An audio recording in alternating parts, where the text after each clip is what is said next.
சங்கீத முத்தமிட, ரயில்கள் காதில் சத்தமிட, குயில்கள் சங்கீத முத்தமிட, பண்பலையாலே ஒன்றாயினைவோம், இன்றே எழுவோம் இன்னை தொட. இது VIT 90.8 வேலூரில் நாங்கதான் வெயிட். VIT 90.8.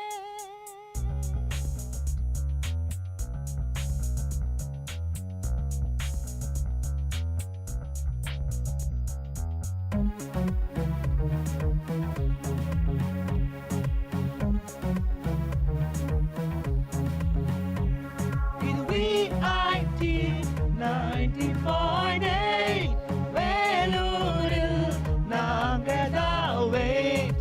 VIT 90.8 வேலூரில் நாங்கதான் வெயிட்.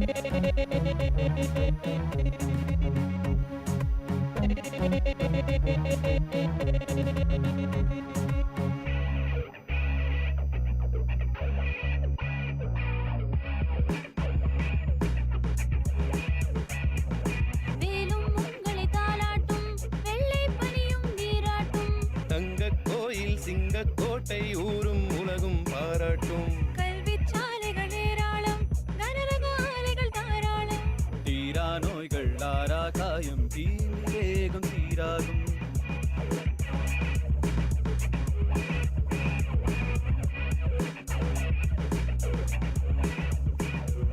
வேலும் உங்களை தாலாட்டும், வெள்ளை பனியும் நீராட்டும், தங்கக் கோயில் சிங்கக்கோட்டை ஊரும் உலகும் பாராட்டும். கல்விச் சாலைகள் ஏராளம், கனரக ஆலைகள் தாராளம், தீரா நோய்கள் ஆரா காயம், தீனி வேகம் தீராகும். இது VIT 90.8 வேலூரில் நாங்கதான் வெயிட். VIT 90.8 வேலூரில் நாங்கதான் வெயிட்.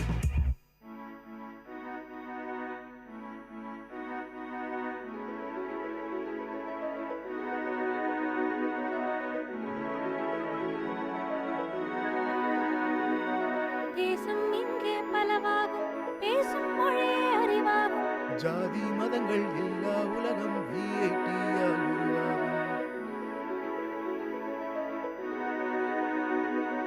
தேசம் இங்கே பலவாகும், பேசும் மொழியே அறிவாகும், ஜாதி மதங்கள் எல்லா உலகம் VIT-யால் உருவாகும். திறமை கொண்ட பட்டாளம் உங்கள் அன்பால் உலகாளும், மக்கள் பணிக்கு துடிக்கும் எங்கள் இதயம் ஒன்றே அடையாளம். இது VIT 90.8 வேலூரில் நாங்கதான் வெயிட்.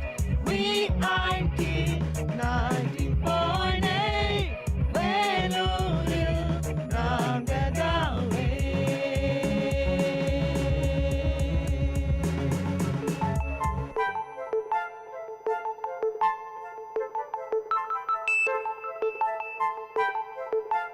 வணக்கம் நேயர்களே, இது VIT பண்பலை 90.8 VIT பல்கலைக்கழகத்தின் சமுதாய வானொலியின் மகிழ்ச்சி நிறைந்த அறிவு சார்ந்த நிகழ்ச்சிகளின் இன்றைய ஒளிபரப்பிற்கு உங்களை அன்புடன் வரவேற்கின்றோம்.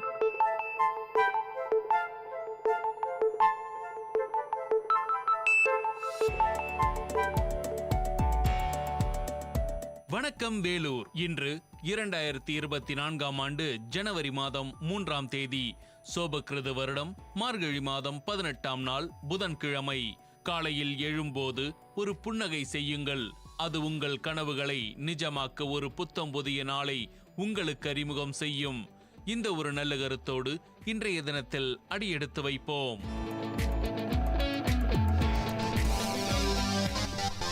உங்கள் VIT பண்பலை 90.8 அன்று இன்று வரலாற்று பதிவுகளிலிருந்து சில துளிகள். ஜனவரி 3, 1749 உலகின் தொன்மையான தினசரி பத்திரிகைகளில் ஒன்றான டென்மார்க் பத்திரிகை பெர்லின்ஸ்கி தனது முதல் பிரதியை வெளியிட்டது.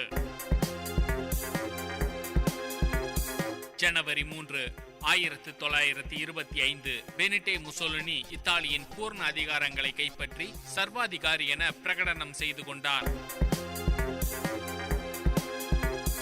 ஜனவரி 3, 1956 உலகின் உயரமான கட்டுமானங்களில் ஒன்றான ஈஃபில் டவரின் உச்சி பாகம் தீக்கிரையானது.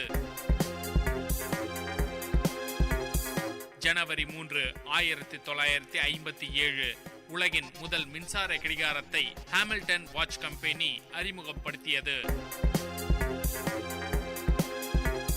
ஜனவரி 3, 1977 கணினித்துறையின் பிரசித்தி பெற்ற ஆப்பிள் நிறுவனம் அதிகாரப்பூர்வமாக நிறுவப்பட்டது.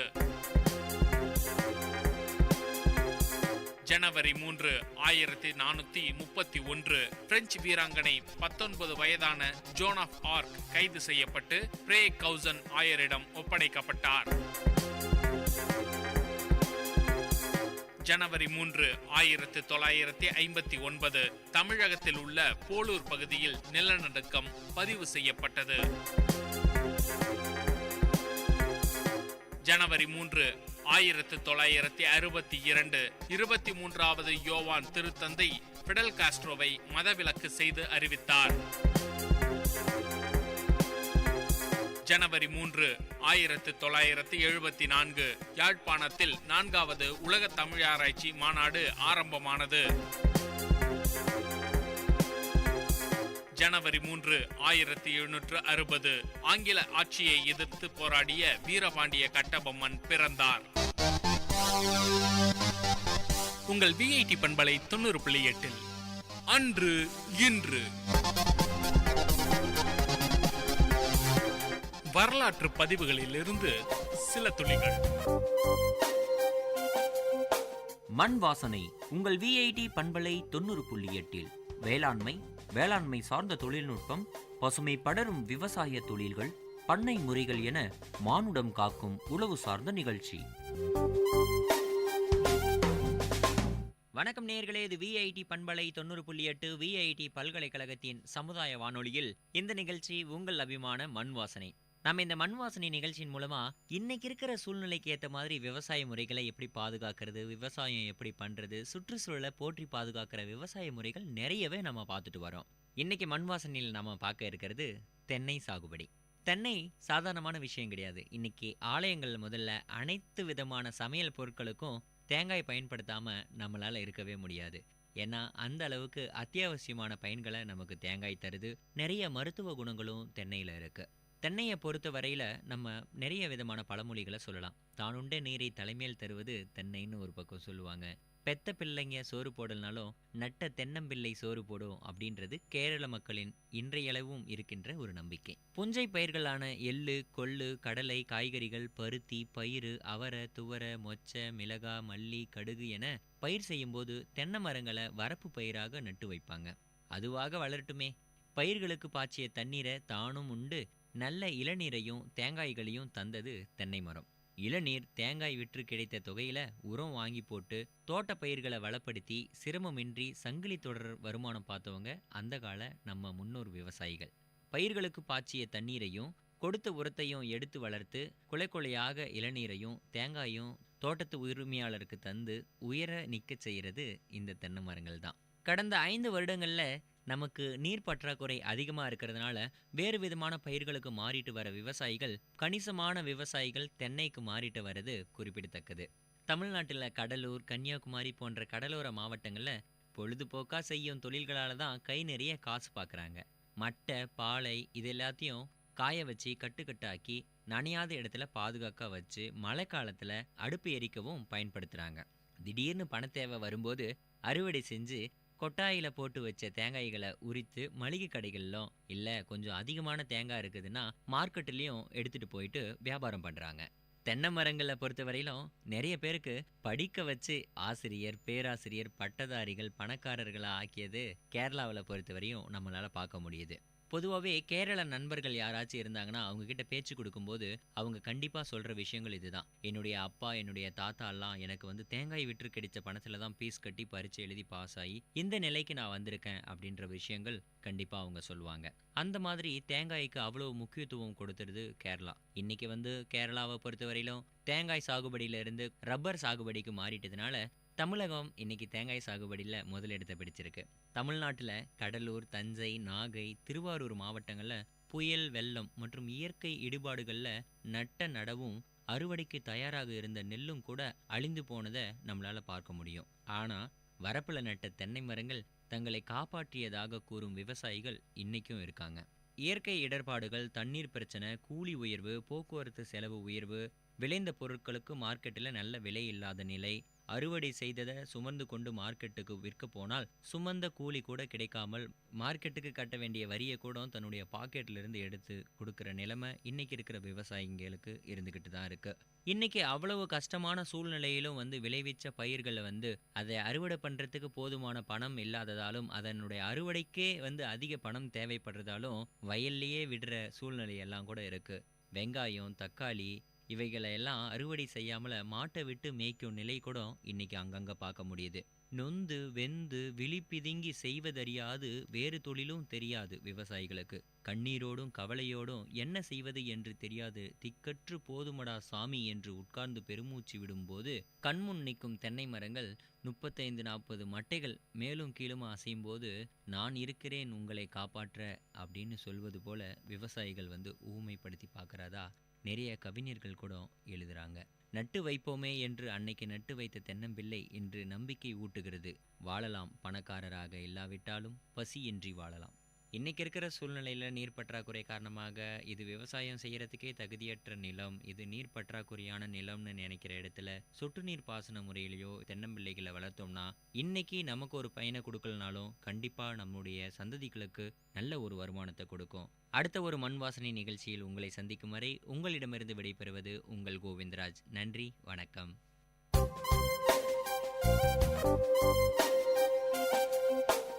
நேயர்கள் இதுவரை கேட்டது மண் வாசனை உங்கள் VIT பண்பலை 90.8. வேளாண்மை சார்ந்த தொழில்நுட்பம், பசுமை படரும் விவசாய தொழில்கள், பண்ணை முறைகள் என மானுடம் காக்கும் உழவு சார்ந்த நிகழ்ச்சி.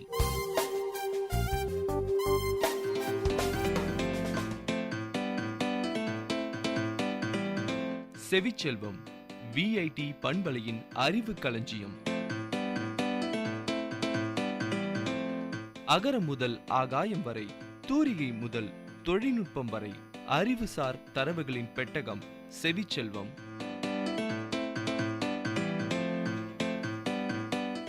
வணக்கம் நேர்களே, இது VIT பண்பலை 90.8. செவிச்செல்வம் நிகழ்ச்சியில் ஆரஞ்சு பற்றிய அறிவு சார்ந்த தொகுப்புகளோடு ஜெயலட்சுமி. எல்லா சீசனிலும் மக்களை தேடி வரும் பழங்களில் ஒன்றுதான் ஆரஞ்சு. ஆரஞ்சு பழம் என்பது ஆரஞ்சு சிட்ரஸ் பேரினத்தை சேர்ந்த ஒரு தாவரம் தரும் பழமாகும். இதனை இலங்கையில் தோடை என அழைப்பர். செம்மஞ்சள் நிறமுள்ள சாருள்ள பழம் இது. இதன் மரங்கள் 10 மீட்டர் உயரம் வரை வளரக்கூடியன. இந்த பழத்தின் நிறத்தை ஒத்துள்ள நிறத்தை ஆரஞ்சு நிறம் என்று ஒரு வண்ணத்தை குறிப்பிடுகின்றனர். இதில் பெரும்பாலும் எல்லா பழங்களிலும் 11 சுளைகள் இருக்கின்றன. 6, 5, 11. இதனால் ஆரஞ்சு என பெயர் வந்தது. இனிப்பு கலந்த ஆரஞ்சுக்கு இந்த சுளை எண்ணிக்கை பொருந்துவதில்லை. ஆரஞ்சில் பல வகை உண்டு. புளிக்கும் ஆரஞ்சு மற்றும் இனிப்பு கலந்த ஆரஞ்சு. இப்பழத்தில் வைட்டமின் C மற்றும் வைட்டமின் B அதிக அளவில் உள்ளது. ஆரஞ்சு பழ வகைகளில் கமலா பழம், சாத்துக்குடி, பம்பளி மாசு, கிச்சலி பழம் ஆகியவை பிரபலமானவை. ஆரஞ்சு பழங்களில் பல மருத்துவ ரீதியான நன்மைகள் உள்ளன. இப்பழங்கள் புண்களின் விரைவு ஆறல், இதய நலம், புற்றுநோய் தடுப்பு, முதுமை மந்தல் ஆகிய பண்புகளை கொண்டுள்ளன. இப்பழங்களில் B ஊட்டச்சத்து உடையதால் பிறவி குறைபாடுகள், இதய நோய்களை எதிர்க்கும் குணங்களும் உள்ளன. ஆரஞ்சு பழத்தில் உள்ள வைட்டமின் C தடுமனை தடுக்க வல்லது. ஆரஞ்சு பழத்தில் வைட்டமின் C மட்டும் இல்லாமல் வைட்டமின் A மற்றும் B ஆகிய வைட்டமின்களும் கால்சியம் உள்ளிட்ட தாது உப்புக்களும் செறிந்து காணப்படுகிறது. பல நோய்களை முன்கூட்டியே வராமல் தடுக்கும் மகத்துவமும் இதில் உண்டு. சில உணவுகளை சாப்பிட்டதும் அவை உடலில் சில மாற்றங்களை ஏற்படுத்தி பித்த நீரை அதிகம் சுரக்க செய்கின்றன. இதனால் உடலில் உள்ள செல்களின் செயல்பாடுகள் முடக்கப்படுகின்றன. இந்த பித்த நீர் இரத்தத்தில் கலந்து இரத்தத்தில் உள்ள இரும்பு சத்துக்களை அழித்து விடுகிறது. இந்த பித்த நீர் அதிகம் சுரப்பதை தடுக்கவும் உடலுக்கு தேவையான அனைத்து சத்துக்களையும் தரும் பழங்களில் முக்கியமான ஒன்றாக திகழ்கிறது ஆரஞ்சு. ஆரஞ்சு பழச்சாறு சாப்பிட்டவர்களின் இரத்தத்தில் பித்த நீரின் அளவு குறைவாக இருப்பது ஆய்வின் மூலம் உறுதி செய்யப்பட்டுள்ளது. ஆரஞ்சு பழச்சாற்றில் உள்ள வைட்டமின் சி நோய் எதிர்ப்பு சக்தியை அதிகரித்து உடலை புத்துணர்வுடன் இருக்கச் செய்கிறது. இதனால் உடலில் அணுக்கள் நன்கு செயல்பட ஆரம்பிக்கிறது. உடலும் முதுமை அடையாமல் இளமை தோற்றத்துடன் காட்சியளிக்கிறது. ஆரஞ்சு தோலில் வைட்டமின் சி மற்றும் நார்ச்சத்து நிறைந்து காணப்படுகிறது. இது உடலில் உள்ள கொழுப்பின் அளவை குறைக்கவும் நோய் எதிர்ப்பு சக்தியை அதிகரிக்கவும் உதவுகிறது. ஆரஞ்சில் ஆரஞ்சு சுளை மட்டும் அல்லாமல் அதன் தோலும் மருத்துவ குணம் வாய்ந்தவை. ஆரஞ்சு தோல் பெரும்பாலும் அழகு சாதன பொருட்களாக பயன்படுகிறது. ஆரஞ்சு பழத்தோலை அரைத்து முகத்தில் 10 முதல் 15 நிமிடங்கள் பூசினால் முகம் பொலிவு பெறும். ஆரஞ்சு பழத்தோல் புற்றுநோய் வராமல் தடுக்கவும் மற்றும் உடம்பில் உள்ள கொழுப்பின் அளவை குறைக்கவும் வல்லது. உடல் எடை குறைப்பதற்கும் உணவு செரிமானத்திற்கும் ஆரஞ்சு பழத்தோல் உதவுகிறது. அது மட்டுமல்லாமல் ஆரஞ்சு பழத்தோல்களை சிறு துண்டாக்கி வாயில் போட்டு மென்றால் வாய் துர்நாற்றம் வராமல் தடுக்கும். அதனால ஆரஞ்சை எங்க பார்த்தாலும் மிஸ் பண்ணிடாதீங்க. நேயர்களே, செவிச்செல்வம் நிகழ்ச்சியில் இதுவரை கேட்டது ஆரஞ்சு பற்றிய அறிவு சார்ந்த தரவுகள். வழங்கியவர் Jayalakshmi.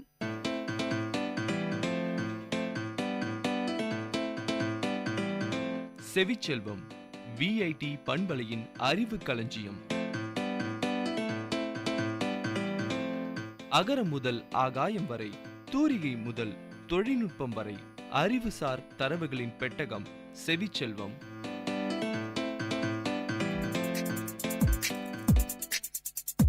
Ladies and gentlemen, guys and girls, this is Data Chunks on Vit Community Radio 90.8 FM. This program features chunks of informative data on various fields, be it computers, environment, technology, physics, or any field. Data Chunks has it all. Hello VIT. I'm Sudhi from MTech ST and I'm here on Data Chunks to give some information on the pros and cons of nuclear power, nuclear catastrophe, and the reactor shutdown. What's nuclear power's biggest advantage? It doesn't depend on the fossil fuels and isn't affected by the fluctuating oil and gas prices. Coal and natural gas power plants emit carbon dioxide into the atmosphere, which contributes to climate change. With nuclear power plants, CO2 emissions are minimal. According to the Nuclear Energy Institute, the power produced by the world's nuclear power plants would normally produce 2 billion metric tons of CO2 per year if they depended on fossil fuels. In fact, a properly functioning nuclear power plant actually releases less radioactivity into the atmosphere than a coal-fired power plant. Plus, all this comes with a far lighter fuel requirement. Nuclear fission produces roughly 1 million times more energy per unit weight than fossil fuel alternatives. And then there are the negatives. Historically, mining and purifying uranium hasn't been a very clean process. Even transporting nuclear fuel to and from the plants poses a contamination risk, and once the fuel is spent, you can't just throw it in the city dump. It's still radioactive and potentially deadly. On average, a nuclear power plant annually generates 20 metric tons of used nuclear fuel, classified as high-level radioactive waste. When you take into account every nuclear power plant on Earth, the combined total climbs to roughly 2,000 metric tons a year. All this waste emits radiation and heat, meaning that it will eventually corrode any container that holds it. It can also prove lethal to the nearby life forms. And if this weren't bad enough, nuclear power plants produce a great deal of low-level radioactive waste in form of radiated parts and equipments. Over time, spent nuclear fuel decays to safe radioactive levels, but this process takes tens of thousands of years. Even low-level radioactive waste requires centuries to reach acceptable levels. Currently, the nuclear industry lets waste cool for years before mixing it with glass and storing it in massive cooled concrete structures. This waste has to be maintained, monitored, and guarded to prevent the materials from falling into wrong hands. All these services and added materials cost no money, on top of high costs required to build a plant. Remember, at the heart of every nuclear reactor is a controlled environment of radioactivity and induced fission. When this environment spins out of control, the result can be catastrophic.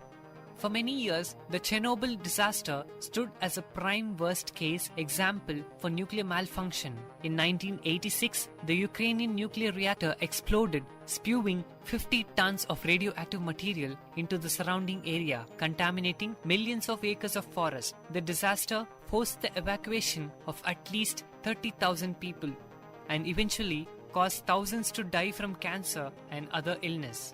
Chernobyl was poorly designed and improperly operated. The plant requires constant human attention to keep the reactor from malfunctioning. Meanwhile, modern plants require constant supervision to keep them from shutting down. Yet, even a well-designed nuclear power plant is susceptible to natural disaster. On Friday, the March 11, 2011, Japan suffered the largest earthquake in modern history. A programmed response at country's Fukushima Daiichi nuclear facility immediately descended all the reactor's control rods, shutting down all fission reactions within 10 minutes. Unfortunately, however, you can't shut down all radioactivity with a flip of a switch. As we explored on the previous episodes, nuclear waste continues to generate heat years after the initial run in a power plant. Similarly, within the next few hours after the nuclear reactor shuts down, it continues to generate heat from the decay process. The March 2011 quake manifested a deadly tsunami, which destroyed the backup diesel generators that powered the water coolant pumps and that the facility had turned to after it couldn't get power from the Japan's grid.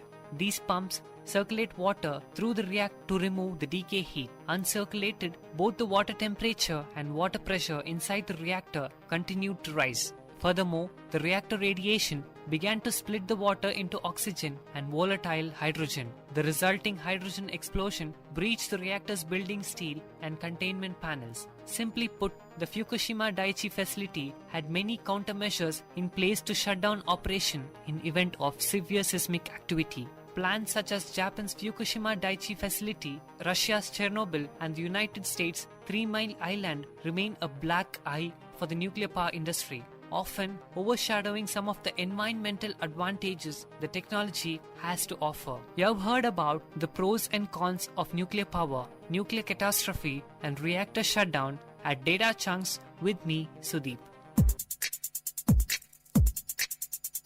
Ladies and gentlemen, guys and girls, this is Data Chunks on Vit Community Radio 90.8 FM. See you next time with another interesting, informative chunk of data on Data Chunks.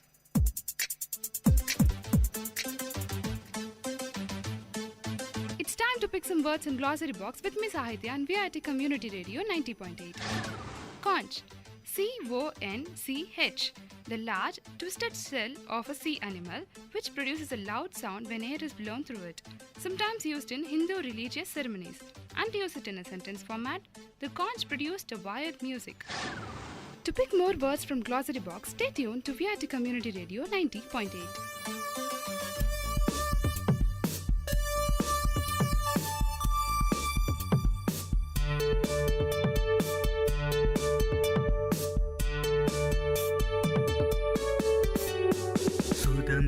மண்ணின் நறுமணமே தியாகிகள் பெருங்கதை பரப்பிடுமே விடுதலை தேசத்தின் நற்குணமே பாரதம் தழைத்திடுமே.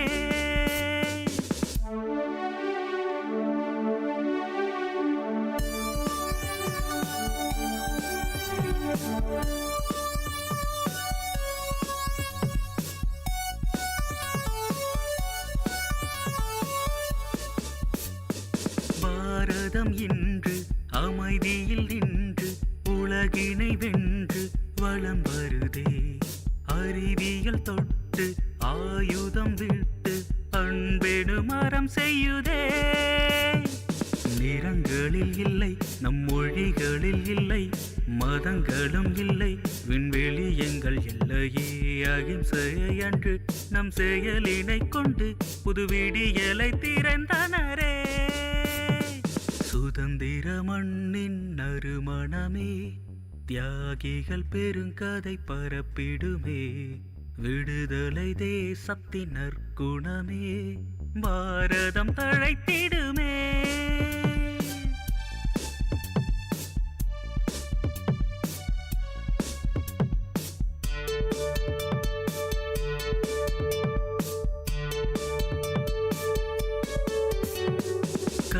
பெருமைகள் உண்டு உரிமைகள் உண்டு தியாகத்தில் மலர்ந்திட்ட குடிவளமே தோழமை கண்டு தோளோடு நின்று படையேனும் அரண் செய்யுமே உறங்கிடும் போதும் நம் உயிரினுள் ஓடும் கனவுகள் காணும் நம்பிக்கை எங்கள் கொள்கையே இருளினை அன்று தம் கனவினை கொண்டு நல்வுறக்கத்தில் புதைத்தனரே சுதந்திர மண்ணின் நறுமணமே தியாகிகள் பெருங்கதை பரப்பிடுமே விடுதலை தேசத்தின் நற்குணமே பாரதம் தழைத்திடுமே.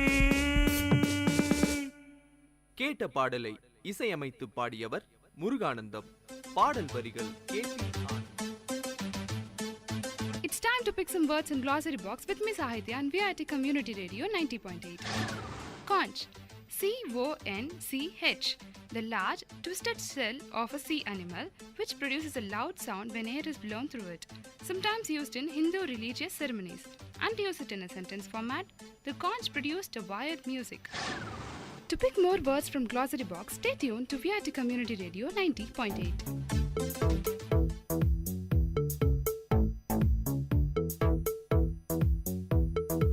அப்பா அப்பா எய்ட்ஸ்னா என்னப்பா? டேய் என்ன கேட்ட? எய்ட்ஸ்னா என்னன்னு கேட்டேன். படித்து ஃபர்ஸ்ட் ரேங்க் வாங்க முடியல, கண்ட கண்ட கேள்வியெல்லாம் கேட்டுனாரு. போய் படிக்கிற வேலையை பாரு போ.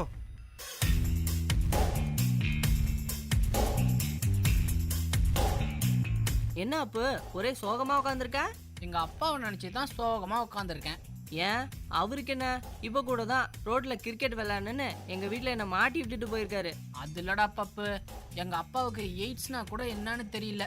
அட அன்னைக்கு தான் உன்னோட அண்ணன் புக்கில் நம்ம படித்தோம்ல, நம்ம கிளாஸ் பசங்க எல்லாருக்குமே தெரியுமே. உனக்கு தான் எய்ட்ஸ்னா ஒரு கொடிய நோய் தெரியும்ல, அப்புறம் ஏன் உங்க அப்பா கிட்ட போய் கேட்ட? அது இல்லடா பப்பு, எங்க அப்பாவோட ஆஃபீஸில் ஒருத்தருக்கு எய்ட்ஸ் இருக்கான். அதுக்காக அவரை எப்படியாவது வேலையை விட்டு தூக்கிடணுன்ட்டு கோவமா ஃபோனில் பேசிகிட்டு இருந்தாரு. எங்கள் அப்பாவுக்கு எய்ட்ஸை பற்றி ஒன்றுமே தெரியல.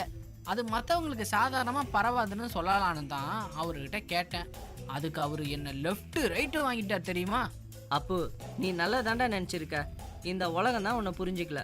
இந்த உலகம் நீ சொல்கிறத ஏற்றுக்கிற நாள் சீக்கிரமாகவே வரும். உங்கள் அப்பாவும் புரிஞ்சுப்பாரு. இப்போ வா போய் கார்ட்டூன் பார்க்கலாம்.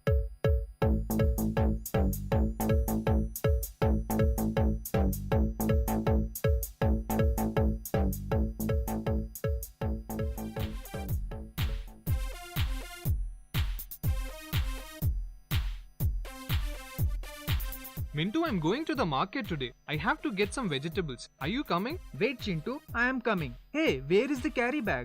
Carry bag? Huh? Why? Don't worry, we will get plastic bags there, no? Don't be so stupid. You know how much waste is generated every year by plastic bags. So please save your planet by carrying your own bags to the market. All right, I got it. Let's go now. Go green.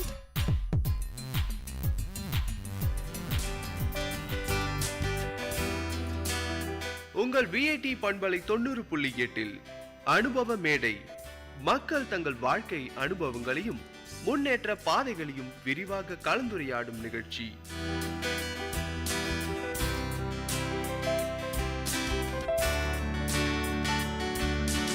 வணக்கம் நேயர்களே, நீங்கள் கேட்டுக்கொண்டிருப்பது VIT பண்பலை 90.8 VIT பல்கலைக்கழகத்தின் சமுதாய வானொலி.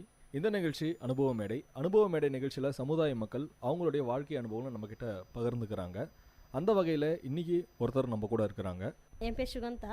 நான் வந்து விஐடி ஆப்போசிட்டில் வந்து பிளாசம் பியூட்டி பார்லர் பெண்களுக்காக மட்டும் கடந்த ஒரு 7 வருஷமாக நடத்திட்டு வந்துட்டு இருக்கேன். நீங்கள் உங்களுடைய குடும்பத்தை பற்றின அறிமுகம் தாங்க. எனக்கு 2 குழந்தைங்க இருக்காங்க. பெரியவங்க ஆக்சிலியம் ஸ்கூலில் படிக்கிறாங்க. 2வது பையன் அவர் வந்துட்டு சன்பீமில் 4th ஸ்டாண்டர்ட் படிக்கிறாங்க. 2 பசங்க தான். எனக்கு இதுதான் எனக்கு மெயின் ப்ரொஃபஷன். எனக்கு பியூட்டிஷியன் தான். அதனால் வந்து உங்களுக்கு பியூட்டி பார்லர் நம்ம வைக்கணும் அப்படின்ற மாதிரி உங்களுக்கு தோணுச்சு? எனக்கு வந்து என்ன சொல்கிறது, ஆக்சுவலி என்னோடய ப்ரொஃபஷன் ஃபஸ்ட்டு வந்து நான் நர்சிங் தான் என்னோடய ப்ரொஃபஷனாக. நர்சிங் படிச்சுட்டு இருக்கும்போது நான் நிறைய பியூட்டி பார்லர் போவேன். மந்த்லி ஒன்ஸ் தான் நான் போவேன். அப்போ வந்து எனக்கு நிறைய பார்க்க எனக்குள்ளே ஒரு ஆசை. ஸோ நம்மளும் இந்த மாதிரி வச்சா என்ன அப்படின்னு சொல்லிட்டு. ஸோ வந்து இங்கே வெள்ளூர்லன்னு பார்த்தீங்கன்னா எனக்கு ரொம்ப பிடிச்ச இடம்னு பார்த்தீங்கன்னா விஐடி தான். ஏன்னா அங்கே வந்து விஐடியில் தான் வந்து ரொம்ப அழகான பொண்ணுங்கள்லாம் ஃபுல் இந்தியா ஃபுல்லாக இருந்து வருவாங்க.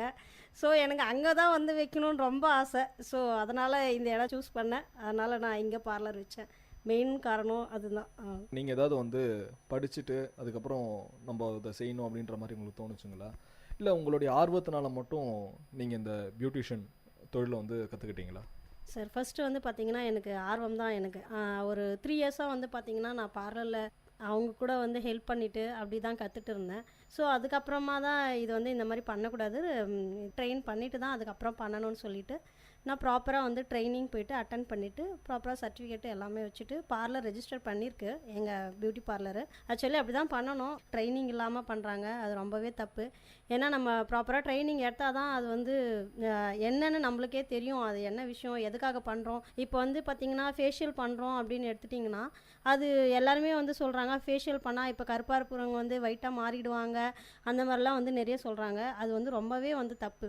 மெயினாக பார்த்திங்கன்னா ஃபேஷியல் வந்து எதுக்காக பண்ணுறோன்னா நம்ம ஃபேஸில் இருக்கிற வந்து பிளட் சர்க்குலேஷன், நம்ம மசாஜ் கொடுக்குறோன்னா அது வந்து பிளட் சர்க்குலேஷன் வந்து நல்லா இது இம்ப்ரூவ் ஆகும். ஸோ அப்போ வந்து பார்த்திங்கன்னா நம்ம ஃபேஸில் ஒரு க்ளோ கிடைக்கும். ஆக்சுவலி அதுதானே தவிர கலருக்கும் ஃபேஷியலுக்கும் இதுக்கும் எந்த சம்மந்தமே கிடையாது, அதுதான் உண்மை. ஸோ இதுதான் அழகுக்காக மட்டும் இல்லை, உள்ளே இருக்கிற இது எல்லாருமே பொறுத்தவரை அழகு தான். இந்த மாதிரி தான் வந்து நாங்கள் ரன் பண்ணிகிட்டு இருக்கோம் அப்படின்னு தான் எனக்கு தோணுது. ட்ரைனிங் கற்றுக்கிட்டு தான் அதுக்கப்புறம் நாங்கள் இந்த பியூட்டி பார்லர் ஃபீல்டுக்கே வந்தோம் அப்படின்ற மாதிரி நல்லா சொன்னீங்க. எந்த இடத்துல ட்ரைனிங் போனீங்க, அங்கே உங்களுக்கு எந்த மாதிரியான ட்ரைனிங் எல்லாம் உங்களுக்கு தந்தாங்க? பாகாயம் வந்துட்டு தந்தை பெரியார் பாலிடெக்னிக்கல் அப்படின்னு சொல்லிட்டு அங்கே வந்துட்டு 1 மந்த் ட்ரைனிங் கொடுக்குறாங்க சார். அது வந்து நாங்கள் பே பண்ணிட்டு தான் இது பண்ணோம். அது வந்து சென்ட்ரல் கவர்மெண்ட் சர்டிஃபிகேட் தான். அந்த ட்ரைனிங் முடித்தோம். அதுக்கப்புறம் வந்து சென்னையில் ஒரு இடத்துல முடித்தோங்க. அது வந்து ரெகுலராக வந்து நல்ல ஃபேமஸான டீச்சர்ஸ் தான் வந்து கற்றுக் கொடுத்தாங்க. அது 1 மந்த் எடுத்தோங்க சார். அதுக்கப்புறம் வந்து பார்த்திங்கன்னா எல்லாமே நம்மளுக்கு ப்ராக்டிக்கல் வந்து பார்த்திங்கன்னா நம்ம பியூட்டி பார்லரில் தான் சார். அது வந்து தியரிக்கலாக தான் நம்ம வந்து அங்கே படித்தோம். இங்கே வந்து ப்ராக்டிக்கல் வந்து எல்லாமே பியூட்டி பார்லர் தான் சார். ஸோ எனக்கு வந்து என்னோட பியூட்டி பார்லர் தான் எனக்கு ட்ரைனிங் கொடுத்த இடம் அதுதான். இப்போ அந்த இடத்துல ட்ரைனிங்கில் நீங்கள் போயிருப்பீங்க, 1 மந்த் டியூரேஷன் இருக்கிற மாதிரி சொன்னீங்க. அந்த 1 மந்த் டியூரேஷனில் உங்களுக்கு என்ன மாதிரியான ட்ரைனிங் தந்தாங்க? த்ரெட்டிங், ஹைப்ரோஸ் த்ரெட்டிங், அதுக்கப்புறம் வந்து ஃபேஷியல் வந்து எதுக்காகலாம் ஃபேஷியல் பண்ணுறோம், என்னென்ன ஃபேஷியல் வெரைட்டிஸ் இருக்குது. அதுக்கப்புறம் பார்த்திங்கன்னா நிறைய பேர் வந்து பார்த்திங்கன்னா ஆக்னி ஃபேஷியல் சொல்லுவாங்க. பார்த்திங்கன்னா ஃபேஸ்லலாம் வந்து பிம்பிள்ஸ் இருக்கும்.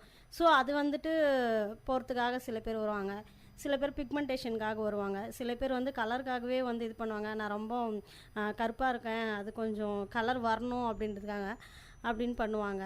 ஆயில் ஸ்கின்னாக இருக்குதுன்னு பண்ணுவாங்க, ட்ரை ஸ்கின்னாக இருக்குதுன்னு பண்ணுவாங்க. இந்த மாதிரி நிறைய ப்ராப்ளத்துக்காக ஃபேஷியல் பண்ணுவாங்க. பட் இது எல்லாமே வந்து ஒரு சிட்டிங்லேயே வந்துட்டு க்யூர் ஆகாது. ஒரு 3-4 சிட்டிங்ஸ் வந்து அவங்க ரெகுலராக வந்து பார்லருக்கு வந்துட்டு அதுக்குண்டான ஃபேஷியல் பண்ணிக்கணும். இப்போது பார்த்திங்கன்னா ட்ரை ஸ்கின் அப்படின்னு எடுத்திங்கன்னா ஆலோவேரா நல்லாயிருக்கும், ஃப்ரூட் ஃபேஷியல் நல்லாயிருக்கும். அவங்க ஒன்லி பார்லரில் மட்டும் அவங்க பண்ணிட்டா போதாது, வீட்லேயும் அவங்க ஹோம் கேர் அதுக்கு தகுந்த மாதிரி கொடுக்கணும். அப்போ வந்து அவங்களோட இதுலேயே அவங்களே தெரிஞ்சுக்கலாம், இம்ப்ரூவ் நல்லாவே இருக்கும். ஃபேஷியல்ன்றதும் வந்து நிறைய பேர் வந்து வெள்ளையாகும் அதுக்காக தான் பண்ணுறோம் அப்படின்ற மாதிரி நினச்சி பண்ணுறாங்க. ஆனால் வந்து ஃபேஷியல் வெள்ளையாகிறதுக்கு கிடையாது அப்படின்ற மாதிரி. நார்மலாக இப்போ சொன்னீங்க ஃபேஷியலில் வந்து இத்தனை ரகம் இருக்குது, இவ்வளோ விதமான ஃபேஷியல்ஸ் நாங்கள் பண்ணிகிட்ருக்குறோம் அப்படின்ட்டு. இப்போ இந்த ஃபேஷியலை தவிர்த்துட்டு ஒரு பியூட்டி பார்லரில் வேறு என்னென்ன மாதிரியான சர்வீஸ்லாம் நீங்கள் பண்ணிகிட்ருக்குறீங்க? நாங்கள் வந்துட்டு இங்கே விஐடி கிட்ட பார்த்திங்கன்னா ஃபேஷியல் பண்ணுறோம் சார். அதுவே வந்து பார்த்திங்கன்னா இப்போது ஃபேஷியல்னா சிலவங்க வந்து கொஞ்சம் யோசிப்பாங்க, ஏன்னா காஸ்ட்டுக்காக 90% அதுக்காக யோசிப்பாங்க. ஸோ நாங்கள் வந்து அது வந்து என்ன பண்ணுறோன்னா ஃபேஷியல் க்ளீனப் அப்படின்ற மாதிரியும் பண்ணுறோம். ஸோ ஃபேஷியலை விட 1/2% தான், பாதி பணம் தான் அதில் அவங்களுக்கு செலவாகும். பட் எங்கள் ஃபேஷியலில் என்னென்ன பண்ணுறோமோ அதுவே நாங்கள் க்ளீனப்பில் பண்ணிடுவோம்.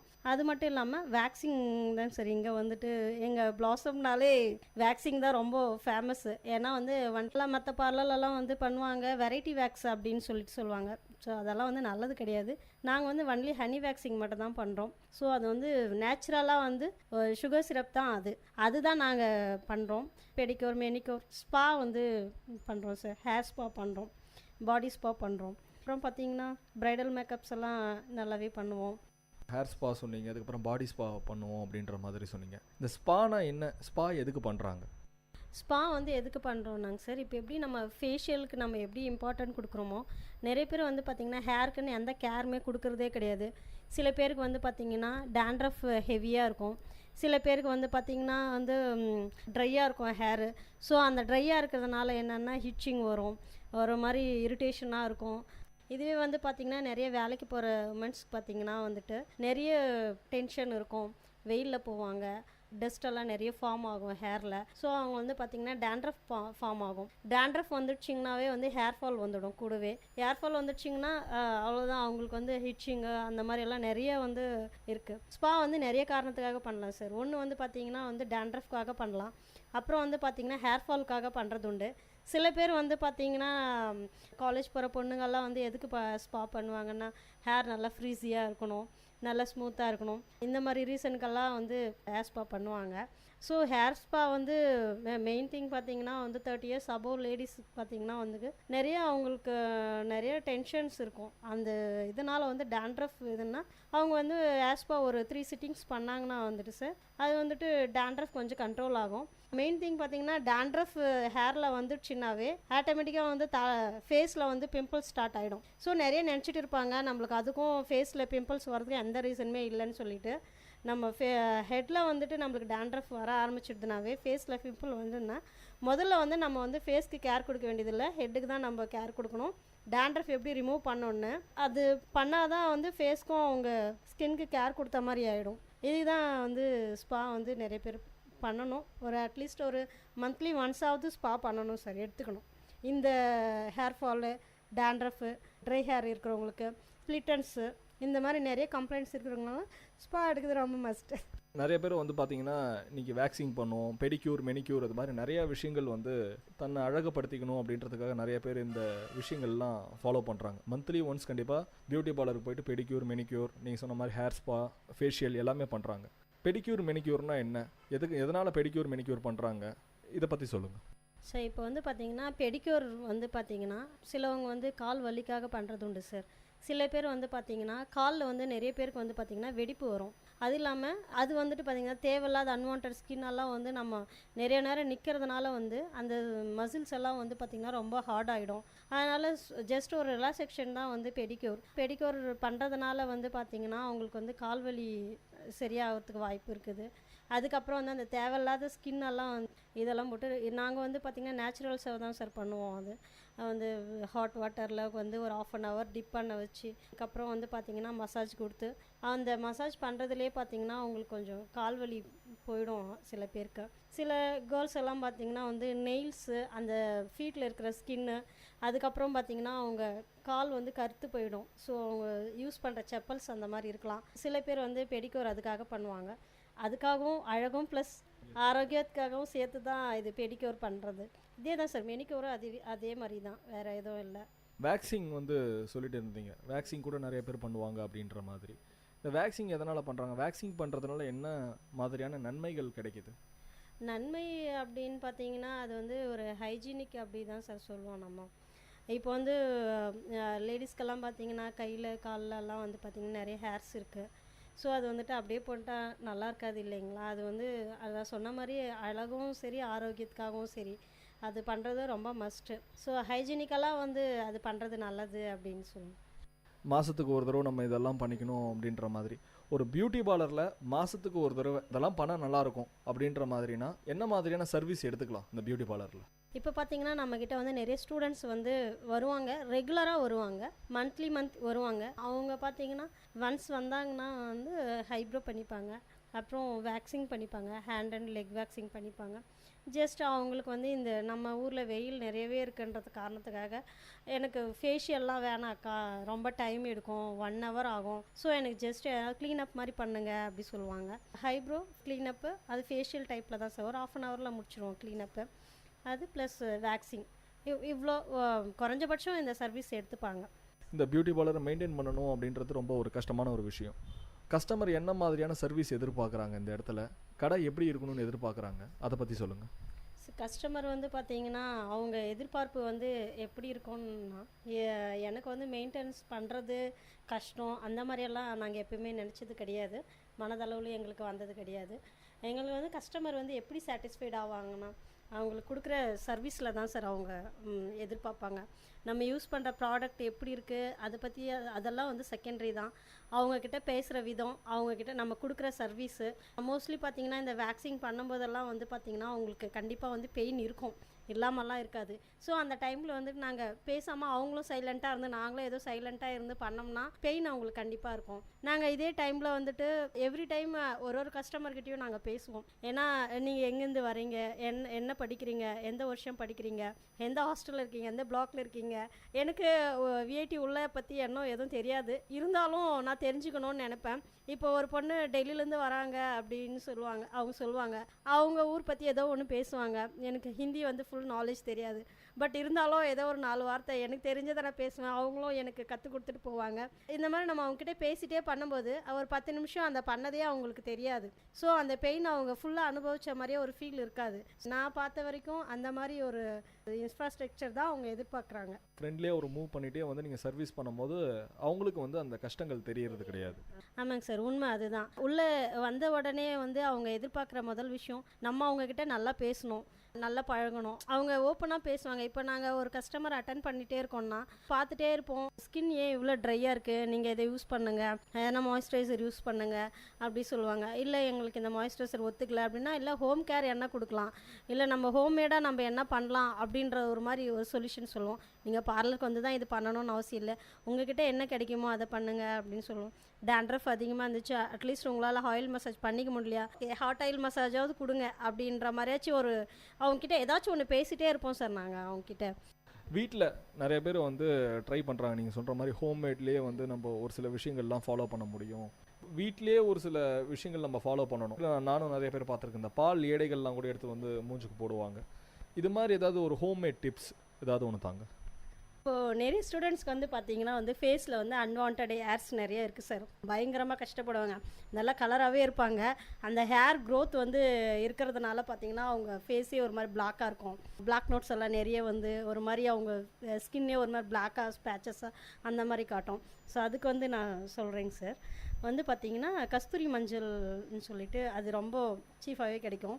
அது ப்ளஸ் துளசி வந்து பார்த்திங்கன்னா நம்ம இல்லாத இடமே கிடையாது, எல்லா இடத்துலையும் சுலபமாகவே கிடச்சிடும். அது கஸ்தூரி மஞ்சள் வந்து பவுடர் பண்ணிவிட்டு இந்த துளசி வந்து எடுத்துகிட்டு சாறு எடுத்துக்கணும் சார். ரெண்டையும் மிக்ஸ் பண்ணிவிட்டு அந்த அன்வான்ட் ஹேர்ஸ் இருக்குது, ஃபேஸில் இருக்கிற ஹேர்ஸ் அது லைட்டாக அப்ளை பண்ணிவிட்டு கொஞ்சம் திக் மோடில் அப்ளை பண்ணிவிட்டு லைட்டாக அவங்க ஒரு பண்ணிகிட்டே இருந்தாங்களா ஒரு 1 மந்தில் அவங்களுக்கு அந்த ஹேர்ஸ் வந்து ஃபுல்லாகவே வந்து க்ரோத் குறைஞ்சிடும். அவங்களுக்கு ரொம்ப ஹேர் ரொம்ப திக்காக இருக்குது அப்படின்ட்டு வரவங்களுக்கு கூட பார்த்திங்கன்னா கொஞ்சம் நாளடைவில் வந்து ஸ்மூத் ஆகிட்டு அது வரதே நின்றுடும் சார் அந்த அன்வான்ட் ஹேர்ஸ். சூப்பரான ஒரு டிப்ஸ் சொல்லியிருக்கிறீங்க. இது மாதிரி ஒரு ஃபேஸில் ஒரு ஹேர் இருந்துச்சு அப்படின்னா அது மாதிரி நம்ம ரிமூவ் பண்ணிக்கலாம். கஸ்டமர் உங்கள் கடைக்கு வராங்க அப்படின்னும் போது வந்து பார்த்தீங்க அப்படின்னா இன்றைக்கி வந்து இந்த சர்வீஸ் தாண்டி வந்து பார்த்தீங்க அப்படின்னா ஒரு சில லெவலுக்கு வந்து இன்ஃப்ரா நல்லா இருக்கணும் அப்படின்ற மாதிரி எதிர்பார்க்குறாங்க. கடைக்கு போனோம் இதெல்லாம் நான் இருக்கணும் அப்படின்ற மாதிரி புதுசாக கடை வேறு ஆரம்பிச்சிருக்கிறீங்க. நீங்கள் இந்த புது கடையில் என்ன மாதிரியான ஒரு அப்டேஷன்லாம் பண்ணியிருக்கீங்க? வேக்சின்க்கு வந்துட்டு பழைய பார்லரில் வந்துட்டு கேட்பாங்க, அங்கே வந்து எங்களுக்கு ஒரே ஒரு 1 ரூம் மட்டும்தான் அது. ஸோ எங்களுக்கு அந்த ஃபெசிலிட்டி இருக்காது. மெயினாக வந்து பார்த்திங்கன்னா வந்து இப்போ நியூ ஷாப்பில் வந்துட்டு செப்ரேட்டாக ஒரு ரூம் வேக்சின் ட்ரெஸ் சேஞ்ச் பண்ணுறதுக்கு அதெல்லாம் ரொம்ப இன்கன்வீனியண்ட்டாக ஃபீல் பண்ணுவாங்க. ஸோ அதுக்காக நாங்கள் இது பண்ணியிருக்கோம். அப்புறம் பார்த்திங்கன்னா நம்ம வேலூரில் பார்த்திங்கன்னா ஃபேமஸே வெயில் தான். ஸோ அதுக்காக நல்லா சில்லுன்னு ஏசியெல்லாம் போட்டு நல்லா டிவியெல்லாம் நல்லா பெரிய டிவியெல்லாம் போட்டு நல்லா அவங்களுக்கு பிடிச்ச மாதிரியே பண்ணியிருக்கோங்க சார். சர்வீஸும் இன்னும் நல்லா பெஸ்ட்டாக கொடுக்கும் அப்படின்னு சொல்லிக்கிறேங்க சார். இந்த டைமில் கடை நிர்வாகம் பண்ணுறதுக்கு கண்டிப்பாக ஒரு தனி ஆளாக முடியாது. இப்போ நீங்கள் உங்கள் கடையில் வந்து உங்களுடைய எம்ப்ளாயிஸ் எத்தனை பேர் வச்சு நீங்கள் வந்து வேலை செய்கிறீங்க? எம்ப்ளாயிஸ் வந்து 5 மெம்பர்ஸ் ஒர்க் பண்ணிகிட்டு இருக்காங்க சார். எல்லாமே வந்து பார்த்திங்கன்னா 4 பேர் வந்து மேரிட் கேர்ள்ஸு, ஒருத்தவங்க வந்து அன்மேரிட் தான். பட் நான் ரெகுலராக எப்போவுமே இங்கே தான் இருப்பேன். நல்லாவே அவங்களும் நல்ல சர்வீஸ் கொடுப்பாங்க, ஃப்ரெண்ட்லியாக தான் அவங்களும் அப்ரோச் பண்ணுவாங்க, எல்லாமே நல்லா சர்வீஸ் பண்ணுவாங்க சார். இப்போ புதுசாக உங்கள் கடைக்கு வந்து ஒருத்தர் வேலைக்கு வராங்க, அவங்கக்கிட்ட வந்து நீங்கள் என்ன மாதிரியான குவாலிஃபிகேஷன்ஸ் எதிர்பார்ப்பீங்க? அவங்களுக்கு வந்து எந்த விஷயங்கள்லாம் தெரிஞ்சிருக்கணும் அப்படின்ற மாதிரி, இல்லை நீங்களே ஏதாவது அவங்களுக்கு ட்ரைனிங் தரீங்களா? அதை பற்றி சொல்லுங்கள். அவங்கக்கிட்ட வந்து நாங்கள் மெயின் வந்து சொல்கிறது வந்து வேலை தெரியும் தெரியல அது வந்து செகண்டரி தான். வந்து ஃபஸ்ட்டு வந்து நாங்கள் அவங்கக்கிட்ட சொல்லி கொடுக்குறதே வந்து வரவங்கக்கிட்ட அவங்க ஏதாச்சும் மனசு கோணலாக நடந்துட்டாலும் நம்ம வந்து அவங்கக்கிட்ட எந்த விதமான முகசுழிப்பும் நம்ம காட்டக்கூடாது அப்படின்றதான் நான் ஃபஸ்ட்டு என்னோடய இதில் வந்து அப்படி தான் சொல்லுவேன். நல்ல சர்வீஸ் கொடுக்கணும், அவங்கக்கிட்ட நல்லா ஃப்ரெண்ட்லியாக நடந்துக்கணும். அவங்க ஃபஸ்ட்டு அவங்க எதுக்காக பார்லருக்கு வந்திருக்காங்க, என்ன ரீசனுக்காக வந்திருக்காங்க, இதெல்லாம் ஃபஸ்ட்டு இது பண்ணியிருந்தா அதுக்கப்புறமா நாங்கள் அவங்களுக்கு சர்வீஸ் கொடுப்போமே தவிர அந்த மாதிரி தான் சார் ஸ்டாஃப்ஸ் எல்லாமே நாங்கள் ட்ரெயின் பண்ணி வச்சுருக்கோம். நாங்கள் பேசிக்காக ஒரு சில குவாலிஃபிகேஷன்ஸ் அது கண்டிப்பாக தெரிஞ்சிருக்கணும் அப்படின்ற மாதிரி சில பேர் நினைப்பாங்க. த்ரெட்டிங்கு ஒரு பேசிக் லெவலாவது தெரிஞ்சுக்கணும் அப்படின்ற மாதிரி. இப்போ புதுசாக வரவங்களுக்கு நீங்கள் என்ன மாதிரியான ட்ரைனிங்ஸ் வந்தவொடனே வந்து நீங்கள் இதெல்லாம் பாரு அப்படின்ற மாதிரி நீங்கள் கண்டிப்பாக சொல்லுவீங்க? எதெல்லாம் வந்து அவங்கள லேர்ன் பண்ண வைக்கணுன்ற மாதிரி நீங்கள் பண்ணுவீங்க? ரொம்ப இம்பார்ட்டண்ட் வந்து ஹைப்ரோஸ் தான் சார். ஏன்னா சாதாரணமாக பண்ணிக்கிற ஒரே ஒரு விஷயம் கண்டிப்பாக வந்து ஹைப்ரோஸ் பண்ணாமல் இப்போ யாருமே இருக்கிறது கிடையாது. யாருமே வந்து ஸ்டாஃப்ஸ் வந்து நாங்கள் நியூவாக ஜாயின் பண்ண வச்சு யாருமே எடுத்த உடனே நாங்கள் கஸ்டமர் அட்டன் பண்ண விடுறது கிடையாது. 6 மந்த் ஆச்சும் அவங்களுக்கு நாங்கள் ஒன்லி நீங்கள் பாருங்கள், நீங்கள் சும்மா அசிஸ்ட் பண்ணுங்கள், அதுக்கப்புறம் நீங்கள் கஸ்டமர் அட்டன் பண்ணால் மட்டும் போதும். அந்த மாதிரி தான் நாங்கள் ஸ்டாஃப்ஸ்க்கு எல்லாமே ட்ரெயின் பண்ணி 6 மந்த்து கம்பல்சரி வந்து இங்கே பிளாசம் பியூட்டி பார்லரில் கம்பல்சரி 6 மந்த் ட்ரைனிங், அப்புறம் தான் நாங்கள் கஸ்டமரே அட்டன் பண்ண வைக்கிறோம். அந்த மாதிரி தான் பண்ணிகிட்டு இருக்கோம்.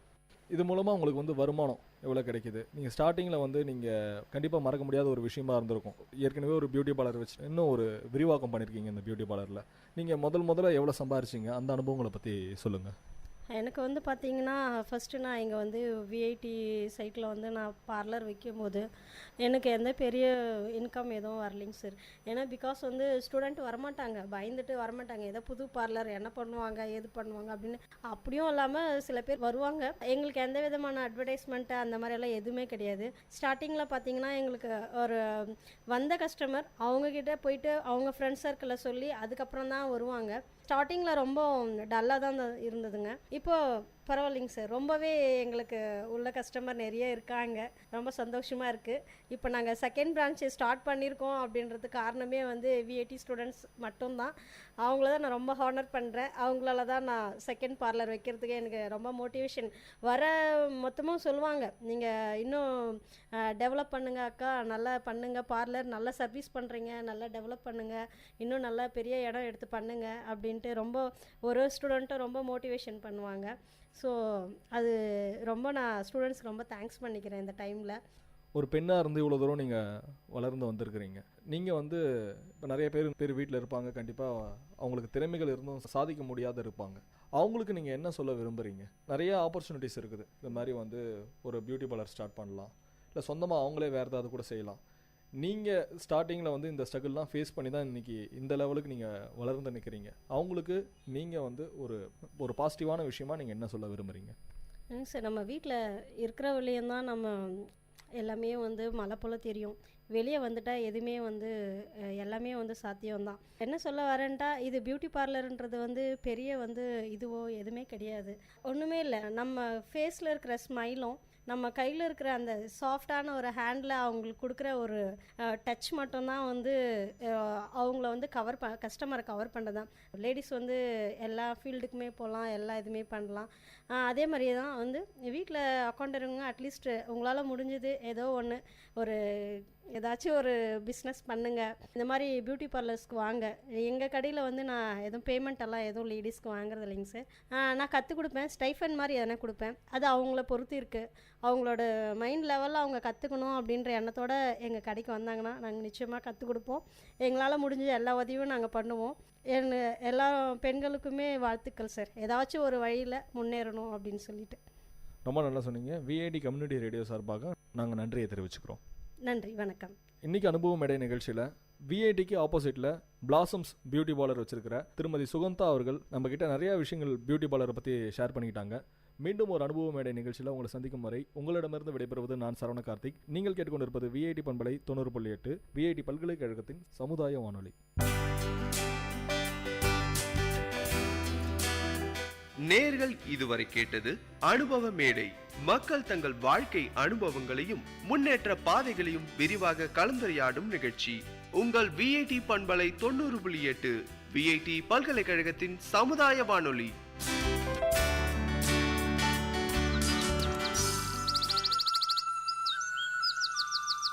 விஐடி பண்பலை 90.8 கவிதை கேளுங்கள். இனிப்பு திருடன். அன்பானவன், அனைவரின் நல்லன்பையும் பெற்றவன், இரக்க குணமுடையவன், பண்பானவன், இயல்பானவன் என்று பற்பல நற்பண்புகளை கொண்டவன்.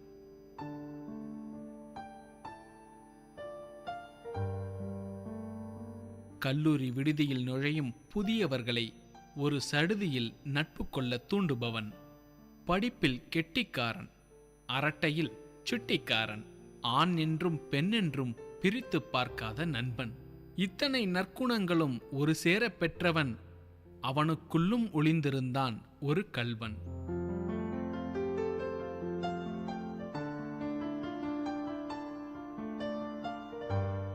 உடலமைப்பை அரங்கேற்றினால் உயரம் மட்டும் பனையில் பாதி.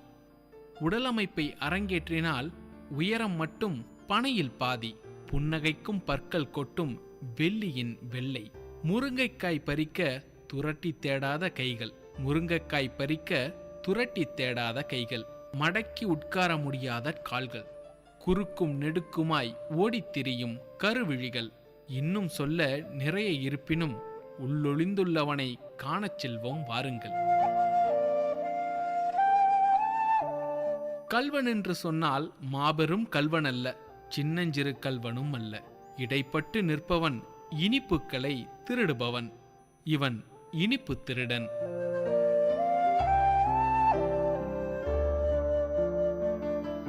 காலை உணவில் கலவரமின்றி அமர்ந்திருக்கும் இரு கண்கள். நண்பர்கள் கூட்டம் அருகே அமர சுற்றும் முற்றும் ஓடித் திரிந்து இனிப்பின் மீது ஈயென தொக்கி நிற்கும். எதிர்த்தட்டோ தற்காலிக எதிரியின் தட்டோ. இனிப்பிருந்தால் போதும், இன்பமாய் இவன் கண்கள் தேடும். இனிப்பிருந்தால் போதும், இன்பமாய் இவன் கண்கள் தேடும். சிற்றுண்டி சிறிது உள்ளே செல்ல சிறுபிள்ளையாய் மாறி எதிர்த்தட்டுக்காரனை உசுப்பி விடுவான். வெள்ளை காக்காய் பறக்குது என்பான். தலை திருப்பி பார்க்கையில் தடம் திருடி தின்பான். எதிர்த்தட்டை அலங்கரித்த இனிப்பு பண்டத்தை. வெள்ளை காக்கை பறக்குது என்பான். தலை திருப்பி பார்க்கையில் தடம் திருடி தின்பான். எதிர்த்தட்டை அலங்கரித்த இனிப்பு பண்டத்தை. காலை இனிப்பின் களவு கபட நாடகமாய் முடிய மதிய வேளையில் மாற்று நாடகம் அரங்கேற்றுவான். மாறாத கொள்கையும் மனம் தளராத நெஞ்சுரமும் புது புது நுட்பங்களை உருவாக்கித் தந்தன அவனுக்கு. மாறாத கொள்கையும் மனம் தளராத நெஞ்சமும் புது புது நுட்பங்களை உருவாக்கி தந்தன அவனுக்கு.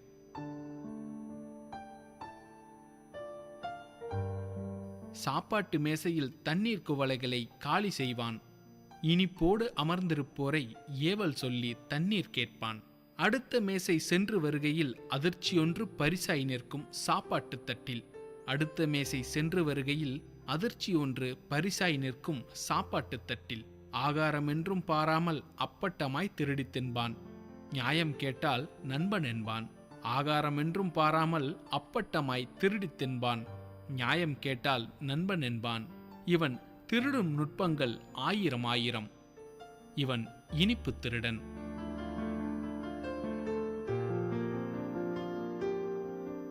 இவன் திருடும் நுட்பங்கள் ஆயிரம் ஆயிரம். சட்டையில் யாரோ மைத்தளித்தார் என்பான். யாரோ உன்னை அழைத்தனர் என்பான். சட்டையில் யாரோ மைத்தளித்தனர் என்பான். யாரோ உன்னை அழைத்தனர் என்பான். விட்கள் என்று நீர் கேட்பான். ஒரு நொடி நகர்ந்தாலும் நகராவிட்டாலும், கண்கள் சிமிட்டினாலும் சிமிட்டாது விழித்தாலும், கைகள் கொண்டு மறைத்தாலும் சோற்றில் ஒளித்து வைத்தாலும் நுட்பமாய் நுகர்வான், அனைத்தையும் கவர்வான். இவன் இனிப்பு திருடன்.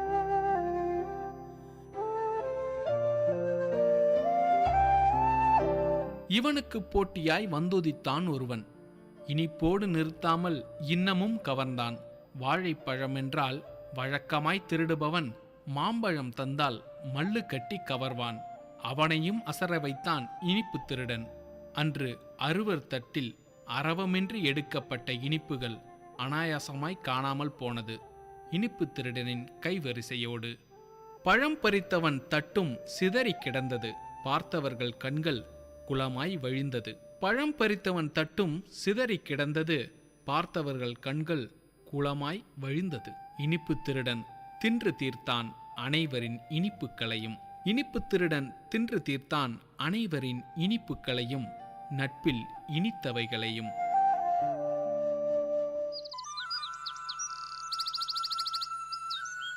இனிப்பு திருடன். நேயர்கள் கேட்டது விஐடி பண்பலை 90.8 கவிதை கேளுங்கள்.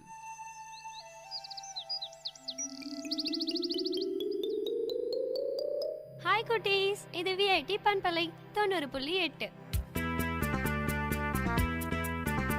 விஐடி பல்கலைக்கழகத்தின் சமுதாய வானொலியில் கதை கேளு கதை கேளு. சின்ன கதை சொல்லி பெரிய கருத்தை சொல்ல வந்திருக்கோம். நான் உங்கள் லீஷு.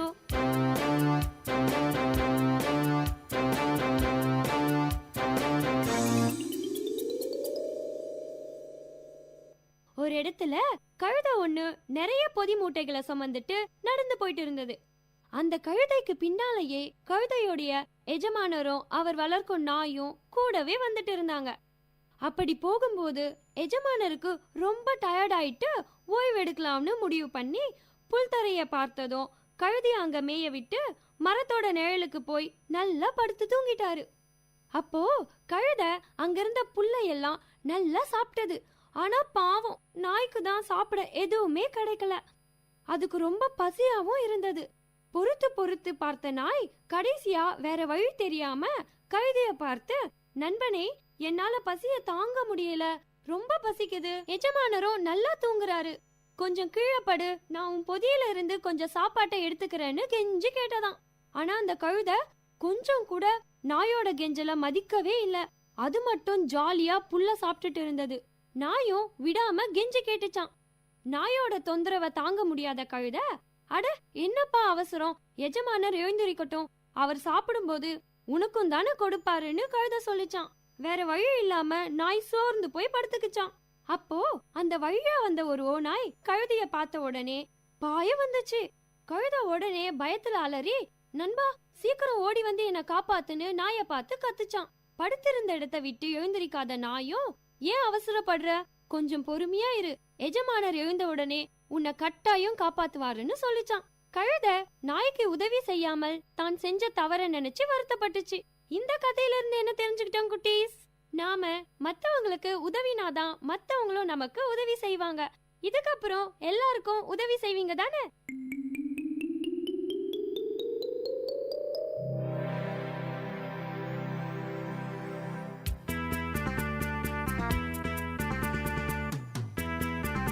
இதே மாதிரி இன்னொரு கதையோடையும் கருத்தோடையும் அடுத்த கதை கேளு நிகழ்ச்சியில சந்திப்போம். அது வரைக்கும் உங்களிடமிருந்து விடை பெறுவது உங்கள் லீஷு. பாய் குட்டீஸ்.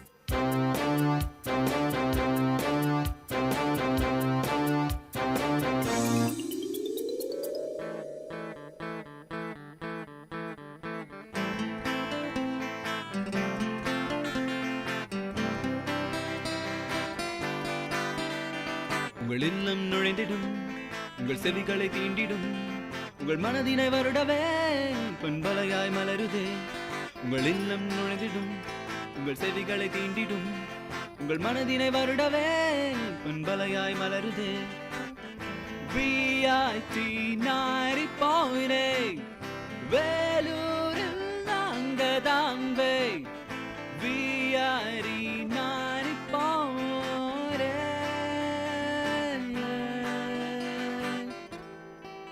நீங்கள் கேட்டுக்கொண்டிருப்பது விஐடி பண்பலை 90.8 விஐடி பல்கலைக்கழகத்தின் சமுதாய வானொலி.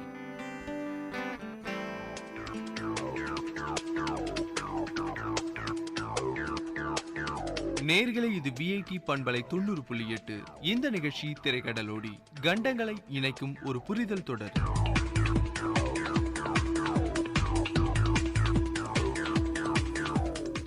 வணக்கம் நேயர்களே, நீங்கள் கேட்டுக்கொண்டிருப்பது விஐடி பண்பலை 90.8. இந்த நிகழ்ச்சி திரைக்கடலோடி. நான் உங்க ஹரியரன். என்ன நேயர்களே, வழக்கம் போல திரைக்கடலோடியில புதுசா ஒரு நாட்டை பத்தி தெரிஞ்சுக்கிற ஆர்வத்துல இருப்பீங்க. அந்த வகையில இன்னைக்கு நம்ம பார்க்க போற நாடு ஃபுட்பாலுக்கு பெயரெடுத்த நாடு. இங்க வாழ்ற மக்கள் ஃபுட்பால் போட்டிகளை அவ்வளவு நேசிக்கிறாங்க. இப்போ எல்லாரும் கெஸ் பண்ணியிருப்பீங்க. ஆமா, இன்னைக்கு நிகழ்ச்சியில ஸ்பெயின் நாட்டை பத்தி தான் பார்க்க போறோம்.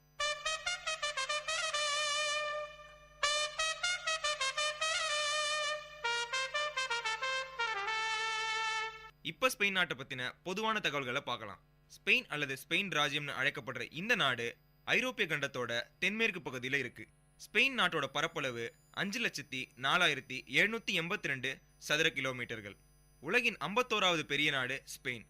ஸ்பெயின் நாட்டோட எல்லைகள்னு பார்த்தா மேற்குல போர்ச்சுகலையும் தெற்குல மெடிடேரியன் சீயை கடந்த ஆட்சி பகுதியான ஜிப்ரால்டரையும் வடக்குல பிரான்ஸ், அடோரா மற்றும் பே ஆஃப் பிஸ்கேவையும் கொண்டு இருக்கு. ஸ்பெயின் நாட்டோட தீவுகள்னு பார்த்தா மெடிடேரியன் சீல இருக்க பெலாரிக் ஐஸ்லாண்டையும் அட்லாண்டிக் ஓஷன்ல இருக்க கெனரி ஐஸ்லாண்டும் ஸ்ட்ரெய்ட் ஆஃப் ஜிப்ரால்டரோட நடுநில கடற்பகுதியில் இருக்க பாலிஸ் டி சொப்ரானியா என அழைக்கப்படும் மனிதர் வாழா பல தீவுகள் ஸ்பெயின் நாட்டில் இருக்கு. இந்த இடங்கள் இறையாண்மை உள்ள இடங்கள்னு சொல்றாங்க. ஸ்பெயின் நாடு உயர்ந்த சமவெளிகளையும் மலைத்தொடர்களையும் கொண்ட நாடு, அதாவது ஹையஸ்ட் பிளாட்டியூஸ் மற்றும் மவுண்டன் செயினை கொண்ட நாடு. ஸ்பெயின் நாட்டோட புகழ்பெற்ற பைரனிஸுக்கு அடுத்தபடியா இருக்க மலைத்தொடர்கள்னு பார்த்தா கோர்டிலோ கண்டாப்ரா, சிஸ்டமோ ஈப்ரிகோ, சிஸ்டமோ சென்ட்ரல், மோன்டிஸ் டி தொலாடோ மற்றும் சியரா மொனேரா. லெப்ரிரியன் பெனின்சுலால ஹையஸ்ட் பிளாட்டியூவா இருக்கிறது முல்கசான். இதோட உயரம் 3478 மீட்டர்கள். ஆனா ஸ்பெயின் நாட்டிலே இருக்க உயரமான மலைப்பகுதிகள்னு பார்த்தா கெனரி ஐஸ்லாண்ட்ல இருக்க தெய்டே எரிமலைகள் தான். இதோட உயரம் 3718 மீட்டர்கள். மெஸ்டா சென்ட்ரல் பிளாட்டியூ தான் ஸ்பெயின் நாட்டோட பெனின்சுலார் பகுதிகளில் இருக்க மிகப்பெரிய பிளாட்டியூ. என்ன நேயர்களே, ஸ்பெயின் நாட்டோட பொதுவான தகவல்களை பார்த்து டயர்ட் ஆகி இருப்பீங்க. வாங்க சாப்பிட ஸ்பெயின் நாட்டுல என்ன இருக்குன்னு பார்க்கலாம்.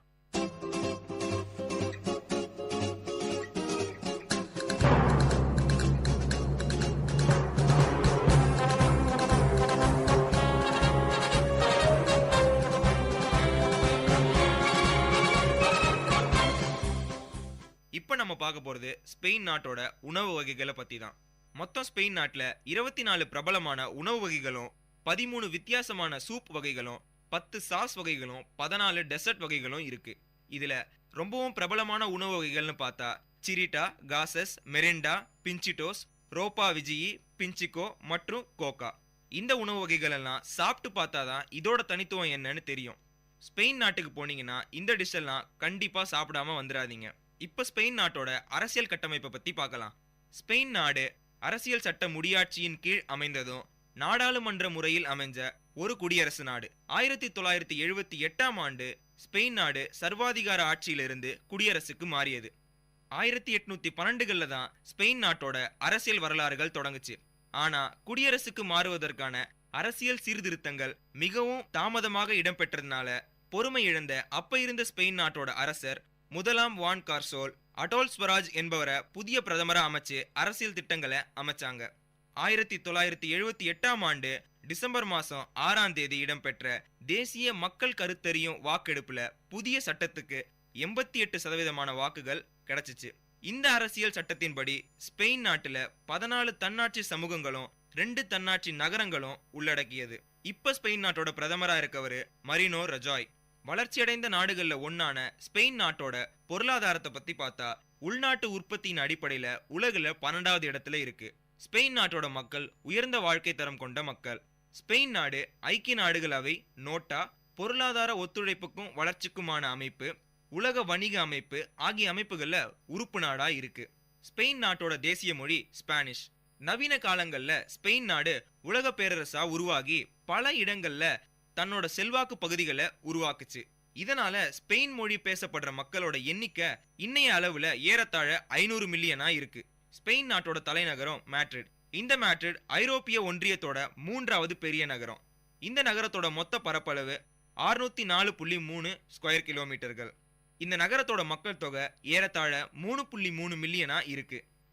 இந்த நகரம் மாஞ்சரிஸ் நதியோட கரையில அமைஞ்சிருக்கு. இந்த நகரத்துல தான் ஸ்பெயின் நாட்டோட நாடாளுமன்றமும் அரச குடும்பத்தினரின் இல்லமும் இருக்கு.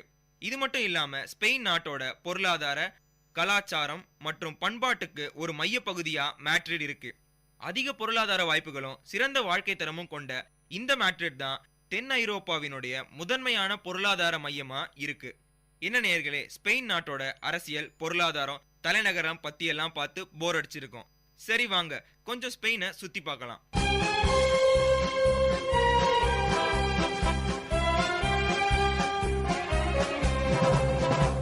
இப்ப நம்ம பார்க்க போறது ஸ்பெயின் நாட்டுல இருக்க சுற்றுலா தலங்களை பத்தி தான். ஸ்பெயின் நாட்டுல நிறைய சுற்றுலா தலங்கள் இருக்கு. அதுல மிகவும் பிரபலமான 3 இடங்களை இப்ப பார்க்கலாம். முதல்ல நம்ம பார்க்க போற இடம் பெலாசியோ ரியல் தி மேட்ரிட் அல்லது ராயல் பேலஸ் ஆஃப் மேட்ரிட பத்தி தான். மார்டின் அரண்மனை எனப்படும் இந்த அரண்மனையில தான் ஸ்பெயின் நாட்டோட அரச குடும்பத்தினர் தங்குவாங்க. இந்த அரண்மனை ஸ்பெயின் நாட்டோட தலைநகரமான மேட்ரிட்ல இருக்கு. இப்போ அரச விழாக்கள் நடத்த மட்டும் பயன்படுத்தப்பட்டு வருது. இந்த அரண்மனையின் பல அறைகள் பொதுமக்கள் பார்வைக்கு திறந்து வைக்கப்பட்டிருக்கு. 5ஆம் பிலிப்பைன் ஆட்சி காலத்துல தான், அதாவது 1738 இருந்து 1755 வரை இருக்க இந்த காலத்துல தான் இந்த அரண்மனையை கட்டியிருக்காங்க. இந்த அரண்மனையோட மொத்த பரப்பளவு 1,35,000 ஸ்கொயர் கிலோமீட்டர்கள். மொத்தம் இந்த அரண்மனையில 3,418 அறைகள் இருக்கு. ஸ்பெயின் நாட்டுக்கு போனீங்கன்னா கண்டிப்பா இந்த அரண்மனையை பார்க்க மறந்துடாதீங்க. அடுத்ததா நம்ம பார்க்க போற இடம் மாஸ்கோ கேட்ரல். இந்த மாஸ்கோ கேட்ரல் பேராலயத்தோட பழைய பெயர் ரோமன் கேத்தலிக் பேராலயம். இந்த தேவாலயம் ஸ்பெயின் நாட்டோட ஆண்டலூசியா நகரத்துல இருக்கு. ஸ்பெயின் நாட்டோட 12 பொருட்செல்வங்கள்ல இந்த பேராலயமும் ஒண்ணு. இது மட்டும் இல்லாம ஸ்பெயின் நாட்டுல அதிக மக்கள் வரும் தேவாலயமும் இந்த தேவாலயம் தான். அடுத்து நம்ம பார்க்க போற இடம் கேலட் அலகாம்பிரா. இந்த கேலட் அலகாம்பிரா அடுத்துதான் நம்ம பார்க்க போற இடம் கேலட் அலகாம்பிரா. அலகாம்பிரா என்பது தெற்கு ஸ்பெயின்ல இருக்க கிராண்டாவின் இஸ்லாமிய ஆட்சியாளர்களால் கட்டப்பட்ட மாளிகைகளையும் கோட்டைகளையும் கொண்ட ஒரு தொகுதி. 14ஆம் நூற்றாண்டுல இத்தொகுதி கட்டப்பட்ட போது இந்த இடம் அல் அட்லான்சு என அழைக்கப்பட்டு வந்துச்சு. ஒரு காலத்துல கிராண்டியாவின் முஸ்லிம் ஆட்சியாளர்கள் இருப்பிடமாகவும் இருந்துச்சு. இந்த அலகாம்பிரா 740 மீட்டர்கள் நீளமும் 205 மீட்டர்கள் அகலமும் கொண்டது. இந்த அலகாம்பிராவை சுத்தி 13 கோபுரங்களையும் அதிக வலுவான அரண்களையும் அமைச்சிருக்காங்க. இந்த கோபுரங்கள் சில பாதுகாப்பு காரணங்களால அமைக்கப்பட்டவை. என்னடா ஸ்பெயின் நாடுன்னு ஆரம்பிக்கிறப்போ ஃபுட்பால்னு ஆரம்பிச்சுட்டு இன்னும் அதை பத்தி பேசலையேன்னு தானே யோசிக்கிறீங்க. ஸ்பெயின் நாடு வெறும் சுற்றுலா தலங்களுக்கு மட்டும் ஃபேமஸ் இல்லை. ஸ்பெயின் நாட்டில் நடக்கிற பல விளையாட்டுகள் மிகவும் பிரபலமானது. ஸ்பெயின் நாட்டு மக்கள் ஃபுட்பால் விளையாட்டுல அதிக ஆர்வம் கொண்டவங்க. இங்க ஃபுட்பாலுக்குன்னு நிறைய கிளப் இருக்கு. உலக புகழ் பெற்ற பிளேயர்களான மெஸ்ஸி மற்றும் ரொனால்டோவோட கிளப்பான பார்சிலோனா மற்றும் ரியல் மேட்ரிட் இங்க ரொம்பவும் ஃபேமஸ். ஸ்பெயின் நாட்டுக்கு போனீங்கன்னா ஸ்பெயின் ஃபுட்பால் மேட்சஸை கண்டிப்பா போய் பாருங்க.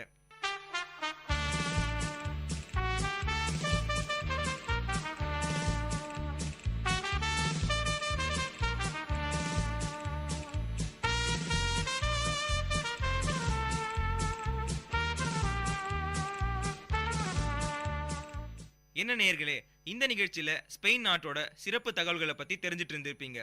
இதே மாதிரி வேறொரு நிகழ்ச்சியில இன்னொரு நாட்டை பத்தின சிறப்பு தகவல்களோட உங்களை வந்து சந்திக்கிறேன். அதுவரை விடை பெறுவது உங்கள் ஹரிஹரன். இணைந்திருங்கள். இது விஐடி பண்பலை 90.8.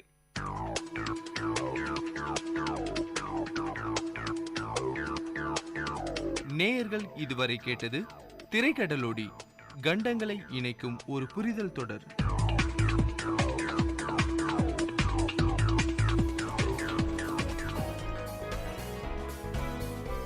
All marriages are sacred, but all are not safe.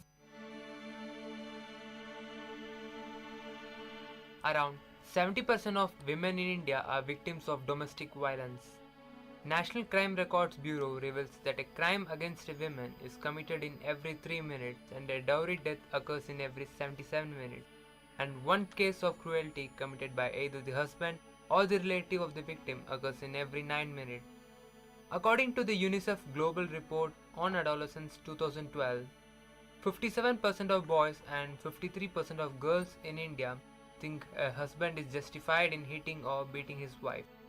If the numbers we see in domestic violence were applied to terrorism or gang violence, the entire country would be up in arms and it would be the leading story every day and night.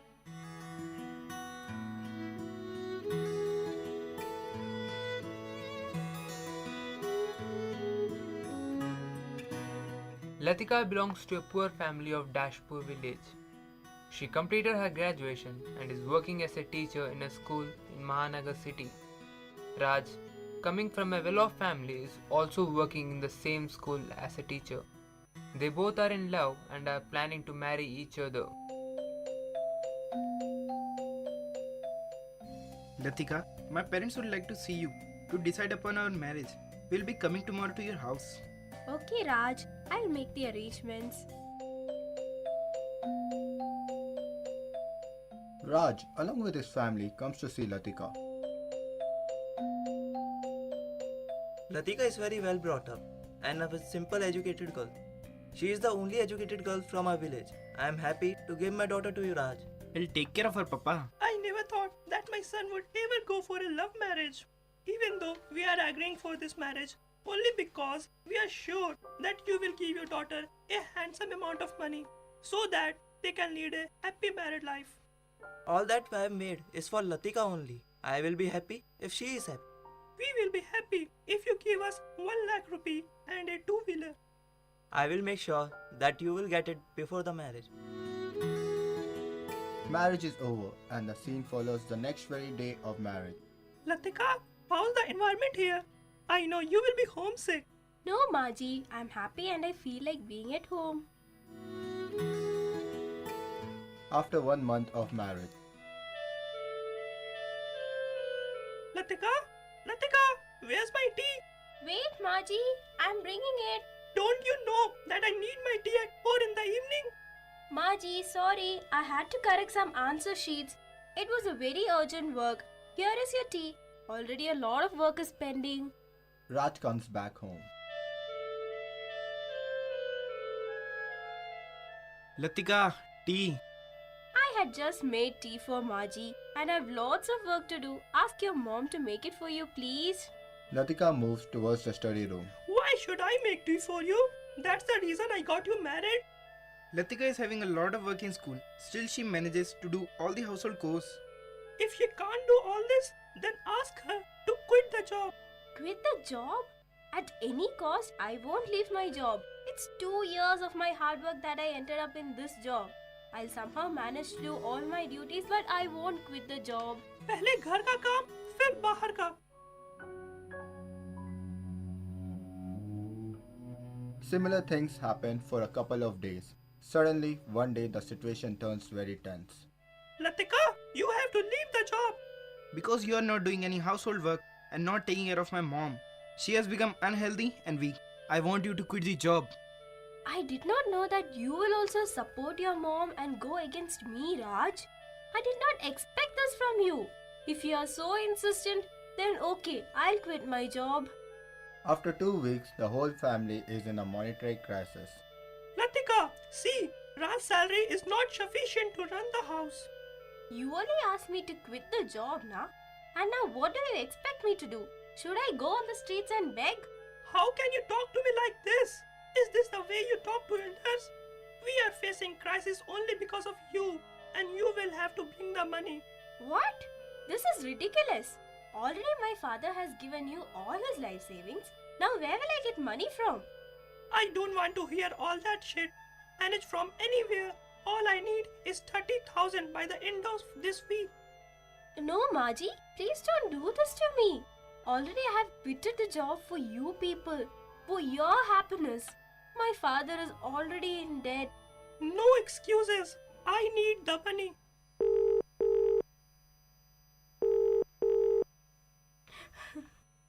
Hello? Hello, Beti. How are you? I'm fine, Papa. No. Beta, I know you very well. What happened to you? Dear, please tell me. Papa, I quitted my job because Maji and Raj were too adamant. Now they're asking me to pay 30,000 rupees within a week. What? We had already fulfilled their demands. Anyway, don't worry, Beti. I will find out a way to solve this situation. But Papa, from where will you get this huge amount in a week? I love you, Beti, and I can do anything for your happiness. Papa, the dam is now overflooded. I think we should report the matter to the police. No, Beti, you are now married, and that is your home, and you must do all the things needed to keep it intact. Don't worry about me. I will manage the money somehow. After 1 week, Latika's father visits Raj's house. He somehow manages to pay them 10,000 rupees. Only 10,000? I told you to bring 30,000. Where's the rest of it, Latika? Maji? Latika, wait. Let me say. It is not Latika's fault. Sorry, I got this much money only. And for getting this much money, I have mortgaged my house, my field, everything. Now I don't even have a roof over my head to live. If you can't give 30,000, then take your girl with you. Raj, how can you say this? Your drama won't work here. Now stop crying and get lost. We don't need you here. Get out of my life. No, Raj. Please don't do this to me. I am sorry. It's my fault. Please don't punish my daughter. I will get you the money within 2 days. 2 days.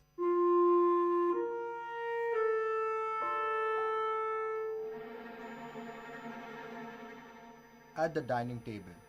Is this how you make dal? Didn't your mother teach you? How dare you say anything about my mother?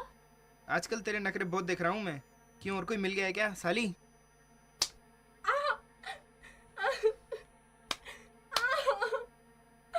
Latika got injured very badly. They locked her up in a room. She calls up her father. Hello. Latika. Latika, why are you crying, my dear? Please forgive me. I've given you a lot of troubles. And now further I won't. Papa, I'm leaving. Betty. Hello. Hello. Police team and girls dart in Raj's house. Mother-in-law opens the door. Raj, police! Police in our house! Stop your melodrama. Where's this girl? We have to search your house. No, she's not in the house. She went to the market. No, he's lying. She is here only. She had called me before. Constable, search the house. Constable breaks a Latika's bedroom lock. Latika! Stay away from the crime scene. You both are under arrest.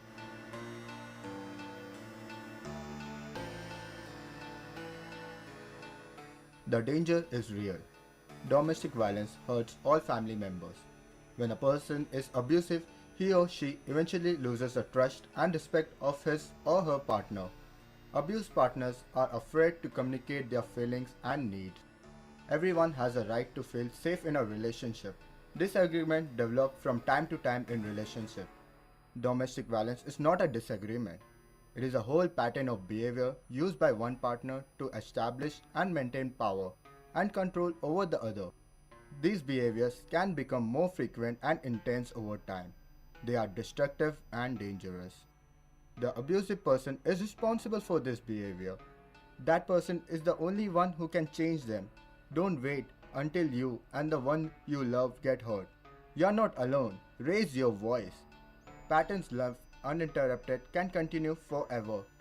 Domestic violence is a pattern that unless something significant changes, it will go on and affect everyone around you, your friends, family, and your children. No man can know where he is going unless he knows exactly how he arrived at his present place.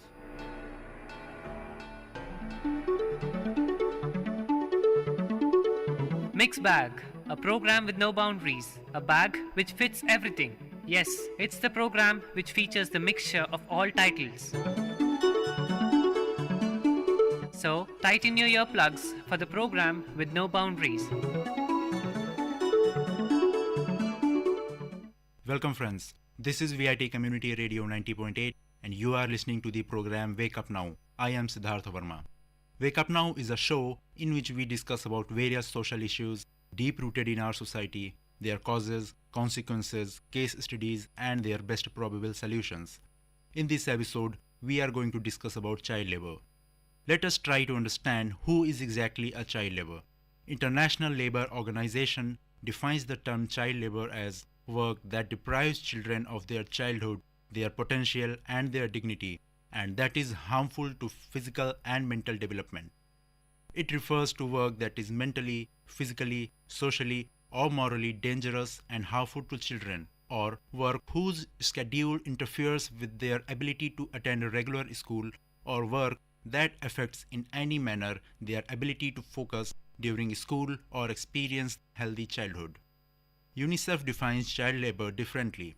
UNICEF suggests that a child is involved in a child labor activities if he or she is between 5 to 11 years of age, he or she did at least 1 hour of economic activity or at least 28 hours of domestic work in a week, and in case of children between 12 to 14 years of age, he or she did at least 14 hours of economic activity or at least 42 hours of economic activity and domestic work per week.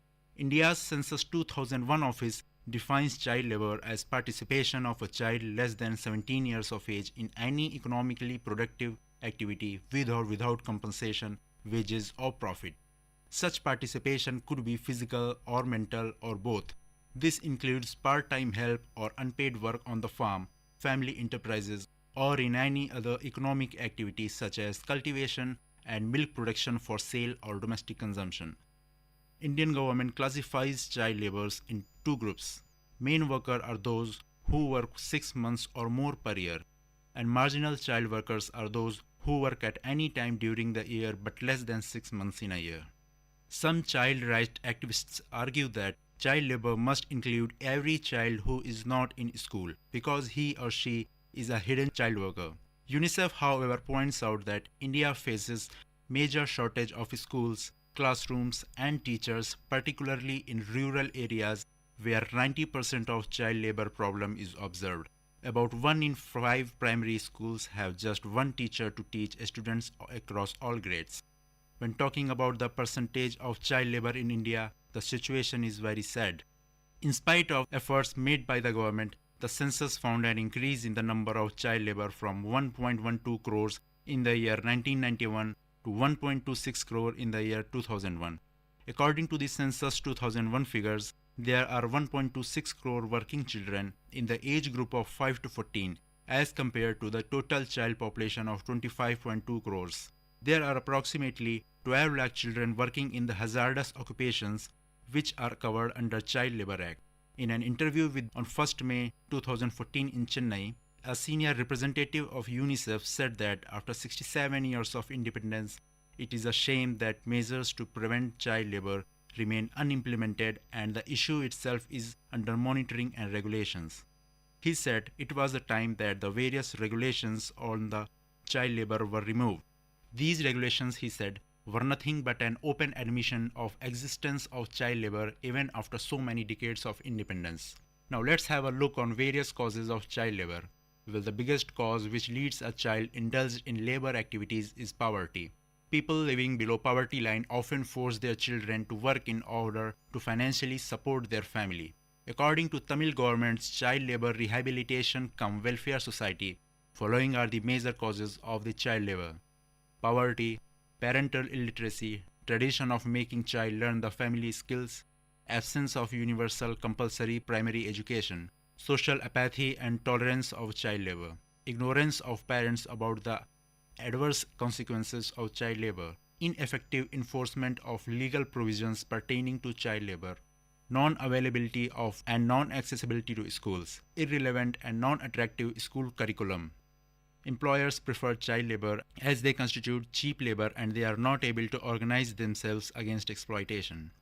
Now I have a case study provided by Childline India Foundation which shows the severity of the problem. With an increasing number of children being observed at restaurants and dhabas in Meerut, Childline and the police undertook a campaign titled Operation Masoom with the objective of rescuing children engaged in labor. A meeting was held including Childline members, DIG Akhil Kumar and police officials across Meerut to constitute and implement an intervention strategy for the restaurant and dhabas in Meerut.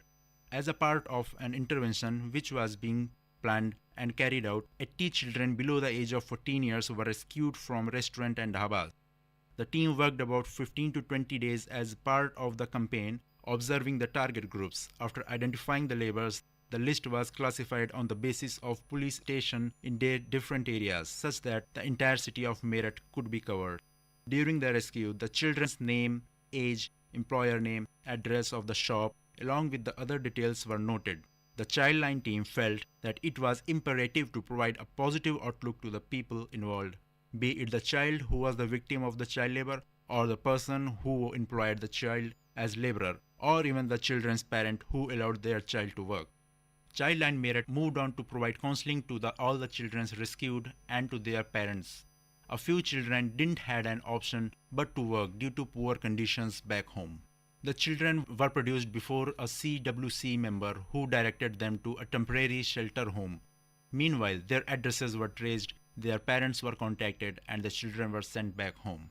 Being a laborer leads to a serious consequences on a child, some of which, as given by Tamil government's Child Labor Rehabilitation cum Welfare Society, are as follows: stunted growth of future generation, inability to harness human resources, inability to contribute to development, adult unemployment, depreciation in wages, perpetuation of poverty, persistence of child labor, perpetuation to economic inequality, increased abuse of children, increased illiteracy, ignorant populace, citizens with inferiority complex, malnourished sick citizens, increased bottlenecks in the development process, wasted human resources, wasted human talent and skills, scientists, artists, and persons of eminence lost to child labor. Now we have seen that how big is the problem and how deeply its roots are pertaining in our society, putting the future of millions of budding ones in the dark, which leads them to a life full of never-ending problems. In order to put an end to this practice, in addition to the various steps taken by the government, we also need to take an initiative in the right direction.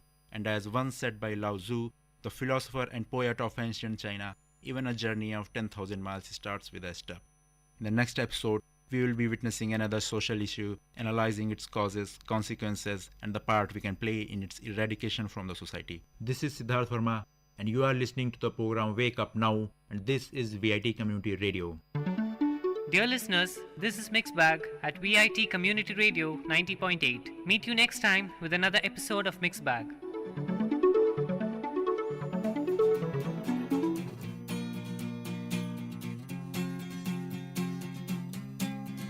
थोड़ी आवारगी, हल्की सी बंदगी, चुटकी पर बेखुदी, जरा सी गफलती. थोड़ी आवारगी, हल्की सी बंदगी, चुटकी पर बेखुदी, जरा सी गफलती. यारों का जो साथ हो,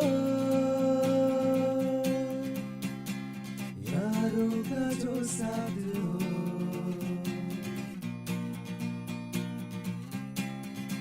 कहो यलगार है तब तक है अपना यार तू जब तक. कहो यलगार है तब तक है अपना यार तू जब तक.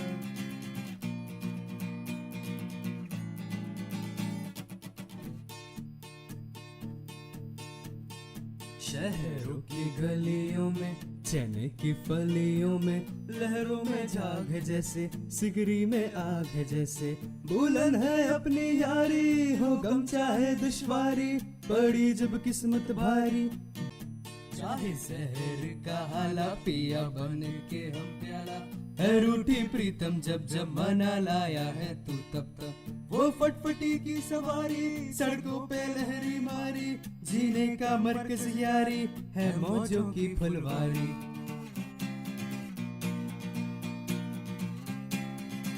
कहो यलगार है तब तक है अपना यार तू जब तक. कहो यलगार है तब तक है अपना यार तू जब तक.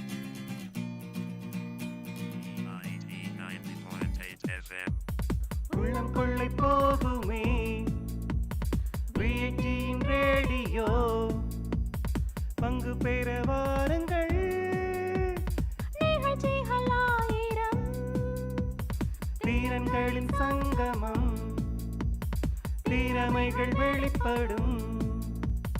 VITயின் ரேடியோ, உங்கள் ரேடியோ. வல்லுனர் பார்வை. பல்துறை பகிர்வுகள், வல்லுனர் தரவுகள், மக்களின் சந்தேகங்களுக்கான சான்றுகளோடு VIT பண்பலை 90.8 வல்லுனர் பார்வை.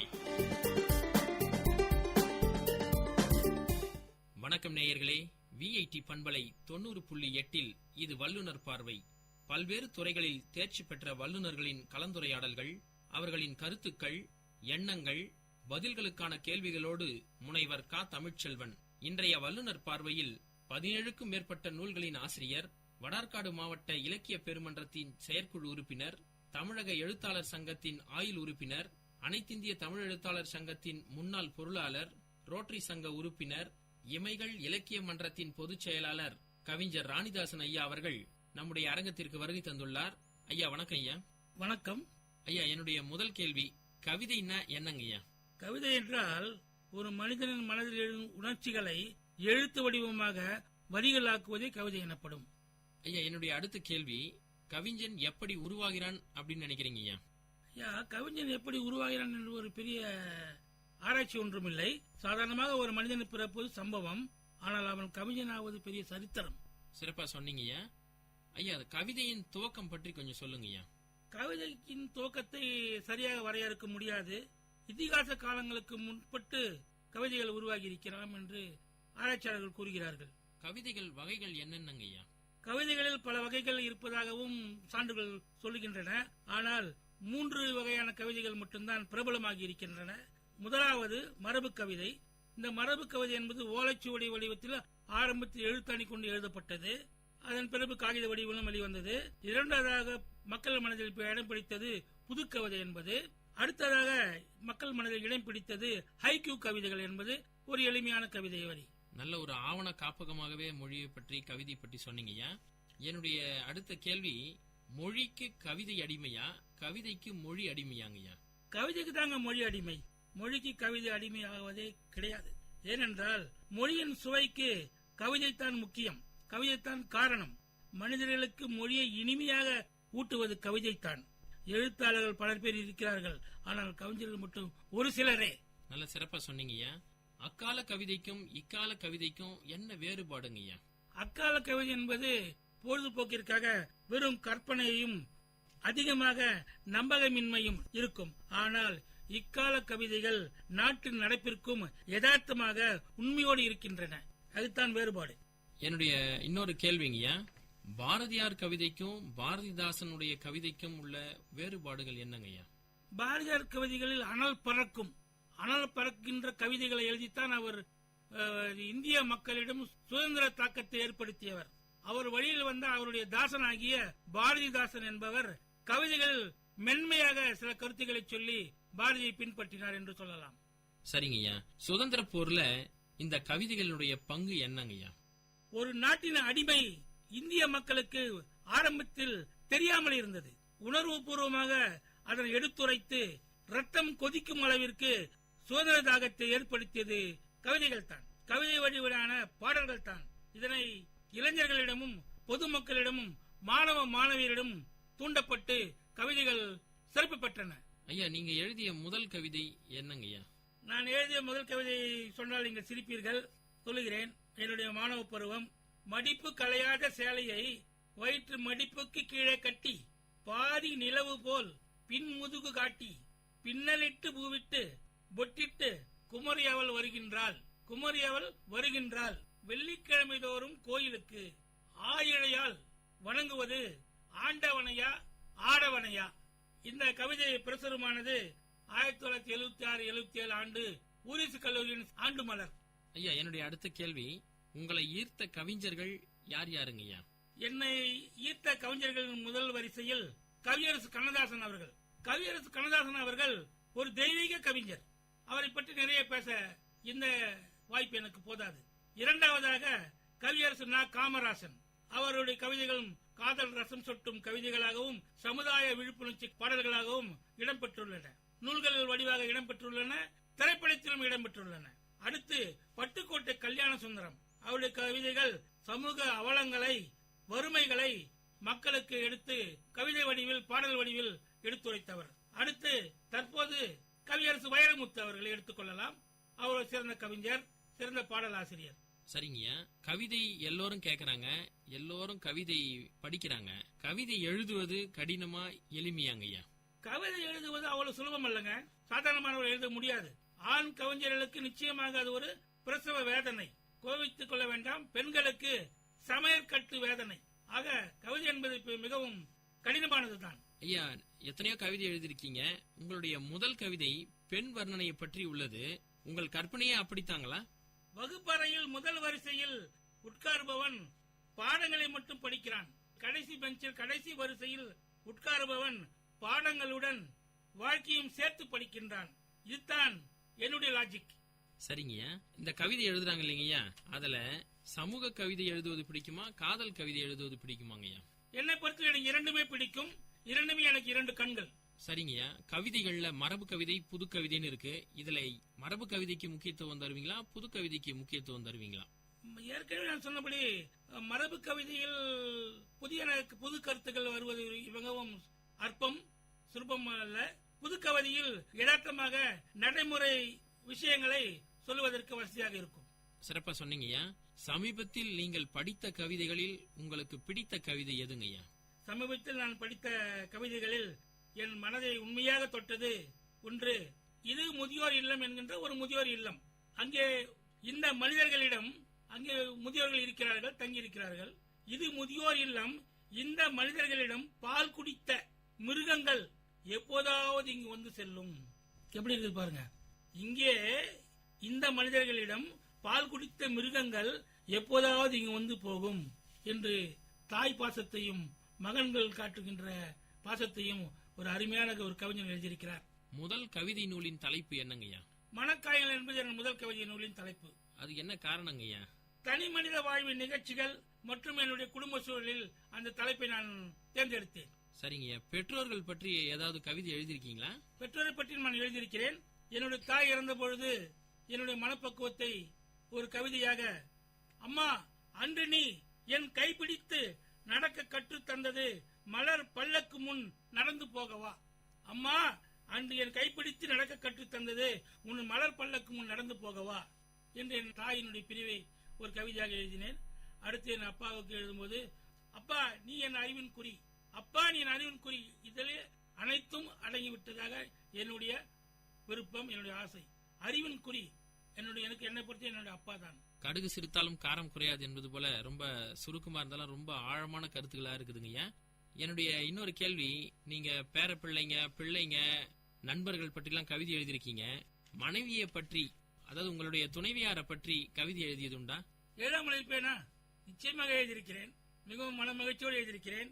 தலைப்பு என்ன கொடுத்திருக்கிறேன் என்றால், என் சொந்தமே என்கின்ற தலைப்பில், என் பார்வைக்கு சொந்தமானவளே, என் சிரிப்புக்கு சொந்தமானவளே, என் எண்ணங்களுக்கு சொந்தமானவளே, என் கற்பனைக்கு சொந்தமானவளே, என் கனவுகளுக்கு சொந்தமானவளே, என் உணர்வுகளுக்கும் சொந்தமானவளே, என் வாலிபத்திற்கும் சொந்தமானவளே, என் உடை அலங்காரத்திற்கும் சொந்தமானவளே, என் உடைமைகளுக்கும் சொந்தமானவளே, என் வரலாற்றுக்கு சொந்தமானவளே, என் வாரிசுகளுக்கு சொந்தமானவளே, என் தமிழுக்கு சொந்தமானவளே, என் தமிழுக்கு சொந்தமானவளே, நீதான் என் கவிதைகளுக்கும் சொந்தமானவள், நீதான் என் கவிதைகளுக்கும் சொந்தமானவள். சிறப்பா இருந்ததுங்கய்யா. தற்போது வெளியிட உள்ள நூல்கள் என்னென்னங்கய்யா?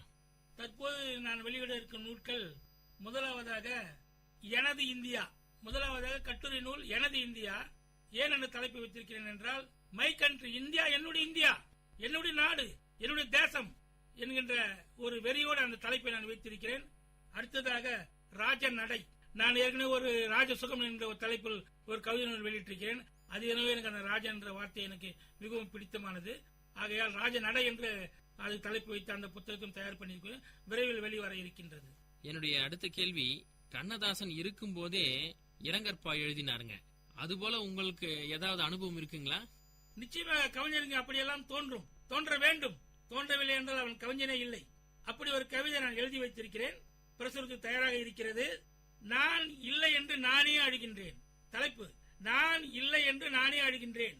இழக்கக்கூடாத, மறக்க முடியாத வாழ்க்கையை இன்று நான் தொலைத்து விட்டேன்.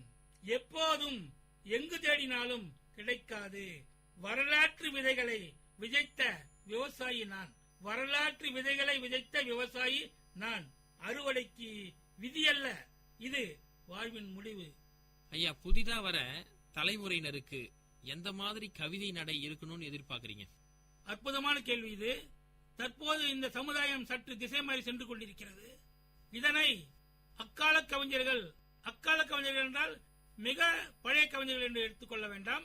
பாரதியினுடைய, கண்ணதாசனுடைய காலகட்டத்தில் உருவான கவிஞர்களை போன்று சற்று விழிப்புணர்வு உள்ள, எதிர்காலத்திற்கு நல்ல கவிதைகளை, தரமான கவிதைகளை, ஏனென்றால் நம்முடைய சமுதாயம் திசை மாறி போகாமல் இருப்பதற்காக நீங்கள் ஒரு வழிகாட்டியாக, ஒரு வழிகாட்டி கவிஞனாக கவிதைகளை படைக்கும்போது நான் வரவேற்று விரும்புகிறேன்.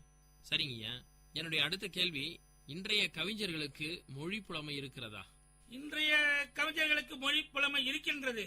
மொழி புலமை இருப்பதனால்தான் அவர்கள் கவிதை எழுத வேண்டும் என்று கவிதை எழுதுகிறார்கள். அதில் மாற்று கருத்து கிடையாது. ஆனால் பிற மொழி தாக்கம் நிறைய வந்து விடுகிறது. அது வரக்கூடாது. தமிழ் கவிஞன் தமிழனாக இருக்க வேண்டும். ஆங்கில சொற்கள், பிற மொழி சொற்கள் புகுந்து விளையாடக்கூடாது. சுவைக்காக கூட சேர்க்கக்கூடாது. தமிழ் என்றால், தமிழ் கவிஞன் என்றால் தமிழ் கவிதைத்தான் எழுத வேண்டும். அதுதான் சமுதாயத்தின் நிலைக்கும் நீடிக்கும் மகிழ்ச்சி தரும்.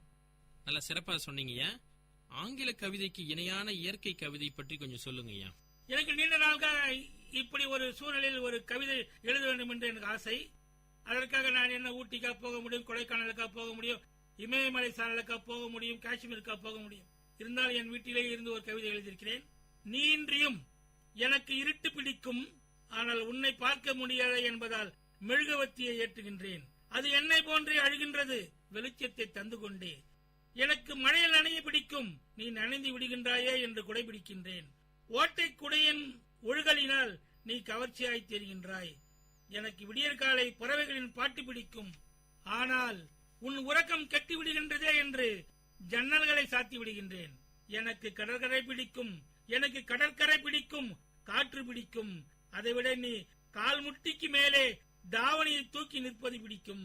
எனக்கு மலைகள் பிடிக்கும், அதன் கம்பீரமும் பிடிக்கும், ஏனில் உன் பருவம் போல நிற்பதினால். எனக்கு நீர்வீழ்ச்சி பிடிக்கும், அதன் வெண்மை நுரைகள் பிடிக்கும், அவை உன் சிரிப்பு போல தெரிவதினால். எனக்கு மலைச்சாலைகள் பிடிக்கும், அதன் வளைவுகள் மேடு பள்ளங்கள் பிடிக்கும், ஏனெனில் உன் மேனியை நினைவுபடுத்துவதினால். எனக்கு வயல்வெளி பிடிக்கும், அதன் பசுமை பிடிக்கும், ஏனில் உன்னோடு கைகோர்த்து நடப்பதினால். எனக்கு உன் அப்பா பிடிக்கும், உன் அம்மா பிடிக்கும். எனக்கு உன் அப்பா பிடிக்கும், அதைவிட உன் அம்மா பிடிக்கும், ஏனெனில் உன்னை தினமும் அலங்காரம் செய்து அனுப்புவதினால். கடைசியாக நீ எனக்கு மறக்காமல் கொடுத்த கல்யாண பத்திரிகை பிடிக்கும், அதைவிட நீ எனக்கு கொடுத்த அல்வா பிடிக்கும். சமுதாய சீரழிவுகள் ஏற்படுகின்ற போது ஒவ்வொரு கவிஞரும் ஒவ்வொரு எழுத்தாளரும் தன்னுடைய உணர்வுகளை பிரதிபலிச்சிருக்காங்க ஐயா. அதுபோல சமீபத்தில் ஏதாவது சமுதாய சீரழிவுகள் ஏற்பட்டிருந்த போது உங்களுக்கு அந்த மாதிரி பாதிப்புகள் எதனா உண்டானதா? நிச்சயமாக உண்டு. சமீபத்தில் காஷ்மீர் மாநிலத்தில் ஏற்பட்ட வெள்ளப்பெருக்கு சேதத்தை பற்றி கூட எனக்கு எழுத ஆசை. அப்படி எனக்கு தாக்கத்தை ஏற்படுத்தி பல ஆண்டுகளுக்கு முன்பாக மராட்டிய மாநிலத்தில் நடைபெற்ற பூகம்ப பலியின் பூகம்பம், மகா பெரிய பூகம்பம் ஏற்பட்டு பல சீரழிவுகள் ஏற்பட்டது. அப்போது உண்மையிலேயே மனம் இறுகி ஒரு கவிதையை எழுதி பிரசுரித்தேன்.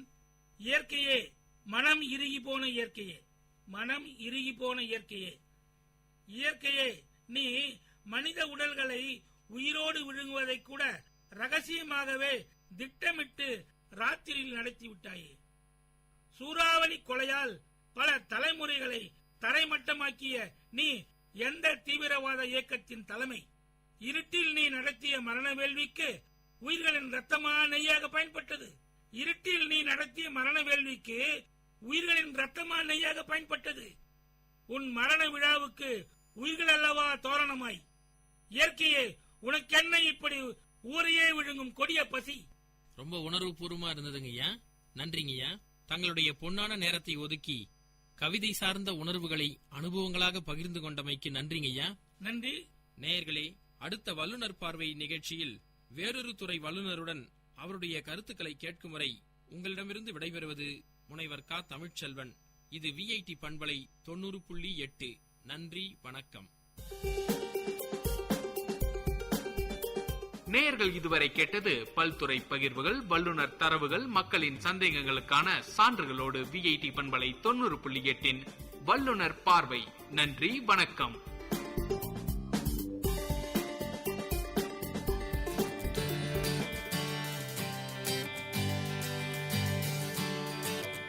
It's 8:30 in the morning.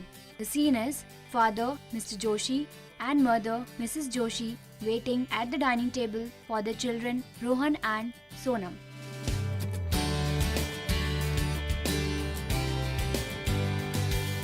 Rohan is busy on his laptop and Sonam is busy texting on her mobile.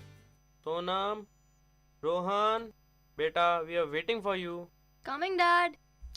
Just a second, Dad. Sonam studies in 11th standard and she's new to Facebook and has instantly become addicted to it. Rohan is a college boy and he is into ethical hacking, but his parents are unaware of it. Sonam and Rohan arrive at the dining table. Stop texting and have your breakfast. You are getting late for school. Okay, fine, Dad. Okay, I'm done with breakfast. I'm leaving for college now. Okay, Sonam, come. Let me drop you to school.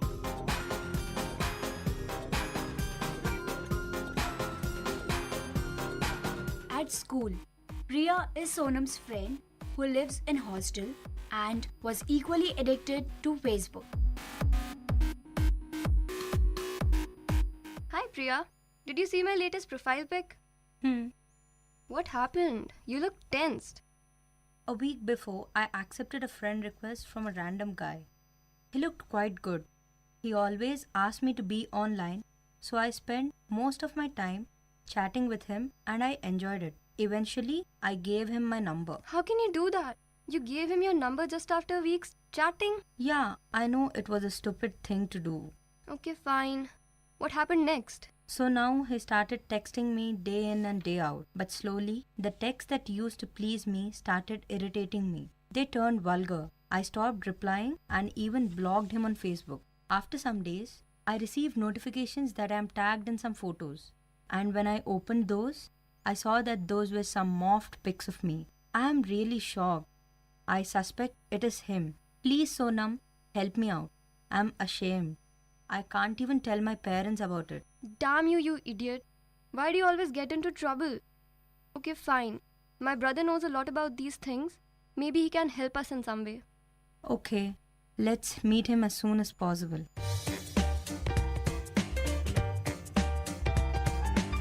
Meanwhile, in Mr. Joshi's office, Let me go through my inbox. You received a cash prize of $60,000. To avail the prize, kindly deposit $1,000 in below mentioned bank details. Wow, how lucky I am. since Mr. Joshi is in a financial crisis and in a dire need for money, he instantly transfers the money as required. After an hour, he receives another email. We received your cash, but we are facing some issues with the foreign exchange department. You need to pay $500 more as processing fee. And Mr. Joshi commits the same mistake again. After an hour, he receives another email claiming successful transfer of cash in his account. He calls his bank. Good evening. Welcome to Indian Bank. How may I help you? Hello? I rang up to inquire about my account balance. My account number is 3164668. Has any money been deposited recently? Please wait for a moment. Sorry, but there hasn't been any recent deposits in your account, but only withdrawals. Can you please check it again? Yes, sir. I'm quite sure. Thank you.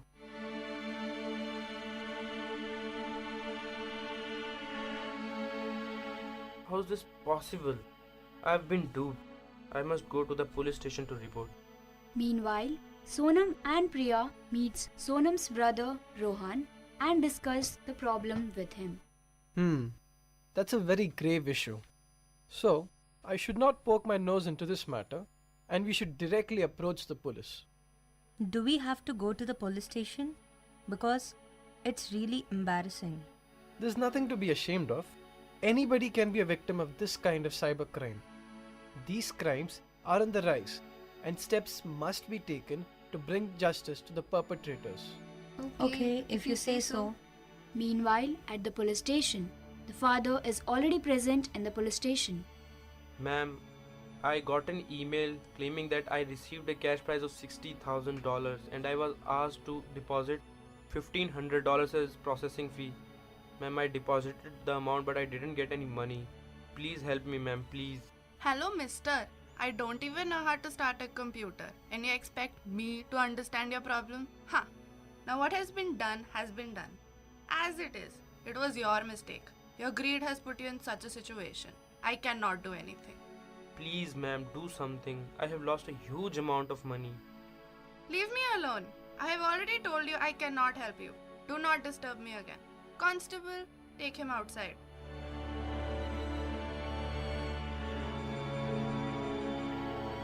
Mr. Joshi is very disheartened at the kind of treatment at the hands of the police. But to this surprise, he sees Rohan, Sonam and Priya entering the police station.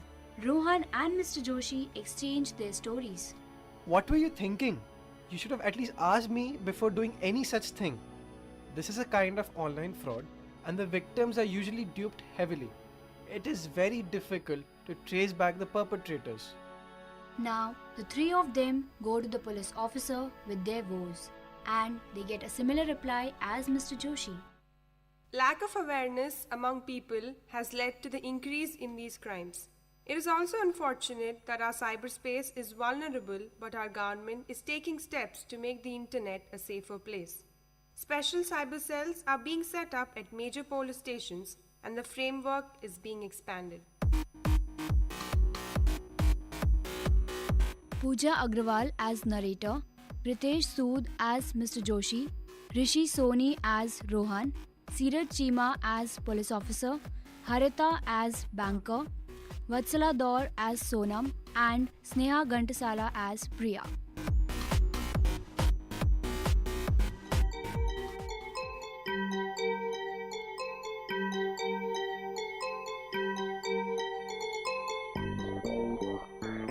வணக்கம், நமஸ்தே, நமஸ்கார், சலாம் and வந்தனம். நீங்கள் கேட்டுக்கொண்டிருப்பது VIT பண்பலை 90.8. இது VIT பல்கலைக்கழகத்தின் சமுதாய வானொலி. உங்க எல்லோரையும் புதுமை பெண்கள் நிகழ்ச்சிக்கு வரவேற்கிறேன். நான் உங்க அட்டானா. இந்த நிகழ்ச்சியில எவ்வளோ கடினமான சூழ்நிலையும் தனக்குன்னு ஒரு பாதையை அமைச்சுக்கிட்டு அதுல அவங்க பயணத்தை தொடர்ந்து அதுல வெற்றியும் அடைந்த பெண்களை பத்தி தான் நான் உங்களுக்கு சொல்ல போறேன்.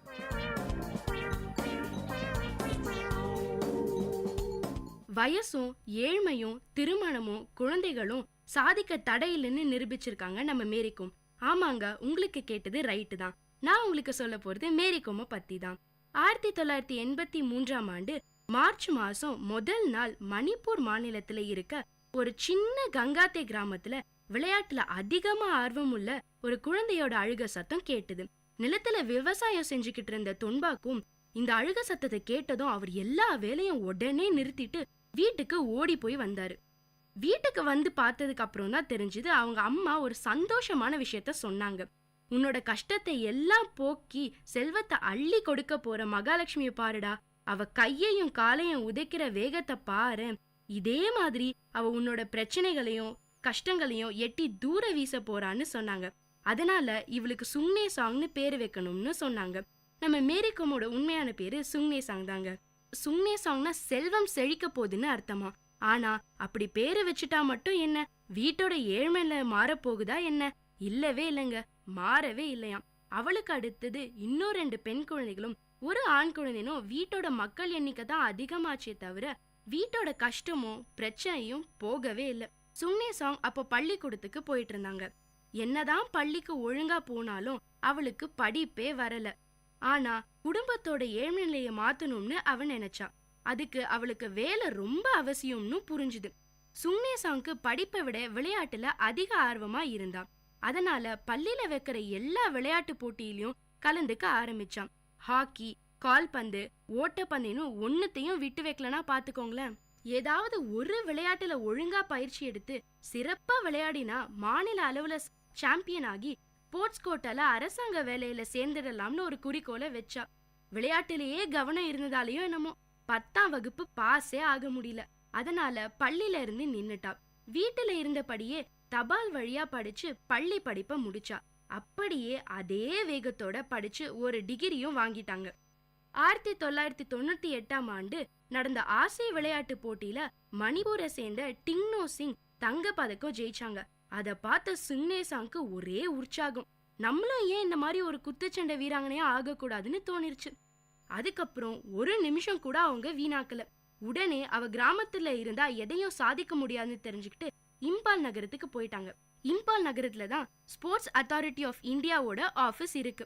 சரி, நானே இத்தனை நாள் எப்படி என் குடும்பத்தை பத்தி நினைச்சுக்கிட்டே இருந்தா மட்டும் என் குடும்பத்தோட நிலை மாறுமா என்ன? நம்மளோட ஆசைய அங்க இருக்க யாரா ஒருத்தர்கிட்ட சொல்லி அவங்க கிட்ட உதவி கேட்போம்னு நினைச்சாங்க. அதனால ஸ்போர்ட்ஸ் அத்தாரிட்டி ஆஃப் இந்தியா ஆபீஸ்ல இருந்த கோச் கோசனா பெத்தாய பார்த்தாங்க. அவங்களும் இவங்களுக்கு ஒரு வாய்ப்பு வழங்கி தரேன்னு சொன்னாங்க. கோசனா மெத்தாயும் அவங்க அணிஞ்சிருந்த கிழந்தை ஆடைய பொருட்படுத்தாம அவ கண்ணுல தெரிஞ்ச சாதிக்கணுங்கிற வெறிய பார்த்து அவளுக்காக மேல் அதிகாரிகளிடம் பேசி வாய்ப்பும் வாங்கி கொடுத்தாங்க. அந்த ஸ்போர்ட்ஸ் அத்தாரிட்டி ஆஃப் இந்தியால இருந்த எல்லாரும் வியக்கிற அளவுக்கு கடினமா உழைச்சாங்க நம்ம சுங்னே சாங். மேரிக்கும் குத்துச்சண்டை பயிற்சியில ஈடுபட்டிருந்ததா அவங்க அப்பா அம்மா கிட்ட கூட சொல்லலையாம். சொன்னா இது பெண்களுக்கான விளையாட்டு இல்லைன்னு சொல்லி அவங்க கனவுகளை அழிச்சிடுவாங்களோன்னு அவ சொல்லவே இல்லையாம். 2 வருஷம் கடினமா உழைச்சதுக்கு அப்புறம் அவங்க முதல்ல மாநில அளவுல நடக்கும் சப் ஜூனியர் குத்துச்சண்டை போட்டியில வெற்றி பெற்றாங்களாம். இதுக்கு அப்புறம் தான் மேரிக்கும் என்ன விளையாட்டு விளையாடுறாங்கன்னு அவங்க அப்பா அம்மாக்கு தெரிய வந்துச்சான். அவங்க அப்பாவுக்கு செம்ம கோவம் வந்துருச்சான் இது தெரிஞ்சதும். எப்படியோ தனக்கு இந்த விளையாட்டு கடவுள் கொடுத்த வரம்னு சொல்லி அவங்க அப்பா அம்மாவோட சம்மதத்தோட பயிற்சியை தொடர்ந்தாங்களாம். சிறிய உடல் அமைப்போட 45 கிலோ எடையுடன் இருந்தாலும் மேரிக்கும் அதிக எடையுள்ள ஆண்களோட கூட மோதி வெற்றி பெறும் ஆற்றல் கொண்டவங்களாம். 2001ஆம் ஆண்டு பஞ்சாப்ல நடந்த தேசிய விளையாட்டு போட்டியில கலந்துக்க போகும்போதுதான் ஆன்லேர் கரோங் கோம்ன்றவங்கள சந்திச்சிருக்காங்க. இவங்க 2 பேரும் ஒரே மாநிலத்தில இருந்து வந்ததால இவங்க 2 பேருக்கிடையே ஒரு நல்ல புரிதல் உருவாகிச்சாம்.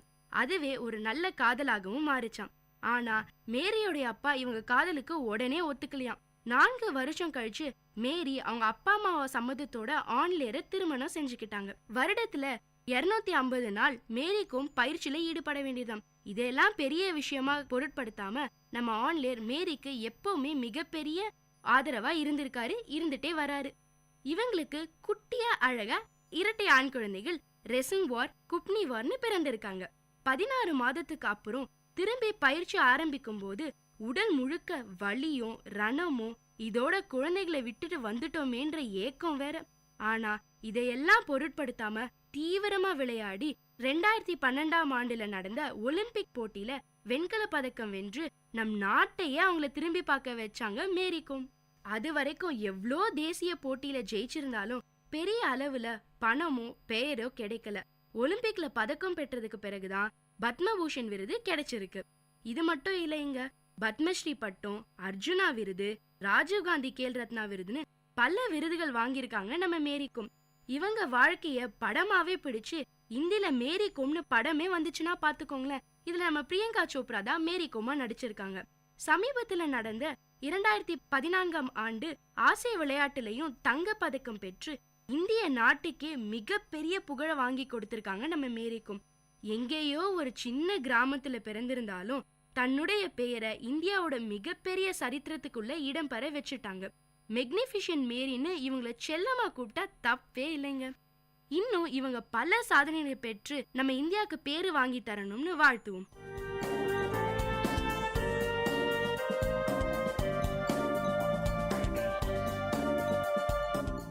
இந்த நிகழ்ச்சி உங்க எல்லாருக்கும் ஒரு பெரிய உற்சாகத்தை தந்திருக்கும்னு நம்புறேன். இதே மாதிரி பல விஷயங்களை தெரிஞ்சுக்கணுமா? அப்போ விஐடி பண்பலை 90.8 கேட்டுக்கிட்டே இருங்க.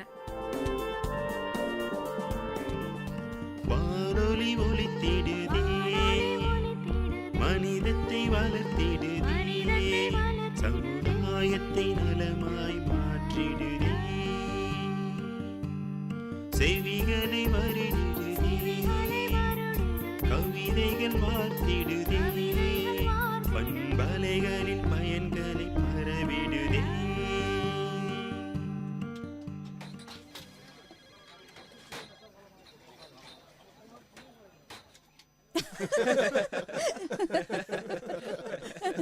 என்ன கேண்டீன் அண்ணா, இன்னைக்கு டீல இஞ்சி வாசனையே இல்லையே. ஐயா, இஞ்சி ரேட்டு அதிகமாக இருக்கு. ஆனால் நீங்கள் அதிக காசு கொடுத்து டீயை வாங்க மாட்டீங்க.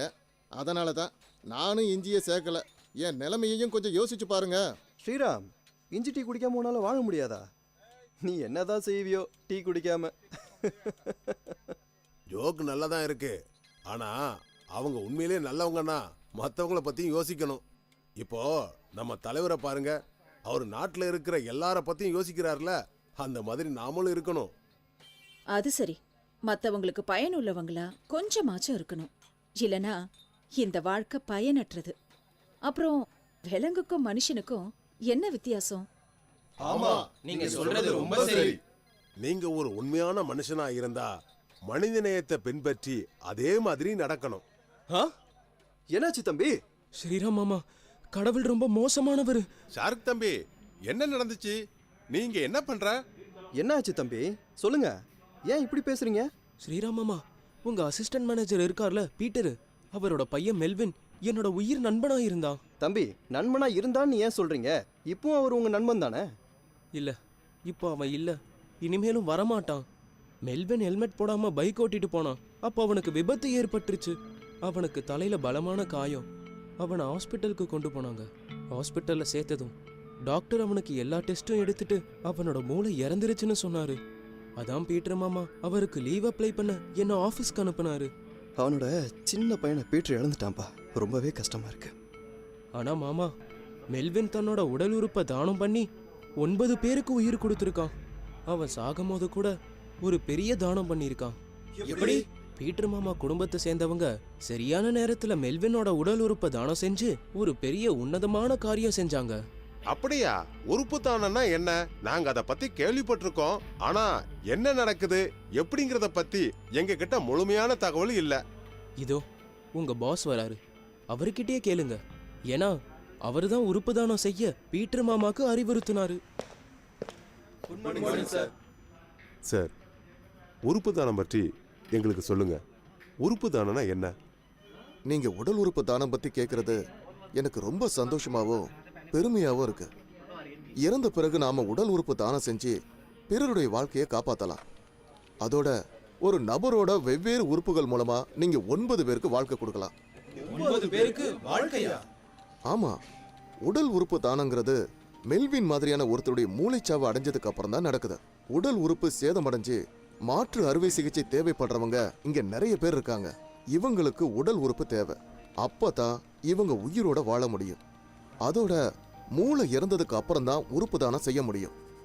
அவங்களுடைய குடும்ப உறுப்பினர்கள் அவங்க சொந்த விருப்பத்துல தான் உறுப்புகளை தானம் செய்யறாங்க. ஆனா சார், பொதுவா உறுப்புகளை தானம் செஞ்சா அடுத்த ஜென்மத்துல அந்த உறுப்புகள் இல்லாம பிறப்போன்னு நிறைய பேர் சொல்றாங்க. இப்படி யோசிச்சு பாருங்களேன்.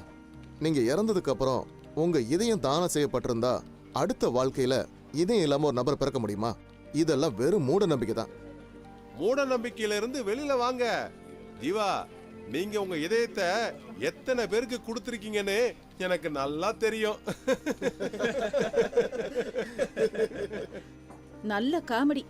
ஆனா சார், உடல் உறுப்பு தானம் நம்ம சாஸ்திர சம்பிரதாயத்துக்கு எதிரானது இல்லையா? மரணத்துக்கு அப்புறம் கடைசி காரியங்கள் செய்யறது நம்ம வழக்கம் இல்லையா? அதெல்லாம் எப்போ செய்ய? நம்மோட வேதங்கள் சொல்லி இருக்கிற மாதிரி கஷ்டப்படுறவங்களுக்கு உதவி செய்யறதும் மற்றவங்களுக்கு சேவை செய்யறதும் தான் உண்மையான பக்தி. அதோட உடல் தானம் செய்பவருடைய உடல் தானத்துக்கு அப்புறமா அது சிதைக்கப்படுறது இல்ல. உடல் ரொம்ப மரியாதையோட திருப்பி தரப்படுது. ரொம்ப சரியா சொன்னீங்க.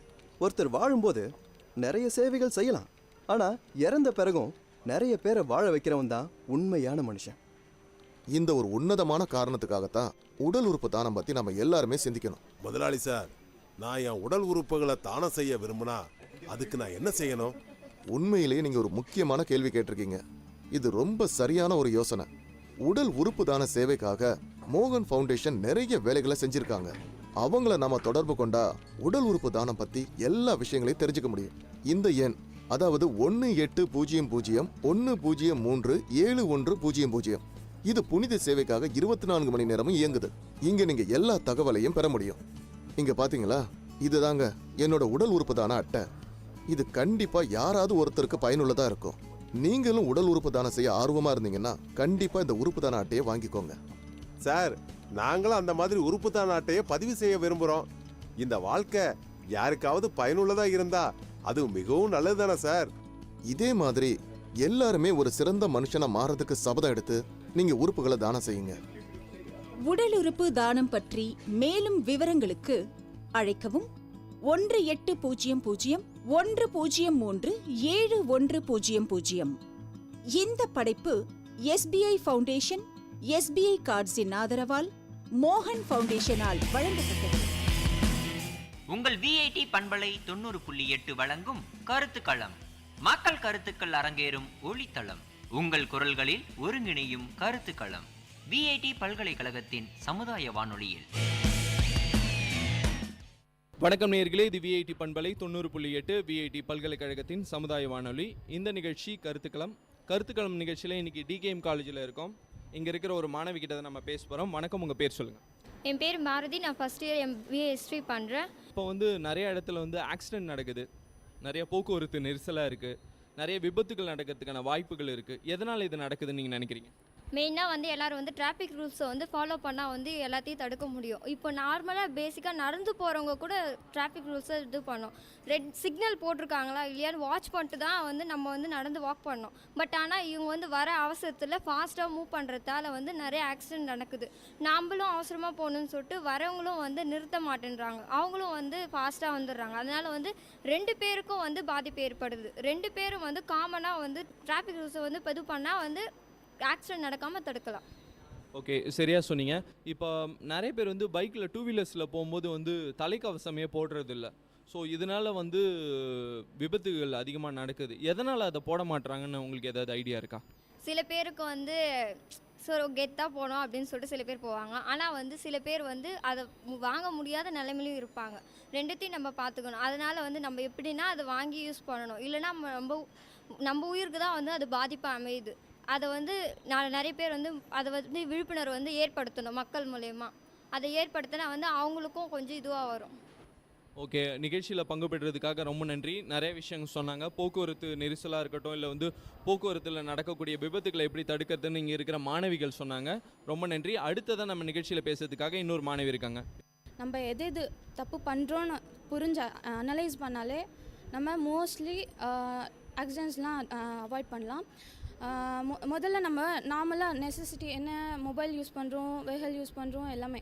ஸோ மொபைல் யூஸ் பண்ணும்போது டெய்லி வீட்டு கிளம்பும்போது சார்ஜ் இருக்கான்னு பார்ப்போம், இல்லைன்னா போட்டு போவோம். அந்த மாதிரி ஒவ்வொரு 2 வீலராக இருக்கட்டும் 4 வீலராக இருக்கட்டும் அது வந்து பிரேக் ஒர்க் ஆகுதா, அந்த மாதிரி சின்ன விஷயம்தான். பெட்ரோல் அந்த மாதிரியெல்லாம் நெசசிட்டி என்ன, ஒரு வண்டி ஓட்டணுன்னா என்னென்ன வேணும், என்னென்ன நெசசிட்டியோ அதெல்லாம் இருக்குதான்னு செக் பண்ணிவிட்டு நெக்ஸ்ட்டு வண்டி எடுக்கணும். அதுக்கப்புறம் ரோட்டில் போகும்போது திடீர்னு பிரேக் போட்டு ஸ்டாப் பண்ணுறதோ, இல்லை டேர்ன் பண்ணும்போது ஒரு காமெடியில் கூட சொல்லுவாங்க, விவேக் லெஃப்டில் இண்டிகேட்டர் ரைட்டில் கை போட்டு ஸ்ட்ரெயிட்டாக போவோம். இந்த மாதிரி ஃபன் பண்ணுறது வேலையெல்லாம் இல்லாமல் இண்டிகேட்டர் ரைட்டில் டேர்ன் பண்ணும்போது ரைட் இண்டிகேட்டர் போடணும். எது போடணுமோ அது அந்த ரூல் ஃபாலோ பண்ணோம்னா பின்னாடி வரவங்களுக்கு எந்த டிஸ்டர்பன்ஸும் இல்லாமல் அவங்க பாட்டுக்கு போயிட்டே இருப்பாங்க. நம்ம அந்த இண்டிகேட்டர் யூஸ் பண்ணுறது அவ்வளோ நாலேஜ் இல்லைன்னு நினைக்கிறேன். அப்படி இண்டிகேட்டர் போட தெரியலைன்னா கை காட்டிக்கும். வணக்கம் நேர்களே, நீங்கள் கேட்டுக்கொண்டிருப்பது விஐடி பண்பலை 90.8. இது விஐடி பல்கலைக்கழகத்தின் சமுதாய வானொலி. இந்த நிகழ்ச்சி கருத்துக்களம் நிகழ்ச்சியில் நம்ம சாலை விபத்தை பற்றி பார்க்க போகிறோம். நம்ம முன்னாடி ஒரு மாணவி இருக்கிறாங்க டிகேஎம்லேருந்து, அவங்கக்கிட்ட கேட்கலாம். வணக்கம். வணக்கம், உங்கள் பேர் சொல்லுங்கள். என் பேர் வந்து எஸ்பி திலகவதி. நான் 2nd கெமிஸ்ட்ரி படிக்கிறேன், டிகேஎம் காலேஜ். ஓகே, இப்போ வந்து நம்ம எதை பற்றி பேசுகிறோன்னா சாலை விபத்துக்களை பற்றி பேசுகிறோம். இப்போது சாலை விபத்து நடக்கிறதுக்கு வந்து என்னென்ன காரணமாக இருக்குதுன்னு சொல்லிட்டு நீங்கள் நினைக்கிறீங்க? முக்கியமான காரணம் வந்து செல்ஃபோன். தேவையில்லாத நேரத்தில் செல்ஃபோன் யூஸ் பண்ணுறாங்க. ஒரு வாக் பண்ணும்போது ஒரு இப்போ ரெட் சிக்னல் போட்டிருக்காங்கன்னா நம்ம நிற்கணும், அதை பார்க்காம அவங்க வந்து பேசிக்கிட்டே அப்படியே கிராஸ் பண்ணிடுறாங்க, எதில் வர்றவங்களையும் பார்க்கறது இல்லை. அது ஒரு மெயின் காரணம். இன்னொரு காரணம் என்னென்னா போட்டு போகிறது. ரோட்டில் போகிறோன்னா போகிறவங்க வழி விடணும். நம்ம அவங்க போகிறதுக்கு நம்ம அவசரத்துக்காக வந்து அவங்கள பீட் பண்ணிட்டு போகணும், நம்ம முன்னாடி போகணும். இல்லை சில பேர் வந்து ரேஸ் வச்சுப்பாங்க, அந்த மாதிரியும். இல்லை 2 வீலர்ஸ்லாம் இப்போ நிறைய நடக்குது. யூத்ஸ் எல்லாம் வந்து தன்னோட கெத்தை காட்டணுங்கிறதுக்காகவே மெயின் ரோட்லேயே வந்து ரேஸ் வச்சுட்டு போகிறது, அதெல்லாம் மெயின். அது இல்லாமல் வந்து பஸ்ஸில் கூட இப்போ ஒரு டிரைவர் முன்னாடி போயிட்டேன்னா அவரை பீட் பண்ணணும்னு இன்னொருத்தர் முன்னாடி போய் பார்க்குறாரு. இந்த மாதிரியான சம்பவங்களால் ரொம்ப அதிகமாக நடக்கிறது இதனால தான். ஏன்னா நான் ட்ராவல் தினமும் பண்ணிட்டு இருக்கேன். அந்த மாதிரி பஸ்லேயும் நான் பார்க்குறேன். இப்போ என் பஸ்காரர் வராருன்னா, என் டிரைவர் கரெக்டாக ஓட்டிட்டு இருக்காருன்னா அவரை பீட் பண்ணணும்னு பின்னாடி இருக்கிறவர் ஸ்பீடாக வராரு. அப்போ இந்த மாதிரி ஒரே இடத்துல வரும்போது அங்கே வந்து நெரிசல் ஆகுது. ஸோ அதனால் வந்து நம்ம வந்து நிறைய ஆக்சிடென்ட்ஸை ஃபேஸ் பண்ண வேண்டியிருக்கு, நிறைய உயிர்கள் போக வேண்டிய அபாயம் இருக்குது. ஸோ நம்ம அந்த டிரைவர் மேலே வந்து என்ன சொல்கிறது, அவங்களுக்கு ரெஸ்பான்சிபிலிட்டி இருக்கணும். நம்மளை நம்பி இவ்வளோ உயிர்கள் வராங்க, அந்த ரெஸ்பான்சிபிலிட்டி ஃபஸ்ட்டு இருக்கணும். அது இருந்தாலே முக்கால்வாசி நம்ம வந்து விதிமுறைகளை ஆக்சிடென்ட்ஸை தடுக்க முடியும். வேறு ஏதாவது ஒரு வழி சொல்ல முடியுமா உங்களால், எப்படி ஈஸியாக ஆக்சிடென்ட்டை வந்து காஸ் பண்ணாமல் இருக்கலான்றது உங்களுடைய கருத்து என்னன்னு சொல்லுங்கள். டிராஃபிக்ஸ் ரூல்ஸை மெயினாக ஃபாலோ பண்ணணும், அதுதான் மெயின் ரூல். இப்போ வந்து லெஃப்ட் சைடு தான் போகணும்னா லெஃப்ட் சைடு தான் போகணும். அதை பீட் பண்ணி ரைட் சைடு போகிறதுனா அப்போ வர்றவங்களுக்கு அது எவ்வளோ பெரிய டிஸ்டர்பன்ஸ், அவங்க எந்த பக்கமாக போவாங்க, நோ வே. ஸோ வந்து நம்ம வந்து டிராஃபிக் ரூல்ஸை ஃபஸ்ட்டு வந்து நம்ம ஃபாலோ பண்ண ஆரம்பிக்கணும். அப்போ அது வந்து பேசிக் திங் ஃபஸ்ட். ஓகே, நம்ம வந்து கான்சென்ட்ரேட் பண்ணணும், அதே மாதிரி டிராஃபிக் ரூல்ஸை ஃபாலோ பண்ணணும்னு நீங்கள் சொல்கிறீங்க. ரொம்ப அழகாக உங்களுடைய கருத்தை பகிர்ந்துக்கிட்டீங்க. நன்றி. வணக்கம், நான் டிகேஎம் காலேஜ்லேருந்து Sangeetha, second year MSc computer science படிக்கிறேன். இப்போ நிறைய ஆக்சிடென்ட்ஸ்லாம் நடக்குது. அதெல்லாம் தடுக்கணும், இல்லை அரசு என்ன நடவடிக்கை எடுக்கணும், இல்லை அதை பற்றி நீங்கள் என்ன நினைக்கிறீங்க? முதல்ல எல்லாருமே டிராஃபிக் ரூல்ஸை ஃபாலோ பண்ணணும். டூ வீலர்ஸ் யூஸ் பண்ணுறவங்க கண்டிப்பாக ஹெல்மெட் யூஸ் பண்ணணும். இதனால் ஓட்டிகிட்டு போகிற அவங்களுக்கு மட்டும் இல்லாமல் ஆப்போசிட்டில் வரவங்களுக்கும் பயங்கர பாதிப்பு ஏற்படுது. பைக் ரேஸ் வந்து கண்டிப்பாக போலீஸ் வந்து கண்ட்ரோல் பண்ணியே ஆகணும். டூ வீலர்ஸ் யூஸ் பண்ணுறவங்க ஹெல்மெட் போட்டே ஆகணும். ஏன்னா நிறைய ஆக்சிடென்ட்ஸ் டூ வீலர்ஸால் மட்டும்தான் இது ஆகுது. இல்லை டூ வீலர்ஸ் மட்டுமே ரோட்டில் போகல, நீங்கள் ஹெல்மெட் போட்டு டூ வீலர் போனாலும் ஆப்போனண்ட் வரவங்களை நம்ம எப்படி ஃபேஸ் பண்ணணும்? அவங்க ட்ரங்க் அண்ட் டிரைவில் இருப்பாங்க, அவங்க கான்ஷியஸாக இருப்பாங்கன்றது நம்மளால சொல்ல முடியாது இல்லையா? நீங்கள் அதை வந்து எப்படி ஃபேஸ் பண்ணணும்னு சொல்கிறீங்க? முக்கியமாக வந்து ட்ரங்க் அண்ட் டிரைவ் அலோவ் பண்ணவே கூடாது. இந்த ட்ரங்க் பண்ணிவிட்டு கண்டிப்பாக பைக் ஓட்டவே கூடாது. அந்த மாதிரியான விழிப்புணர்வு எல்லார்கிட்டையும் ஏற்படுத்தணும்னாலே சரியாயிடும். இப்போ காரில் போகும்போது ஆக்சிடென்ட் ஆகுது, நீங்கள் பைக் பற்றி மட்டுமே சொல்கிறீங்க. காரில் போயிட்டு இருக்கும்போது ஆக்சிடென்ட் ஆகுது, அதுக்கு லாரி அதெல்லாம் எப்படி ஃபேஸ் பண்ணுறது? ஹைவேஸில் போகும்போது எப்படி ஃபேஸ் பண்ணுறீங்க? சரி, ஆக்சிடென்ட் எப்படி அதை தடுக்கலாம்? லாரியெல்லாம் கேட்டிங்கன்னா அதனுடைய மேக்ஸிமம் கெப்பாசிட்டி எவ்வளோ இருக்கோ அவ்வளோதான் வந்து லோடு ஏற்றிட்டு போகணும். அதனுடைய லோடேஜ் வந்து அதிகமாகச்சுன்னா தான் அவங்களுடைய கண்ட்ரோல் மீறி போகுது. அந்த மாதிரி லாரி எடுக்கும்போதும் அதனுடைய ஸ்பேர் பார்ட்ஸ்லாம் கரெக்டாக இருக்க நம்ம செக் பண்ணிக்கணும். மேக்ஸிமம் இந்த பிரேக் ஃபால்ட் ஆகுது, அந்த மாதிரி ப்ராப்ளம்ஸ்லாம் இஷ்யூஸ்லாம் நிறைய க்ரியேட் ஆகுது. ஸோ அதை எல்லாமே செக் பண்ணணும். அந்த மாதிரி காரில் வந்து நிறைய ஃபெசிலிட்டிஸ்லாம் இப்போ வந்து இதுவாக இருக்குது. எக்ஸாம்பிள் வந்து இந்த பலூன் வந்து யூஸ் பண்ணுறாங்க காரில், அந்த மாதிரி சிஸ்டம்ஸ் யூஸ் பண்ணலாம். அப்புறம் மெயினாக கான்ஷியஸ் அதில் இருக்கணும். எந்த ஒரு வாகனமாக இருந்தாலும் நம்ம ஓட்டும்போது நம்மளுடைய கான்ஷியஸ் அதில் இருக்கணும். அது இல்லாமல் வந்து இந்த ஃபோன் பேசிட்டு போகிறது, வேறு அதர்ஸில் யூஸ் பண்ணுறது, அந்த மாதிரி இருக்கிறதுல அவாய்ட் பண்ணோம்னாலே சரி. Okay, super Sumathi. நல்ல கான்ஷியஸாக வண்டி நல்ல கண்டிஷனில் இருக்கணும், அதை தடுக்கலாம்னு சொல்லியிருக்கீங்க. நெக்ஸ்ட் இன்னொருத்தவங்க வந்திருக்காங்க, சொல்லுங்கள் உங்கள் பேர் என்ன? என்னுடைய பெயர் ரூபஸ்ரீ, 2ஆம் ஆண்டுக்கு வேதியியல் படிக்கிறேன் டிகேஎம் காலேஜில். சாலையில் நடக்கிற விபத்துகளை பற்றி தான் நம்ம பேசிகிட்டு இருக்கோம். அதை தடுக்கணும், இல்லை அரசு என்ன நடவடிக்கை வந்து எடுக்கணும், உங்களோட பார்வையில் நீங்கள் அதை எப்படி பார்க்குறீங்க? இல்லை அது என்ன நடவடிக்கை எடுத்தால் கரெக்டாக இருக்கும்னு நினைக்கிறீங்க? மோஸ்ட் ஆஃப் வந்து ட்ரைவ் பண்ணுறவங்க எல்லாருமே லைசன்ஸ் வாங்கணும். ஏன்னா மோஸ்ட் ஆஃப் வந்து லைசன்ஸே வாங்குறது கிடையாது, வாங்குறதுக்கு முன்னாடியே ட்ரைவ் பண்ணுறாங்க. ஸோ லைசன்ஸ் எல்லாருக்குமே இம்பார்ட்டன்ட். அப்புறமா அதை ஒழுங்காக ரினியூ பண்ணணும். சாங் கேட்டுட்டோ ஃபோன் பேசிட்டோ அந்த மாதிரிலாம் போகக்கூடாது. சைடில் போயிட்டு போகணும். யூடர்ன்ஸ் மேடு பள்ளம் அதெல்லாம் ஒழுங்காக பார்த்து போகணும். ரோடு வந்து ஃபெசிலிட்டிஸ் வந்து நல்லா இருக்கும். இப்போ விபத்து தடுக்கலாம் வந்து குறிப்பிட்ட நேரத்துக்குள்ளே டைம் ஃபிக்ஸ் பண்ணி போனால் கூட விபத்து தடுக்கலாம். வேகமாக ஓட்டின்னு போயிட்டு ஆக்சிடென்ட் பண்ணுறது, இது மாதிரிலாம் பண்ணுறதுனால நிறைய விபத்துகள் நடக்குது. இப்போ பெட்ரோல் பங்க்லேருந்து பெட்ரோல் போட போயிட்டு எனக்கு தெரிஞ்சு எங்கள் ஸ்கூல் பக்கத்தில் நடந்தது. அந்த அண்ணங்க ஸ்கூல் பெட்ரோல் போட்ட உடனே இந்த சைடு வந்திருக்காங்க. அது அந்த சைடு வரப்போ இவங்க பார்க்காமலே வந்து பஸ் தான் வேகமாக வந்து இடிச்சிட்டு போயிட்டாங்க. அதனால் 2 பேருமே ஸ்பாட் அவுட் ஆகிட்டாங்க. வேகத்தை கொஞ்சம் குறைச்சாவும் இந்த மாதிரி தடுக்கலாம் விபத்துக்களை. கரெக்ட் டைம் ஃபிக்ஸ் பண்ணிக்கணும், கரெக்டாக பஸ் இந்த டைம்னா எடுத்துடணும்.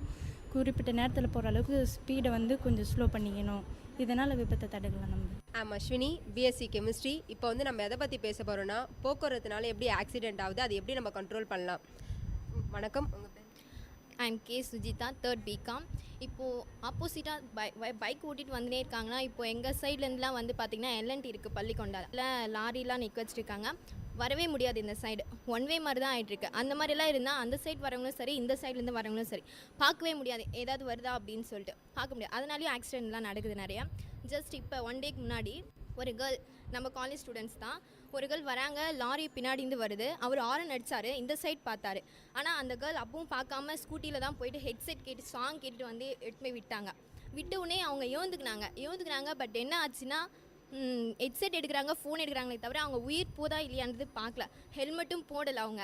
அப்படியும் அந்த மாதிரி வந்தாலும் ஆக்சிடென்ட். ஸோ டிகேஎம் காலேஜ்லேருந்து ஒரு மாணவி காத்துட்ருக்காங்க, அவங்கள பார்க்கலாம். ஹெல்மெட் பற்றி நிறைய பேர் சொல்லிட்டாங்க. ஒரு சின்ன வேர்ட்லேயே சொல்லி முடிச்சிடலாம். Hell will be made if we are without helmet. Okay, next வந்து ஸ்கூல் ஜோன்ஸில் ஸ்லோவாக போகணும். இப்போ நானும் பைக் வச்சுருக்கேன்னு சொல்லிட்டு போயிட்டே இருந்தால் அடுத்தவங்களோட லைஃப்பையும் பார்க்கணும் இல்லையா? அதனாலே ஃபஸ்ட் ஆக்சிடென்ட் நடக்குது.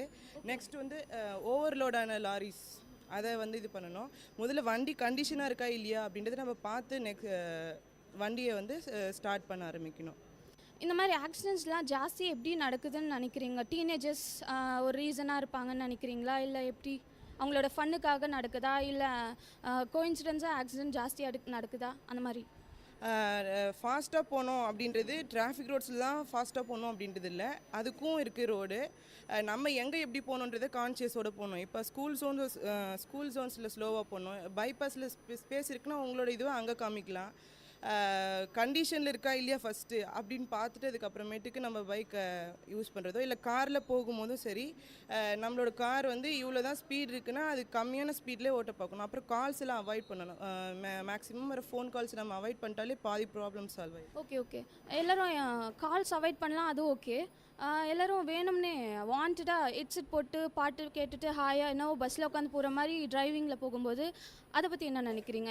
இப்போ இருக்கிற டீனேஜர்ஸ் தான் ஜாஸ்தி பண்ணுறாங்க, அது தப்புன்னு தெரிஞ்சு பண்ணுறாங்க. ஸோ எப்படி அவங்கள பற்றி சொல்லுங்கள். ஸோ தண்டனைகள் வந்து அதிகமாகும் போது தப்புகள் குறையும். அதை சினிமாவில் சொல்கிற மாதிரி தான் அவங்க வந்து ரூல்ஸை ஃபாலோ பண்ண ஆரம்பிக்கணும். அதுக்கப்புறமேட்டுக்கு மார்னிங் டைமில் வந்து பஸ்ஸஸ்லாம் கம்மியாக இருக்குது. அப்போ கவர்மெண்ட் இந்த ஆக்ஷன் தான் இருக்கணும்னு நினைக்கிறேன். நான் நிறைய பஸ்ஸஸ் அவைலபிலிட்டி இருக்கும்போது நம்மளுக்கு விட்டாங்கனாக்கா நல்ல ஒரு ஆக்ஷனாக இருக்கும்னு நினைக்கிறேன். ஓகே தேங்க்யூ, நல்லா பேசுனீங்க.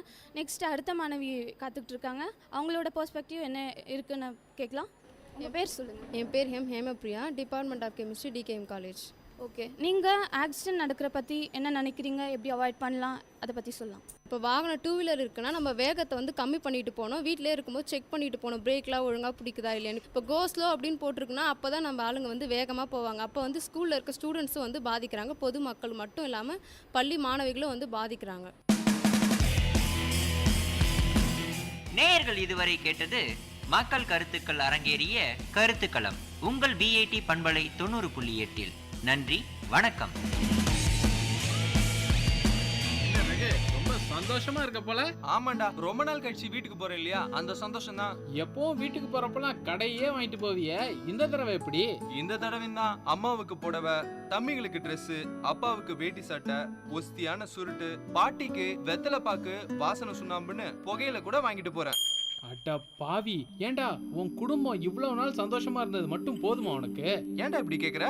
ஆமா, உங்க அப்பா கேட்டாருன்னு சுருட்டு வாங்கிட்டு போற, அது அவரு வீட்டுல தான் பிடிப்பாரு. அவரோட உடல் நல்லா பாதிக்கும், வீட்டுல நல்ல காத்தே இருக்காது, பசங்களுக்கு சுவாசிக்கிறதுக்கு நல்ல காத்து இல்லைன்னா அவங்க எப்படி ஆரோக்கியமா வளருவாங்க? அது மட்டும் இல்லாம பாட்டிய கூட நீ விட்டு வைக்க மாட்டேன்ற, அவங்களுக்கும் கூட புயலைய வாங்கிட்டு போற, அது உயிரை கெடுக்கிறது இல்லையா? உங்க பாட்டி பசங்களை எடுத்து கொஞ்சும் போது அவங்க வாயில இருந்து தொற்று நோய் உண்டாக்கக்கூடிய கிருமிகள் பசங்களுக்கு போய் தோல் புற்றுநோய் ஏற்படுத்துறதுக்கான வாய்ப்பும் கூட இருக்கு. இப்ப சொல்லு, நீ செய்யறது சரிதானா? எப்பவோ ஒரு தடவை தான் வாங்கிட்டு போறேன், இதுக்கெல்லாமா நோய் வரும்?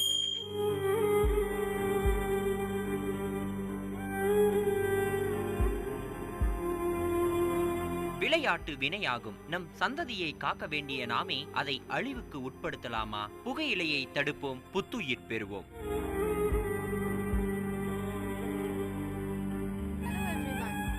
This is Silena from Vit Community Radio 90.8 and it is story time, and I am up with a story all written by myself, Atonement. Here is the preface. Vinodini, a young school-going girl, stays back home for it was a holiday. A strange man comes at Vinodini's doorsteps. Not a beggar, not an invitee either. What is that then that has brought him here? He has walked all the way barefoot up to her place. Strange, absolutely strange. The sole of his feet is sore with blisters, a person not striving by appearance, so much so that he couldn't afford himself a pair of slippers was further perplexing to have not worn his slippers. Read the full story, know what the man has to say about his not wearing slippers. So here is the story. He came and rang our doorbell. Ma had her hands busy with her kitchen work, so I ran out to tend to the supposed guest. A clean white kurta and a not so clean pajama draped his lean and droopy shroud. Close cropped hair, grey and black randomly dispersed, had bushed around the edges of his pair of ears more than any other part of his head. High-powered glasses and all the sagging wrinkles apparently suggested that he was in his 60s or above. And shockingly enough, he was bare feet.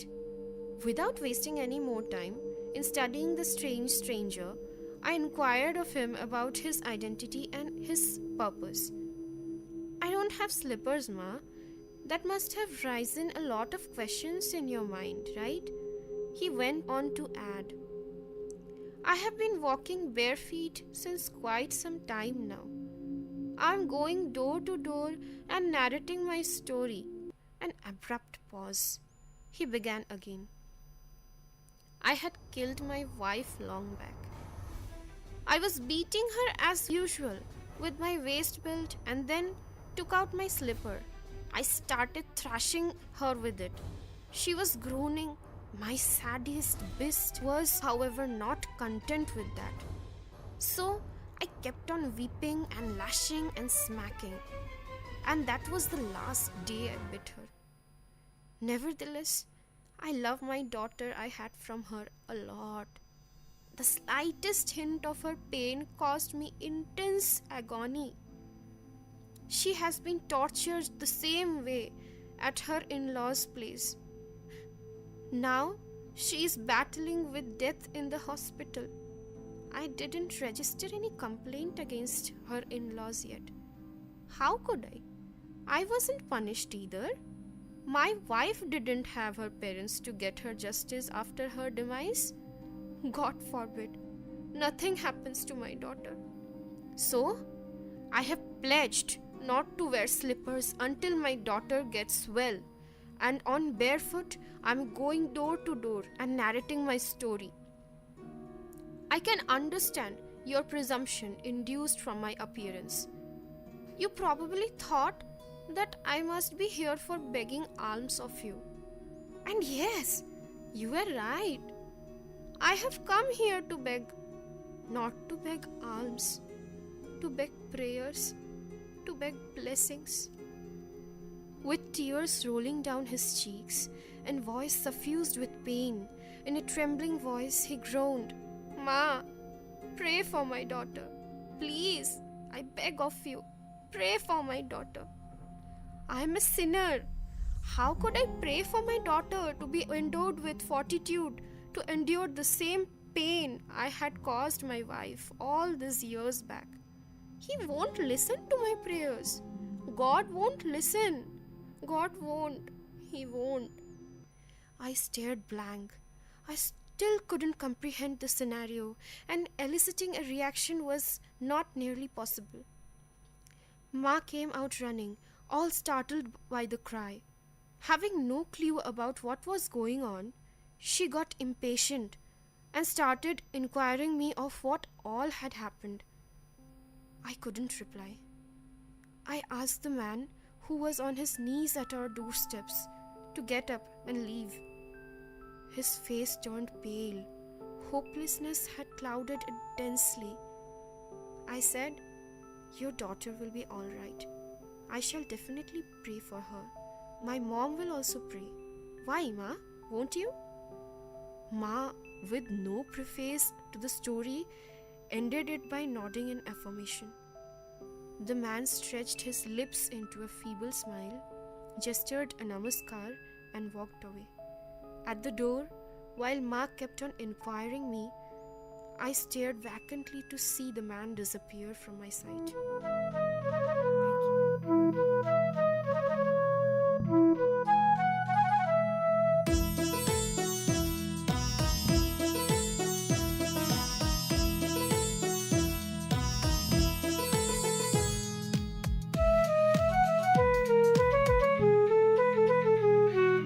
மேகம் மேகம் என்மேல் நீயும் பூவை பொழிந்தாய், அதிலே என்னை கொஞ்சம் நனைய விட்டு மோகம் கொண்டாய். மேகம் மேகம் என்மேல் நீயும் பூவை பொழிந்தாய், அதிலே என்னை கொஞ்சம் நனைய விட்டே மோகம் கொண்டாய். காலை கதிரே உன் பனித்துளி நான், தினம் என்னை கிள்ளியே நீ எழுப்பி விட்டாய். மேகம் மேகம் என்மேல் நீயும் பூவை பொழிந்தாய், அதிலே என்னை கொஞ்சம் நனைய விட்டே மோகம் கொண்டாய்.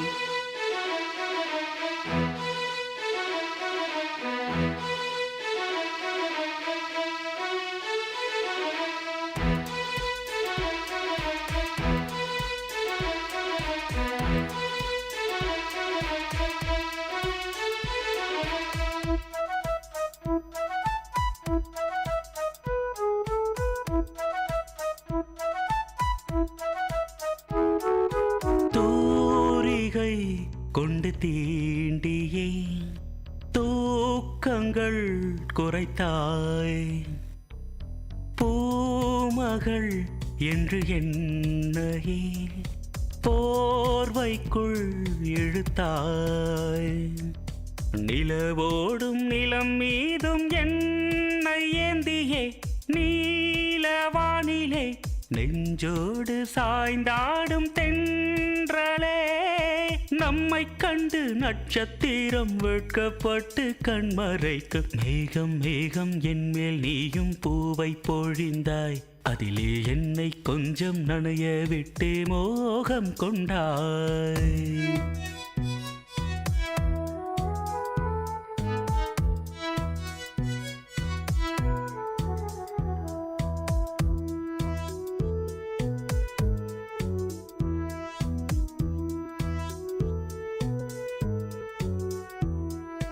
வானவில் வண்ணம் கூட்டியே வார்த்தைகள் வரைந்தாய்.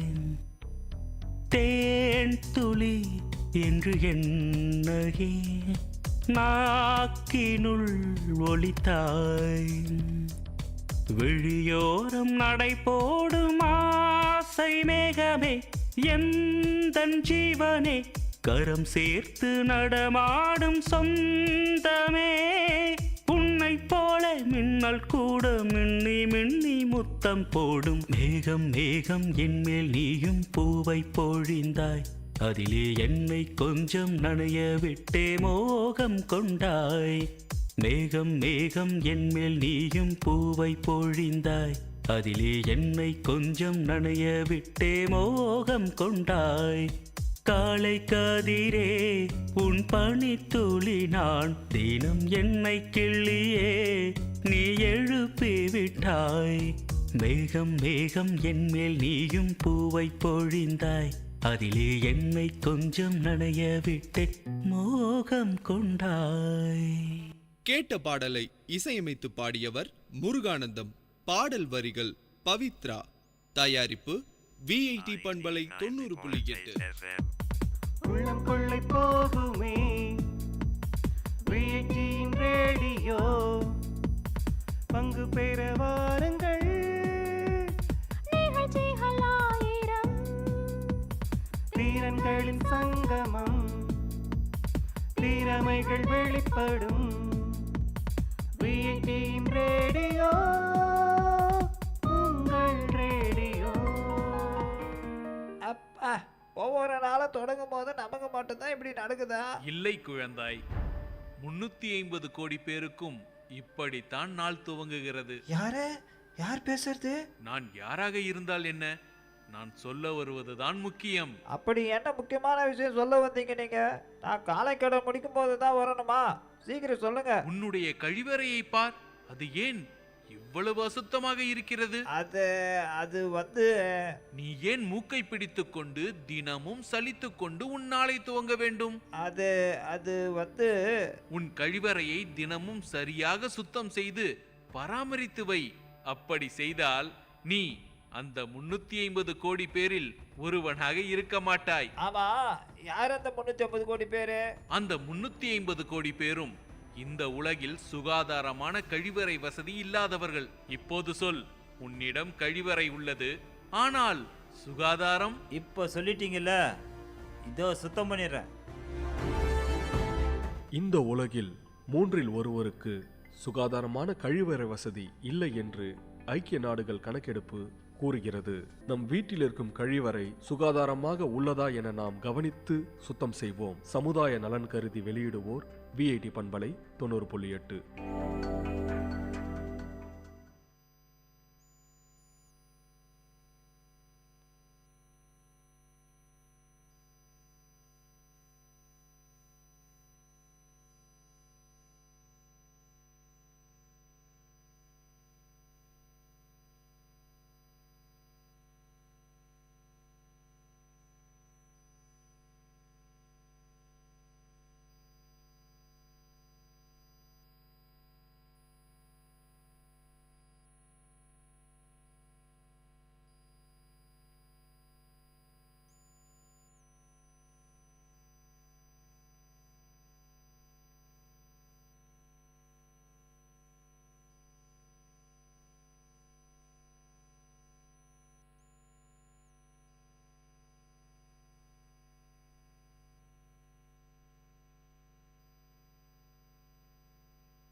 कश्ती उठाए दफन तेरा घुमाए। तेज है ये हवाएं ना कोई साथ यहाँ रे, तेरी वजह से जो पल गवाए उनका हिसाब लिखा कहाँ रे। अब साथ ही है सदा रे, जज्बात अब है कपारे, अपना कोई मुझे पुकारे। अब जीती में भी गम है, मन अश्क से भी नम है, अब हद से ज्यादा सहारे।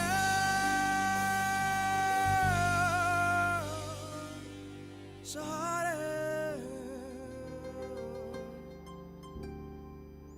सहारे।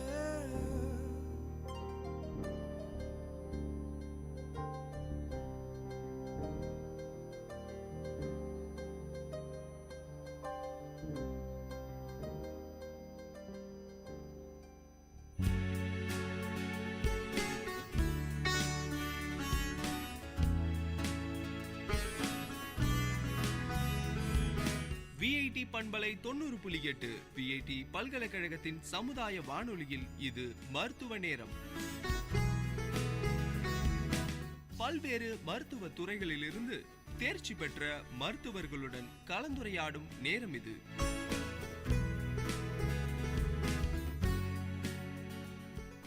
வணக்கம் நேயர்களே, இது உங்கள் விஐடி பண்பலை 90.8. இது விஐடியின் சமுதாய வானொலி. இந்த நிகழ்ச்சி மருத்துவ நேரம். இன்னைக்கு இந்த மருத்துவ நேரம் நிகழ்ச்சியில் தொழுநோய் பற்றி தான் நம்ம நிறைய விஷயங்கள் பேசி தெரிஞ்சுக்க போகிறோம். ஒவ்வொரு ஆண்டும் ஜனவரி மாதம் 30ஆம் தேதி தேசிய தொழுநோய் ஒழிப்பு தினமாக கடைபிடிக்கப்படுகிறது. இந்த ஆண்டு மத்திய தொழுநோய் பிரிவிலிருந்து கொடுக்கப்பட்ட தலைப்பு தொழுநோயை வென்று சரித்திரமாக்குவோம். தொழுநோய் விழிப்புணர்வு நிகழ்ச்சிக்காக இன்றைய மருத்துவ நேரம் நிகழ்ச்சியில் டாக்டர் பிரீதா, மாவட்ட தொழுநோய் அலுவலர், வேலூர் மாவட்டம், நம்மளுடைய நிகழ்ச்சியில் இணைந்திருக்கிறாங்க. வணக்கம் மேடம்.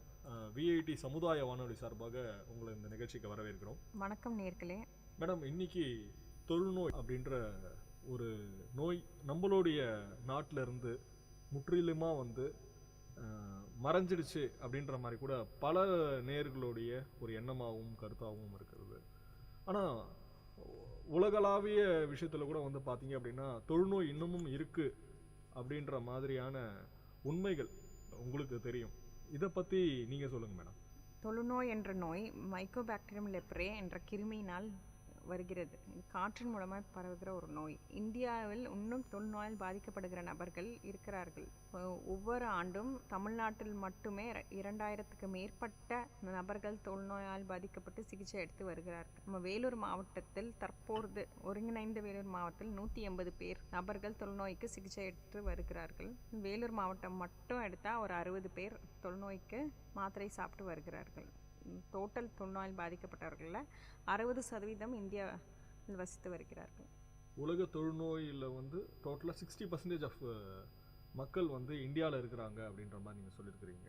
தமிழ்நாட்டில் 2000 நபர்கள் தொழுநோயால் பாதிக்கப்பட்டு சிகிச்சை எடுத்து வருகிறார்கள். தமிழ்நாட்டில் மட்டும் 2000 தொழுநோயாளிகள் சிகிச்சை பெற்று ஒவ்வொரு ஆண்டும் புது தொழுநோயாளிகள் 2000 மேற்பட்டோர் நம்ம கண்டுபிடிக்கிறோம்.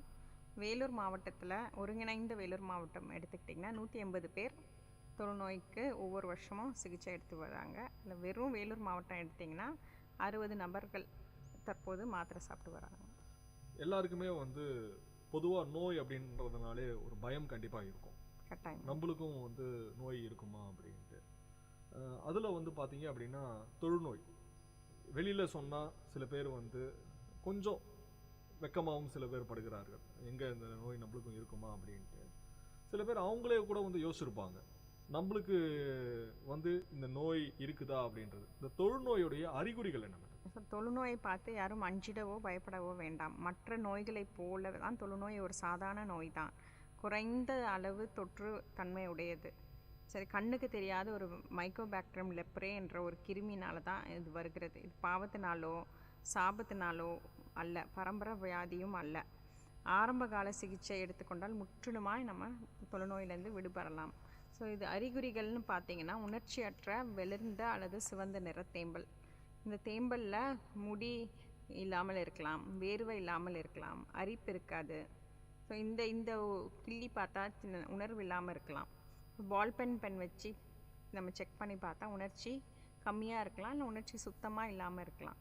ஸோ சாதா உணர்ச்சியற்ற வெளிர்ந்த தேம்பல் ஆரம்பிச்சு நாளடைவில் கிருமி உடம்பு ஃபுல்லாக பரவி அநேக தேம்பல் வரலாம்.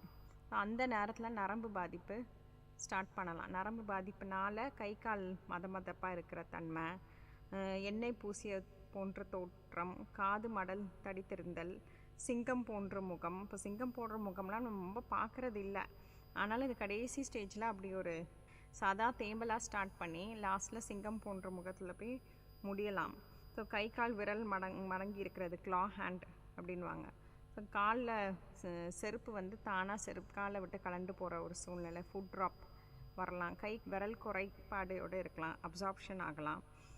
கண் இமை மூட முடியாமல் போகலாம். கண்ணில் கார்னியல் அல்சர் மாதிரி வரலாம். கண் புருவத்தில் முடி குறைவாக போகலாம். ஆறாத உணர்ச்சியற்ற நீண்ட நாள் புண்கள் வரலாம், ட்ராஃபிக் அல்சர் அப்படின்னு சொல்லுவோம். அதெல்லாம் தொழுநோயினால் ஒரு சில அறிகுறிகள். ஸோ இது இந்த மாதிரி ஏதாவது ஒரு இது பார்த்தா நம்ம தொழுநோய் சந்தேகப்படணும். இது எல்லாமே தொழுநோய் அறிகுறியாக இது இல்லாமல் போகலாம். பட் இந்த நான் சொன்ன இதெல்லாம் பார்த்தோன்னா ஒரு வேளை தொழுநோயாக இருக்கலாம்ன்ற சந்தேகம் ஏற்படணும்.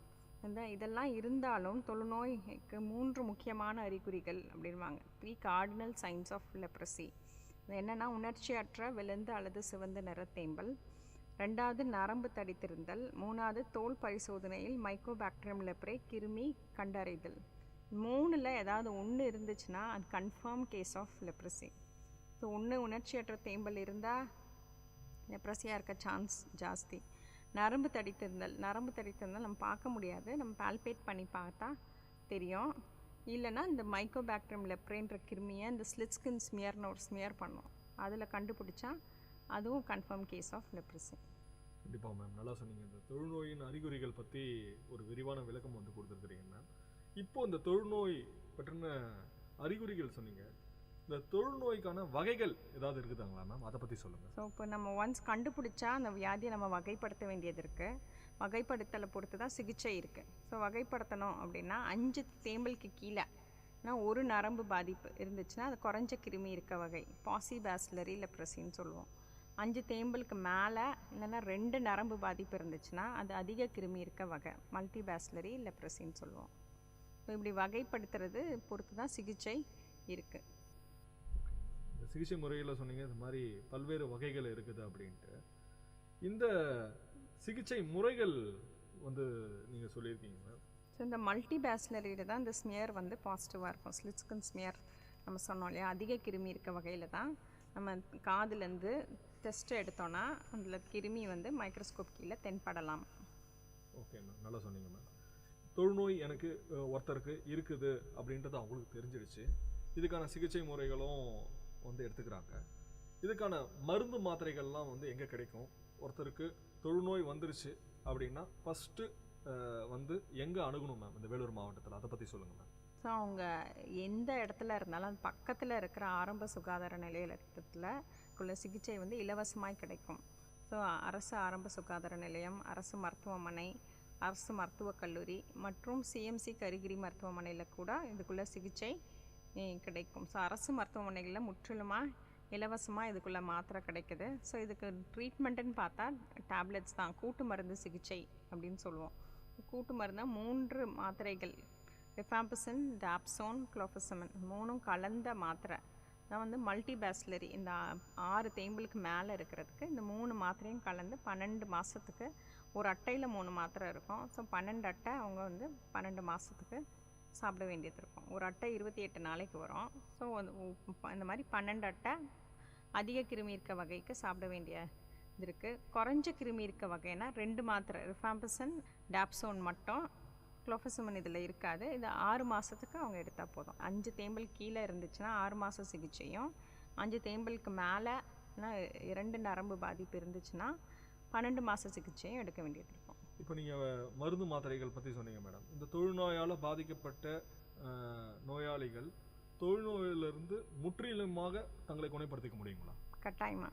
ஸோ இந்த first tablet first dose rifampicin எடுத்தாலே 99.9% பேசிலைக் வந்து கம்ப்ளீட்டாக டிஸ்ட்ராய் ஆகுதுன்னு எக்ஸ்பர்ட்ஸ் சொல்கிறாங்க. ஸோ மீதி டேப்லெட் எல்லாம் இந்த பெர்சிஸ்டர்ஸ், இந்த ஒரு சில கிருமி உடம்புல இருக்கிறத அழிக்கிறதுக்கு தான் மீதி மாதம் நம்ம சாப்பிட்றோம். கட்டாயமாக 6 மாதம் 12 மாதம் முழுசாக அவங்க டேப்லெட் எடுத்தாங்கன்னா முற்றிலுமாக இந்த வியாதியிலேருந்து, இந்த கிருமியிலேருந்து கம்ப்ளீட்டாக அவங்க விடுபடலாம். இப்போ நல்லா சொன்னீங்க, கம்ப்ளீட்டாக அந்த டேப்லெட் எடுத்துக்கிட்டால் விடுபடலாம் அப்படின்ட்டு. குறிப்பிட்ட உணவுகள் சில முறைகள்லாம் வந்து வச்சுருப்பீங்க, இந்த தொழுநோயாளிகள் சாப்பிடக்கூடாது அப்படின்ற மாதிரி. இது மாதிரி உணவு முறைகள்லையும் அவங்களுடைய வாழ்க்கை முறைகள்லையும் கண்டிப்பாக ஏதாவது வந்து சேஞ்சஸ் ஏதாவது கொண்டு வரணுங்களா அந்த தொழுநோய்? ஸோ இந்த தேம்பல் ஒரு 12 மாதத்துக்கு முடித்த பிறகு ஒரு வேளை இந்த தேம்பல் மறையாமல் இருக்கலாம். தேம்பல் வந்து டேப்லெட் எடுத்துட்டா தேம்பல் மறைஞ்சிரும் அப்படின்னு நம்ம சொல்ல முடியாது. பட் இந்த தேம்பலுக்கு பின்னாடி இருக்க கிருமி வந்து முழுசாக மறைஞ்சிரும். தேம்பல் அதே மாதிரி அதே இடத்துல இருக்கலாம், கொஞ்சம் ஃபெயிண்ட்டாக இருக்கலாம், கம்ப்ளீட்டாக மறைஞ்சிருக்கலாம், இல்லைனா லைட்டாக இருக்கலாம் தேம்பல். பட் அதனால் வியாதி வந்து அவங்கக்கிட்டேருந்து யாருக்கும் பரவாது. ஒரு ட்ரீட்டட் பேஷண்ட் கிட்டேருந்து டிசீஸ் வந்து ஸ்ப்ரெட் ஆகவே ஆகாது. அன்ட்ரீட்டட் பேஷண்ட் இருந்தால் தான் அவங்க மூக்குலேருந்து, அவங்க சளியிலேருந்து இந்த கிருமி காற்றுல பரவி வேற ஒருத்தவங்க நபருக்கு போகலாம். ரெண்டாவது, இது வந்து இந்த உணர் நபருக்கு போகச்சா அவங்க எதிர்ப்பு சக்தி ரொம்ப கம்மியாக இருந்தால் மட்டும்தான், இதுக்குன்னு உள்ள ஸ்பெசிஃபிக் இம்யூனிட்டி ஃபார் லெப்ரசின்னு இருக்குது. ஸோ இந்த எதிர்ப்பு சக்தி கம்மியாக இருந்தால் மட்டும்தான் அவங்க உடம்ப தாக்கும். உணவு வகை பொறுத்த வரைக்கும் இல்லை எந்த சேஞ்சும் கிடையாது. ஏன்னா இது ஒரு கிருமினால், மைக்கோபாக்டீரியம் லெப்ரேன்ற ஒரு கிருமினால் வருகிறதுனால எந்த ஒரு உணவில் எந்த சேஞ்சஸும் அவங்க பண்ண வேணாம். நல்ல சத்தான உணவு, கூட்டு மருந்து சிகிச்சை, இந்த 3 மாத்திரை எடுக்க வேண்டிய சூழ்நிலையில் சத்தான பொருட்களை அவங்க சாப்பிட்டா இம்யூனிட்டி பூஸ்டப் ஆகும். கண்டிப்பாக நல்லா சொல்லியிருக்கீங்க மேம். சத்தான உணவு சாப்பிட்டாலும் கண்டிப்பாக பூஸ்டப் ஆகும். அதே நேரத்தில் கண்டிப்பாக இந்த மருந்து மாத்திரைகள் மூலமாகவே இந்த தொழுநோய் குணப்படுத்தலாம் அப்படின்றதும் நீங்கள் சொல்லியிருக்கிறீங்க. இப்போது இந்த தொழுநோய் பாதிக்கப்பட்டவங்க அரசாங்கத்தின் மூலம் இந்த தொழுநோய் பாதிக்கப்பட்டவர்களுக்கு சேவைகள் மற்றும் சலுகைகள் பற்றி சொல்லுங்கள் மேம். ஸோ இந்த தொழுநோய் ஆரம்ப காலத்தில் ஒரே ஒரு தேம்பல் 2 தேம்பல் இருக்குச்ச மாத்திரை எடுத்தால் எந்த விதமான ஊனமும் வராது. ஒரு வேளை அந்த தேம்பல் வரைச்சா அவங்க மிஸ் பண்ணிட்டாங்க, ஒரு கை மடங்கி இல்லை கால் கையில் வந்து க்ளா ஹேண்டுன்னு சொல்லுவாங்க, இல்லைனா ஃபுட் ட்ராப்போடு அவங்க வந்தாங்கன்னா அவங்களுக்கு அந்த ஃபுட் ட்ராப்புக்குள்ளே ஒரு சில ட்ரீட்மெண்ட் நம்ம கொடுக்குறோம். லைக் ஃபிசியோதெரப்பி, ஸ்டீராய்ட் டேப்லெட்ஸு, அதெல்லாம். இந்த நரம்பு பாதிப்புனால நரம்பு வலி ஜாஸ்தி இருக்கும். ஸோ அந்த நரம்புக்கு ரெஸ்ட்டு கொடுக்க வேண்டியதுக்காக ஸ்ப்ளின்ஸ் கொடுக்குறோம். அரசாங்கத்தின் மூலமாக ஸ்ப்ளின்ஸ் கொடுக்குறோம். இந்த நரம்பு பாதிப்புனால கை கால் மரமரப்பு, கை காலில் உணர்ச்சி இல்லாத ஒரு நிலமை இருக்கலாம். ஸோ இதுக்காக காலுக்கு வந்து MCR footwear, micro cellular rubber footwear வந்து 2 பேஸ் வந்து ஒரு வருஷத்துக்கு ஃப்ரீ ஆஃப் காஸ்ட் கொடுக்குறோம்.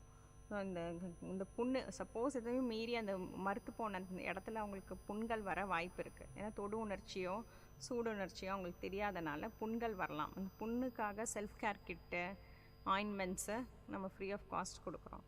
சப்போஸ் இந்த ஊனம் வந்து அதிக 40% மேலே இருந்துச்சுன்னா, தொழுநோயால் பாதிக்கப்பட்ட ஊனம் வந்து 40% மேலே இருந்துச்சுன்னா அவங்க லெப்ரசி, ஸ்பெஷல் லெப்ரசி பென்ஷன் 2000 ரூபா ஒரு மாதத்துக்கு அரசாங்கத்து மூலமாக அவங்களுக்கு வழங்கப்படுகிறது. அதுவும் இல்லாமல் அரசாங்கத்தின் மூலமாக பஸ்களும் இந்த டிசபிலிட்டி இருந்துச்சுன்னா அவங்க வந்து லெப்ரசி கன்செஷன் ஃபார் ரயில்வேஸில் அவங்க அப்ளை பண்ணி இந்த பாஸ் வாங்கலாம். பஸ் பாஸும் வாங்கலாம், ரயில்வேஸில் பாஸும் வாங்கலாம். இப்போ சப்போஸ் இந்த ஊனம் இருக்குது, இந்த ஊனத்தினால அவங்கள பாதிப்பு இருக்குது, அவங்க இந்த ஊனத்தை வந்து சரி பண்ணிக்க விரும்புகிறாங்க அப்படின்னா நமக்கு கருகரி ஹாஸ்பிட்டலில் நாங்கள் பரிந்துரை செய்தால் அவங்க இலவசமாக இந்த ஊனத்தை பிளாஸ்டிக் சர்ஜரி, அதாவது ரீகன்ஸ்ட்ரக்டிவ் சர்ஜரின்னு சொல்லுவாங்க, ஊனத்தடுப்பு அறுவை சிகிச்சை செய்து கொண்டு இந்த ஊனத்தை முற்றிலுமாய் கரெக்ட் பண்ண சான்ஸ் இருக்குது. ஸோ இந்த ஆப்ரேஷன் அந்த பேஷண்ட் வில்லிங்காக வந்து பண்ணிக்கிட்டாங்கன்னா குறைஞ்சபட்சம் அவங்க 1 மாதம் 1.5 மாதம் ப்ரீ ஆப்ரேட்டிவ் எக்ஸசைஸை, போஸ்ட் ஆப்ரேட்டிவ் எக்ஸசைஸ்லாம் பண்ணி அங்கே ட்ரீட்மெண்ட்டில் இருக்கிறனால இவங்களுக்கு ஒரு 8000 ருபீஸ் கவர்மெண்ட்லேருந்து இலவசமாக இந்த ஆப்ரேஷன் பண்ணி இந்த பீரியட் அவங்க இருந்து இந்த எக்ஸசைஸ்லாம் பண்ணாங்கன்னா 8000 ருபீஸ் அவங்களுக்கு வழங்கப்படுகிறது. நல்லா சொன்னீங்க மேம். இப்போது இந்த தொழுநோய் பற்றி நம்ம பேசிகிட்டு இருக்கும்போது ஸ்பாஷ் தொழுநோய் விழிப்புணர்வு முகாம் 2023ன்னு சொன்னீங்க. இந்த ஸ்பாஷ் தொழுநோய் விழிப்புணர்வு முகாம் 2023 என்ன தீம் வச்சுருக்கீங்க மேம், அதை பற்றி சொல்லுங்கள். ஸோ இந்த தீம் வந்து நம்ம சென்ட்ரல் லெப்ரசி டிவிஷன்லேருந்து கொடுத்துருக்க தீம் வந்து let's fight and make leprosy a history, தொழுநோயை வென்று சரித்திரமாக்குவோம். WHO கொடுத்துருக்க டீம் வந்து act now end leprosy. So இந்த தீமை பேஸ் பண்ணி இந்த மகாத்மா காந்தியின் நினைவு நாளாக அனுசரிக்கப்படுகிற தேசிய தொழுநோய் ஒழிப்பு தினத்தில் இருந்து இருவார விழிப்புணர்வு நிகழ்ச்சிகள் நாங்கள் செஞ்சு வருகிறோம். ஸோ நிறையா college IEC skin camps, BOD camps, இந்த மாதிரி நிறைய ப்ரோக்ராம்ஸ் பண்ணிட்டு வரோம். ஸோ இது பேர் தான் ஸ்பஷ் தொழுநோய் விழிப்புணர்வு முகாம்னு சொல்லுவோம். ஸ்பஷ் என்ற வார்த்தைக்கு சான்ஸ்கிரிட்டில் டச் என்ற அர்த்தம். ஸோ இந்த லெப்ரசி பேஷண்ட்ஸ்க்கு பார்த்திங்கன்னா டச் சென்சேஷன் இருக்காது, தொடு உணர்ச்சி இருக்காது. ஸோ அதுக்காக இந்த டச்ன்ற வேர்டை யூஸ் பண்ணியிருக்காங்க. ரெண்டாவது, நம்ம லெப்ரசி பேஷண்ட்ஸை டச் பண்ண நம்ம பயப்படக்கூடாது. ஸோ ஒரு ட்ரீட்டட் பேஷண்ட் மூலமாக இந்த வியாதி பரவாது. ஊனம் பார்க்குறதுக்கு ஒரு வேலை இப்படி அசிங்கமாக இருக்கலாம், பட் இவங்க மூலமாக நம்மளுக்கு இந்த வியாதியும் மற்றவங்களுக்கு பரவாது. இந்த தொழுநோயால் பாதிக்கப்பட்டவர்களை நம்ம அன்போடு அனுசரிக்க வேண்டியது இருக்குது. இவங்களை நம்ம டச் பண்ணலாம், இவங்க இது தொற்று நோய் அல்ல, தொடுறனால ஸ்ப்ரெட் ஆகாது. ஸோ இந்த டச்சுன்ற வார்த்தைக்கு ஸ்பெஷல் மீனிங் இருக்கிறனால இது சான்ஸ்கிரிட்டில் வந்து ஸ்பஷ்ன்ற மீனிங்னால இந்த இருவார நிகழ்ச்சிகளை ஸ்பஷ் தொழுநோய் விழிப்புணர்வு முகாம் என்று நம்ம சொல்கிறோம். எல்லாம் சொன்னீங்க மேடம். இப்போது வந்து தொழுநோய் அப்படின்னாலே கண்டிப்பாக எல்லாருக்கும் வந்து வயதானவர்களுக்கு தான் வரும் அப்படின்ற மாதிரி ஒரு எண்ணம் பல பேரிடமும் இருக்குது. இது வந்து எந்த வயதிலிருந்து எந்த வயது உடையவர்களுக்கு வரும், அது மாதிரி ஏதாவது இருக்குதுங்களா? சப்போஸ் இதில் வந்து மாணவர்கள், மாணவிகள், சின்ன குழந்தைகள் கூட இருக்கலாம், பள்ளிக்கு போகிற சிறுமிகள், குழந்தைகள், அவங்களுக்கு கூட இந்த தொழுநோய் இருக்கலாம். அவங்களுக்குலாம் எப்படி இந்த தொழுநோய் விழிப்புணர்வு செய்கிறீங்க, அதை பற்றி சொல்லுங்கள்.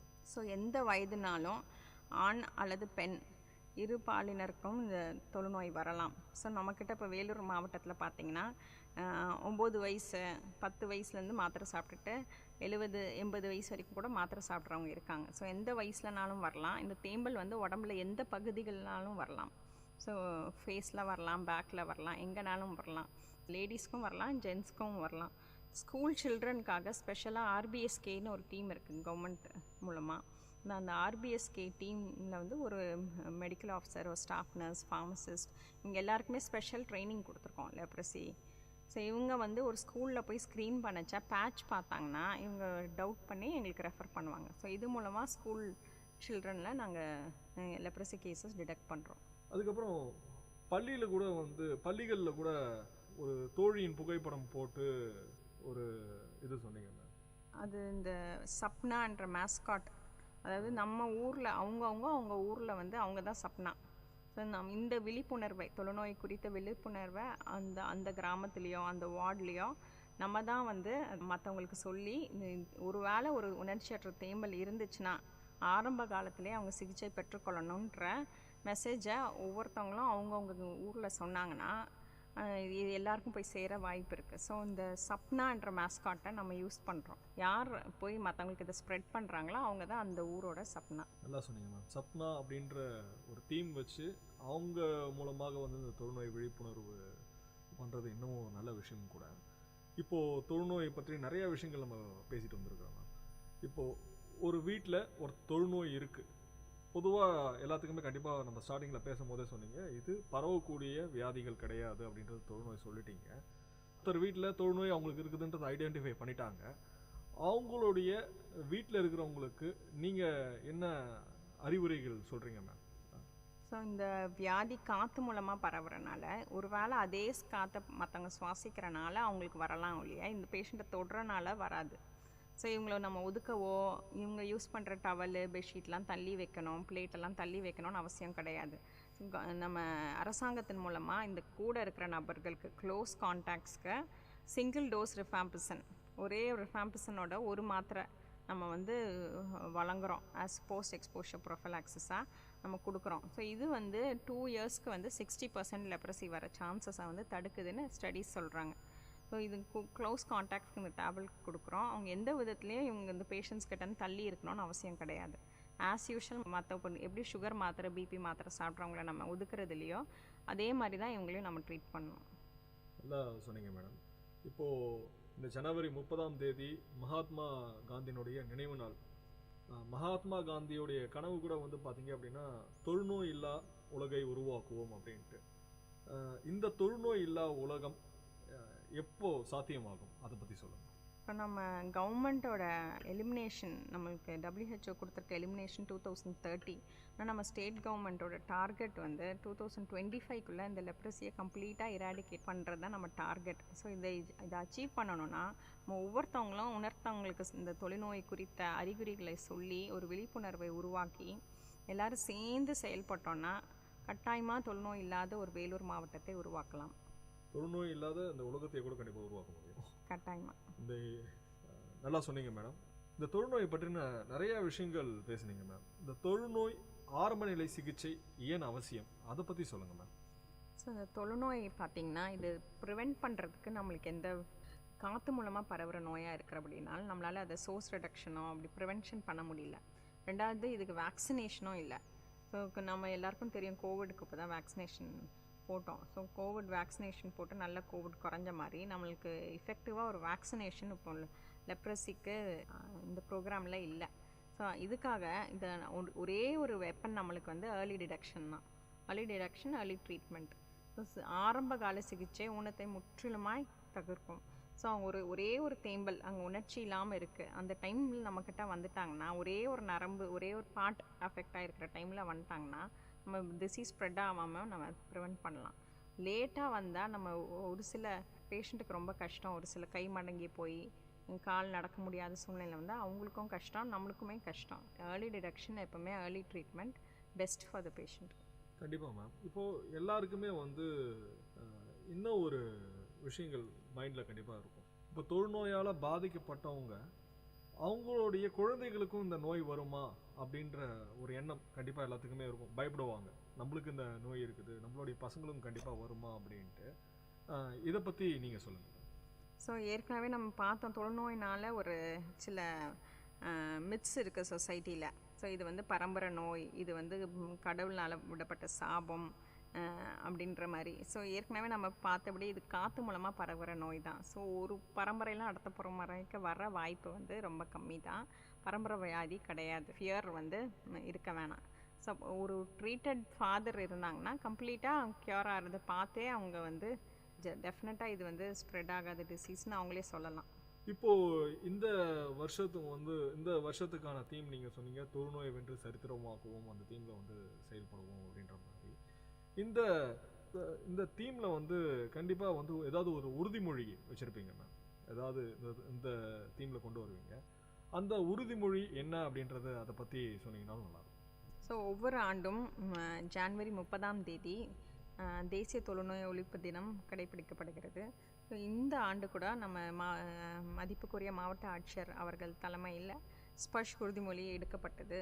ஸோ இந்த தொழுநோயால் பாதிக்கப்பட்டவர்களை ஒதுக்கக்கூடாது போன்ற விவரங்களை அண்டை அயலார் தெரிவித்து விழிப்புணர்வை ஏற்படுத்தும்படியாக இந்த உறுதிமொழி எல்லா அரசு அலுவலகங்கள்லையும் ஸ்கூல்ஸில் எல்லா இடத்துலையும் எடுக்கப்பட்டது.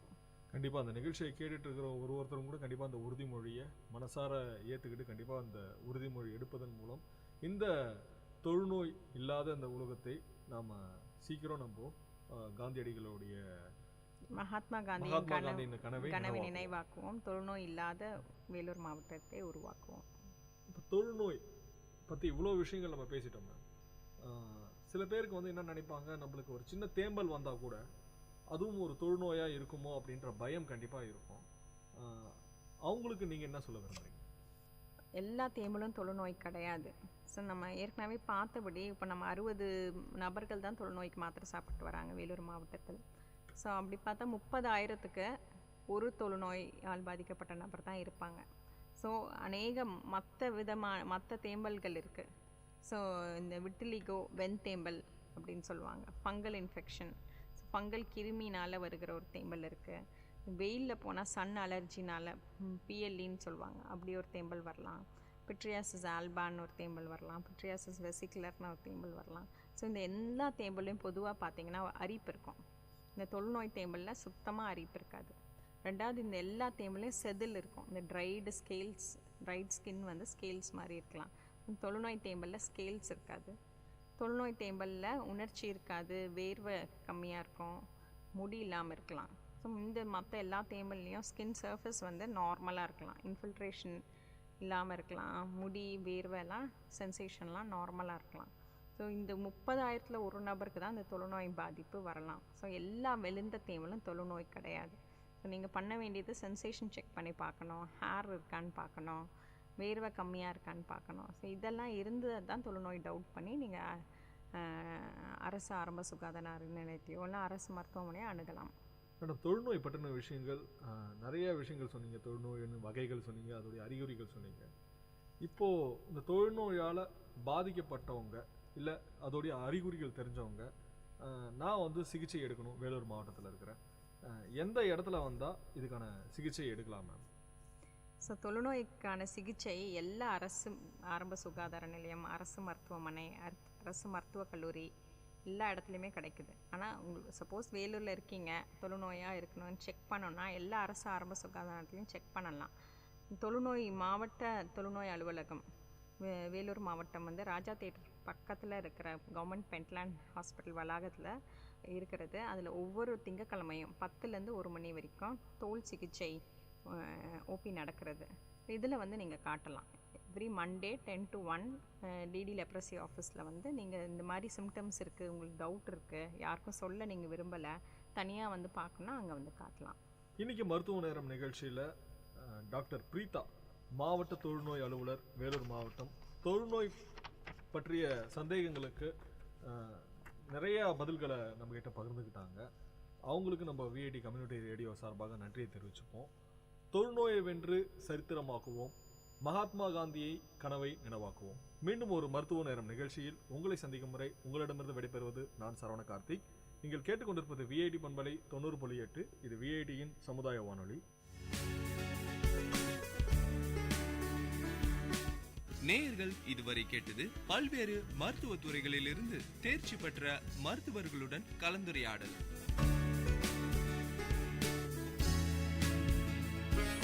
மருத்துவ நேரம் விஐடி பண்பலை 90.8. நன்றி, வணக்கம்.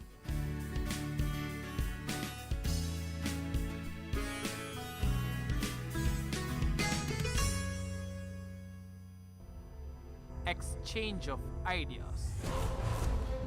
God is considered the creator and the sustainer of the universe. Atheism, that there is no God. So the latest science theory says that the Big Bang created the universe. Let us define what is God. Let's just say that the God exists for every planet. Why not every planet has atmosphere? God couldn't create a universe with constant energy because that is just not possible. Hello VIT, this is Milan Manjunath Chennai with Anshuman Mishra and you are listening to your own VIT Community Radio 90.8. We are back with another episode of an exchange of ideas. Today our topic is existence of God.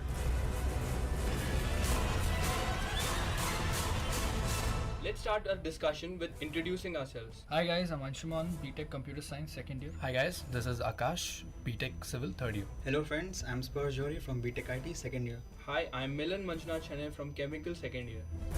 Let's start off our discussion with our first segment, the origins of God. How the concept of God came about, how the early men perceived the existence of God, and what all things they started to worship. Okay, let's start off this discussion with first of all addressing the concepts involved. The first concept involved is religion. The second concept involved is the conception of God in our minds. And the third concept is that of the entity called God, whether it exists or not. So first of all, let's talk about religion. Let's make a distinction between religion and God in the sense that whether you adhere to a religion or not, it doesn't matter. We're going to talk about God. So basically, what is religion? Religion is basically an institutionalized effort by man to make attempts at reaching enlightenment. Through various means, the paths may be different and therefore we have a large number of religions. So that's religion. And what is the concept of God? Human beings started conceptualizing about God since the great evolution of our minds. I mean, ever since we had been able to think beyond our ancestors. Okay, so what is God? First of all, let's start off with the conception of God in our minds.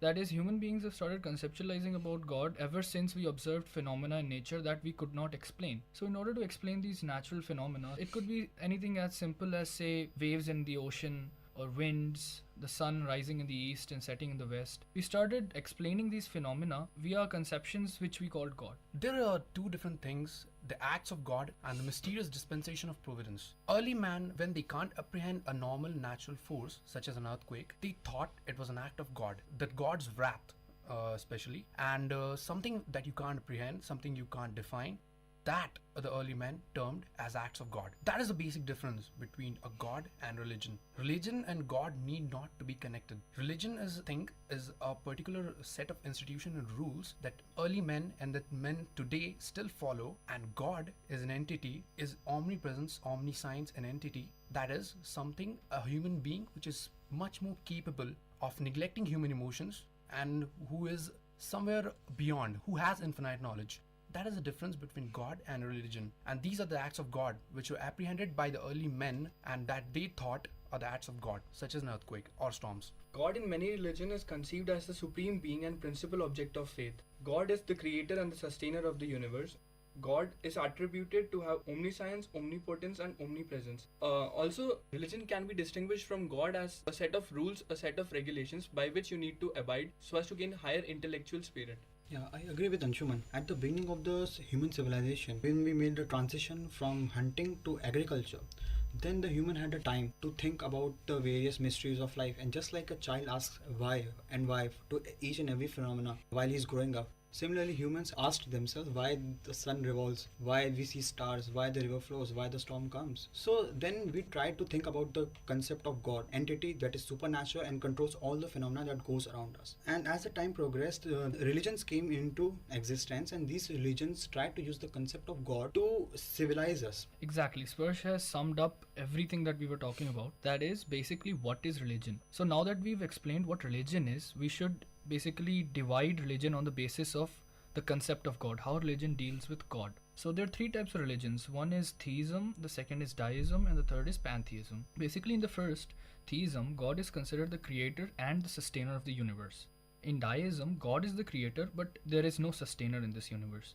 In pantheism, God is the universe itself. That is to say, God is the cosmos. The concept of God, as is described by the theologians, commonly includes the attributes such as omnipresence, having infinite knowledge. The concept of God came when early man couldn't describe the difference between the animate and the inanimate. When a storm comes, basically the first question that was asked is the phenomena, how it comes, how it happens. When there was an outcast, there was an earthquake, people would generally say that this was God's wrath on them, that they couldn't adhere to the rules of the religion that they made. This is the concept of God. The first God to be worshipped is perhaps the Mother Earth, a stone itself. They worshipped the God because they thought that when you follow God, you are in the good looks of God and God gives you powers. That was the conception of the early man. As Akash said, at one time or another, mortal man has worshipped everything on the face of earth, including himself. He has worshipped about everything imaginable in the sky and beneath the surface of the earth. Even the shooting star, which was awesome to early man, and he easily believed that such a blazing streaks marked the passage of spirit on its way to the earth. Even today, the inexplicable things that happen to us in the daily lives are still termed as acts of God. Even in the insurance policies, the things that occur due to earthquake or lightning strikes are termed as acts of God. Yeah, I completely agree with Akash. And if you look at the literature produced by Shakespeare in the Elizabethan period, the people used to consider the climate or the weather conditions as a manifestation of the mood of God. So if there is a storm, the God is angry, or if there is a drought, people have committed some sins, and if there is plenty of harvest, yes, the God is favoring the people. Okay, so now that we've summed up people's beliefs, now let's go into a detailed discussion on the difference between God and the concept of God. So as I explained in the first round, that there's a difference between what we conceptualize as God and what is God. Let us define what is God. Many people would believe God to be a human-like figure that is with arms, legs and all, and worship such a deity. Others consider God to be a form of energy, or maybe something that is totally immaterial. Others consider God to be the universe itself, and God manifesting himself in each of us, or every object that can be worshipped. So what are our conceptions on God? Anshuman, I agree with the point here, and I'm gonna quote a very famous quote given by Macbeth. I dare do all that may become a man, who dares more is none. Then there's God. God as a concept defines motivation.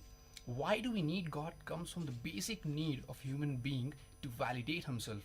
Why do we need God comes from the basic selfishness of human mind.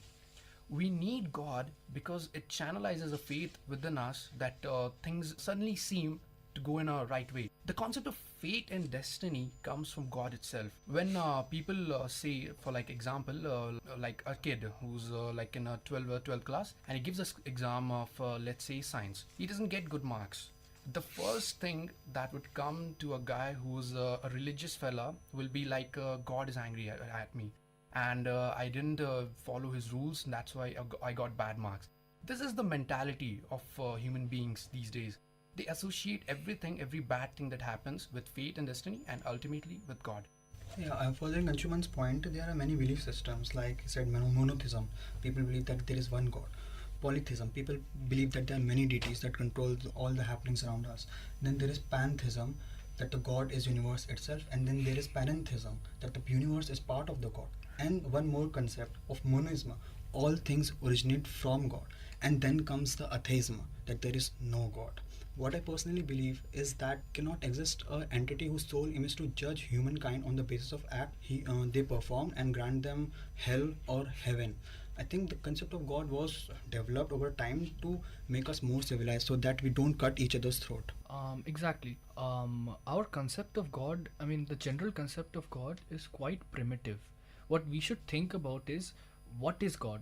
Now that we've discussed the classical or the general concepts people have in their mind regarding God, let's go into a more of an objective discussion on God. That is, let us logically think, why would there be a person, like supernatural person, who would send people to hell and heaven? I mean, there's no proof against this, but it simply doesn't make sense according to the universe that we've observed till now. According to what observations, God is basically the universe, as quoted by pantheism. My conception of God is basically the creator of the universe, and let us not go into sustaining the universe, but basically the universe had to have a point of creation. Now that we have discussed about the concept of origins of God, exchange of ideas. let us move on to our next segment, existence of God. The existence of God. Why does God exist? How it exists. I'll stretch on that point. Now, universe is everything which is explainable by scientific theories. The very existence of Earth was defined by the Big Bang theory. And there are theories coming, the black hole theory, such as the theory of several stars, they're coming, the theories of multiverse, which explain how the universe came into being. Now, I personally, being an atheist, find it extremely disturbing when somebody comes up and says, dude, the universe was created by God. This very point that God created the universe is something which I would call a blasphemy. This is a complete and totally goes beyond my compliance, beyond my apprehension, that there is a being who can create an entire universe. Now, I don't know how this concept and how this thought came into the early man and the man forward, but this concept, I personally speak, this annoys me. The existence of Earth can be defined by every scientific theory there is. Every phenomenon, everything can be defined by a law. Like, for example, I'll give you the gravitational law given by Newton. Earlier, people used to believe that God keeps us down. God pulls us beneath. This was the concept that the people used to believe. Then Newton came. Then Newton gave his laws of gravitational theorem, that the force is equal to a certain product of mass and inverse of the radius. Now this concept, when this concept was born, he received a lot of negative influence from the Catholic Church. Refused to put forth this concept, the laws of Newton. This example proves how human being is completely and totally influenced by the concept of God, and there's no utter space for anything termed as science. I totally agree with Akash. I mean, during the primitive period, as they had no science to describe the difference between humans and other creatures, they called themselves the people and thought that the strangers were another sort, less human than they are. They had no science to describe the difference between animate and inanimate. They believed that if they eat the flesh of a strong beast, they might acquire its spirit. A face of a dead person they knew and recognized in peculiar shapes on the face of a rock they associated with the living spirit and thus the god. In our entire history, even the people who have opposed the basic notion of God, like in the 13th and the 14th century, people used to believe that Earth was the center of the universe. And Nicholas Copernicus came and proved them wrong. And he was met with strong resistance by the church. And also Galileo Galilei, who discovered the telescope, was jailed because of his discoveries of different planets, and that he said that Earth revolved around the sun and not the other way around. So Milan and Akash, I can firmly place you guys as atheists. Am I right? I tend to differ from you guys in opinion because I'm agnostic with a tendency towards believing in God. Could you guys first of all explain to me what is your concept of God? You're denying the existence of God so strongly. So explain to me what is your concept of God? And just give me a short description. Anshuman, God for me is a source of motivation. Why I disagree with God is that everything in this universe can be explained. There's no need of a concept of a human being who's supernatural enough to create the entire universe.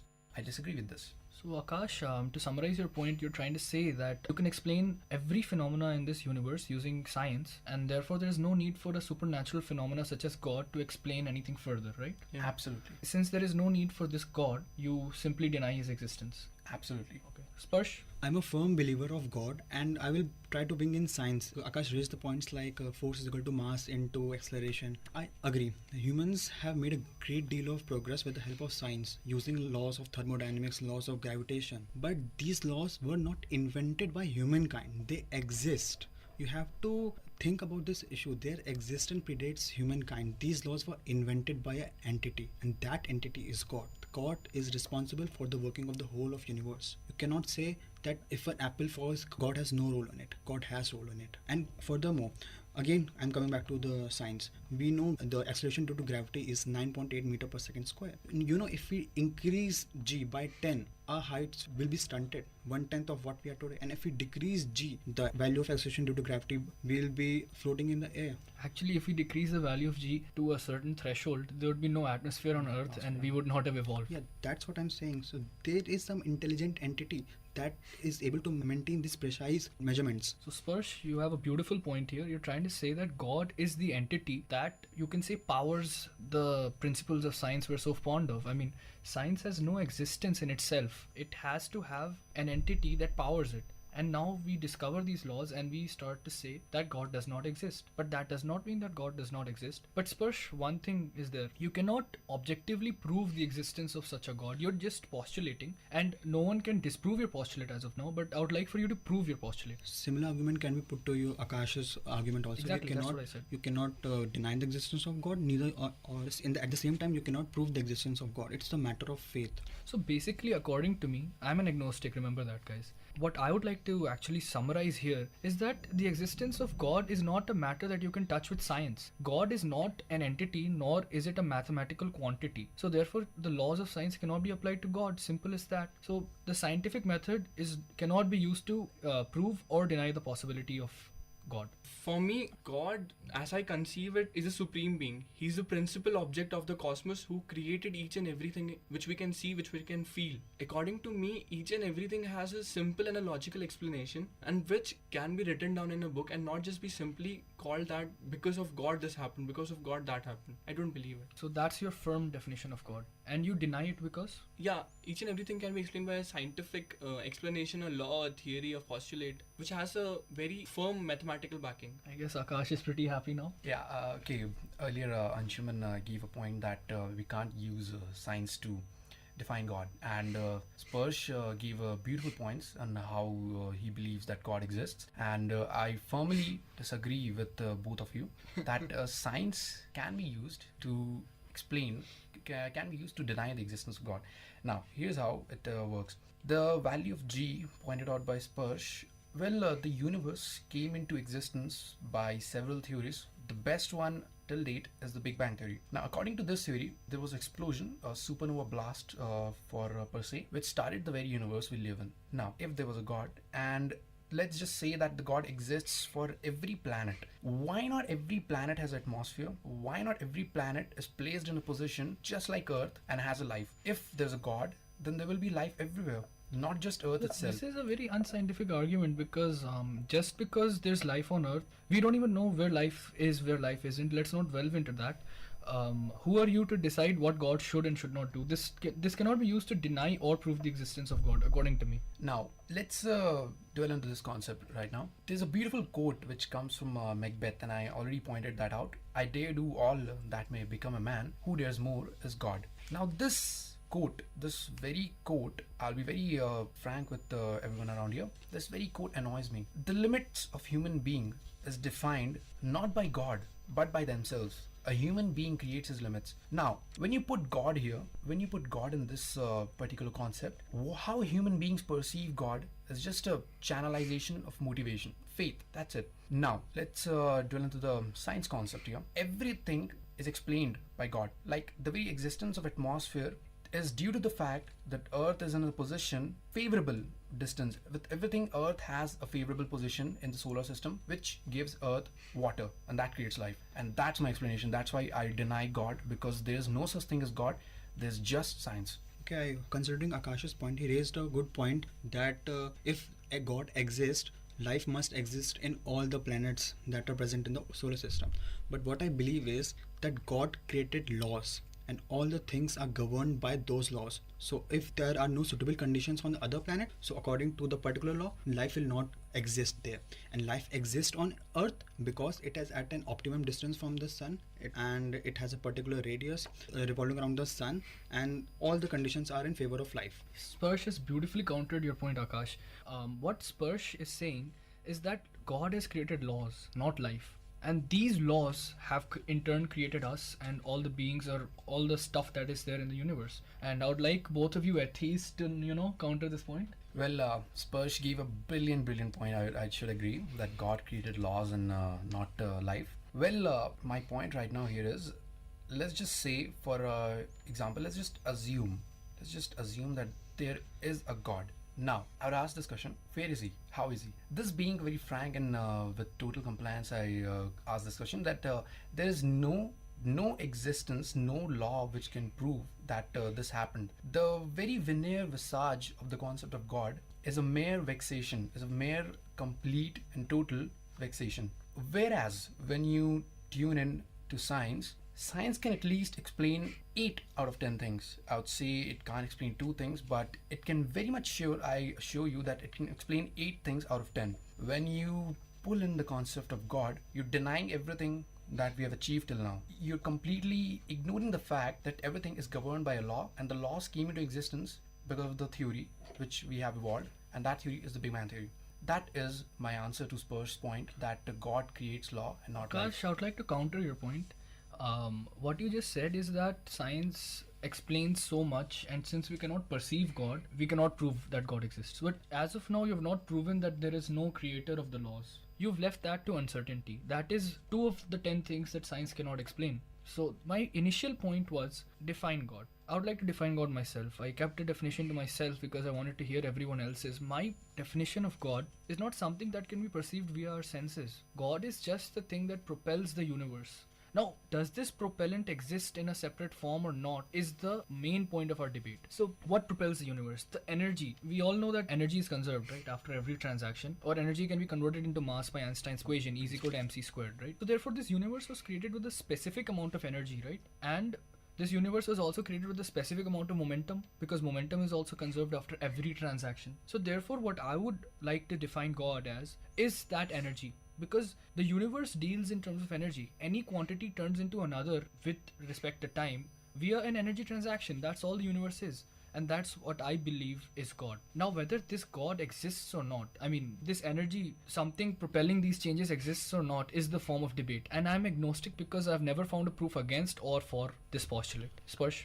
I think we are confusing God with the God of the religion and the real God. The God of the religion is basically anthropophobic, whose sole aim is to judge human beings on the basis of their acts.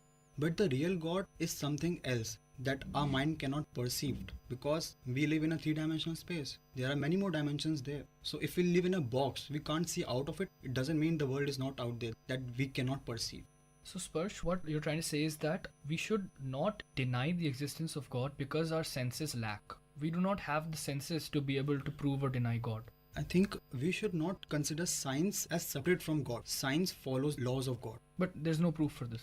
No, I said again, that there are laws like Newton's law of gravitation, and they are created by God. What do you understand by God, Sparsh? Give me your definition of God. Give me a very short, objective. Don't make it subjective. Give me a totally objective definition of God. God is everything. So you are quoting pantheism. Yeah. So according to you, God is the cosmos. Yeah. There's a God in everyone. Me, you, Akash. Yeah. When you say there is God in me and you also, you are separating God from yourself. You are saying that, okay, God is some other thing, something foreign. No, we are part of God. Okay, so you're not talking about pantheism then, right? You're talking about the concept that comes ahead of pantheism, the one you mentioned at the start. Panentheism. Panentheism. That's what you're talking about. Am I right? Yeah. So you're trying to say is that we're all manifestations of this God? Yeah. Exactly. Okay, so therefore you're not talking about pantheism, you're talking about us being manifestations. But no one as of now has proven or disproven God. We are still at the same place. I would like to formally disagree with Anshuman's earlier point that energy being conserved. According to Anshuman, as he said, is God created the universe with a certain specific amount of energy, and that energy remains constant. According to Hubble's law, the law that he gave in 2010, that the universe is expanding with the force which is directly proportional to the square velocity at which the universe is expanding. According to this law, the creation of dark matter has been proved. Now, energy is not constant. Why? Because the mass, due to the existence of black holes, energy is infinite. We can't calculate the net amount of energy, and we can't say that the energy is conserved, because every now and then there's a supernova explosion, and that creates energy, and that energy is not equal directly to the mass from which it's created. And that is how I explain that energy is not conserved, and God couldn't create a universe with constant energy because that is just not possible. Akash, I would like to counter your point totally. First of all, you used the word God.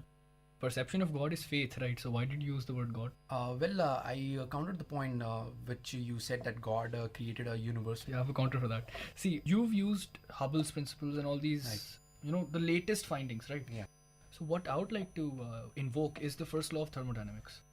The laws of thermodynamics have never been disproven. Right. They've never been proven either, but they've been assumed to be true because all of our experiences and most of engineering is based on these thermodynamics laws. As of now, they've always held true. Okay. So what does the first law of thermodynamics say? In a closed system, energy is neither created or destroyed. Now let us all take a step out of the universe. We're looking at the universe from outside. The whole universe can be considered a system. So by the first law of thermodynamics, the energy will remain constant. No, the very definition of a closed system is, if you consider a room, that is a closed system, and universe minus the room is the open system. So you cannot consider universe as a closed system. No. Exactly. The universe as a whole from outside. Cannot. Basic definition of a closed system is that if we consider this room as a closed system, then universe minus this room, whatever exists there, is an open system. Is an open system. Exactly, because you're defining this room with respect to the universe, right? You're talking about this room within the universe. If I take a step out of the universe, all of the universe cannot be considered an open system, right? Because I'm enclosing everything within the universe that exists. What is the definition of a closed system? Again, I say closed system is like, suppose you have a box, fine? You consider it as a closed system, and everything that exists except the box comes under the open system. Okay, exactly. Yeah. So now what I'm saying is that I'm taking everything that exists, letting it stay in the universe, and taking a step out and looking at everything. So that makes the universe a closed system in that sense, in the same sense as you're calling the box a closed system. And again, we move back to the universe. We don't have a confirmed theory regarding the universe. There are universe, many universe, exactly. parallel universe. The latest theory is that you have multiple universes. Again, a theory. Big Bang is a theory. Multiverse is a theory. So judging by what I'm saying is that let's take up the latest findings of science, apply their principles, and see what happens. We take a step out of our universe. We go into that embedded multi-universe theory, and we see that all of these universes are closed systems within themselves because they cannot exchange matter between them. Okay, let's just talk in terms of the multiverse. You have multiple universes. Yeah. None of these universes exchange matter or energy, right? Yes. So therefore they're closed systems in themselves. And therefore I can apply the first law of thermodynamics on a universe. In that case, the universe has fixed amount of energy. We can consider the point. Exactly. So there's fixed amount of energy in God created the universe with fixed amount of energy, but we're still at the same stage where we started. No one has been able to prove or disprove the existence of God. I would like to actually sum this whole thing up with another definition of God. This definition is also unproven, but this is what I feel. I've spent many long hours thinking about what is God, what are we, and whether we have any role in our own future, or God governs our future, or that we are beings that decide our fate and there's no such thing as a prior fate. And it all comes down to this in my thought process. That is, our universe is a causal universe. Everyone agrees? Entire of science is based on cause and effect theory. Everyone agrees with me? So if I remove this principle in which and start to say that effects precede causes, all of science will go to a dustbin. None of science will be applicable anymore. Because science is based on the cause and effect theory in a causal universe. So with that done, I would like to talk about causes. What are we? We have been basically caused by a gradual set of changes called evolution. This and evolution has occurred in an environment which is a result of several chemical reactions, a set of amazing things that resulted in stardust being converted into the earth revolving around a sun in a solar system. So basically, everything has a cause. Okay? So the latest science theory says that the Big Bang created the universe. So we've given a cause for the universe, right? So what is this cause? What caused the creation of everything here? That is what I call God. That change in the cause and effect theory, in which the effect and cause no longer are related to each other, that is God, according to me. And you cannot prove or disprove him because actually no one knows what happened at that point of time. Yeah, I agree. The Big Bang theory states that we and all the things have evolved from one source and have expanded. The universe is still expanding. I completely agree. And I firmly believe that everything is God. We all are manifestations of God. We all are forms of energy, and energy is God. On that point, I could agree with Anshuman and Sparsh that everything is energy, and if you call energy as God, then we are all forms of God, manifestations of God. Exactly. So everything comes into one. The basic issue is that our conceptions of God are different. But if we come down to an objective definition of God, I'm pretty sure most of us, if not all, can agree that there has to be a supernatural entity that made this universe. I mean, otherwise it just isn't possible, even according to the great laws of science Akash abides by. Well, I'll stick to my fates. And the thing being said that who created the Big Bang explosion. Now, that being said, I think I'll still be an atheist, and I'll just say that there were a series of events, and we are the effects emanating from the theory that is known as Big Bang. We are the effects of evolution. Everything has a chain of events. That chain reaction causes a certain things which affects our life. Now, what happened before Big Bang or what happened after Big Bang could have been a chain of events which could have extended from a point to infinity, and we can't really discover that concept. That's one thing that science can't explain. I would firmly agree with this point that there's this one thing that science here can't explain, is that what started this thing and from where it started. That's the question that is left. Isn't that what we should call God? That's the point that I would completely disagree. You just don't want to agree with God, yeah. Right? I'd like to add a finishing note. The greatest of scientists, Albert Einstein and Sir Isaac Newton, were both believers in God. And modern day scientists such as Stephen Hawking, Richard Dawkins, these people do not believe in God. But even some of the great scientists have believed in God, and now it's up to the listeners to decide what they want to, and we've done our job, I think. Right, Milan? Yeah. So on this note, I would like to conclude this discussion. Hope this discussion was as informative and exciting for you guys as it was for us to make it. Signing off, Milan Majnunat Chennai and Anshuman Mishra from an exchange of ideas, VIT Community Radio 90.8. Exchange of ideas.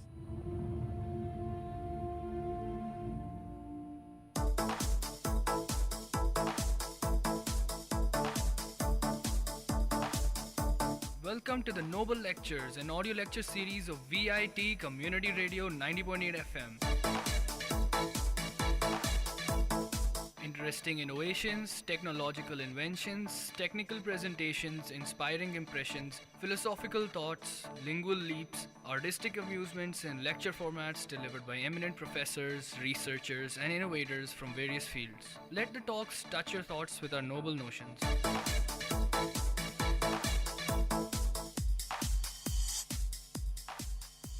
Dear listeners, in today's Noble Lecture, we are going to listen to the lecture on Higgs boson by Dr. S. Balakrishnan, postdoctoral fellow of VIT University. Hope this lecture will provide the basic understanding of Higgs boson.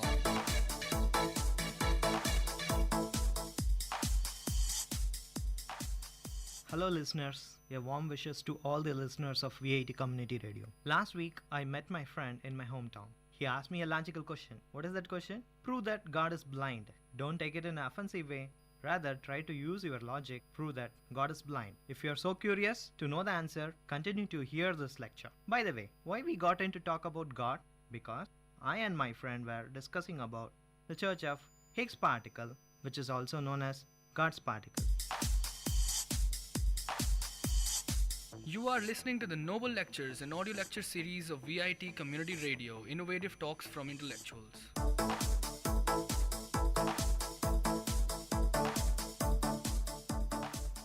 You may know something about God particle in recent times from popular science lecture stories, especially if you are interested in knowing Nobel Prize winners and their contribution.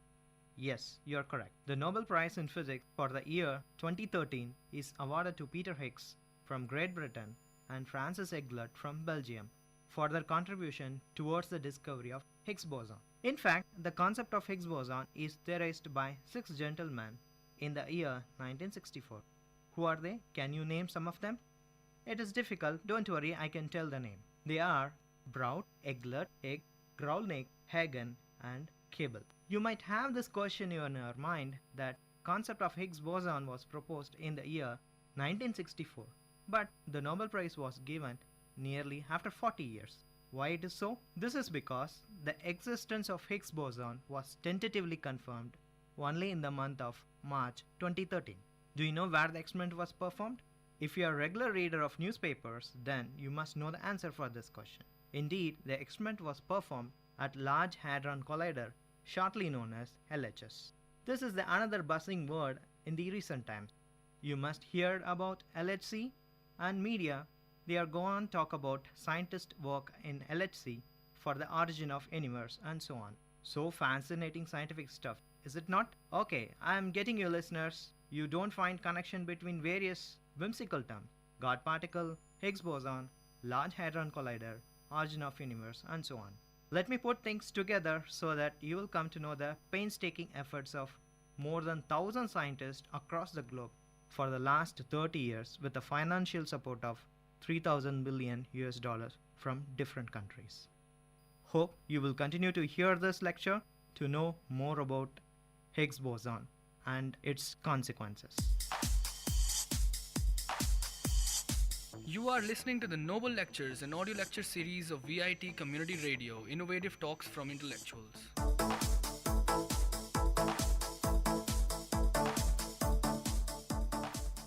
There are 4 fundamental forces that exist in nature. Using these 4 types of forces, any kind of interactions between the macroscopic bodies as well as the particles at the atomic scales can be explained. When we throw an object above the ground, it comes back to the ground. Why does this happen? I know very well you know the answer. Yes, it is because of the gravitational force that attracts all the objects towards the center of the earth. Therefore, we say gravitational force is responsible for the attraction between all the heavenly bodies. Gravitational pull keeps the solar system intact, otherwise we would be a flying object. You know very well from our school textbooks that like poles of magnets repel each other and unlike poles of magnets attract each other. Thus, magnets have attracting and repulsive abilities. And also you know about positive and negative charges which also have attractive and repulsive nature. A simple example is electron and proton, where electron has negatively charged while proton is a positively. Scientists thought that electricity and magnetism were 2 different aspects of science. However, it was found in the 18th century that 2 subjects can be clubbed together, and it is widely known as electromagnetic theory. Now we know for sure that electromagnetic force that exists between any 2 charged particles. The revolution in present day today communication is because of the unification of electricity and magnetism, thanks to Maxwell. The another 2 types of force that operate at the atomic level, they are known as weak force and strong force. Higher atomic number elements in the periodic table have a tendency of liberating energy in the form of particles. Then generally it is known as radiation. Radiation means stream of particles, and some well-known example for radiation is alpha decay, beta decay and gamma decay. Okay, what is the layman example for radiation? Very simple, X-rays. Elements with the tendency of decaying are called radioactive elements. Listeners, can you name some of the radioactive elements? Yes, uranium, plutonium, thorium are some of the well-known radioactive elements, and hence they are useful in generating power. by means of nuclear fission. Weak force are responsible for neutron decay and beta decay. In the 19th century, scientists recognized that structure of an atom. While people thought that electron, proton and neutron are the fundamental particles, particle physicists in the early 20th century come up with a new family of particles. They are known as quarks. Yes, quarks can be any group of elementary particles that combine to become a subatomic particles such as neutron and proton. In other words, quarks are some of the smallest building blocks of an atom. In the year 1964, the US physicist Murray Gell-Mann named the particle after a word he found in James Joyce's novel. Finnegan's Wake, Joyce's quotation reads as 3 quarks for master's mark, with quark means crying of a seagull. Quark means it's a very small entity. The force that binds the quarks is known as strong force, which is very short-ranged in nature. So now we are familiar with 4 types of forces, namely gravitational force, electromagnetic force, weak force, and strong force. Scientists in particle physics identified that all the 4 types of force are mediated by particles and they are only supposed to be the fundamental particles. These particles are also known as force carriers. In general, interaction carriers act as fundamental particles. Okay, to sum up, what are the particles that are responsible for the 4 forces? Gravitational force is believed to be mediated by the particle known as gravitons. Electromagnetic force between the charged particle is due to the exchange of photons. We are all very much familiar with photons. Weak force is mediated by W boson and Z boson. Strong force is due to the particles called as gluon. While proton and gluons have zero mass, W and Z bosons have finite mass. The 4 types of force and their properties are well explained by the notion known as Standard Model. You are listening to the Noble Lectures, an audio lecture series of VIT Community Radio, innovative talks from intellectuals.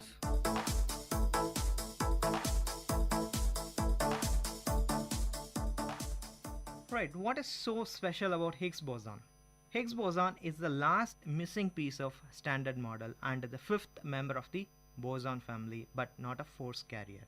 It is so interesting, no? Higgs boson is a hypothetical particle that gives mass to all other particles that normally have mass. Higgs particle creates Higgs fields that spreads throughout the space and time. The particle and its corresponding field are critical to the understanding and validation of Standard Model. Since Higgs is believed to be the responsible factor for giving mass to all other force carriers, it is necessary to identify the existence of Higgs. The elusive Higgs, so central to the Standard Model and the theory on which the whole understanding of matter is based, if Higgs does not exist, we will not be able to explain the origin of mass of all the fundamental particles. So, it is necessary to identify the existence of Higgs so that we will come to know the existence and the origin of our own motherland. By the way, what is the concept of Higgs mechanism and how does it work? I can give you a simple analogy so that you can understand the complicated science in a much simpler fashion. Assume that numerous physicists chat quietly in a fairly crowded room. Suddenly, our friend Einstein enters the room so that there is a disturbance in the crowd. The followers of Einstein clustered him as a group of people and this forms a massive object. The Higgs mechanism operates in a very similar way to the case of Einstein in a crowded room. The particles that normally would have mass move through the Higgs field interacting with the Higgs particle. Through this interaction or the disturbance, particles may acquire more mass. Heavier particles interact more with the Higgs field, taking on more mass. Those particles that normally don't have mass do not interact with Higgs field and therefore do not acquire any mass. In order for the Standard Model to retain its symmetry, all particles would have to be massless. This is not possible since from our experiment we know that weak forces have masses. Hideki Ukawa, the first Japanese Nobel laureate, conceived a concept about elementary particles. According to Ukawa's formula, mass of a force carrier is inversely proportional to force range. In this way, we can also deduce that weak force carriers have mass. The Higgs mechanism was originally introduced to allow the W and Z bosons to have mass. Physicists found to their delight that this was the way to give mass to all other particles as well. Current Standard Model provides no explanation of how some particles come to have mass. By the way, what we are really talking about. What is the need to study about spontaneous symmetry breaking? The standard model must be symmetric under a specific kind of transformation, technically known as gauge transformation. Without the Higgs mechanism, the standard model remains symmetry only if mediator remains massless, and produce nonsense results if weak force mediators have mass. Developers of Higgs mechanism used spontaneous symmetry breaking concept to introduce mass while retaining standard model's overall symmetry. The standard model symmetry is broken only at a single. By the way, what is meant by symmetry breaking? It is quite simple, but I like to give you an analogy which is popularly known as dinner table analogy. Let us assume that there is a party. Glass of water are placed between each plate at a circular table. The arrangement is considered as a symmetrical one. That is very clear. The first person chooses a glass to take on their left or right according to his wish. When that glass is chosen spontaneously, either from right or from left, then the symmetry is broken. That is, everyone else at the table is forced to choose that side alone. This is the simplest way of explaining symmetry break. Indeed, the symmetry assumed in the standard model is believed to be broken at the time of Big Bang. Let me explain clearly so that you will get the complete picture. At the instant of Big Bang, the universe was comprised of particles of pure energy. Milliseconds after the event, the universe cooled and Higgs field developed. Particles begin to acquire mass as they cool, slow down, move slowly in the Higgs field. Particles lost kinetic energy and gained mass according to well-known Einstein's mass-energy relation E is equal to mc square. Elementary particles develop and Higgs field continue to provide space and time. In the unification theory, physicists look to Big Bang for evidence of single superforce. Each of the four fundamental forces is thought of a manifestation of a single force at low energy. Particle accelerators attempt to create such a situation of Big Bang. Physical Higgs boson can be found when enough energy is given. That's why we require sophisticated particle collider like Large Hadron Collider. However, the Higgs boson are so fragile so that they decay very instantly. That's why we require particle detector. So we are forced to construct a $1 million spent Large Hadron Collider. You are listening to the Noble Lectures, an audio lecture series of VIT Community Radio, innovative talks from intellectuals.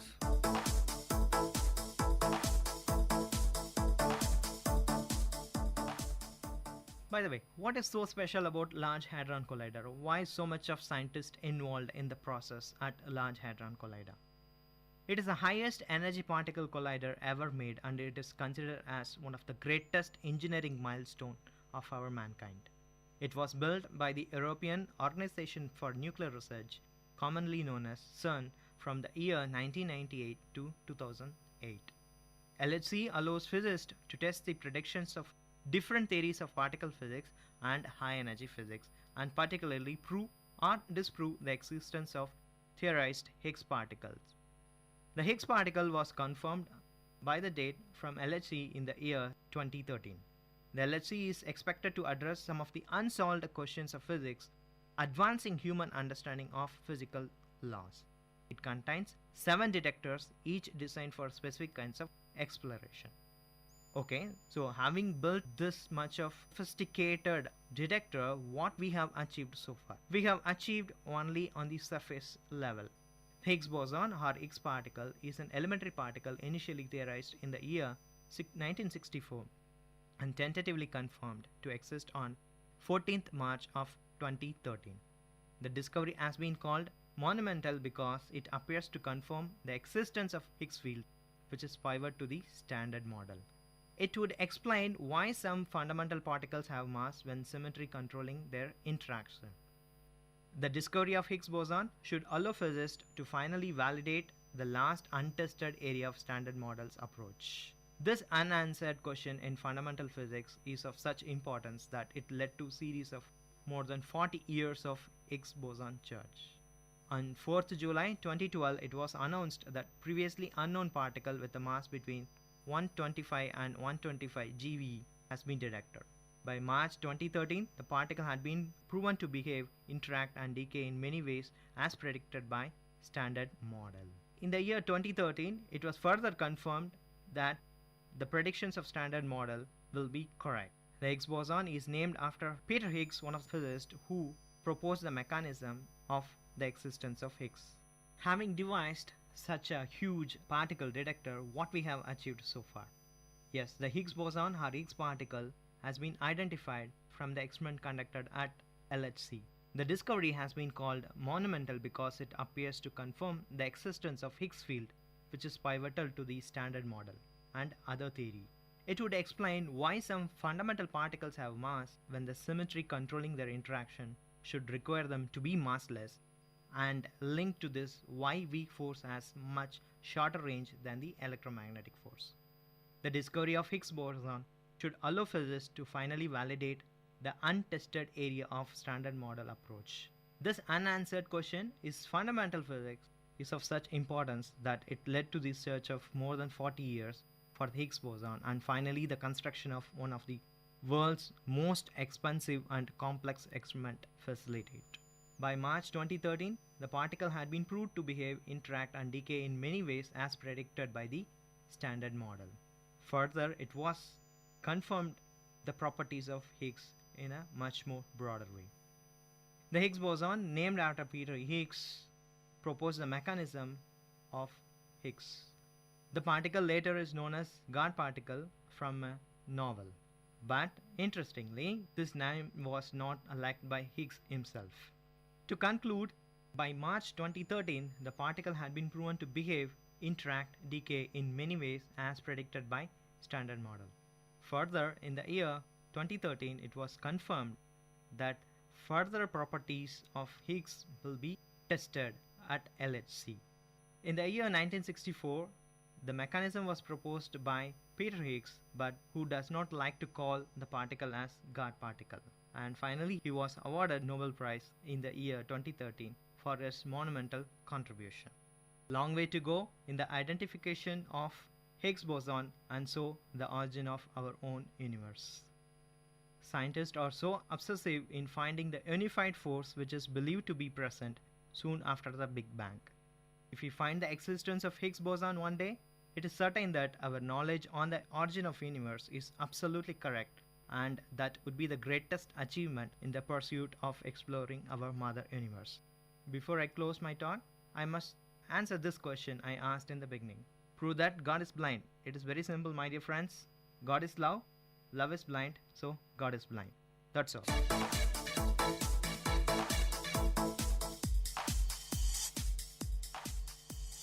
Dear listeners, we heard the lecture on Higgs boson by Dr. S. Balakrishnan, postdoctoral fellow of VIT University.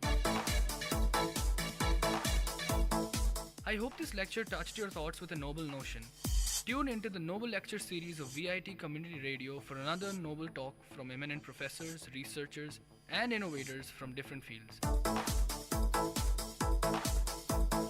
You are listening to VIT Community Radio 90.8 FM. Let the talks touch your thoughts with our noble notions.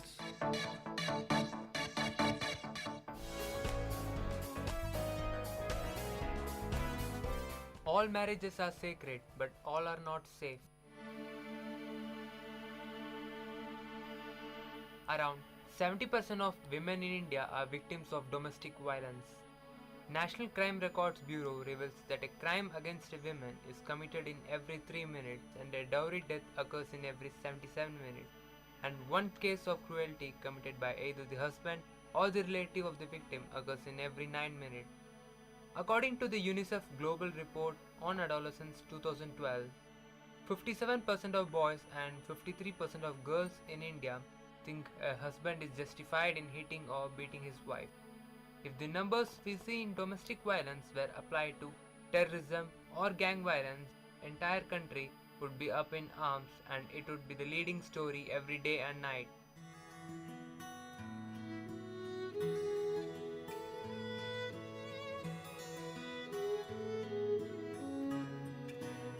Latika belongs to a poor family of Dashpur village.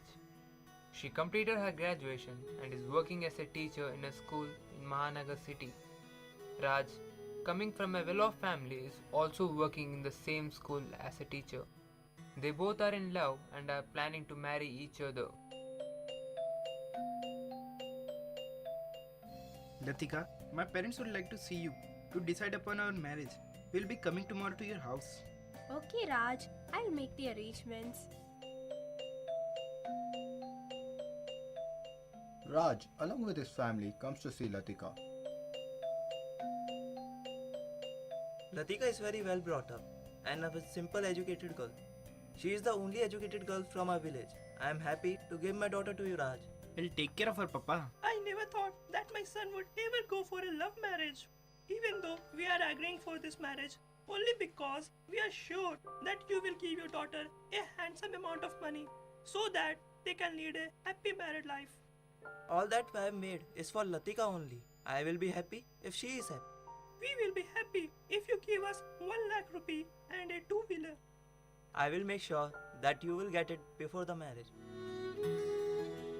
Marriage is over and the scene follows the next very day of marriage. Latika, how's the environment here? I know you will be homesick. No, Maji, I'm happy and I feel like being at home. After 1 month of marriage, Latika, where's my tea? Wait, Maji, I'm bringing it. Don't you know that I need my tea at 4 in the evening? Maji, sorry, I had to correct some answer sheets. It was a very urgent work. Here is your tea. Already a lot of work is pending. Raj comes back home. Latika, tea. I had just made tea for Maji and I have lots of work to do. Ask your mom to make it for you, please. Latika moves towards the study room. Why should I make tea for you? That's the reason I got you married. Latika is having a lot of work in school. Still, she manages to do all the household chores. If she can't do all this, then ask her to quit the job. Quit the job? At any cost, I won't leave my job. It's 2 years of my hard work that I ended up in this job. I'll somehow manage to do all my duties, but I won't quit the job. पहले घर का काम, फिर बाहर का. Similar things happen for a couple of days. Suddenly, one day the situation turns very tense. Latika, you have to leave the job. Because you are not doing any household work and not taking care of my mom. She has become unhealthy and weak. I want you to quit the job. I did not know that you will also support your mom and go against me, Raj. I did not expect this from you. If you are so insistent, then okay, I'll quit my job. After 2 weeks, the whole family is in a monetary crisis. Latika, see, Raj's salary is not sufficient to run the house. You only asked me to quit the job, na? And now what do you expect me to do? Should I go on the streets and beg? How can you talk to me like this? Is this the way you talk to elders? We are facing crisis only because of you, and you will have to bring the money. What? This is ridiculous. Already my father has given you all his life savings. Now where will I get money from? I don't want to hear all that shit. Manage from anywhere. All I need is 30,000 by the end of this week. No, Maji, please don't do this to me. Already I have quitted the job for you people, for your happiness. My father is already in debt. No excuses. I need the money.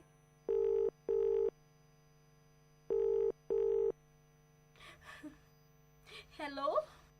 Hello, Beti. How are you? I'm fine, Papa. No. Beta, I know you very well. What happened to you? Dear, please tell me. Papa, I quitted my job because Maji and Raj were too adamant. Now they're asking me to pay 30,000 rupees within a week. What? We had already fulfilled their demands. Anyway, don't worry, Beti. I will find out a way to solve this situation. But Papa, from where will you get this huge amount in a week? I love you, Beti, and I can do anything for your happiness. Papa, the dam is now overflooded. I think we should report the matter to the police. No, Beti, you are now married, and that is your home, and you must do all the things needed to keep it intact. Don't worry about me. I will manage the money somehow. After 1 week, Latika's father visits Raj's house. He somehow manages to pay them 10,000 rupees. Only 10,000? I told you to bring 30,000. Where's the rest of it, Latika? Maji? Latika, wait. Let me say. It is not Latika's fault. Sorry, I got this much money only. And for getting this much money, I have mortgaged my house, my field, everything. Now I don't even have a roof over my head to live. If you can't give 30,000, then take your girl with you. Raj, how can you say this? Your drama won't work here. Now stop crying and get lost. We don't need you here. Get out of my life. No, Raj, please don't do this to me. I am sorry. It's my fault. Please don't punish my daughter. I will get you the money within 2 days. 2 days?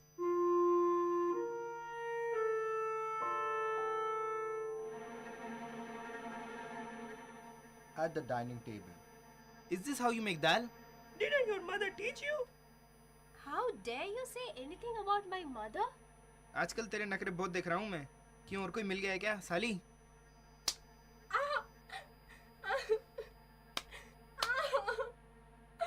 Latika got injured very badly. They locked her up in her room. She calls up her father. Hello. Latika, why are you crying, my dear? Please forgive me. I've given you a lot of troubles. And now further I won't. Papa, I'm leaving. Beti! Hello. Police team and girls dart in Raj's house. Mother-in-law opens the door. Raj, police! Police in our house! Stop your melodrama. Where's this girl? We have to search your house. No, she's not in the house. She went to the market. No, he's lying. She is here only. She had called me before. Constable, search the house. Constable breaks Latika's bedroom lock. Latika! Stay away from the crime scene. You both are under arrest.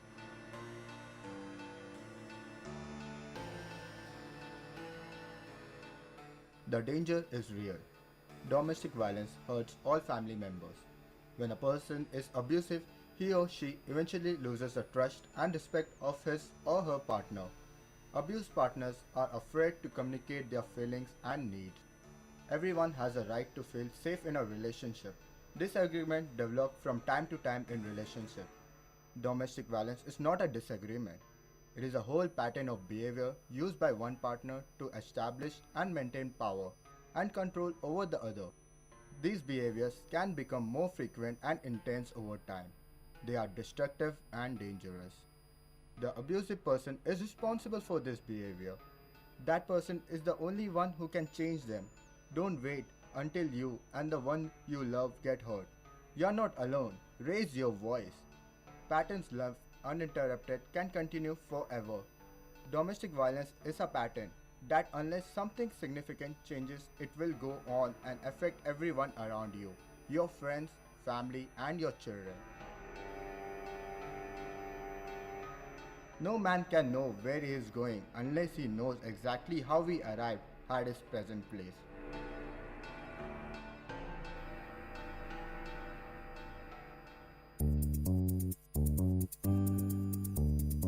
மழலைகளின் மொழிகளோடும் மாணவர்களின் திறன்களோடும் வாராவாரம் ஆர்ப்பாட்டம் பள்ளி பிள்ளைகளின் கொண்டாட்டம் உங்கள் VIT பண்பலை 90.8 பள்ளிக்கூடம் வேலூர் நகரின் பள்ளிகளில் இருந்து மாணவர்களின் பல்சுவை நிகழ்ச்சி.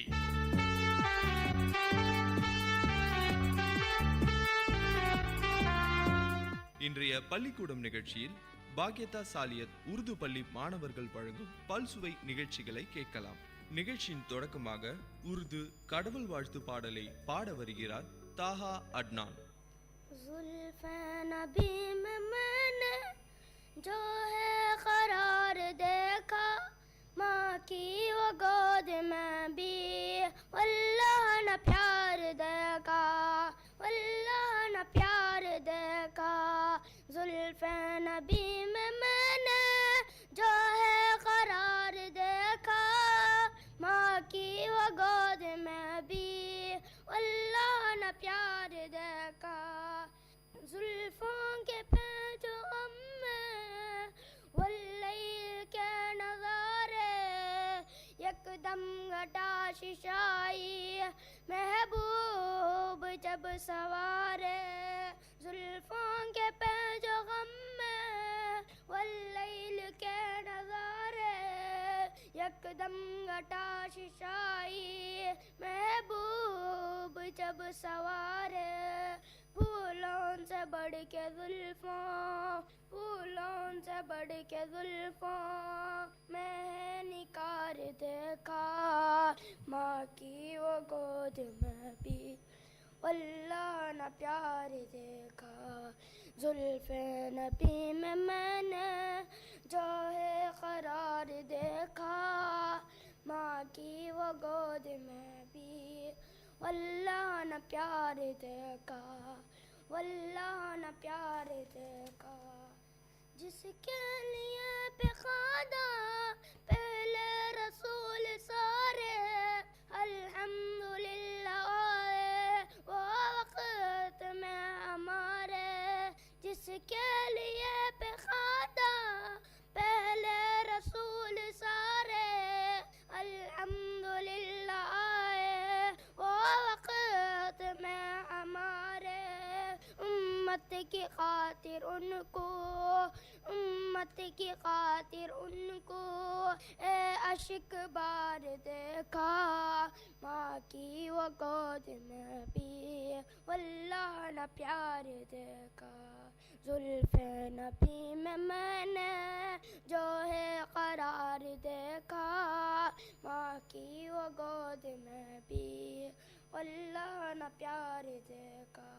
अपनों ने मार पत्थर गैरों ने भी सताया, जख्मों से चूर है पर लब पर गिलाना आया। अपनों ने मार पत्थर गैरों ने भी सताया, जख्मों से चूर है पर लब पर गिलाना आया। सबको दुआएं देना, हमको दुआएं देना, उनका शियार देखा, माँ की वो गोद में भी वल्लाह न प्यार देखा। जुल्फ़े नबी में मैंने जो है करार देखा, माँ की वो गोद में भी वल्लाह न प्यार देखा। जुल्फ़े नबी में मैंने जो है करार देखा, माँ की वो गोद में भी वल्लाह न प्यार देखा, वल्लाह न प्यार देखा।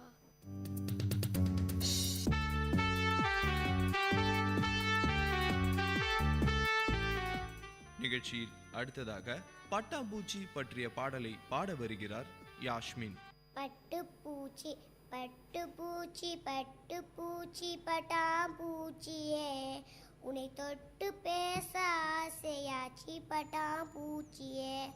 பட்டுப்பூச்சி பட்டுப்பூச்சி பட்டாம்பூச்சியே, உன்னை தொட்டு பேச ஆசையாச்சி பட்டாம்பூச்சியே. பூவை போல மேலெழுந்து நீ பறக்கிறாய், பூவை போல மேலெழுந்து நீ பறக்கிறாய். ஒரு புத்தகம் போல் சிறகு மூடி மூடி திறக்கிறாய், ஒரு புத்தகம் போல் சிறகு மூடி மூடி திறக்கிறாய். பட்டுப்பூச்சி பட்டுப்பூச்சி பட்டாம்பூச்சியே, உன்னை தொட்டு பேச ஆசையாச்சி பட்டாம்பூச்சியே. கூட்டினிலே பொறுமை காத்ததற்கு பலன் கிடைத்தது, கூட்டினிலே பொறுமை காத்ததற்கு பலன் கிடைத்தது. நீ போட்டுக்கொள்ள வண்ண சட்டை பரிசு கிடைத்தது, நீ போட்டுக்கொள்ள வண்ண சட்டை பரிசு கிடைத்தது. பட்டுப்பூச்சி பட்டுப்பூச்சி பட்டாம்பூச்சியே, உன்னை தொட்டு பேச ஆசையாச்சி பட்டாம்பூச்சியே.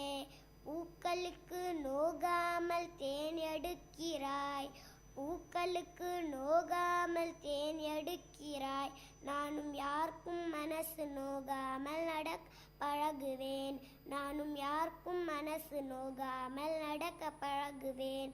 பட்டுப்பூச்சி பட்டுப்பூச்சி பட்டாம்பூச்சியே, உன்னை தொட்டு பேச ஆசையாச்சி பட்டாம்பூச்சியே.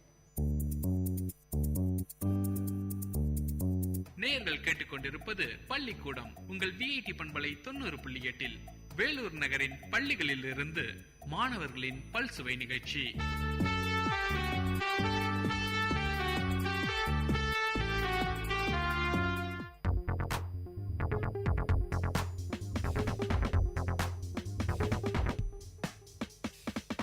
விஐடி வானொலி உங்களின் செவிகளில் தேனை பாய்ச்சிடுதே. மனதின் கவலைகள் மறந்து போயிடும், மாயம் செய்திடுமே. இது காற்றின் அலை, பொங்கும் பாட்டின் அலை, நம் வீட்டோடும் நாட்டோடும் நடமாடி சுவை சேர்க்கும். விஐடி வானொலி உங்களின் செவிகளில் தேனை பாய்ச்சிடுதே.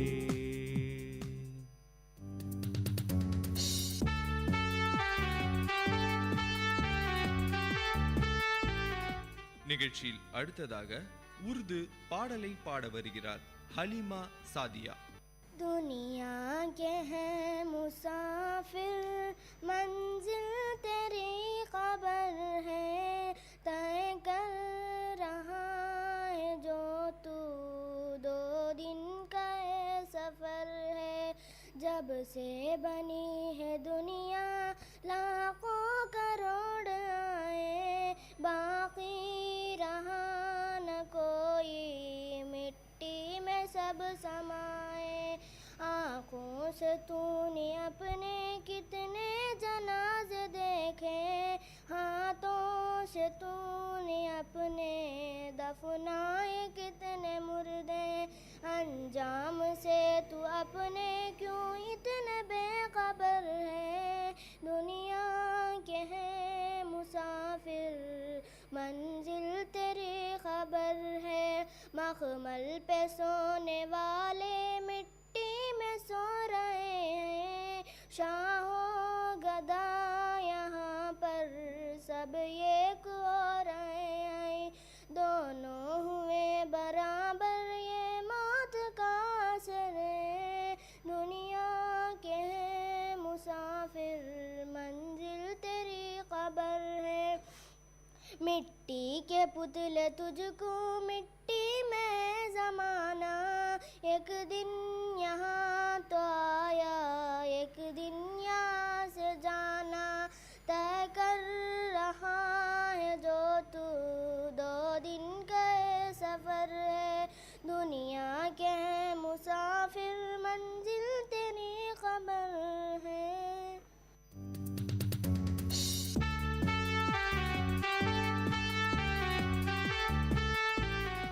நிகழ்ச்சியில் அடுத்ததாக ஆங்கில பாடலை பாட வருகிறார்கள் ஃபஹ்மிதா மற்றும் மதிஹா. Old MacDonald had a farm, old MacDonald had a farm, E-I-E-I-O. Old MacDonald had a farm, E-I-E-I-O. And on his farm his ox and sheep, E-I-E-I-O.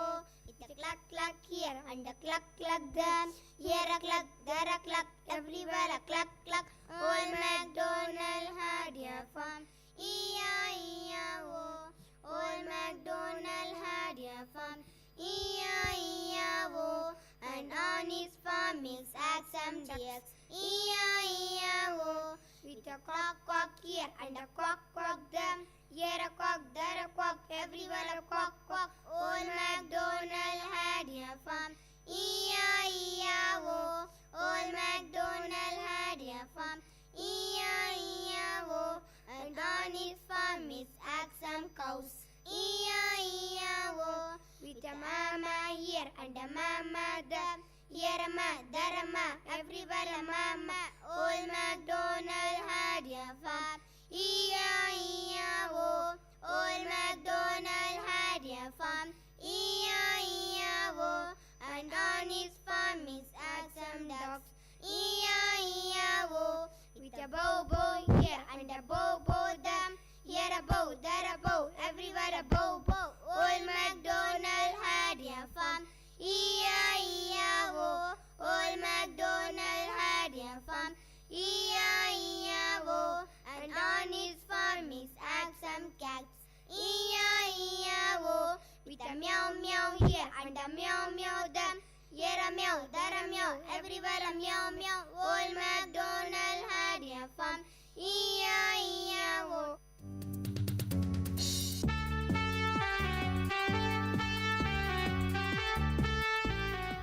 நிகழ்ச்சியில் அடுத்ததாக ஒருமைப்பாடு என்ற தமிழ் பாடலை பாட வருகிறார் சபியா தபுசும். இந்திய நாடு இந்திய நாடு நம் நாடு, இயற்கை வளமிகு பொன்னாடு, முந்தைய பழமை திருநாடு, முன்னோர் புகழின் பெருநாடு. இந்திய நாடு நம் நாடு, இயற்கை வளமிகு பொன்னாடு, இமயப்பனிமலை குமரி முனை, இரு கடல் நடுவே நமதிருமை, கமழும் பொழில்கள் வளவயல்கள், கனிபொறி தொழில்கள் நிலவு நிலம். இந்திய நாடு நம் நாடு, இயற்கை வளமிகு பொன்னாடு, பெருமைக்குரிய இந்நாட்டில் பிறந்தோர் எவரும் இந்தியராம். ஒருமைப்பாட்டை வளர்ப்பதுவே ஒவ்வொருவருக்கும் தலை கடமை, ஒவ்வொருவருக்கும் தலை கடமை. இந்திய நாடு நம் நாடு, இயற்கை வளமிகு பொன்னாடு.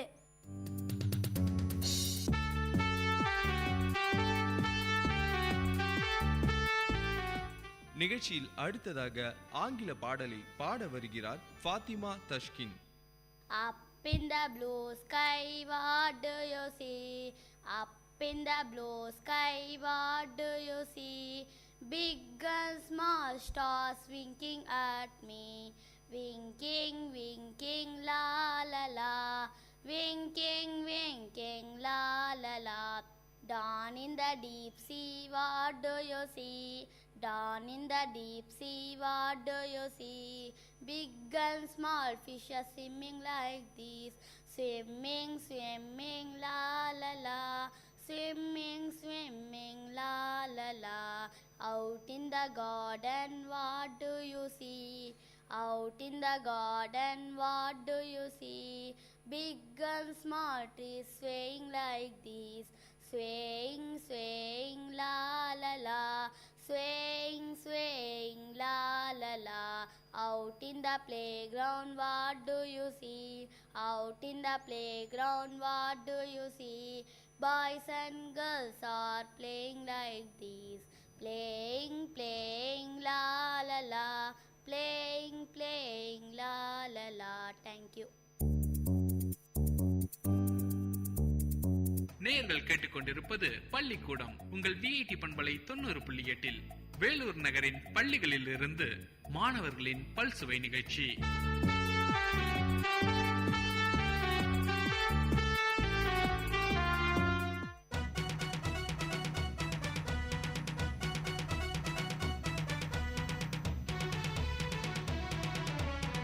பசுமை பாசற எங்களின் கல்லூரிதான், கோட்டை நகரத்தையே தூக்கி நிற்கும் கல்லூரிதான். ஊர கொஞ்சம் யோசி, வாழ்வில் வண்ணம் பூசி வந்தனோ சொல்லு எங்கள் எஃப்எம்முக்கு தான்.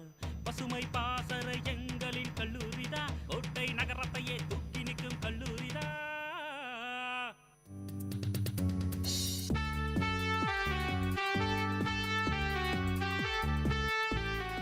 நிகழ்ச்சியில் அடுத்ததாக வண்ண வண்ண பட்டம் என்ற தமிழ் பாடலை பாட வருகிறார் ஹுசைஃபா. பட்டம் வானில் பறக்கும் பட்டம், அங்கும் இங்கும் ஆடி அழகாய் பறக்கும் பட்டம், தலை தலை ஆட்டி தறி சுற்றும் பொம்மரம், பட்டம் பொம்மரம் இரண்டுமே பாப்பா தம்பிக்கு விருப்பமே.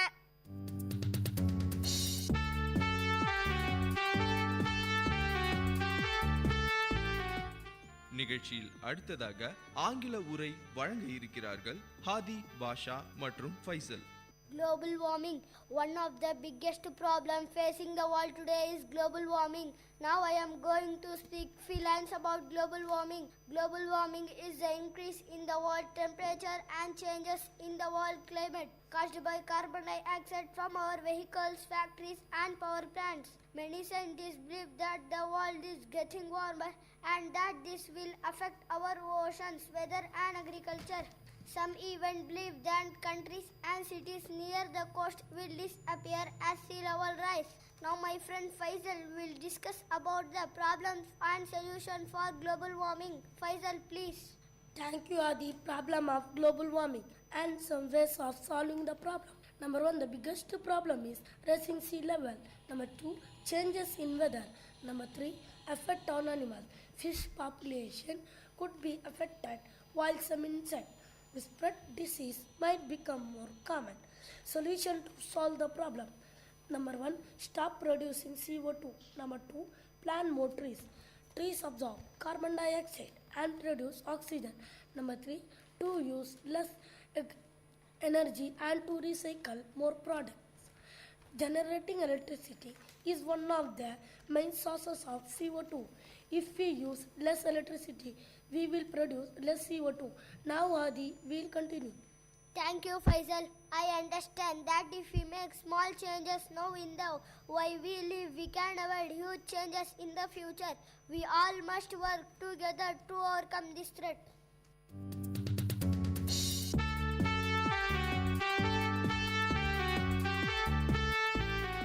நிகழ்ச்சியில் அடுத்ததாக தாயின் அன்பு என்ற உருது பாடலை பாட வருகிறார் அஃப்ரின். प्यारी माँ मुझको तेरी दुआ चाहिए, तेरे आंचल की ठंडी हवा चाहिए, लोरी का कांके मुझको सुलाती है तू, मुस्कुरा कर सवेरे जगाती है तू, मुझको इसके सिवा और क्या चाहिए, प्यारी माँ मुझको तेरी दुआ चाहिए, तेरे ममता के साथ आए मैं फूलों फलों थाम कर तेरे उंगली में बढ़ता चलूं, आसरा बस तेरे प्यार का चाहिए, प्यारी माँ मुझको तेरी दुआ चाहिए, तेरे खिदमत से दुनिया में अज़मत मेरी, तेरे खिदमत के मीठी है जन्नत मेरी, उम्र भर सर पे साया तेरा चाहिए, प्यारी माँ मुझको तेरी दुआ चाहिए.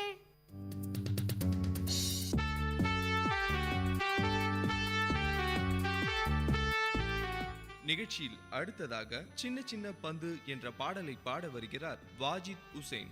சின்ன சின்ன பந்து சிறுமியாடும் பந்து வன வன பந்து வானில் பந்து குட்டி தயார் தட்டி நாள் குட்டி தோடும் பந்து எட்டி ஓங்கி உதைச்சால் எங்கை போகும் பந்து.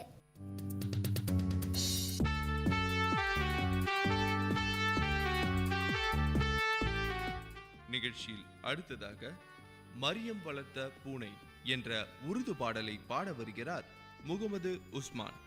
मरियम की बिल्ली मरियम ने एक बिल्ली पाली, तुम में उसकी काली काली, दूध से भीगी मूंछे उसकी, नीली नीली आंखें उसकी, रात में आगे इसके चमके, कोई मुसाफिर राना भटके, टीवी देखकर खुश हो जाए, बैठे बैठे ओ सो जाए, भूख लगी तो तुमको हिलाए, कुत्ता देखे तो डर जाए, पास ही कोई बिल्ला आए, देख के उसको ये गुर्राए, एक मिनट की जस्त लगाए, मरियम लाए दौड़ के आए, मरियम ने एक बिल्ली पाली, दुम में उसकी काली काली, मरियम ने एक बिल्ली पाली, दुम में उसकी काली काली.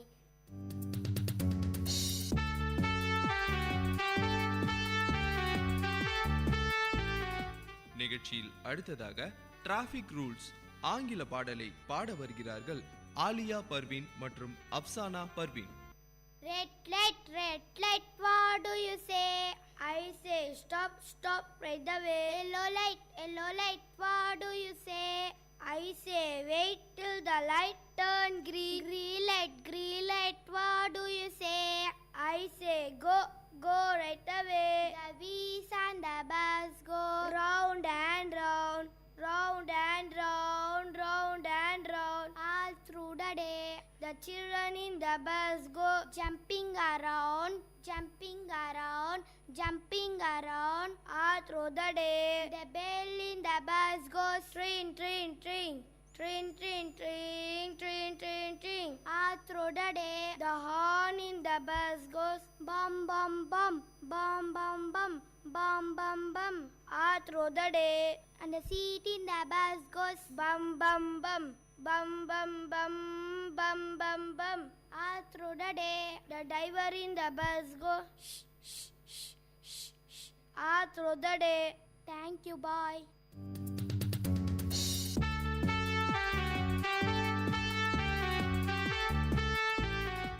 நிகழ்ச்சியில் அடுத்ததாக பறவைகளை பற்றிய பாடலை பாட வருகிறார் ஆயிஷா பர்வீன்.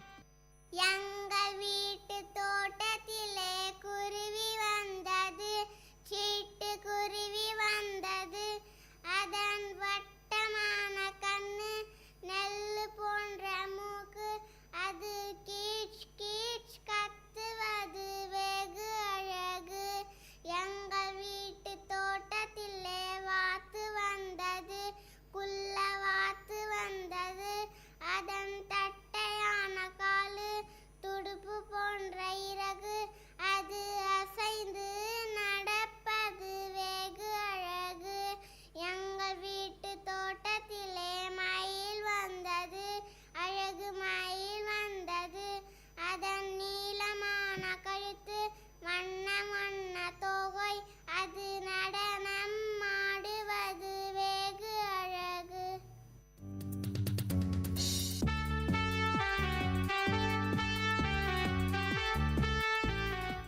நிகழ்ச்சியில் அடுத்ததாக லிட்டில் டிராப்ஸ் ஆஃப் வாட்டர் என்ற ஆங்கில பாடலை பாட வருகிறார் அயாஸ்.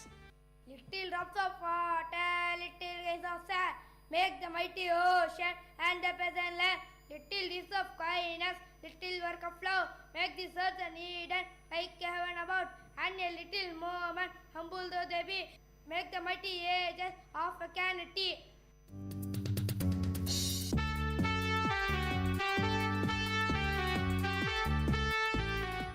நிகழ்ச்சியில் அடுத்ததாக உருது பாடலை பாட வருகிறார் சையத் அமீன்.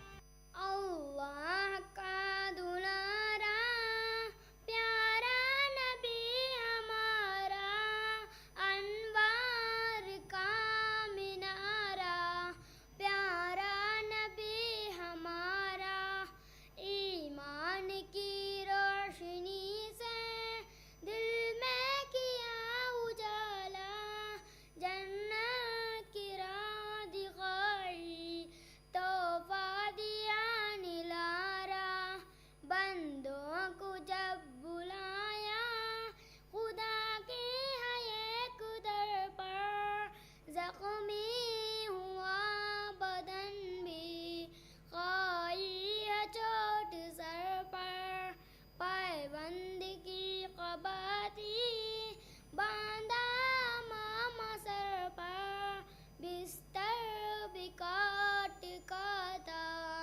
कच्चा मकाम ज़ेरा अल्लाह का दुलारा प्यारा नबी हमारा अल्लाह का दुलारा प्यारा नबी हमारा.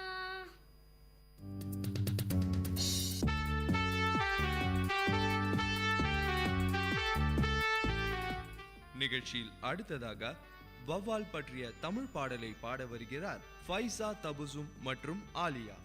வௌவால் வௌவாலே வௌவாலே வட்டமிடும் வௌவாலே என்ன செய்கிறாள் நீ என்ன செய்கிறாள் தம்பியே தம்பியே சுட்டியான தம்பியே தேடி பறக்கிறேன் உணவை தேடி பறக்கிறேன் வௌவாலே வௌவாலே வட்டமிடும் வௌவாலே என்ன செய்கிறார் நீ என்ன செய்கிறார் தங்கையே தங்கையே சுட்டியான தங்கையே தேடி பறக்கிறேன் உணவை தேடி பறக்கிறேன் வௌவாலே வௌவாலே வட்டமிடும் வௌவாலே.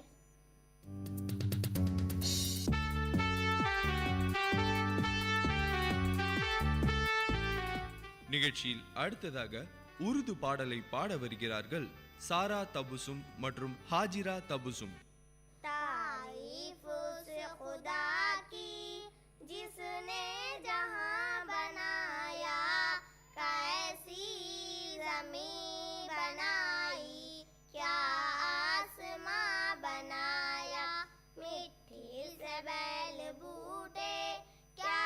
खुशनुमा उगाए, पहना के साथ खिल्लात, उनको जवाब बनाया, मेवे लगा है क्या क्या, कुछ जायका रसीले, चखने से जिनके हमको शीरी दहा बनाया, सूरज से हमने पाई गर्मी भी रोशनी भी, क्या खूब चश्म तूने है मेहरबा बनाया, ए प्यारी प्यारी चिड़िया फिरती है जो चहत की, खुद रस तेरे इनको तस्वीर बनाया, रहमत से तेरी क्या क्या है नियामतों मयस्सर, इन नियामतों का मुझको क्या कदरदार बनाया, आबे रवां के अंदर मछली बनाई तूने, मछली के तैरने को आबे रवां बनाया, हर चीज से है तेरी कारीगिरी टपकती, एक खार तूने घबराए खा बनाया।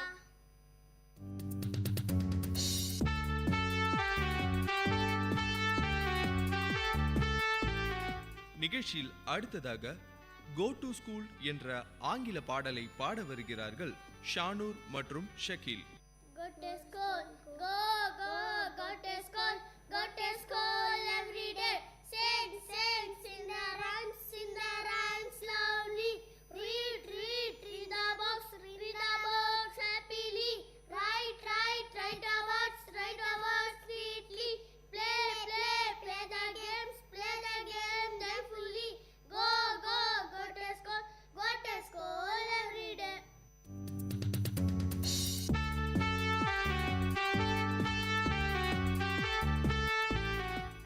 நிகழ்ச்சியில் அடுத்ததாக தோட்டம் தமிழ் பாடலை பாட வருகிறார் முகமது காசிம். தோட்டம் நல்ல தோட்டம், நம்மை சொக்க வைக்கும் தோட்டம், கூட்டமாக நாமும் ஒன்றாய் கூடி ஆடும் தோட்டம், வண்ண வண்ண மலரால் நம்மை மகிழ வைக்கும் செடிகள், தின்ன தின்ன பழங்கள், மேலும் தின்ன கொடுக்கும் மரங்கள், கொஞ்சம் கிளியின் குரலும் கருங்குயிலின் இசையும் அடடா நெஞ்சை அள்ளுகிறதே, இதை நினைக்கும் போதே இன்பம், பட்டு போல அழகாய் புல் பறந்திருக்கும் தரையில் விட்டு போக மனமே இல்லை, மிகவும் நல்ல தோட்டம். நேர்கள் இதுவரை கேட்டது உங்கள் விஐடி பண்பலை 90.8 பள்ளிக்கூடம் வேலூர் நகரின் பள்ளிகளில் இருந்து மாணவர்களின் பல்சுவை நிகழ்ச்சி.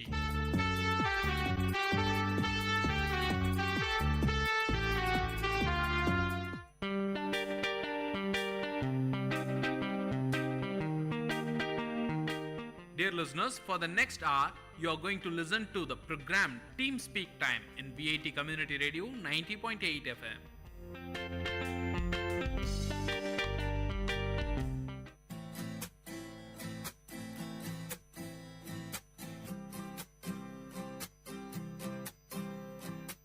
हेलो एवरीबॉडी, आप सुन रहे हैं वीआईटी कम्युनिटी रेडियो 90.8 एफएम और यह है आपका सबसे चहीता शो लर्निंग जर्मन और मैं हूं आपका होस्ट एंड दोस्त हिमांशु मंघानी, मतलब ich bin हिमांशु मंघानी.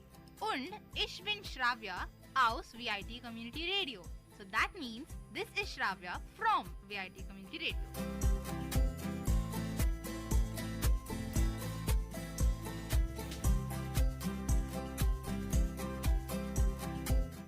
आज क्या पढ़ने वाले हैं?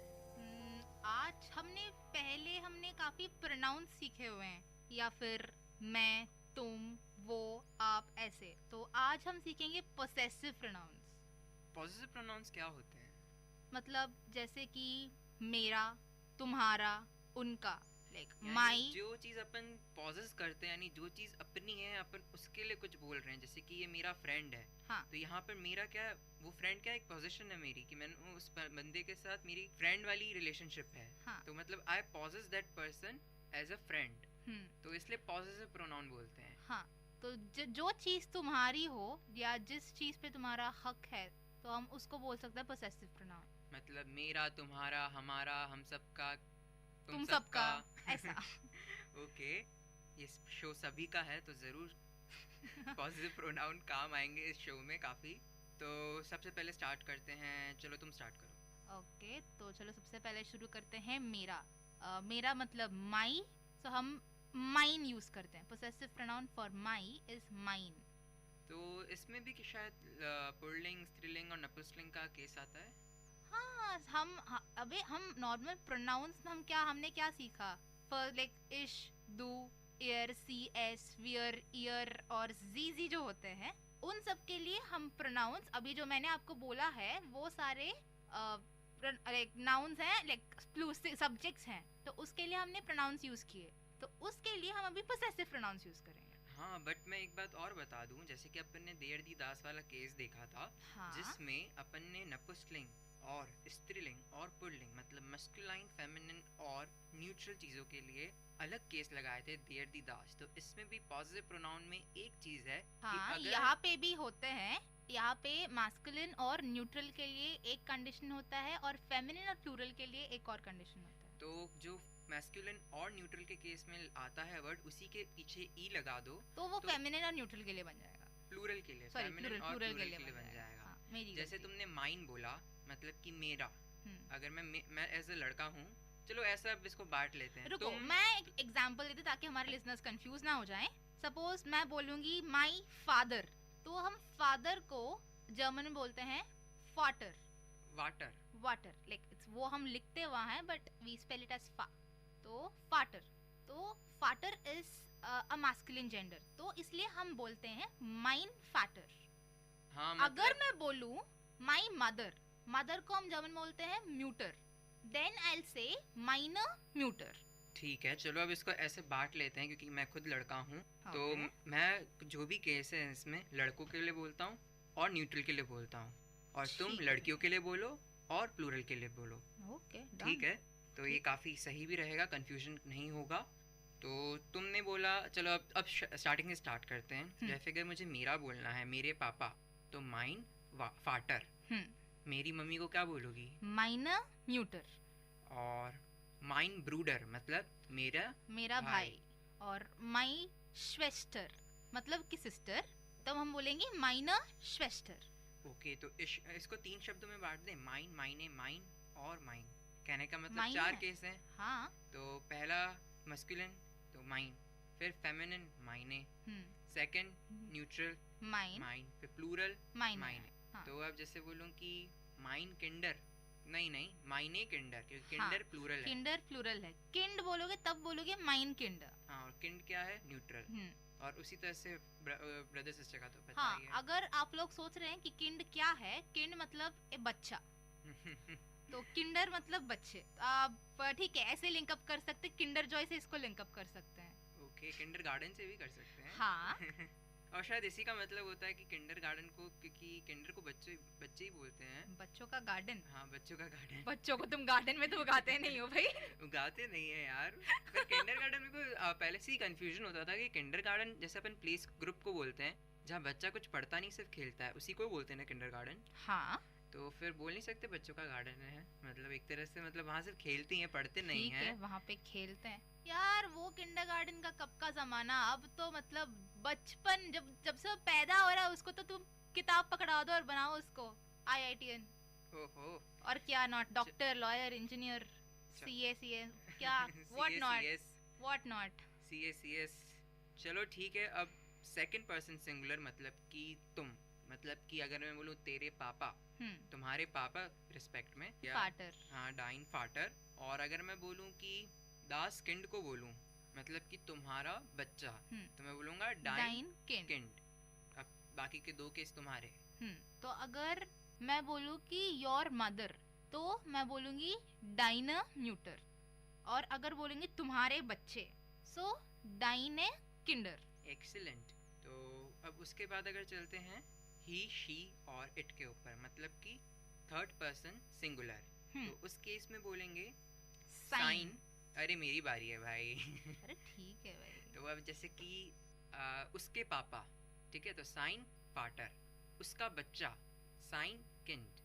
तो अगर मैं बोलूँ उसकी मम्मी तो मैं बोलूँगी साइन साइना न्यूटर, और उसके बच्चे तो साइना किंडर। गुड। तो अभी अपन ने बेसिकली 3 शब्द सीखे, माइन, डाइन और साइन। माइन माइने माइन माइने, हाँ माइने, और फिर बाद में डाइन डाइने डाइन डाइने, और फिर साइन साइने साइन साइने। ठीक ये है, ऐसा लग चलो, रहा है कि काफी हम कोई बढ़िया। पोएम बोल रहे हैं। अरे यार सेम वर्ड को रिपीट कर रहे तो नेचुरली पोएम तो लगेगी ना। और लिटरली बताऊं, पोएम से अगर कोई चीज़ अगर निकलती है बाहर तो वो सीधा दिल पे लगती है, जल्दी समझ आती है, बोरिंग कम लगती है। हालांकि कभी कभी थोड़ी फनी लगती है पर बोरिंग तो नहीं लगती है। और अभी तुम्हारी बातें मुझे नॉनसेंस लग रही हैं। क्या करें अब। तो चलो अभी हम बढ़ते हैं हर। हर यानी उसको हम क्या बोलते हैं? हर को हम बोलते हैं ईयर। हर का पोसेसिव प्रोनाउन है ईयर। तो अपन ने शायद गलत बोल दिया अभी, क्योंकि नहीं। साइन साइन ही होता है, बट लड़कियों के केस में नहीं नहीं नहीं। हाँ, हाँ लड़कियों के केस में तुमने आर वो होता गलत है। बोला था। मैंने लड़कियों का जिम्मा नहीं उठाया है, मैंने लड़कों का न्यूट्रल का जिम्मा उठाया। लड़कियों की जिम्मेदारी तुम्हारी थी, तुम्हें बोलना चाहिए था। अरे आप तो बारी बारी करके बोल रहे थे। ठीक है चलो बोलने दो। तो उसी टाइम ही तो टोकना था ना। मैं टोकूंगी, बोलोगी मेरी बारी है। नहीं वे अच्छा ठीक है चलो, बच्चों की तरह हम अभी झगड़ते नहीं है, तो चलो काम करते हैं। तो अभी मैं हिमांशु का मिस्टेक रेक्टिफाई कर देती हूँ। मेरा मिस्टेक? अच्छा ठीक है चलो, हम दोनों का मिस्टेक रेक्टिफाई कर देती हूँ। अभी भी नहीं छोड़ा मेरे को। चलो ठीक है, कोई बात नहीं, गलती मेरी भी थी। अरे ठीक है भाई, मेरा मिस्टेक रेक्टिफाई कर देती हूँ। नहीं हमारा मिस्टेक। तो हाँ, अगर मैं बोलूंगी हिज फादर तो इट इज साइन फाटर, हिज मदर साइन न्यूटर, हिज मदर साइन मटर Okay, न्यूटर। okay, यहाँ पे गलती थी ही नहीं, तुम कंफ्यूज हो गए, तुमने मुझे कंफ्यूज कर दिया। हाँ तो एक और बार रिपीट कर देते हैं, like his child sign kind. तो अभी हम जाते हैं हर के केस में। हर के केस में हम यूज करते हैं ईयर, तो तब आएगा हर फादर ईयर फाटर, हर मदर ईयर न्यूटर।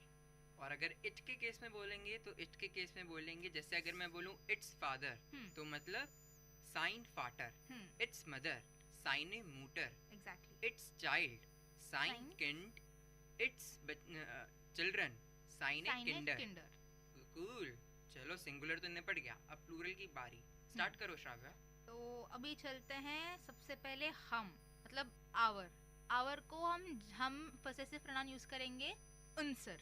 उनसेर या उनसर? उनसेर, हाँ ठीक है, जैसे भी आप बोले sir ji. Oh my God sir ji कोई नहीं है यहाँ पे, हम पहले ही बोलते आए हैं क्योंकि ये कोई क्लास नहीं है, ये दोस्तों की एक गपशप भरी बातें हैं जो खुद अपनी गलतियों को देखते हुए दूसरों की भी गलतियाँ देखते हुए आगे बढ़ते हैं और अच्छी तरह से लैंग्वेज को समझने की कोशिश कर रहे हैं। हाँ, यहाँ पे आपके सामने जो भी लोग बोल रहे हैं, यानी कि मैं और हिमांशु, हमें बस जर्मन सीखने की एक एंथुजियाज्म है, उत्सुकता है, और सिखाने की भी एंथुजियाज्म है। तो हमने सोचा अगर हम लोगों को सिखाएंगे तो हम थोड़ा ज्यादा सीखेंगे। इस कोशिश में हमने ये शो स्टार्ट किया है और अब तक हमें लगता है कि हमने आप लोगों को काफी कुछ सिखाया है और आपने भी काफी कुछ सीखा हुआ है हमसे। हाँ चलो अभी और सिखा देते हैं। हाँ। तो उनसेर पे थे हम। अगर मैं बोलूँ कि आर फादर तो उनसेर फाटर, आर मदर उनसेरे म्यूटर, आर चाइल्ड उनसेर किंड, आर चिल्ड्रन उनसेरे किंडर। राइट। तो अभी आवर का हुआ उनसेर, योर मतलब तुम सब, उसका हम यूज करेंगे यूर। तो अभी योर फादर मीन्स यूर फाटर, योर मदर यानी यूर म्यूटर, योर चाइल्ड यानी कि यूर किंड, योर चिल्ड्रन यानी कि यूर किंडर। मतलब योर किंड आप सभी के बच्चे, योरे किंडर मतलब योर कॉमन बेसिक वर्ड है। उसके बाद में मैंने सिर्फ ई लगाया है 2 केसेस में, फेमिनिन के केस में और एक न्यूट्रल के केस में। न्यूट्रल फेमिनिन वर्ड है, प्लूरल। हाँ सॉरी और प्लूरल है यहाँ पर किंडर। चलो तुम्हारी बारी। तो ठीक है, अब चलो अब हम बोलते हैं तुम्हारे पापा यानी डाइन फाटर, तुम्हारी मम्मी यानी कि डाइना म्यूटर, तुम्हारा बच्चा दैट मींस डाइन किंड, तुम्हारे बच्चे यानी डाइना किंडर। Cool nice. तो अब आते हैं हम थर्ड पर्सन प्लूरल के लिए, देयर। देयर। ओके, तो सो हम थर्ड पर्सन यहाँ पे हम जी यूज करते के लिए हैं। भी यूज करते हैं और दे ऑल के लिए भी बोलते हैं। मतलब अगर मैं कोई थर्ड पर्सन के लिए बारे में बात कर रहा हूँ, दे ऑल बोलूंगा मतलब वो सभी, तो वो सभी के पापा को बोलेंगे आयर फाटर, वो सभी की मम्मियाँ आयरे मोटर, उन सभी लोगों के बच्चे आयरे किंडर, मैंने बच्चे बोला अभी, और उन सभी का बच्चा आयर किंड। अब तुम एक और बार बोल दो श्राव्या। ओके, तो उन सभी के पापा वो बनेगा आयर फाटर, उन सभी की मम्मी बनेगी आयर न्यूटर, उन सभी का बच्चा बनेगा आयर किंड, उन सभी के बच्चे बनेंगे आयर किंडर। कूल, तो अभी हमने तीनों केसेस कवर कर लिए, तो क्यों ना एक क्विक रिकैप और क्विक चीजें बोलते हैं। क्विक रिकैप के बाद मेरे पास तुम्हारे लिए एक सरप्राइज है। क्या सरप्राइज है? बताती हूँ। ओह, मेरे को अभी बता दो, सरप्राइज रुका नहीं जाता मुझसे। अरे छोटा सा, मेरे पास ना काफी कुछ फ्रेजेस हैं, तो हम एक्सरसाइज की तरह उसको वर्कआउट कर सकते हैं, एंड हाँ, हम अपनी ग्रामर को और थोड़ी अच्छी कर सकते हैं। चलो काफी बढ़िया, पर एक क्रिस्पी क्रंची चीजों को Recap वापस से हो बोल जाए। देते हैं। माइन फाटर, माइने मूटर, माइन किंड, माइने किंडर। मतलब मेरे पापा, मेरी मम्मी, मेरा बच्चा, मेरे बच्चे। योर फादर डाइन फाटर, योर मदर डाइन म्यूटर, योर चाइल्ड डाइन किंड, योर चिल्ड्रन डाइन किंडर। हिज फादर तो सीन फाटर, हिज मदर साइने मूटर, हिज चाइल्ड साइन किंड, हिज चिल्ड्रन साइने किंडर। और अगर इट की बात करें तो बिल्कुल एज इट इज रिपीट है, और अगर शी की बात करें जो कि थर्ड पर्सन सिंगुलर है, तो उस केस में आयर बोलेंगे। मतलब हर मदर आहिरे मूटर, हर फादर आहिर फाटर, हर चाइल्ड आहिर किंड, हर चिल्ड्रन आहिरे किंडर। आवर फादर उनसर फाटर, आवर मदर उनसर म्यूटर, आवर चाइल्ड उनसर किंड, आवर चिल्ड्रन उनसर किंडर। बोलूंगी योर फादर, सो यूर फाटर, योर मदर यूर म्यूटर, योर चाइल्ड यूर किंड, और योर चिल्ड्रन पे आएगा यूर किंडर। उन सभी के पापा बोलेंगे आहिर फाटर, उन सभी की मम्मियाँ आहिरे मूटर, उन सभी के बच्चे आहिरे किंडर, उन सभी का बच्चा आहिर किंड। तो हमने 7 शब्द सीखे श्राव्या। अब बेसिक वर्ड्स को ही बोलते हैं, बच्चे लोग तो समझ जाएंगे अब आसानी से। मतलब लड़का और अगर न्यूट्रल है तो शब्द को बेसिक रखना है, और अगर लड़की है और प्लूरल है तो उसमें ई जोड़ देने का है। हाँ। तो बेसिकली बस हम सिर्फ वर्ड बता दें लोगों को क्या वर्ड यूज हो रहा है कब, वो ई बाद में जोड़ देंगे। जब हम माई यूज करते हैं तो हम बोलेंगे माइन। जब हम योर यूज करते हैं यहाँ पे to only represent one person, यानी कि सिर्फ तुम, तो तब हम यूज करेंगे दाइन। रूट वर्ड है ये सब। हाँ, ये सब अभी मैं आपको रूट वर्ड्स बोल रही हूँ। तो माई का रूट वर्ड है माइन, योर सिंगुलर का रूट वर्ड है दाइन, हिज जब यानी कि हम एक लड़के को बोल रहे हैं तो उसका रूट वर्ड होगा साइन, हर का रूट वर्ड होगा ईयर, इट का भी हम रूट वर्ड साइन ही यूज करेंगे, और जब हम रेफर करेंगे हम सबको यानी कि आवर, सो तब हम यूज करेंगे उनसर। और जब हम बोलेंगे तुम सब यानी कि your in the plural sense, हम यूज करेंगे यूर। और जब हम किस थर्ड पर्सन प्लूरल यानी कि सब लोगों को एड्रेस कर रहे होंगे तब हम यूज करेंगे ear. Our son. Our son. हाँ। सन, अब मुझे वो बता दो सन किस में आता है, क्योंकि इसमें प्रेडिक्ट नहीं कर सकते। ये एग्जांपल छोड़ो, ये एग्जांपल छोड़ो। सन का एक तुम्हें पता होगा ना, सन किस में आता है? देयर में, मतलब देयर शोन। There shone. हाँ। ओके, मतलब वो लड़का ही माना जाता है। हाँ, जर्मन में भी देयर शोन। तो उस केस में आर सन। आर का रूट वर्ड है, आर का रूट वर्ड है उनसर। उनसेर, हाँ याद आ गया। कितनी जल्दी याद आता है। और शोन, सन मतलब लड़का ही है तो उनसेर सोन। Right, correct. अब तुम मुझसे कुछ पूछोगे? Our family. Family is feminine. Okay, तो अभी आर बनेगा उनसर, तो उनसरे फैमिली। उनसरे फैमिली। Great Shravya, great. और अगर मैं बोलूं this is your telephone, this is, दास इज, योर मतलब टेलीफोन पहले बताओ, लड़का है लड़की है न्यूट्रल? टेलीफोन न्यूट्रल होता है, das telephone. So das ist, your is dein telephone. Cool, very excellent. This is my hotel. My, अच्छा ठीक है. नहीं सबसे नहीं नहीं, पहले ऐसे ऐसे ऐसे बोलता हूँ. Here is my hotel. here को क्या बोलेंगे? दा here. दा. अच्छा ठीक है. सबसे पहले होटल न्यूट्रल जेंडर होता है, तो दा इज माई होटल बोला ना, दा is mine hotel. Mine hotel. Good, very good. तो अब तुम मुझसे पूछो. This is her state. State को बता दो क्या बोलते हैं. स्टेट को बोलते हैं स्टार्ट.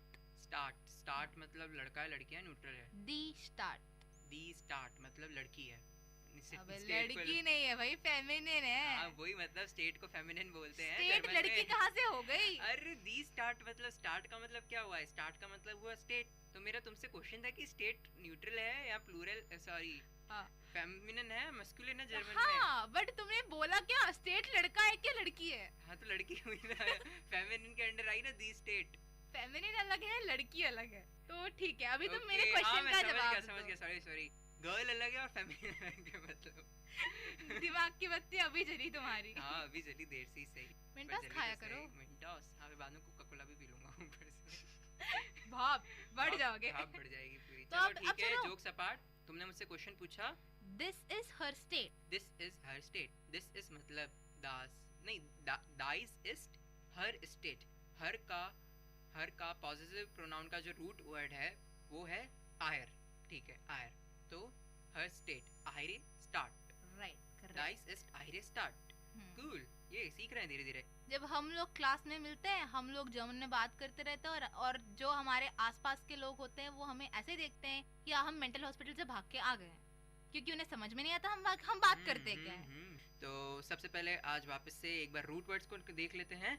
मैं एक बार रूट वर्ड्स बोलता हूँ, श्राव्या फिर तुम एक और बार रूट वर्ड्स बोलो और फिर हम साइन ऑफ करेंगे आज का लेक्चर. ठीक है, तो स्टार्ट करते हैं. आज हमने पॉजिटिव प्रोनाउन को देखा, जिसमें हमने देखे टोटल 6 नए शब्द. और अगर मैं बोलूँ कि फर्स्ट, मैं वैसे ही बोलूँगा फर्स्ट पर्सन सिंगुलर, तुम माइन और उससे बताना, ताकि दोनों तरफ से लोग समझ पाएंगे. अगर फर्स्ट पर्सन सिंगुलर है तो रूट वर्ड है माइन, और अगर फर्स्ट पर्सन प्लूरल है तो रूट वर्ड है उनसेर, और अगर सेकंड पर्सन सिंगुलर है तो रूट वर्ड है डाइन, और अगर सेकंड पर्सन प्लूरल है तो रूट वर्ड है यूर, और अगर थर्ड पर्सन सिंगुलर जिस केस में ही और इट आता है तो उधर का रूट वर्ड है साइन, और अगर शी का रूट वर्ड है आयर, और अगर थर्ड पर्सन प्लूरल की बात करें मतलब उन सभी का मतलब दे ऑल, तो उनका रूट वर्ड है आयर. तो ठीक है, मैं वापस आपको दोहरा देती हूँ. जब हम यूज करेंगे माई, जब हम एड्रेस करेंगे फर्स्ट पर्सन सिंगुलर को, तो हम यूज करेंगे माई. तब हम यूज करेंगे माइन रूट वर्ड. जब हम यूज करेंगे आवर तो हम करेंगे उनसर. जब हम यूज करेंगे your in a singular person तब हम करेंगे डाइन, और जब हम बोलेंगे यूअर प्लूरल फॉर्म में तब हम बोलेंगे यूअर. और अभी थर्ड पर्सन सिंगुलर पे आते हैं. जब हम किसी लड़के को एड्रेस करना चाहते हैं तब हम बोलेंगे साइन. लड़के को या किसी वस्तु को यानी हिज को या इट को हम बोलेंगे साइन, और किसी लड़की को तो हम बोलेंगे ईयर. अभी बचा क्या? उन सब को, तो उसको भी हम यूज करेंगे ईयर. तो चलिए आज हमने बहुत सीख लिया. तो ये था आपका होस्ट एंड दोस्त हिमांशु मंगानी, और ये थी श्राव्या. सो अरे नहीं, ich bin Shravya aus VIT Community Radio.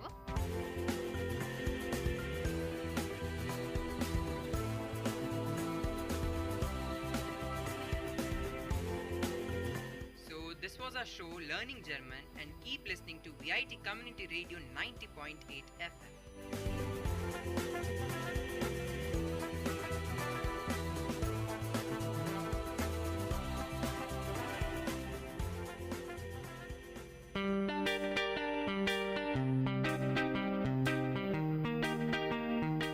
Dear listeners, you're listening to VIT Community Radio 90.8 and this program is Team Speak Time.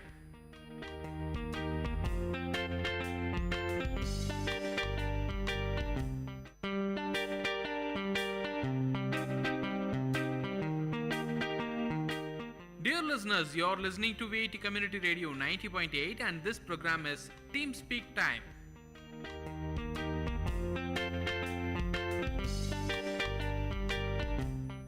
Hello and hi VIT, आप सुन रहे हैं वीआईटी कम्युनिटी रेडियो 90.8 एफएम।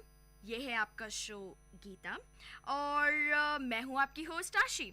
तो आप सब लोगों ने मेरी तरह रामायण, महाभारत ऐसी कहानियों के बारे में बहुत सुना है और मैंने भी बहुत सुना है। इनकी पूरी कहानी हमें पता है क्योंकि हम बचपन से देखते हुए आ रहे हैं और टीवी पर हो गया या मम्मी पापा के थ्रू हो गया, हमें इनकी कहानियाँ पता है। हम इनके डीप रूट में जा चुके हैं। हमें सब पता है कि भगवद गीता, रामायण, महाभारत, इन सब चीज़ों में क्या है। बट भगवद गीता एक ऐसा सब्जेक्ट है, एक ऐसा टॉपिक है जो शायद हम थोड़ा सा कम जानते हैं। थोड़ा सा मतलब मुझे तो बिल्कुल ही नहीं पता था इसके बारे में और अभी कुछ देर पहले ही, कुछ दिनों पहले ही मेरे पेरेंट्स ने मुझे ये बताया। तो क्योंकि मेरे पेरेंट्स से मुझे जो ज्ञान मिला है वो मैं आप लोगों के साथ शेयर करना चाहूँगी और तो इसीलिए मैं बात करना चाहूँगी गीता के सार के बारे में। तो गीता का सार है क्या? भगवद गीता श्री कृष्ण जी के द्वारा बताया गया ये वो ज्ञान है जो महाभारत के युद्ध के समय पे हमें उन्होंने दिया था हमारे मोटिवेशन के लिए। इसके बहुत सारे अच्छे पॉजिटिव थॉट्स हैं। वो है, एक तो ये मोटिवेशन देता है आपको टुवर्ड्स लाइफ, आपको हर चीज़ अच्छा करने की पॉजिटिविटी का मोटिवेशन देता है, रिलीफ देता है आपके माइंड को, शांति, एकदम खुशी। और शांति आपको पता है कब मिलती है? शांति हमें तब मिलती है जब हम खुश होते हैं। तो सबसे पहले मैं बताना चाहूँगी कि इसके रूट्स कहाँ हैं। तो basically the roots go back to the era of Mahabharat. Mahabharat से कहानी शुरू होती है। कौरव पांडव भाई हैं।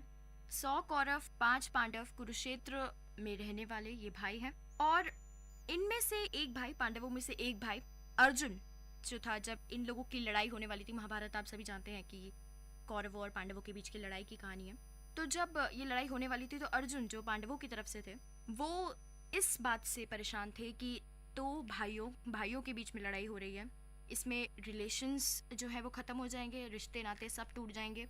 और एक तरीके से जो उस समय पे बहुत ही ज़्यादा वर्ड यूज़ किया गया था, अधर्म, तो ये एक सबसे बड़ा अधर्म था। तो अर्जुन इस फाइट को एकदम नहीं होने देना चाहते थे, इस महाभारत को एकदम, उनके लिए महाभारत जो था वो अधर्म था जिसे वो नहीं करना चाहते थे। तो इसी श्रेणी में श्री कृष्ण जो थे वो उनके रथ के सारथी बने और उन्होंने अपने उपदेश दिए, मैसेजेस दिए और उन उपदेशों को हमने एक ग्रंथ में जो है ढाला और उसे हम कहते हैं गीता, भगवद गीता। तो वो जो 7 उपदेश गीता में लिखे गए हैं, श्री कृष्ण जी द्वारा दिए गए हैं, उन्हें हम एक धर्मशास्त्र के रूप में लेते हैं और इसीलिए इसी तरीके से उसे फैलाते जा रहे हैं। तो वो कुछ उपदेश इस प्रकार हैं। जो पहला उपदेश है वो ये है कि जो बीत गया वो अच्छा था, जो हो रहा है वो भी अच्छा है और जो होने वाला है वो भी अच्छा ही होगा। पॉजिटिविटी, फुल ऑन पॉजिटिविटी आपको इससे देखने को मिलती है। ऑब्वियसली जो अभी है वो अच्छा है, जो चल रहा है that's cool, everything is good. जो हो चुका था शायद उसके पीछे भी कोई रीज़न था, जो हम हमेशा सोचते हैं कि अगर कुछ गलत हुआ है तो ऑब्वियसली उसके पीछे कुछ अच्छा कारण रहा होगा और वो हुआ, इसीलिए आज आप यहाँ हैं। तो कुछ गलतियों से सीखते हो, कुछ अच्छी चीज़ों से सीखते हो, तो इसीलिए सैड होने की तो एकदम ज़रूरत ही नहीं है। दूसरी चीज़ है बेकार की चिंता क्यों बेकार में डरते हो? किससे डरते हो? कौन है जो आपको मार सकता है? आत्मा can't be made and can't be destroyed, chemistry की लैंग्वेज में बोले तो यही है, चिंता सब जाए भाड़ में, चिंता को मारो गोली और डरो मत किसी से। जिंदगी बहुत छोटी है यार, किसी से डर के क्यों इसे वेस्ट करना, क्यों इसे वो करना। मतलब कि जिंदगी है, लेट इट बी ना, लेट इट गो। क्या खोया है? तीसरा जो इस श्रेणी में उपदेश था वो है, क्या खोया है जिसके लिए रो रहे हो? क्या लाए थे अपने साथ जो खो दिया तुमने? क्या पैदा किया तुमने जो नष्ट हो गया? जो मिला था वो यही मिला, जो दिया वो यही दिया, भगवान से लिया और उन्हीं को दे दिया। जो आज रखा है कल किसी और का था और कल किसी और का हो जाएगा। तुम इसे अपनी प्रॉपर्टी समझ के क्यों खुश हो रहे हो? और जब ये तुम्हारे हाथों से चले जाएगी तब दुखी हो जाओगे। तो क्यों? बेसिकली इसका पूरा समराइजेशन ये है, खाली हाथ आए थे और खाली हाथ चले जाओगे। तो क्यों किसी चीज़ को अपनी पोजेशन के अंदर रखना चाहते हो?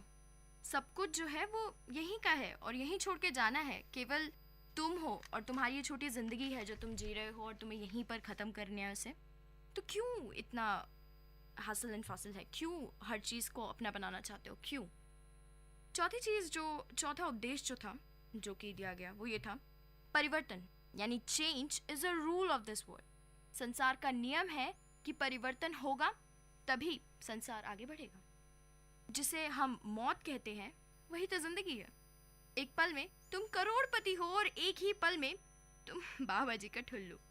तो इसीलिए एक्सेप्टेड, मेरा तेरा, छोटा बड़ा, अपना पराया, सब कुछ अपने मन में होता है।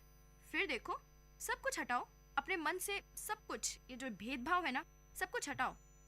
तो अगर तुम ये करते हो, अगर if you are successful doing this, सब तुम्हारा है और सबके तुम हो, सब तुम्हारे हैं, तुम सबको पसंद आओगे और सब कुछ तुम्हें भी अच्छा लगने लगेगा, क्योंकि तब तुम उसे अपनी चीज़ समझ के नहीं देखोगे, बल्कि जैसे तुम हो सब कुछ वैसा ही पाओगे। पांचवा उपदेश जो है वो ये है कि हमारी बॉडी, हम सभी जानते हैं हमारा शरीर जो है वो पंच तत्व से बना हुआ है, अग्नि, जल, वायु, पृथ्वी और आकाश। तो इसी से सब कुछ बना हुआ है और इसी में सब कुछ मिल जाएगा। लेकिन आत्मा वो स्थिर है, स्टेबल है। इसीलिए झांको और देखो कि तुम कौन हो, क्या हो। खुद को जानो कि तुम क्या हो। इन सब चीज़ों में, अपने शरीर में, इन सब चीज़ों में कुछ नहीं रखा है। अपनी आत्मा को जानो, क्योंकि वो हमेशा से तुम्हारे साथ ही है और रहेगी। उसे सुधारो, उसे जानो, पहचानो। छठा उपदेश, जो तेरा है वो मेरा नहीं है। इसीलिए अपना सब कुछ भगवान को ही अर्पित कर दो, यानी कि गिव इट टू हिम।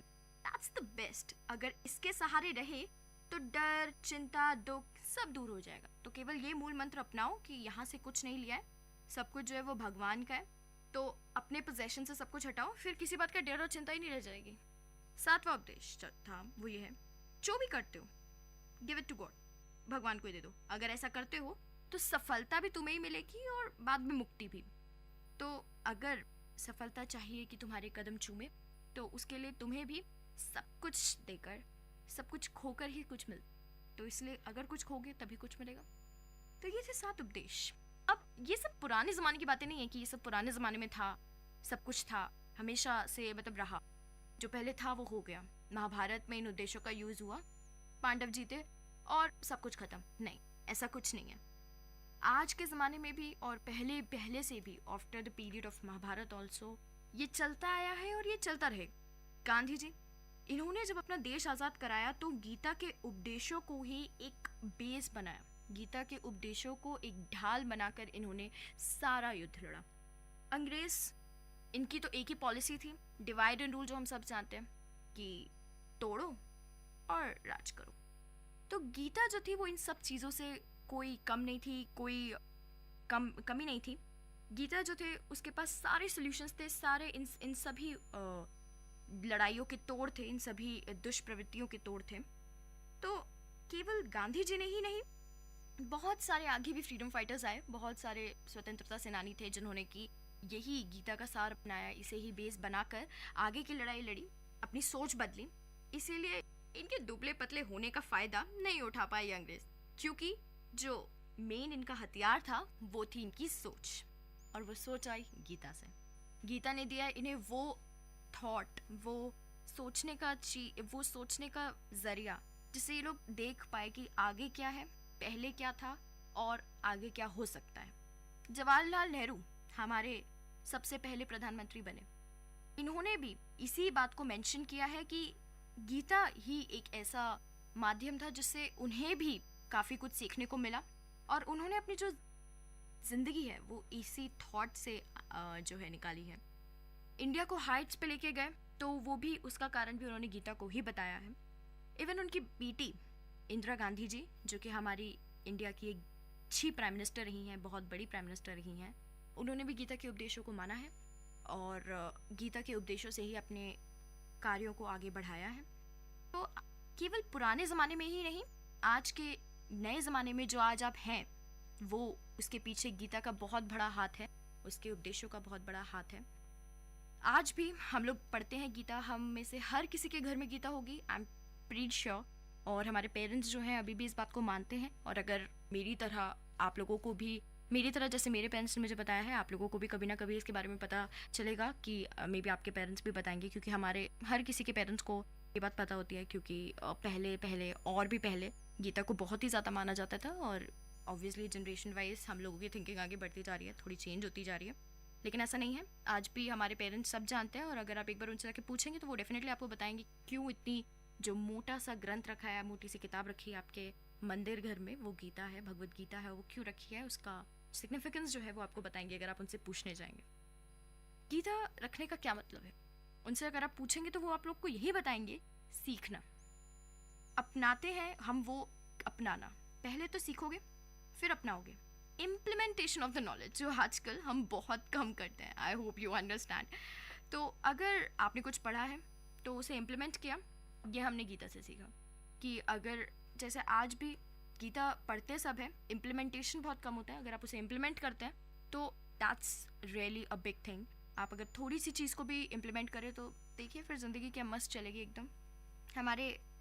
हम सबको यही सिखाया जाता है गीता के द्वारा कि अगर अभी अच्छा करोगे तो अच्छा ही मिलेगा, जो करोगे वो मिलेगा, अच्छा करोगे अच्छा मिलेगा, बुरा करोगे बुरा मिलेगा। तो ये सब कुछ जो है वो आपके सोचने और समझने की ताकत पे है, क्या सोचते हो, क्या समझते हो, क्या सीखते हो, क्या देखते हो, उन सब चीज़ों पे डिपेंड करता है। तो अगर अच्छी चीज़ें देखोगे, अच्छी चीज़ें करोगे तो ऑब्वियसली अच्छा ही मिलेगा, अच्छा ही सोच पाओगे, अच्छा ही कर पाओगे। तो इसलिए कभी ये मत सोचो कि क्या पढ़ना है, क्यों पढ़ना है, किस लिए पढ़ना है, क्योंकि जो पढ़ रहे हो वो इसलिए पढ़ो क्योंकि सीखना है, उससे कुछ जानना है। तो एक इंटरेस्टिंग श्लोक था जो मैं जब मेरे पापा ने मुझे इसके बारे में बताया, मेरे पापा ने जब मुझे गीता के बारे में बताया, तो एक बहुत ही इंटरेस्टिंग श्लोक था जो मेरा पर्सनल फेवरेट है इस पूरी किताब में। जो मैंने सब कुछ पढ़ा उसमें से जो मेरा पर्सनल फेवरेट है वो मैं आप लोग को बताना चाहूँगी, आप लोग के साथ शेयर करना चाहूँगी। कर्म किए जा फल की चिंता मत कर इंसान, जैसा कर्म करेगा वैसे फल देगा भगवान, यह है गीता का ज्ञान। Like it's really good. Crime वगैरह बहुत अच्छा है और इसका मतलब भी बहुत अच्छा है। तो बेसिकली मैंने इस बात को मानना शुरू कर दिया है, मैंने लिटरली इस बात को मानना शुरू किया इन दिनों कि जस्ट पढ़ो, देखते हैं बाद में क्या होता है, जो कर रहे हो करो यार, एक बार ट्राई तो दो, देखते हैं क्या होता है बाद में, let's see, like nobody knows क्या होगा आगे, so let it go. Gita जो है ना हमें खुशी देती है। गीता का एक मैसेज भी पढ़ोगे ना तो ऐसा लगेगा कि यार सब कुछ इतना मुश्किल नहीं है, इट्स ईजी। अगर आप करना चाहो तो आसान है, और जब कुछ आसान लगता है तो ऑब्वियसली खुशी होती है, और खुशी होती है तो एक शांति से मिलती। तो गीता इसीलिए आपको शांति प्रदान करते हैं, शांति देती है, एक आपके मन की शांति देती है, आप मन में खुश होते हो। तो जैसे अगर मुझे लगता है कि जैसे नेशनल बर्ड है, नेशनल एनिमल है, नेशनल लैंग्वेज है, उसी तरीके से अगर कभी कोई राष्ट्रीय शास्त्र हुआ तो उसका जो पद है वो गीता को ही मिलना चाहिए, क्योंकि मुझे लगता है कि जितना मैसेज और जितने थॉट गीता के डीप हैं उतने मुझे नहीं लगता कि किसी और बुक में हमें मिल सकते हैं। गीता में जो चीज़ है वो हम रियल लाइफ से जो है रिलेट कर सकते हैं, कोरिलेट कर सकते हैं, और केवल आज ही नहीं, हमेशा आगे वाली कितनी ही जनरेशन्स आ जाए, कितनी ही लोग आ जाए, बट हर किसी की लाइफ में, हर किसी सिनेरियो में गीता के उपदेश हमेशा काम आएंगे। गीता आपको हमेशा से एक साथ बांध के रखेगी और आपकी सोच को एकदम बदलेगी। मैं आज आपको ये भी बताना चाहूँगी कि मेरी आपको ये जानकारी देने का केवल एक ही मकसद था कि मेरे को एक अच्छी चीज़ देखने को मिली, एक सुनने को मिली, मुझे एक अच्छी चीज़ के बारे में पता चला, और वो मुझे आप लोगों के साथ बांटना था, मुझे सबके साथ बांटना था। तो मुझे ये मीडियम जो है, जो आधार जो है वो बहुत अच्छा लगा। एक समय जब मैं आप लोगों को बता सकती थी, एक तरीका जिससे मैं आप सब लोगों को बता सकती हूँ, और मैंने आपकी मुलाकात इस जानकारी से करा दी है, और उम्मीद है मुझे कि किसी एक छोटे से पार्ट को भी अगर आप अपने मन के अंदर ढाल लेते हैं, अप्लाई करते हैं, और थोड़ा सा किसी एक पॉइंट को भी, किसी एक उपदेश को भी अगर आप अपनी ज़िंदगी में ढालने की कोशिश करते हैं तो ज़रूर मेरी सक्सेस तो हो जाएगी, आपको तो सक्सेस मिलेगी मिलेगी। मैं ज़रूर अपने आप को सक्सेसफुल फील करूँगी कि मैंने आपको एक बहुत अच्छी चीज़ बताई, आपने उसका यूज़ किया और आपके फ़ायदे में भी रही, और मैं खुद भी इसे यूज़ करने की पूरी कोशिश करूँगी, क्योंकि मेरे हिसाब से इट्स रियली इम्पॉर्टेंट कि हम जानें कि क्या हो रहा है, और इट्स रियली इम्पॉर्टेंट कि हमें जो अच्छी चीज़ पता चलती है हम उसे अपनी ज़िंदगी में ढालें। तो यहाँ पर मैं यहीं पर विराम देना चाहूँगी। तो यहाँ पर मैं थी आपकी होस्ट आशी, शो गीता के साथ। आप सुन रहे थे VIT कम्युनिटी रेडियो 90.8 FM। नमस्कार, VIT कम्युनिटी रेडियो 90.8 FM में आपका स्वागत है। आप सुन रहे हैं आपका पसंदीदा कार्यक्रम ऊंची उड़ान के राही विधि के साथ। दोस्तों, जब भी हम किसी सफल व्यक्ति के बारे में कभी पढ़ते या सुनते हैं तो सभी में एक न एक बात कॉमन मिलती है। वह एक बात है उनकी लगन। जी हाँ, उन लोगों को किसी एक चीज की ऐसी लगन हो जाती है कि उन्हें फिर दुनिया में और कुछ नहीं सूझता और अपनी उस लगन और मेहनत के बल पर वो कुछ ऐसा कर जाते हैं जिसे दुनिया उन्हें कभी भुला नहीं सकती। आज मैं आपको एक ऐसे ही व्यक्ति के बारे में बताने जा रही हूँ। वर्ष 1883 इंजीनियर जॉन रॉबलिंग के जीवन में एक महत्वपूर्ण वर्ष था। क्यों न हो, इसी वर्ष उन्हें न्यूयॉर्क से लॉन्ग आइलैंड को जोड़ने के लिए एक शानदार पुल का निर्माण करने का विचार आया था, लेकिन विशेषज्ञों ने उनका यह विचार खारिज कर दिया। पूरी दुनिया उनके विचारों के खिलाफ थी और कुछ लोगों ने तो यह तक कह दिया कि उन्हें इस योजना को ड्रॉप कर देना चाहिए। लेकिन रॉबलिंग के इंट्यूशन ने उन्हें कह रखा था कि उनकी दृष्टि पुल के बारे में सही है। रॉबलिंग को उनके विचार के लिए केवल एक ही आदमी का समर्थन मिला, वो भी था उनका बेटा वॉशिंगटन। वॉशिंगटन भी एक इंजीनियर थे। उन्होंने एक साथ एक योजना तैयार की और आवश्यक टीम की भर्ती की। वे अच्छी तरह से इस मकसद के लिए तैयार थे। पुल निर्माण का काम शुरू किया गया, परंतु कार्यस्थल पर हुई एक दुर्घटना में रॉबलिंग की मृत्यु हो गई।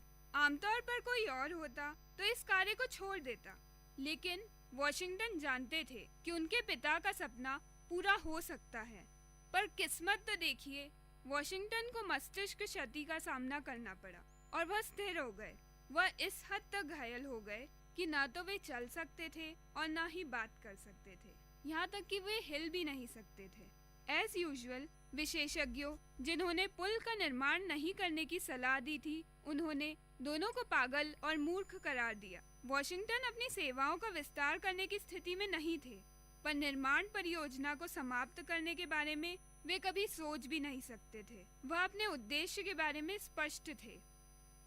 अब वॉशिंगटन बातचीत करने के लिए अपनी पत्नी पर पूरी तरीके से निर्भर थे। उन्होंने बातचीत करने के लिए अपनी एक चलती उंगली का इस्तेमाल किया और अपनी बात समझाने की एक कोड प्रणाली विकसित की।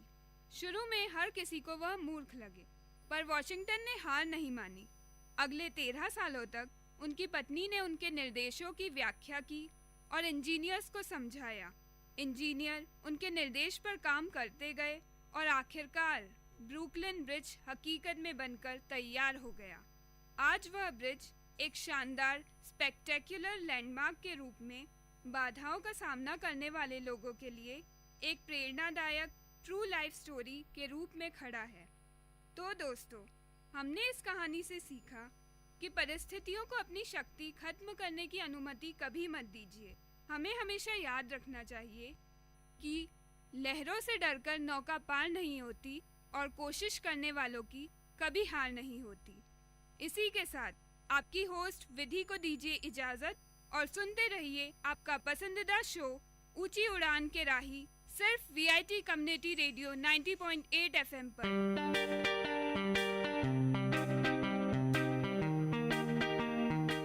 Dear listeners, you're listening to Vit Community Radio 90.8 and this program is Team Speak Time.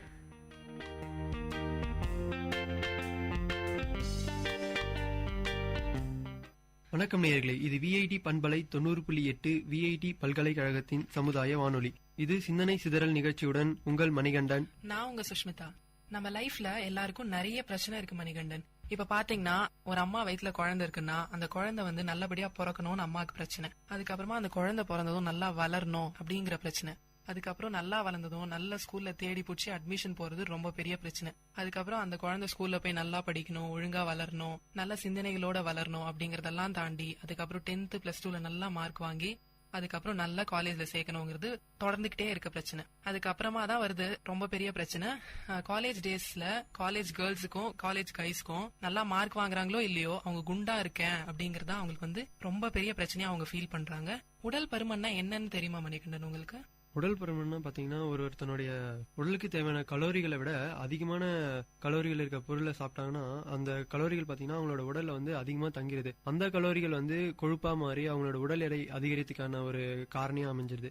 இதை பாத்தீங்கன்னா மருத்துவ ரீதியா ஓவர் வெயிட், ஒபிசிட்டி அப்படின்னு சொல்றாங்க. இந்த மாதிரியான உடல் எடை அதிகரிக்கிறது காரணமாக அவங்களுக்கு வந்து 2ஆம் வகை சர்க்கரை நோய், ரத்த அழுத்தம், மன அழுத்தம் இது போன்ற நோய்களும் வருது அப்படின்னு வந்து சொல்றாங்க. உடல் பருமனால என்னென்ன பிரச்சனைகள் வரும் அப்படின்னு உங்களுக்கு எதனா தெரியுங்களா? முதல்ல வந்து பருமனா இருக்கிறது வந்து அவங்க தோற்றத்துக்கு வந்து அழகு கொடுக்குது அப்படின்னு வந்து சில பேர் நினைச்சிட்டு இருக்காங்க. அது கண்டிப்பா இல்லவே இல்ல. அவங்களோட உடலுக்கு வந்து அது ரொம்ப பெரிய தீங்கு தான் கொடுக்க போகுது. நம்ம குண்டா இருக்கோம் அப்படின்னாலே வந்து நம்மளுக்கு எல்லா பிரச்சனையும் கூடிய சீக்கிரம் வந்துட போகுது அப்படிங்கிறதுக்கான ஒரு சைன் தான் வந்து உடல் பருமன் அப்படிங்கிற ஒரு விஷயம். உடல் பருமன் இருந்தா வந்து நீங்க சொன்ன மாதிரி நிறைய நோய் வரும். அதுல முக்கியமா சர்க்கரை நோய், அப்புறம் கால் மூட்டு, மூச்சு பிரச்சனை, அதுக்கப்புறமா தூக்கம் வரல, மன அழுத்தம் அப்படிங்கறதுலாம் சொல்றாங்க. அப்புறம் ரொம்பவே வீக் ஆயிடுவாங்க. அவங்க மத்தவங்க எல்லாம் 2 மணி நேரத்துல செய்யக்கூடிய வேலையை வந்து இவங்க வந்து ஒரு 4 மணி நேரம், 5 மணி நேரம், முடிஞ்சா ஒரு நாள் கூட எடுத்துக்கிட்டு பண்ணுவாங்க. அவங்களுக்கு சுத்தமா வந்து ஸ்ட்ரென்த்தே இருக்காது அப்படின்னு வந்து சொல்றாங்க. அதுக்கப்புறமா சரியா சொன்னீங்க. உடல் பருமன் பாத்தீங்கன்னா வந்து இந்த மாதிரியான விஷயங்களால மட்டும் இல்லாம பாத்தீங்கன்னா அவங்களோட வம்சாவளி, அதாவது அவங்களோட அப்பா அம்மா, அவங்களோட அப்பா அம்மா அவங்களா குண்டா இருக்காங்க அப்படின்ற காரணத்தால இவங்களும் வந்து குண்டா இருக்காங்க. இந்த மாதிரி வம்சாவளியிலயும் வந்து உடல் பருமன் வந்து தொடருது. அதுக்கப்புறமா வந்து உடல் பருமன் வந்து மெயினா எதனால வருது அப்படின்னா ஆரோக்கியமற்ற உணவுகள். நிறைய எல்லாரும் வந்து அந்த காலத்துல கம்பு, கொள்ளு, திணை, சாமை அப்படின்னு சாப்பிட்டு இருந்தாங்க. நம்ம இப்ப என்ன சாப்பிடுறோம்? பீட்சா சாப்பிடுறோம், பர்கர் சாப்பிடுறோம், அதுக்கப்புறமா சாண்ட்விச் சாப்பிடுறோம். சாண்ட்விச் இல்லைன்னா காலை பிரேக்ஃபாஸ்டே நமக்கு ஓடுறது கிடையாது. பிரெட் ஜாம்ல எல்லாம் ஒரு ஸ்ட்ரென்த்துமே கிடையாது அப்படின்னு வந்து ரொம்ப பேர் வந்து சொல்லிக்கிட்டு இருக்காங்க. அதுக்கப்புறமா வந்து நொறுக்கு தீனியை வந்து கம்ப்ளீட்டா நம்ம வந்து கட்டுப்படுத்தணும். நொறுக்கு தீனி சாப்பிட்டோம் அப்படின்னாலே வந்து உடல் பருமன் வந்து ஒரு 5 நாள்ல ஏறாங்க அப்படின்னா நொறுக்கு தீனி சாப்பிடுறதுனால கண்டிப்பா 2 நாள்லயே அவங்களோட உடல் எடை வந்து அதிகரிக்கும் அப்படிங்கறத வந்து எந்த மறுப்புமே கிடையாது.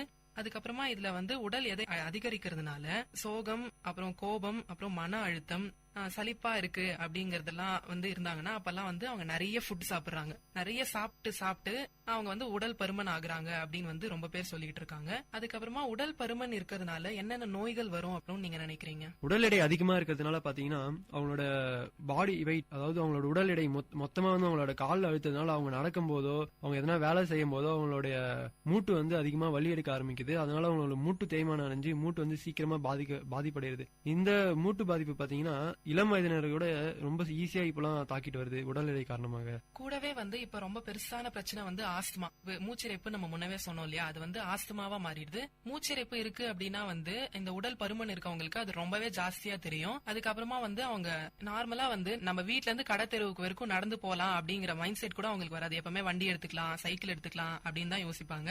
அதுக்கப்புறமா வந்து நம்ம காலேஜ்லயோ ஸ்கூல்லயோ எங்க பார்த்தாலுமே வந்து ஒரு ஃப்ளோர் ஏறதுக்கு கூட மாடிப்படி ஏற மாட்டேன், நான் வந்து லிஃப்ட் யூஸ் பண்ணிக்கிறேன் அப்படின்னு சொல்லிட்டு என் ஃப்ரெண்ட்ஸே நிறைய பேர் நான் லிஃப்ட்ல போறேன், நீ நடந்து போ அப்படின்னு சொல்லிட்டு சொல்லுவாங்க. உடல் எடை அதிகரித்துக்கான முக்கியமான காரணம் வந்து அவங்களோட கலோரிகள் சொன்னால அந்த கலோரிகள் வந்து அவங்க உடம்புல அதிகமா தங்கி அது வந்து கொழுப்பா மாறுது. அந்த கொழுப்புலாம் வந்து அவங்களுடைய ரத்த குழாய்கள், இதயத்துல இருக்க ரத்த குழாய் எல்லாம் அடைக்கிறதுனால அவங்களுக்கு வந்து இதய பாதிப்பு வருது. இது மட்டும் இல்லாத பாத்தீங்கன்னா அவங்களுக்கு கல்லீரல் பாதிப்பும் இதனால வருது.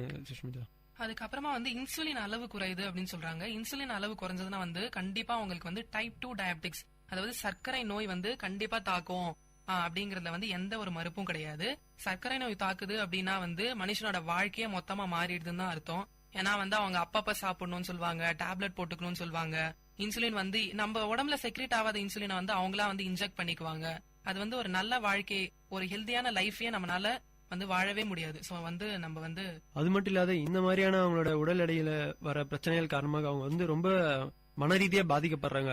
அது மட்டும் இல்லாத புற்றுநோய் வரதுக்கான காரணமும் இருக்குது அப்படின்னு வந்து சொல்லியிருக்காங்க மன அழுத்தத்தினால. கூடவே தைராய்டு வந்துரும் அப்படின்னு சொல்லிட்டு சொல்றாங்க. இப்ப வந்து எல்லா பெண்களுக்குமே வந்து ரொம்ப பெரிய பிரச்சனை அப்படின்னா கூடவே தைராய்டு வரதுதான். தைராய்டு வருது, ஒரு காலேஜ் படிக்கிற பொண்ணுக்கு தைராய்டு வருது அப்படின்னா அவங்களால ஃபியூச்சர்ல எந்த ஒரு விஷயமே செய்ய முடியாது அப்படின்னு தான் சொல்றாங்க. தைராய்டு வந்ததுன்னா கண்டிப்பா வந்து உடனே சால்வ் பண்ணணும் அப்படின்னு சொல்றாங்க. சால்வ் பண்றதுக்கெல்லாம் முன்னாடி நம்ம வெயிட்ட குறைச்சோம் அப்படின்னாலே வந்து நம்மளுக்கு எந்த நோயுமே வராது. உடல் பருமனை குறைக்கிறதுக்கு ஏதாவது வழி இருக்கா?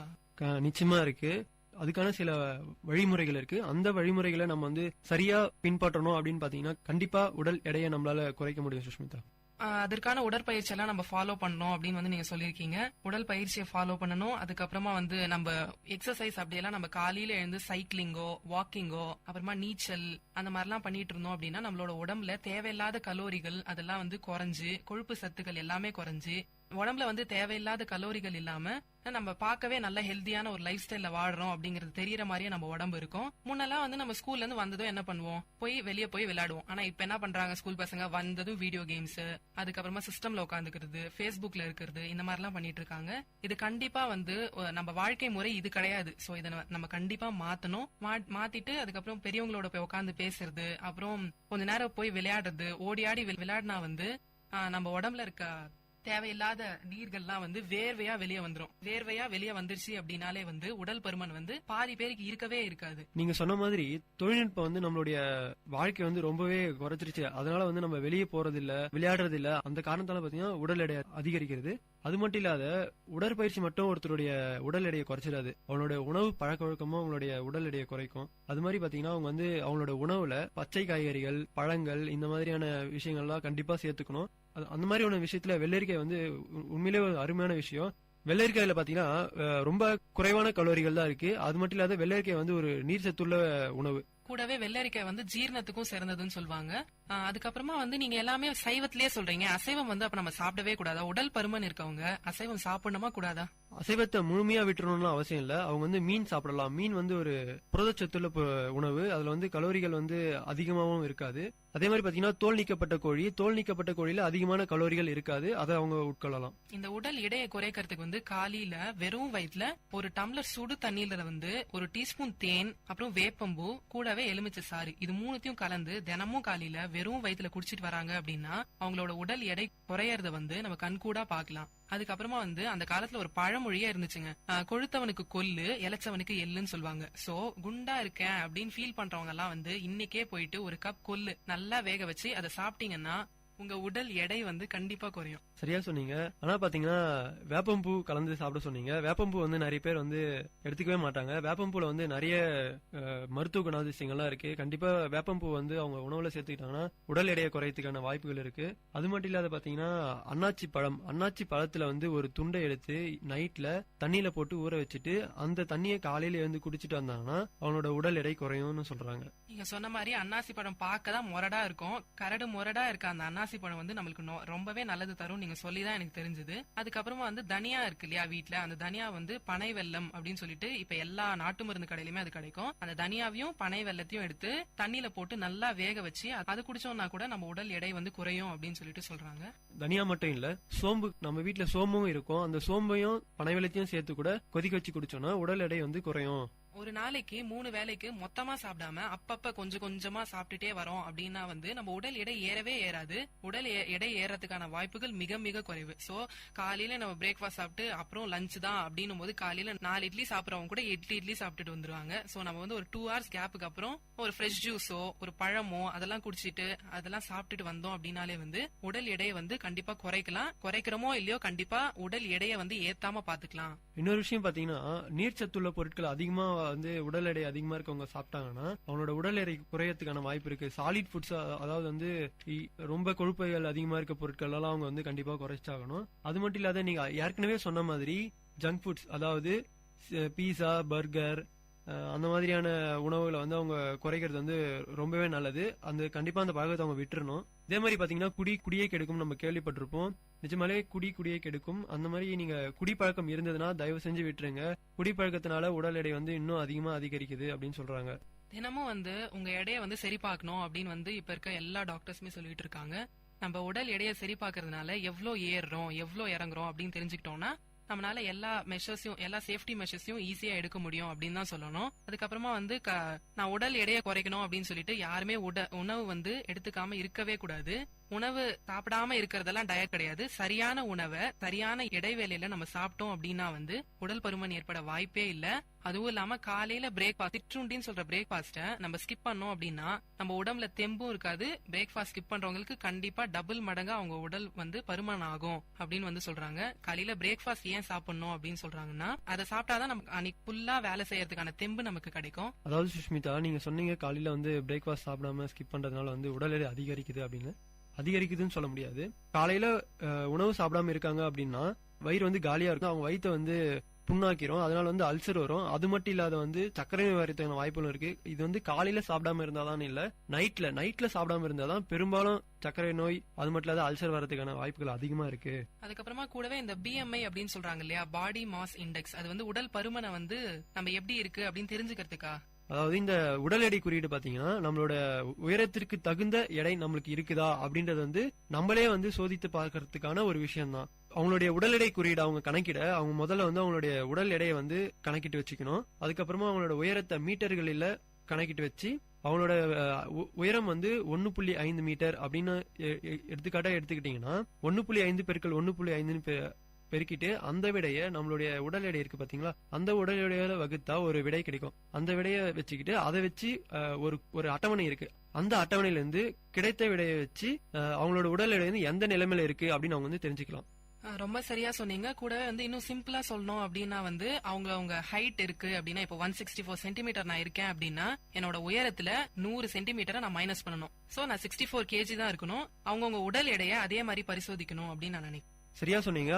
எல்லாருமே அவங்களுடைய உடல் எடையை அடிக்கடி சோதிச்சு பாருங்க. அப்பதான் நீங்க எவ்வளவு எடை இருக்கீங்க, உங்களுடைய உயரத்துக்கு தகுந்த எடையில நீங்க இருக்கீங்களா அப்படின்ற எல்லா விஷயமும் உங்களுக்கு தெரியும். உங்களுடைய உடல் எடையை நீங்க வந்து கட்டுக்கோப்பா வச்சுக்க முடியும். நான் ஏற்கனவே சொன்ன மாதிரி உடல் எடை குறியீடு அதனுடைய அட்டவணையில பாத்தீங்கன்னா உங்களுக்கு கிடைத்த விடையில வந்து 18.6 இருந்து 24.9 இருந்தாதான் நீங்க வந்து ஆரோக்கியமான எடையில இருக்கீங்க அப்படின்னு அர்த்தம். அது மாறாக நீங்க 25க்கு மேல இருந்தா நீங்க வந்து அதிக எடையில இருக்கீங்க. அதுவே 30க்கு மேல இருந்தா நீங்க வந்து ரொம்ப ஆபத்தான நிலைமையில இருக்கீங்க. நீங்க கண்டிப்பா உங்களோட உடல் எடையை குறைச்சாகணும். அது மட்டும் இல்லாத உடல் எடையை குறைக்கிறதுக்குன்னு புரோட்டீன்ஸ் பவுடர்லாம் நிறைய விற்கிறாங்க. அந்த மாதிரியான பவுடர்லாம் நீங்க வாங்கி சாப்பிடாம இயற்கையான முறையில உங்களுடைய உடல் எடையை குறைக்கிறதுக்கு என்னெல்லாம் பண்ணலாமோ அதெல்லாம் பண்ணுங்க. நாங்க சொன்ன டிப்ஸையும் நீங்க ஃபாலோ பண்ணுங்க. இது மட்டும் இல்லாத நிறைய டிப்ஸ் நீங்க உங்களுக்கே நிறைய தெரிஞ்சிருக்கும், அதெல்லாம் ரெகுலரா ஃபாலோ பண்ணுங்க. இன்னைக்கு நாங்க சொல்லணும் அப்படின்னு இன்னைக்கு ஒரு நாள் நீங்க செஞ்சுட்டு அதுக்கப்புறமா மறுநாள்ல இருந்து செய்யாம விட்டீங்கன்னா உங்களுக்கு எந்த பலனும் கிடைக்காது. ரொம்ப அழகா BMI பத்தியும் எல்லாரையும் உடல் பருமன் குறைக்கிறதுக்கான வழி பத்தியும் சொன்னீங்க. சோ மணிகண்டன் சொன்ன மாதிரி நாங்க சொன்ன அத்தனை குறிப்பையும் நீங்க தினமும் ஃபாலோ பண்ணணும் நான் கேட்டுக்கிறேன். தினமும் ஃபாலோ பண்ணீங்கன்னா கண்டிப்பா உடல் பருமன் அப்படிங்கிற ஒரு பிரச்சனை நம்மளுக்கு இருக்கவே இருக்காது. சொன்ன அத்தனை குறிப்புகளுமே வந்து உங்களுக்கு யூஸ்ஃபுல்லா இருக்கும் அப்படின்னு நான் கண்டிப்பா நம்புறேன். நாங்க சொன்ன டிப்ஸ்லாம் ரொம்ப உபயோகமா இருந்திருக்கும் நாங்க நம்புறோம். மீண்டும் ஒரு சிந்தனையுடன் அடுத்த நிகழ்ச்சியில் சந்திக்கிறோம். இது சிந்தனை சிதறல். நான் உங்கள் மணிகண்டன். நான் உங்க சுஷ்மிதா. இது VIT பண்பலை 90.8 VIT பல்கலைக்கழகத்தின் சமுதாய வானொலி.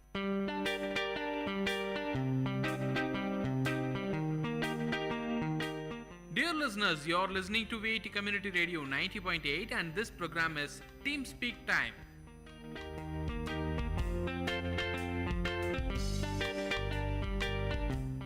नमस्कार दोस्तों, आप सुन रहे हैं VIT कम्युनिटी रेडियो 90.8 FM। आज का हमारा कार्यक्रम है शब्दों का रंगमंच। मैं हूं आपकी होस्ट विधु और मैं हूं आपकी को-होस्ट स्तुति। दोस्तों, ये कार्यक्रम उपन्यासों व कहानियों के संग्रह का समीक्षा है, यानी कि सरल शब्दों में बुक रिव्यू। और हमारा पहला अंक है पहाड़ों की खुशबू। स्तुति, अगर मैं तुम्हारे सामने 2 किताब रखूं, एक उपन्यास और एक कहानियों का संग्रह, तो तुम क्या पढ़ना पसंद करोगी?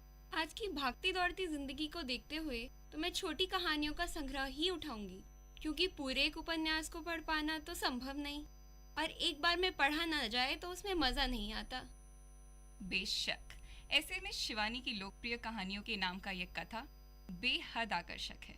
दोस्तों, पद्मश्री गौरा पंत, जो शिवानी उपनाम से प्रसिद्ध हैं, अल्मोड़ा उत्तराखंड से ताल्लुक रखती हैं। और जैसा कि कहा जाता है, होनहार विद्वान के होठ चिकने पात, शिवानी ने 12 साल की उम्र से ही लिखना आरंभ कर दिया था। रविंद्रनाथ टैगोर जी के मार्गदर्शन ने इनके हुनर में 4 चांद लगा दिया। शिवानी की कहानियां मूल रूप से नारी प्रधान होती हैं, और चूंकि इनका बचपन पहाड़ों में बीता है, इनकी कहानियों से, रचनाओं से पहाड़ी जीवन, वहाँ की संस्कृति और भाषा की बेहद खुशबू आती है। सबसे अच्छी बात यह है विदु कि ये पूरी बात सुनने में तो बड़ी ही जटिल लगती है, पर कहानी लिखी इतनी सरलता से गई है कि बात एकदम समझ आ जाती है। बेशक स्तुति, और तुम बात कर रही हो हमारी कहानी भिक्षुणी की। चंचल और खुले विचारों का होना अच्छी बात है, पर कभी कभी परिस्थितियां ऐसी बन जाती हैं कि ये गुण अवगुण बनकर विवेक को नष्ट कर देता है। अधिक पाबंदी, कटाक्ष अक्सर ऐसे लोगों को स्थिर करने के बजाय उद्दंड बना देता है, जिसका परिणाम उन्हें स्वयं ही भुगतना पड़ता है। अगली कहानी सौत, अंतरंगता घृणा की जननी होती है, इस सोच के इर्द गिर्द घूमती है। अगर आज के नज़रिए से मैं देखूं तो कभी कभी ऐसा होता है कि हम देखते हैं पर बोल नहीं पाते और बाद में फिर ऐसा लगता है कि हमने अपनों को उसके विषय में ना बताकर उन्हें आहत किया है, या फिर हम ये सोचकर नहीं बोलते कि कहीं वह दुखी या आहत ना हो जाए, बट बाद में समझ आता है कि ये एक बहुत बड़ी गलती कर दी हमने और हमें उन्हें बता देना चाहिए था।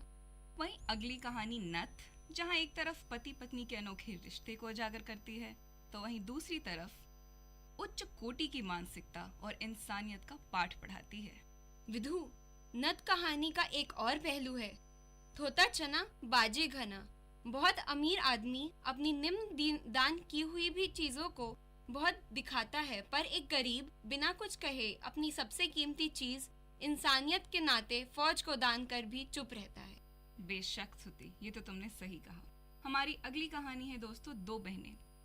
दो बहनें पढ़कर ऐसा लगता है कि अगर आप कहते हो कि आप एक दूसरे को बहुत अच्छे से जानते हो तो एक बार फिर सोच लो, क्या पहचानते भी हो?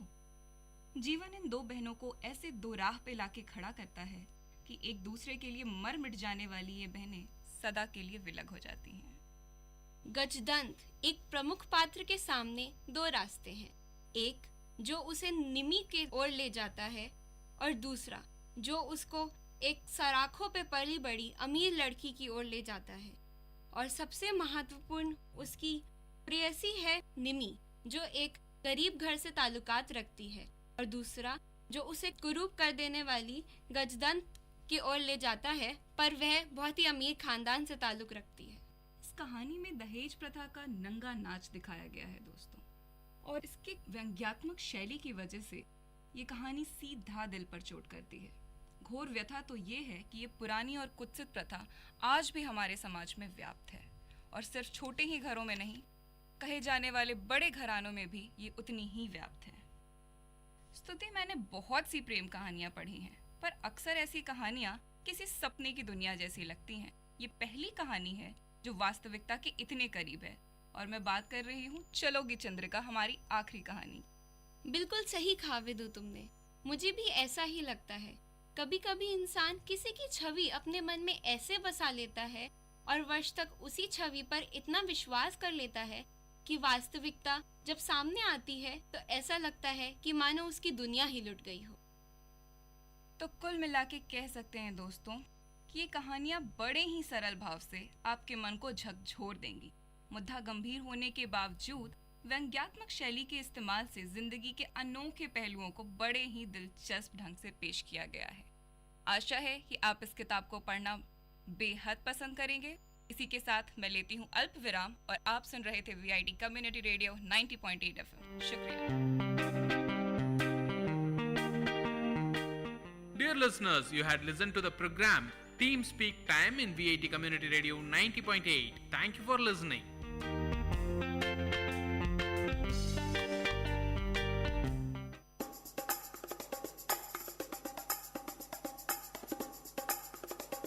காரசாரம் VIT பண்பலையின் விவாத மேடை. ஆரோக்கியமான வாதங்களுடன், அன்றாட நிகழ்வுகளின் தரவுகளுடன், மக்களின் குரல்கள் ஒன்றிணையும் கருத்துக்களம்.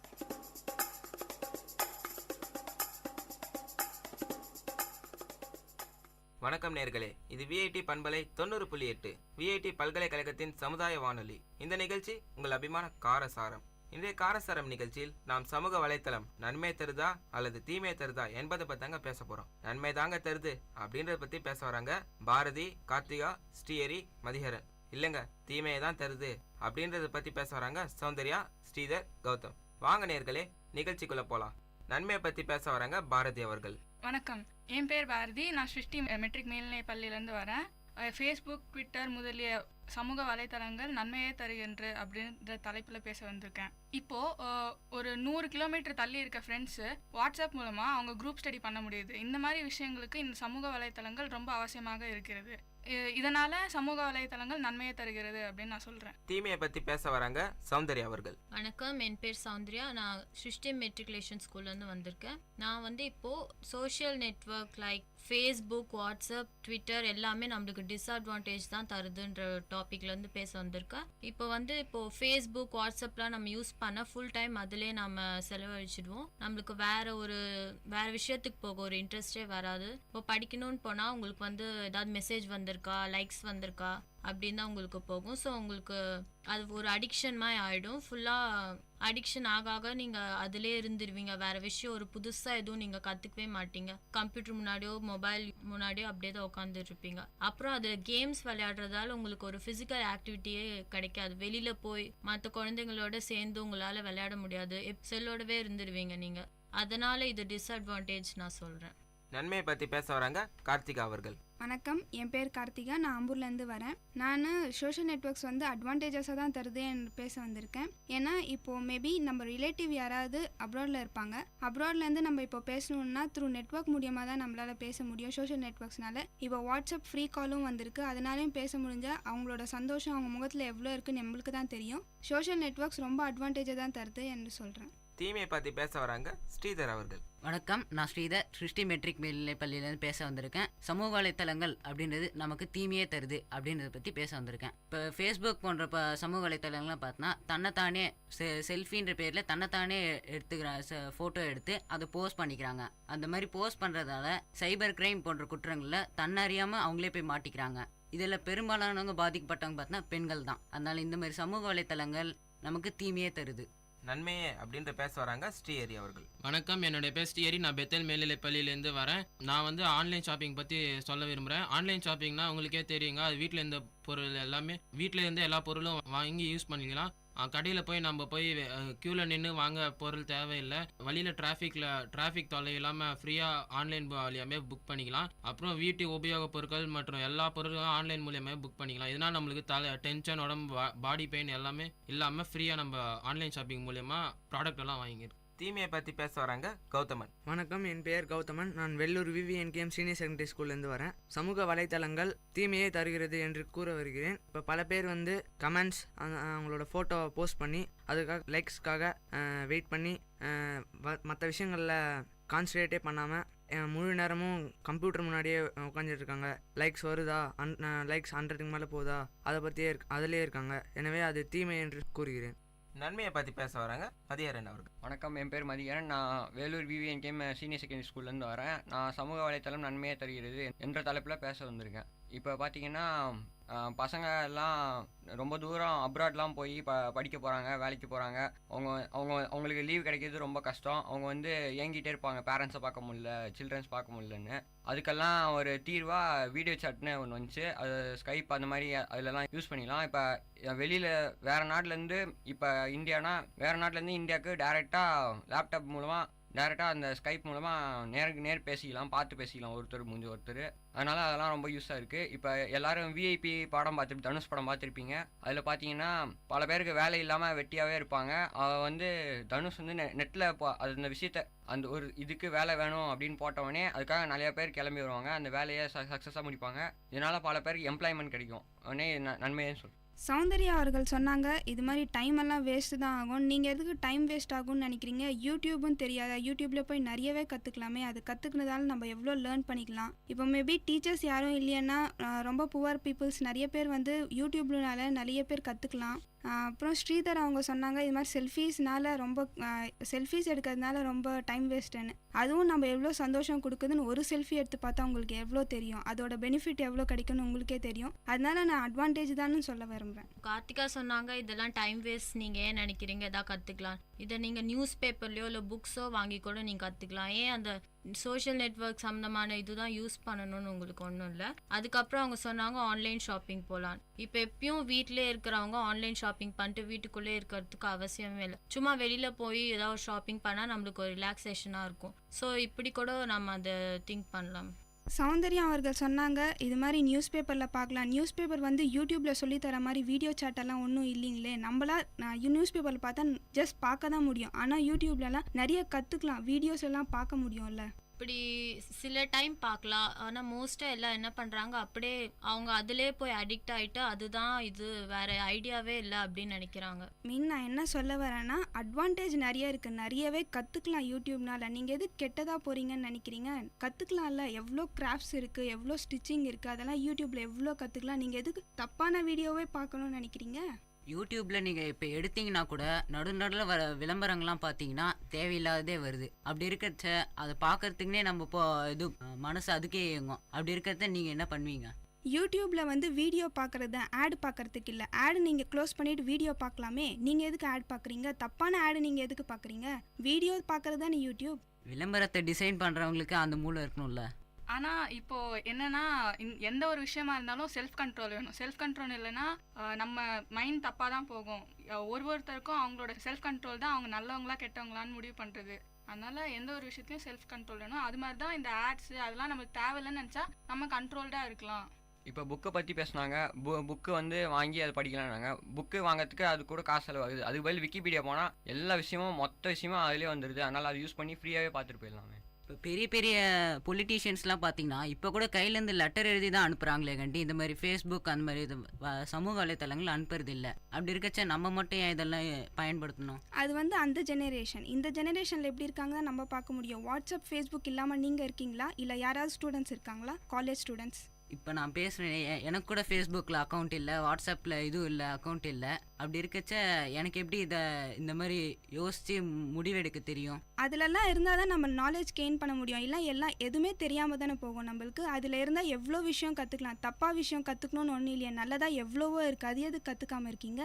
இப்போ ஃபேஸ்புக் ஓப்பன் பண்ணால் நெக்ஸ்ட்டு நம்ம ப்ரொஃபைல் பிக்சர் போடணும் அப்படின்னு சொல்லி செல்ஃபி அந்த மாதிரிலாம் எடுப்போம். ஸோ அதால் அந்த மாதிரி ஆகிட்டு லைக்ஸ் வேணும் அப்படி இப்படின்னு இந்த ஃபோட்டோஸ்லாம் மிஸ்யூஸ் கூட பண்ணுவாங்க. ஸோ இது டேஞ்சரஸ்.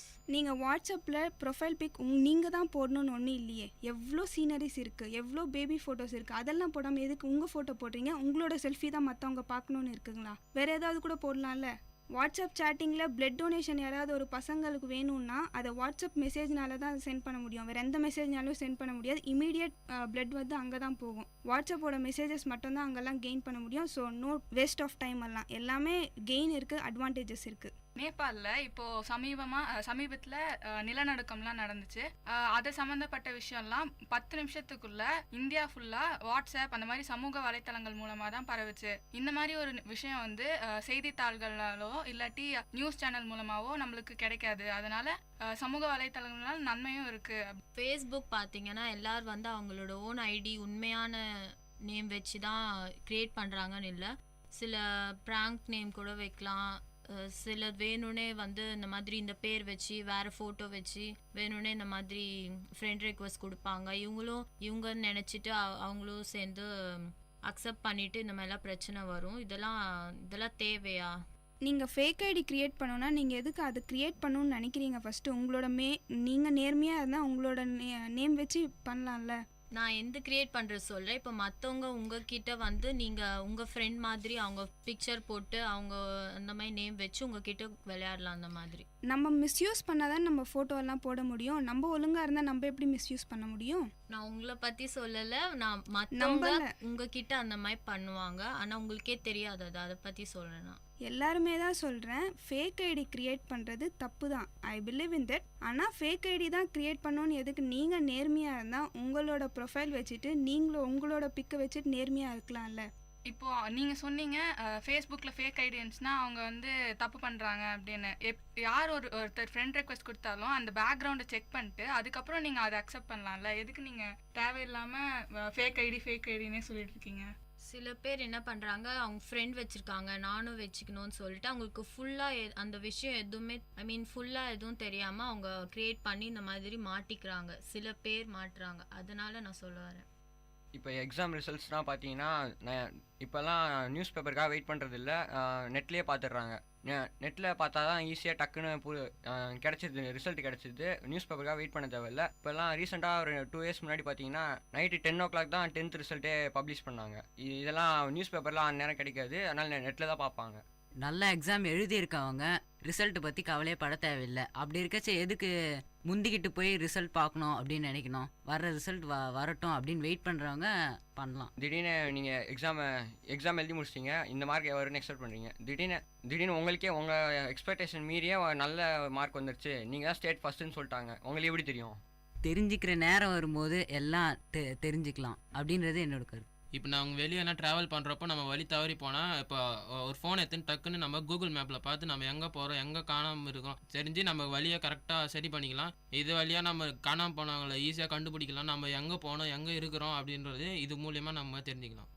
ஆன்லைன் இப்போல்லாம் பஸ்ஸு புக் பண்ணணும், ட்ரெயின் டிக்கெட் புக் பண்ணணுன்னா முன்னாடி காலத்துலலாம் ஒன் டே ஃபுல்லாக க்யூவில் நிற்கணும். க்யூவில் நின்று தான் டிக்கெட்லாம் புக் பண்ணி வாங்கிட்டு போவாங்க. இப்போலாம் பார்த்தீங்கன்னா ஒரு 10 மினிட்ஸில் ஆன்லைன்லேயே டிக்கெட்லாம் புக் பண்ணி அவங்களே பிரிண்ட் எடுத்து எல்லாம் கையில் வச்சுக்கிறாங்க. அந்த காலத்தில் கடித போக்குவரத்து என்ற விஷயம் இருவர் பேசிக்கொள்ள உதவியது. ஆனால் இந்த காலத்தில் யாரும் கடிதத்தை பயன்படுத்துவதில்லை. ஒரு ஃபங்க்ஷனுக்கு இன்விடேஷன் கொடுக்கணும்னா குடும்பத்தோட ஒன்றா போய் அவங்கள வரவேற்று கொடுக்குற அந்த காலத்தில் இப்போ யாருமே அந்த மாதிரி பண்ணுறதில்ல. ஃபேஸ்புக்கில் வாட்ஸ்அப்பில் இன்விடேஷனை போஸ்ட் பண்ணிட்டா எப்படி உறவுகள் வளரும்? அது துண்டிக்கப்படுது, உறவுகள் வளருது. இதுக்கான முக்கிய காரணம் இப்போ நம்ம வந்து ஒரு வேகமாக வளர்ந்து கொண்டிருக்க நாட்டில் வாழ்ந்துட்டுருக்கோம். அதனால நம்மளுக்கு நேரமே இல்லை. இப்போ நம்மளும் இன்விடேஷன் வீட்டுக்கு போய் கொடுக்கலான்னு தான் நினைக்கிறோம். ஆனால் நேரம் இல்லாத காரணத்தினால நம்ம இந்த மாதிரி சமூக வலைத்தளங்கள் மூலமாகவும் மற்ற தொலைபேசி அந்த மாதிரி விஷயங்கள் மூலமாக இந்த செய்திகளை மற்றவங்களுக்கு சொல்கிறோம். அந்த நேரத்தை பயன்படுத்துறதுக்கு நீங்கள் நேரில் போய் கொடுத்துருந்தா உறவுகள் வளரணும் இல்லவா? நான் என்ன சொல்கிறேன்னா, அந்த நேரத்தை விட இந்த நேரம் கொஞ்சம் கம்மியாக நம்மளுக்கு செலவாகுது. அங்கே வந்து போயிட்டு ஒவ்வொருத்தர் வீடாக போய் கொடுக்கறதுக்கு ஃபேஸ்புக்கில் குரூப்பில் எல்லாருக்கும் அந்த மெசேஜ் சொல்லிடலாம்ல. அதுவும் இல்லாமல் இப்போது நம்ம வெளிநாட்டில் இருக்க அவங்களுக்குலாம் இன்விடேஷன் நேரில் போய் கொடுக்கறது ரொம்ப கஷ்டமான ஒரு விஷயம். அதனால இந்த சமூக வலைத்தளங்கள் மூலமாக கொடுத்துடலாம். நான் இப்போ சமீபத்தில் ஒரு போஸ்ட் பார்த்தேன். ஒருவர் வந்து இந்த இன்விடேஷனை பார்த்துட்டு 1001 ரூபாய் மொழி பணத்தை ஃபோட்டோ எடுத்து போஸ்ட் பண்ணியிருக்கார். இதுலேருந்து என்ன தெரியுதுன்னா, அவர் வந்து அதை ஒரு கருத்தாக எடுத்துக்கல. அதனால் எப்படி உறவுகள் வளரும்? அதை எடுத்து நான் எப்படி பயன்படுத்த முடியும்? இப்போ ஐபிஎல் மேட்ச் தான் இப்போ ஹாட் நியூஸாக போயிட்டுருக்கு. இப்போ வருஷம் மே மாதம் நடக்கும். இப்போ திடீர்னு ஃபைனல் நடந்தபோது கரண்ட் போச்சுன்னா நல்லா என்டர்டெயின்மெண்ட் பண்ணிடுவோம். கடைசி நேரத்தில் ஒரு பெரிய விஷயம் நடக்கும்போது திடீர்னு கரண்ட் போயிடுச்சுன்னா எவ்வளோ டென்ஷனாக இருக்கும், அப்படியே ரொம்ப கோவப்படுவாங்க. இப்போ அதெல்லாம் இல்லாமல் கரண்ட் போயிடுச்சுன்னா ஈஸியாக ஒரு 5 நிமிஷத்தில் ஃபோனில் இல்லை கம்ப்யூட்டரில் ஓப்பன் பண்ணி அந்த ஆப்பை ஓப்பன் பண்ணி அதில் நெட்டில் பார்த்தாங்கன்னா ஸ்கோர் ஈஸியாக தெரிஞ்சிடும். லைவ் ஆக்ஷனே போடுறாங்க இப்போ ஹாட் ஸ்டாரில் அந்த மாதிரிலாம் பார்த்தீங்கன்னா. இப்போ அதெல்லாம் ரொம்ப யூஸ்ஃபுல்லாக இருக்குது. அவர் ஸ்கோர் பார்க்கறதுக்காக காலையில் நியூஸ் பேப்பருக்காக வெயிட் பண்ண தேவையில்லை. நான் நைட்டு மேட்ச் நடக்குதுன்னா அந்த செகண்டே ஸ்கோர் அடுத்த செகண்டே வந்துடுது. இது நல்லா யூஸ்ஃபுல்லு, இதனால் நன்மைன்னு சொல்கிறேன். உங்களுக்கு ரொம்ப இன்ட்ரெஸ்டிங்காக உங்களுக்கு கிரிக்கெட் மேட்சோட ரிசல்ட் பார்க்கணுன்னா நீங்கள் காலையில் வரல காத்துனீங்கன்னா உங்களுக்கு இன்னும் கொஞ்சம் இன்ட்ரெஸ்டிங்காக இருக்கும். பார்த்தோன்னே உங்களுக்கு சடனாக ஒரு ஹாப்பினஸ் வரலாம். ஸோ அதனால் நீங்கள் நியூஸ் பேப்பரில் பார்க்கறதுனால ஒரு பிரச்சனையும் உங்களுக்கு வராது. இப்போ நீங்கள் அந்த ஆப்பில் போய் ரிசல்ட் பார்த்தீங்கன்னா உங்களுக்கு வெறும் அந்த கிரிக்கெட் ஸ்கோர் மட்டும்தான் தெரியும். இதே நீங்கள் நியூஸ் பேப்பரில் பார்த்தீங்கன்னா யார் விளையாடினா என்ன நடந்துச்சு ஒரு இன்சிடென்ட்டும் உங்களுக்கு கரெக்டாக தெரியும். ஸோ அதுவும் இல்லாமல் நீங்கள் ஃபுல்லாக உங்களுக்கு பார்க்க மொத்தம் நியூஸ் பேப்பரும் படிக்கிற மாதிரி உங்களுக்கு இன்ட்ரெஸ்ட் வரும். ஸோ உங்களுக்கு அது நாலேஜ் கெயின் ஆகும் அது மூலமாக. அதான் இப்போ லைவ் ஆக்ஷனே போடுறாங்கன்னு சொல்லிட்டேனே, அதோட கூகுள்லாம் ஓப்பன் பண்ணிங்கன்னா ஜஸ்ட் 1 செகண்டில் டைப் பண்ணி தட்டினா அதை பற்றி 100 வெப்சைட் வருது. அந்த 100 வெப்சைட்டில் எல்லா இன்ஃபர்மேஷனும் மொத்தமாக வந்துடுது. ஒரு வெப்சைட்லேயே எல்லாமே வந்துடுது. அதனால ஈஸியாக அந்த ஒரு டாப்பிக்கை தேடி அலையாமல் ஒரு செகண்டில் தெரிஞ்சுக்கலாமே. இந்த மாதிரி பண்ணுறத விட நீங்கள் நியூஸ் பேப்பர் அந்த மாதிரி விஷயத்துலலாம் நீங்கள் போனீங்கன்னு வச்சுக்கோங்களேன், உங்களுக்கு நாலேஜ் கெயின் ஆகும். அதுவும் இல்லாமல் நீங்கள் சீரியஸாக இல்லாமல் கொஞ்சம் ஃப்ரீயாக பார்க்கணும் அப்படின்ற மூடில் இருக்கும்போது தானே இந்த மாதிரி கிரிக்கெட் அந்த மாதிரி இதுவெல்லாம் பார்ப்பீங்க. அப்படி இருக்கச்சே நீங்கள் அப்படியே சீரியஸாக இது என்ன அப்படியே பார்த்துருந்தா உங்கள் கண்ணு முன்னாடியே நடக்கிற மேட்ச்னால் நீங்கள் டேரெக்டாக போய் பார்க்கணும். ஆனால் அதை விட்டுட்டு நீங்கள் இந்த மாதிரி இதுவில் டிவியில் உட்காந்து பார்த்துட்டு இந்த மாதிரி நமக்குள்ளாரவே ஒரு இவன் ஜெயிக்கணும் அவன் ஜெயிக்கணும் அப்படின்னு சொல்லிட்டு நீங்கள் இங்கேருந்தே உங்கள் பக்கத்தில் இருக்கவங்கள குத்திட்டு இருந்தீங்கன்னா அது தப்பு. இந்த மாதிரி நீங்கள் நாளைக்கு வரைக்கும் உங்கள் பேட் லக் கரண்ட் போனதுன்னா அதுக்கு இந்த மாதிரி விஷயத்தெலாம் யூஸ் பண்ணுறத விட நியூஸ் பேப்பர் யூஸ் பண்ணி நாலேஜ் கெயின் பண்ணிக்கலாம்ல. கொஞ்ச நேரத்துக்கு முன்னாடி ஆன்லைன் ஷாப்பிங் பற்றி பேசினாங்க. இப்போ ஆன்லைன் ஷாப்பிங் அப்படின்னு பார்த்தீங்கன்னா அதில் காட்டுற பிக்சர் வந்து அவன் போலியாக கூட எடுத்திருக்கலாம். நல்லா இருக்க ஒரு பொருள் மேலே மட்டும் ஃபோக்கஸ் வச்சு அவன் கேமரா வச்சு எடுத்திருப்பாங்க.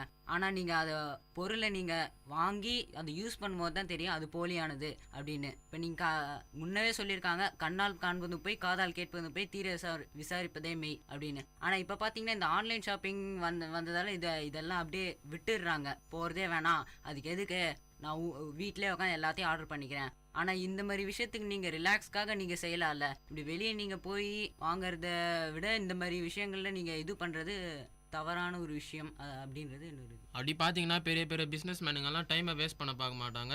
இந்த மாதிரி ஆன்லைன் ஷாப்பிங் மூலமாக அவங்க டைமை சேவ் பண்ணின்னு தேவையான பொருள்கள்லாம் யூஸ் பண்ணிக்கலாம். பெரிய பெரிய பிஸ்னஸ் மேனுங்களாம் அந்த மாதிரி கம்பெனியை வச்சிருக்கலாமே. அப்படி பார்த்தீங்கன்னா இருந்தாலும் சில பொருள்கள்லாம் கடையில் வாங்கினா கிடைக்காது. எத்தனை கடை ஏறினாலும் அந்த மாடலில் அந்த ஸ்பெசிஃபிக் இது மெட்டீரியல் கிடைக்காது. அதனால ஆன்லைனில் சர்ச் பண்ணால் சீக்கிரமாக நம்மளுக்கு அதை எங்கே விற்கிறாங்க அதை பற்றின தகவலை நம்ம தெரிஞ்சுக்கலாம். இப்போ நீங்கள் ஆன்லைன் அப்படின்னும் போது போலியான விஷயங்கள் தான் இப்போ அதிகமாக இருக்கே. இந்த உண்மையான விஷயங்கள்ன்றது வந்து நல்லவங்க மட்டும் தள்ளிட்டு போயிடுறாங்க அப்படின்றது அர்த்தம் கிடையாது. இப்போ நீங்கள் போலியான விஷயம் நீங்கள் வாங்கின பிறகு தான் உங்களுக்கு தெரியும் அதனோட விளைவு என்னன்றது. ஆனால் இப்போ நீங்கள் பார்த்தீங்கன்னா இப்போ பெரிய பெரிய பிஸ்னஸ் மேன்லாம் நீங்கள் வாங்குறாங்க இப்படி தான் அப்படின்னாங்கன்னா போலியான ப்ராடக்ட்ஸ் வாங்கி பெரிய பெரிய பிஸ்னஸ் மேன் தான் ஏமாந்து போகிறாங்க. இப்போ ஆன்லைன் ஷாப்பிங்லலாம் பார்த்தீங்கன்னா போலியான பிஸ்னஸ் எல்லாம் வந்து அவங்க ஃபோன் நம்பருக்கு நம்ம ட்ராக் பண்ணி அது போலியாக இருந்துச்சுன்னா நம்ம திரும்பி ரிட்டர்ன் பண்ணிடலாமே, அதுன்னு ஒரு ஆப்ஷன் இருக்குல்ல. இந்த மாதிரி நீங்கள் பண்ணுறதுனால உங்களுக்கு டைம் வேஸ்ட் தானே. இந்த நீங்கள் இப்போ உட்காந்து இன்டர்நெட்டில் உட்காந்து மணிக்கணக்கில் உட்காந்து அது தேடின்னு அதுக்கு ஆஃபர் எவ்வளோ போட்டிருக்கான் அப்படின்றத பார்க்கறத விட நீங்கள் நேரடியாக போய் பண்ணுறதுக்கு டைம் வேஸ்ட் பண்ணாமல் வாங்கிக்கலாமே. 4 கடை ஏறி கம்மியாக காசு பார்த்து வாங்குறதோட நெட்டில் ஈஸியாக டக்குன்னு 3 டேப்பில் 3 வெப்சைட் ஓப்பன் பண்ணி பார்த்தா எந்த வெப்சைட்டில் கம்மியாக இருக்கோ அந்த வெப்சைட் ஆர்டர் பண்ணிட்டு போயிட்டே இருக்கலாமே. 3 வெப்சைட்லையுமே போலியாக தந்தாங்கன்னா உங்களுக்கு 3 மணி நேரம் வேஸ்ட் ஆகும்ல. தரமான வெப்சைட்டில் பார்த்தா நம்மளுக்கு தரமான ஐட்டம் தானே கிடைக்கும். இப்போ ஸ்டடீஸ்லாம் பார்த்தீங்கன்னா இப்போ கிளாஸுக்கு போய் தனியாக கஷ்டப்பட்டு கற்றுக்கிறதுக்கு பதில் நம்ம ஆன்லைன்லேயே கோர்ஸ் எல்லாம் கற்றுக்கலாம். இதனால் நம்ம கூச்சப்படாமல் எந்த டவுட் இருந்தாலும் டீச்சர் கிட்ட கேட்கறதுக்கு பதில் இந்த ஆன்லைன் மூலமாக நான் சர்ச் பண்ணி படிச்சுக்கலாம். இப்போ நீங்கள் சொல்கிறீங்க இந்த மாதிரி ஆன்லைனில் கற்றுக்கலான்னு. ஆனால் உங்களுக்கு வந்து இப்போது ஒரு டீச்சர் கிட்ட போய் நீங்கள் கற்றுக்கிட்டீங்கன்னா உங்களுக்கு ஒரு கைட்னஸ் கரெக்டாக உங்களுக்கு கிடைக்கும். இப்போ நீங்கள் எதாவது மிஸ்டேக் பண்ணிங்கன்னா அவங்க கரெக்டாக உங்களுக்கு சொல்லி தருவாங்க. இப்போ நீங்கள் ஆன்லைனில் போய் கற்றுக்கிட்டு நீங்கள் அதை வேறு மாதிரி புரிஞ்சுக்கிட்டு நீங்கள் வேறு மாதிரி பண்ணிங்கன்னா அது உங்களை வந்து கரெக்ட் பண்ணாது. அதனால் டீச்சர்ஸ் கிட்ட போகிறமே உங்களுக்கு வராது. அப்படி பார்த்தீங்கன்னா சில பசங்களாம் இருக்காங்க, ரொம்ப கோச்சு சப்போர்ட் உள்ளவங்களாம் இருக்காங்க. டீச்சர் கிட்ட எந்த டவுட்டுமே கேட்காம தப்பாக புரிஞ்சுட்டு எக்ஸாமில் ஃபெயில் ஆகிடுறது ஆன்லைன் மூலியமாக ஏதோ 1-2 தெரிஞ்சுன்னு எழுதலாம்ல. இப்போ நீங்கள் ஷையாகவே இருக்கீங்கன்னா நீங்கள் இப்போ ஆன்லைன் யூஸ் பண்ணிங்கன்னா நீங்கள் அப்படியே தான் இருப்பீங்க. இப்போ சப்போஸ் நீங்கள் டீச்சர்ஸ் கிட்டலாம் போனீங்கன்னா உங்களுக்கு அந்த பயம்லாம் போயிட்டு நீங்கள் ஃப்யூச்சரில் நல்லா தைரியமாக இருக்கலாம். இப்போ முக்கால்வாசி ஸ்கூலில் பார்த்தீங்கன்னா டீச்சர்ஸே ஸ்மார்ட் கிளாஸ்னு ஒன்று ஆன்லைன் வச்சுட்டு அதில் தான் சொல்லியே தராங்க. இப்போது ஒருத்தரோட டேலண்ட்டை வந்து வளர்க்குறதுக்கு இந்த மாதிரி ஆன்லைன் கோர்சஸ் ரொம்ப உதவியாக இருக்கும். இப்போது அவங்களுக்கு பாடுறதுல ராக் மியூசிக், ஜாஸ் அந்த மாதிரி ஏதாவது ட்ரை பண்ணணும்னா இங்கே வந்து அதுக்கு கோச்சிங் இன்ஸ்டிடியூஷன்ஸ்லாம் ரொம்ப கம்மியாக இருக்குது. அதனால அவங்க வந்து இந்த மாதிரி ஆன்லைன் கோர்சஸ் எடுத்தாங்கன்னா அவங்களோட டேலண்ட்டை, அவங்களோட ஸ்பெசிஃபிக் டேலண்ட்டை அதன் மூலமாக வளர்த்துக்க முடியும். அதுதான் நான் சொல்கிறேன், நீங்கள் டீச்சர்ஸ் கிட்ட போய் கற்றுக்கிற மாதிரி உங்களுக்கு கண்டிப்பாக வராது நெட்டில் கற்றுக்கிட்டிங்கன்னா. ஆனால் கோச்சிங் இன்ஸ்டிடியூஷனே இல்லை, எப்படி நீங்கள் டீச்சர்ஸ் கண்டுபிடிப்பீங்க? அது கண்டிப்பாக இருக்கும். அதெல்லாம் இப்போது எவ்வளோ முன்னேறியாச்சு, அதெல்லாம் கண்டிப்பாக இருக்கும். நெட்லேயே டீச்சர்ஸ் எடுக்கிற மாதிரி வந்துச்சுன்னா அதில் படித்தா இன்னும் சுலபமாக இருக்குமே. நம்ம மதர் டங்கில் நம்மளுக்கு அவங்க சொல்லி தராங்கன்னா ரொம்ப ஈஸியாக இருக்குமே. அப்படி படிச்சு முன்ன சொன்ன மாதிரி அரைகுறை படிப்பு ஆபத்தானதுன்னு சொல்லியிருக்காங்க. அப்படி இருக்கச்சே இந்த ஆன்லைனில் உங்களுக்கு திடீர்னு டவுட் இருந்துச்சுன்னா நீங்கள் கேட்டுக்கலாம். ஆனால் அது உங்களுக்கு புரிஞ்சுதா அப்படின்றது அவங்களுக்கு அவ்வளோ சீக்கிரம் போய் அவங்க மைண்டில் எட்டாது. இப்போ மெரிட்னேஷன் அந்த மாதிரி ஏதாவது எடுத்துக்கிட்டிங்கன்னா நம்ம கொஸ்டின் வந்து அதில் போஸ்ட் பண்ணால் 5 நிமிஷத்தில் ஆன்சர் வந்துடுது. நீங்கள் நேரடியாக பேசினா 1 நிமிஷத்தில் வந்துடுது ஆன்சர்லாம். காலையில் 5 மணிக்கு படிச்சுட்டு இருக்கோம், 5 மணி திடீர்னு நினச்சி ஒரு டவுட் வருது, யார்கிட்ட போய் கேட்பீங்க? எல்லாம் தூங்கிட்டு இருப்பாங்க, வீட்டில் இருக்கீங்க, நெட்டு மட்டும் தான் நம்ம பக்கத்தில் இருக்குது. அப்போ நெட்டை தானே யூஸ் பண்ணி ஆகணும். இப்போது கூகுள் டிரான்ஸ்லேட்டுன்னு ஒன்று வந்திருக்கு. நம்மளுக்கு எந்த லாங்குவேஜ் தெரியலனா கூட பார்த்துக்கலாம். ஃபார் எக்ஸாம்பிள் இப்போ ஏதோ ஒரு காம்படிஷன், கட்டுரை காம்படிஷன்னு வச்சுக்கிறோங்க. அதில் தமிழில் போய் தேடணும்னு புக்கெல்லாம் ரிஃபர் பண்ணணும்னு ஒன்றும் இல்லைங்களே. போய் தமிழ்னு தேடினா தமிழ்லேயே கட்டுரை பெருசாக வரும்ல. தமிழாக இருக்கட்டும், இங்கிலீஷாக இருக்கட்டும், ஹிந்தியாக இருக்கட்டும், எந்த லாங்குவேஜ்னாலும் இன்டர்நெட்டில் வருமே. நீங்கள் 6 ரூபாய்க்கு 2G இல்லை 3G எதுக்காக இருந்தாலும் டாப்அப் பண்ணாலும் எவ்வளோ வந்துடும், எவ்வளோ இன்ஃபர்மேஷன் கிடச்சிடும். ஆனால் நீங்கள் ஒரு நாள் 1 day news paper English or Tamil or other languages எதை எடுத்திங்கனாலும் 6 rupeesக்குள்ளே முடியும், கன்ஃபார்மாக முடியும். அப்படி இருக்கச்சு நீங்கள் 6 ரூபாயில் நீங்கள் இவ்வளோ கேதர் பண்ணி பொறுமையாக படிக்கிறத விட அது நல்லதா? ₹6 வேஸ்ட் ஆகுதுன்னே வச்சுக்கோங்க. ஆனால் அந்த ₹6 கொடுத்து நியூஸ் பேப்பர் வாங்கினோன்னா அதில் கொடுத்த செய்தி மட்டும்தான் படிக்க முடியும். ஆனால் ₹6 கொடுத்து நம்ம நெட் யூஸ் பண்ணோம்னா நம்மளுக்கு தேவையான செய்திகளாம் அது மூலமாக நம்ம தெரிஞ்சுக்கலாம்.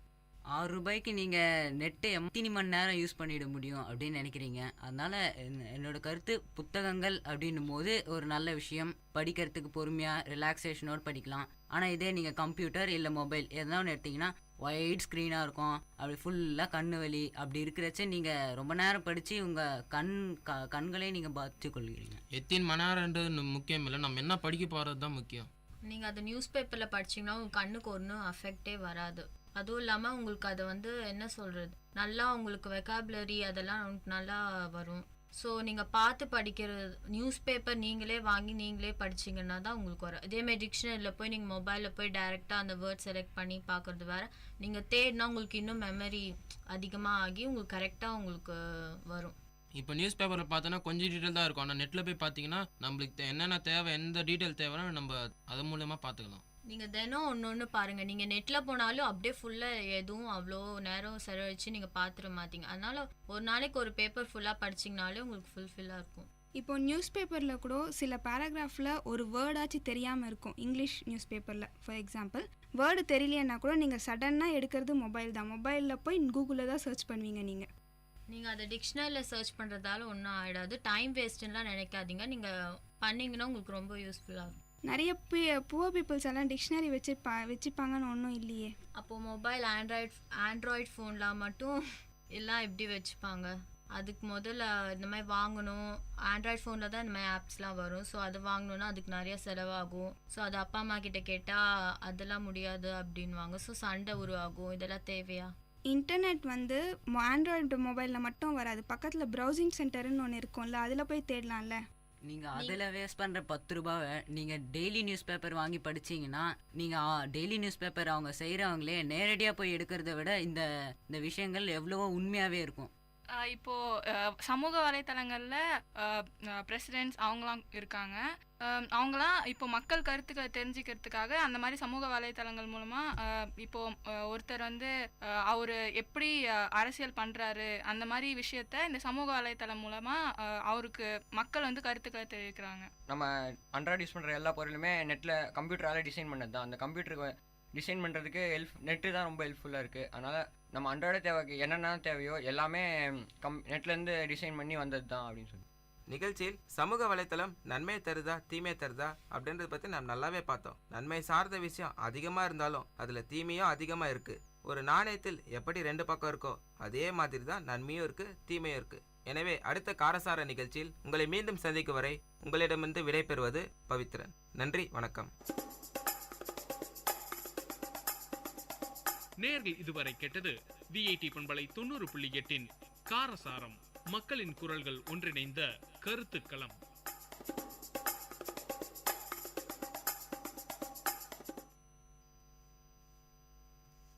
Hello everyone, this is Sailina from Vit Community Radio. I'm going to recite a poem written by me, A Piece of Me. A thoughtless rejection, an incomprehensible pain, a marred laughter, a disguised hope, an unforgettable reminiscence, a faded nostalgia, a shattered dream, 1,000,001 pieces of broken trust, a cosmic longing, a hopeless expectation, an unanswered beacon, an unwrapped attachment, a futile investment, a boastful mistake, an embellished scar, an addictive torture, an unfathomable deep altogether, a piece of me that still breathes in you. Give that back, and down my path I shall walk. Thank you. The story of a soft heart. Everyone has a heart. Every heart has its own language. Every heart has something to speak. Every heart wants its listener. But the irony is dramatic. Every heart knows only its own fine language and fails to interpret the rest. Every heart expects to be listened and never chooses to play the listener. There are hearts which are kind and hearts which are ruthless, hearts soft and tender never do they find anything a crooked business. Hearts are as merciful as the nature, embrace one and all. Stones replace some hearts, and every little creature do they appall. And above all, we all know the irony is dramatic, that a soft heart is always destined to be trampled over by a stone, that the softness remains no more, it gets too scarred to expose its scars, and it fortifies itself with high-rise steel bars. It realizes the necessity of protecting itself. It trains itself not to care anymore. It changes and changes until it becomes steel, so the next time no stone dares tread. And thus, apparently, no soft heart does exist. The rest do remain, though, proud and unstirred, the heart, stone and steel. Thank you. Only a few people. Hundreds of millions of people share this planet. The predominant fraction is incognizant of your existence. Of the handful of people that you know, are the bulk fraction who don't bother about your existence, followed by the ones who are averse to your existence. Then comes the insignificant count, for whom what matters is only your existence. This insignificant count makes your life really significant and worth living. Don't you ever forget to make them feel special. Don't you ever ignore their existence. Thank you. Fish knows water the last. Traveling since quite some time, down the unfathomable yards of pain, luggage packed on the back, so heavy of miserable disdain. You are tired, your thirst reasons fine. You survive on water, you drink it, and it takes you to cloud 9. As dear as gold and meaningful unto life, serves you the nectar when life and death do strive. Fish swims, survives in water, takes it for granted and knows it the last, until hits the pitch dry plank with a spine-fracturing thrust. One nurtured, cared and loved does not perceive love as love, until the day when love does relinquish, does he split with an unsettled soul, that restless unforgery does vanquish the truth and plainness of love. He is that fish that knows water the last. Thank you. I miss you, my innocence. Time taking its test, wayward winds raising ghastly storms. Every time my innocence being challenged amidst each turmoil. When I see faces unveil, all selfish, ruthless, condescending and sadistic, I grumble, I forge my heart to harden. I become scared and then overly protective. I contemplate on fighting back. Vengefulness and jealousy start peeking through the voids of doubts and uncertainties. My innocence gets smothered unnoticed, and that mirror, being no less cruel, mocks at me and asks, "Who are you?"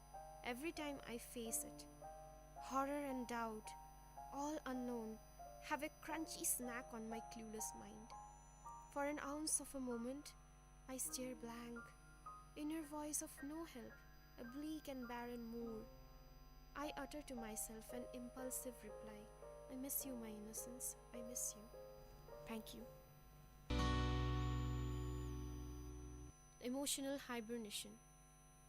This emotional hibernation comes in cyclic phases. As winter follows autumn, so does my pattern follows its traces. I merrily go through my happy summer days. Least could I surmise my emotional Sabbath. Unnoticed follows the winter that stays. And it is when life succumbs inside to a satirical aftermath. Expectations creep in furtively. What havoc does it create, O Lord? I deluge in the downpour of heft, my feelings lessening to nothingness. I cannot but mourn at the theft. And then I know, feeling sad is better than feeling nothing. At least I'm breathing, I know. Thank you. never regret whatever. When everything is visibly changing on the outer and inner surfaces, when I feel dimensions expanding and contracting within my cosmic conscience, when I see situations and people change, when I witness the old flowers wither and new ones grow, I realize deep within I am moving ahead to embrace the ultimate, leaving behind the transitoriness in the depths of my memory. As things seem moving on, I'm assured that it's me sailing through. For the viewer seated in the boat interprets the world flying past and himself standing still. I have changed. They forgot too. They missed keeping their pace with me and are left behind. I emerge out the victor. Those pinpricks were vaccines. They immuned me against the bigger bitter. Thanking each and never regretting one, I move on. Never do I turn back. Thank you.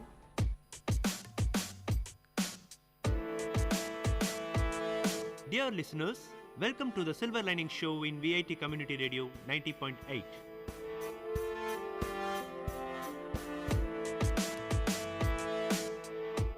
The program to reach heights, a motivation to enhance the positivity in you.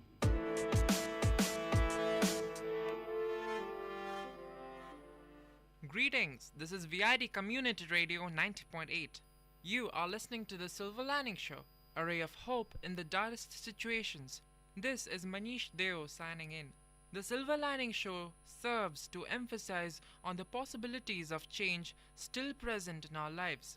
Possibilities of a better world, a happier, positive world. While the world as we know it is riddled with severe problems, ghastly situations abound in every nook and cranny, and we the people, often victimized by the whims and fancies of a selected few, there also exist in this very world glorious rays of sunshine in the form of people who show us the light, who lead us on, who carve out a path for us to follow and teach us new things, new ways of life to follow.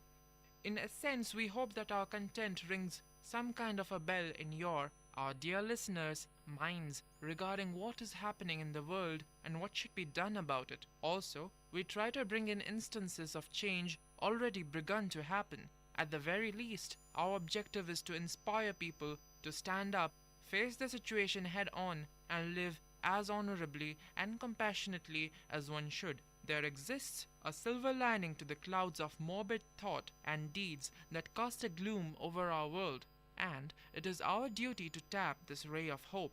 With that, we aspire to reach heights. Today, we address modern India, the land of big growth and bigger problems. India, once a roaring Asian tiger, hits a wall of corruption and poverty. What's the way forward now for India and other emerging economies? Today we talk of India's challenges. Are we prepared to face them?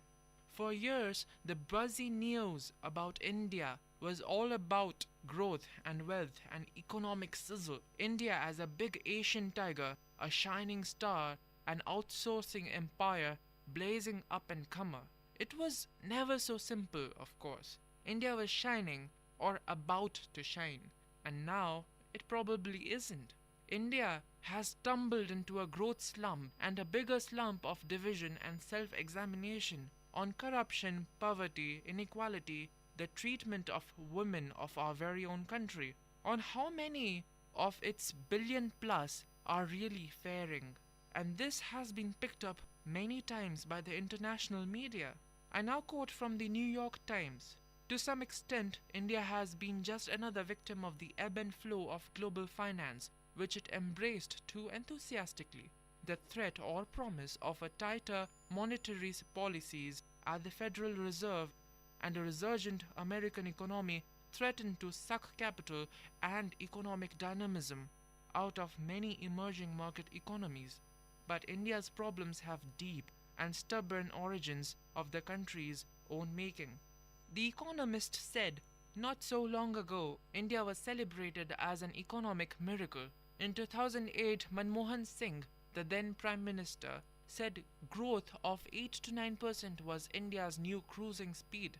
He even predicted the end of chronic poverty ignorance, and disease, which has been the fate of millions of our countrymen for centuries. Well, what has happened now? Unlike many other Asian countries, and in stark contrast to neighboring Pakistan, India has never been run by its generals. The upper ranks of the powerful civil service of the colonial Raj were largely Hindu, while Muslims were disproportionately represented in the army. After gaining independence, the Indian political elite, which had a strong pacifist bend, was determined to keep the generals in their place. Indian Parliament was also represented by the people in a proportionate manner. In this, they happily succeeded.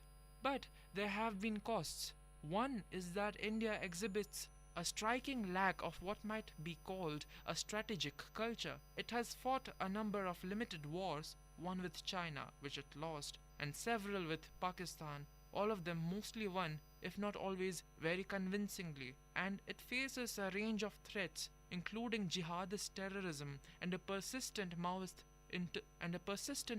insurgency. Yet its political class shows little sign of knowing or caring how the country's military clout should be deployed. Let us talk about India's challenges overall. Number one is addressing overpopulation.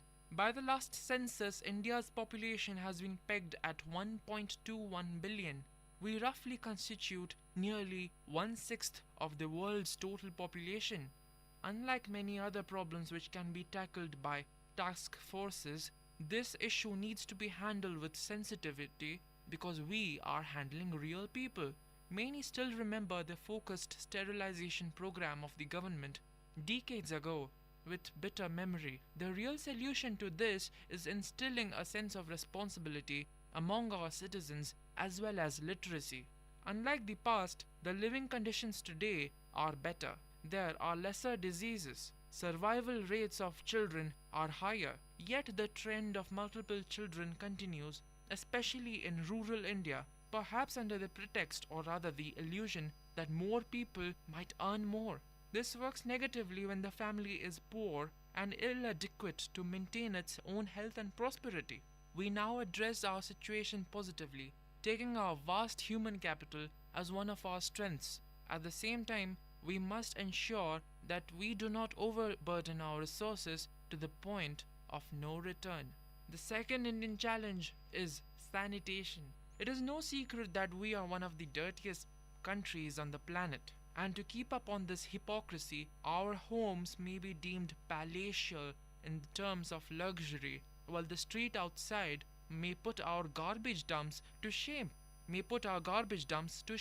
Statistics conducted by UNICEF have shown that only 31% of India's population is able to properly utilize sanitation facilities as of 2008. 1 in every 10 deaths in India is linked to poor sanitation and hygiene. People without access to proper sanitation facilities more often than not defecate in the public or in rivers.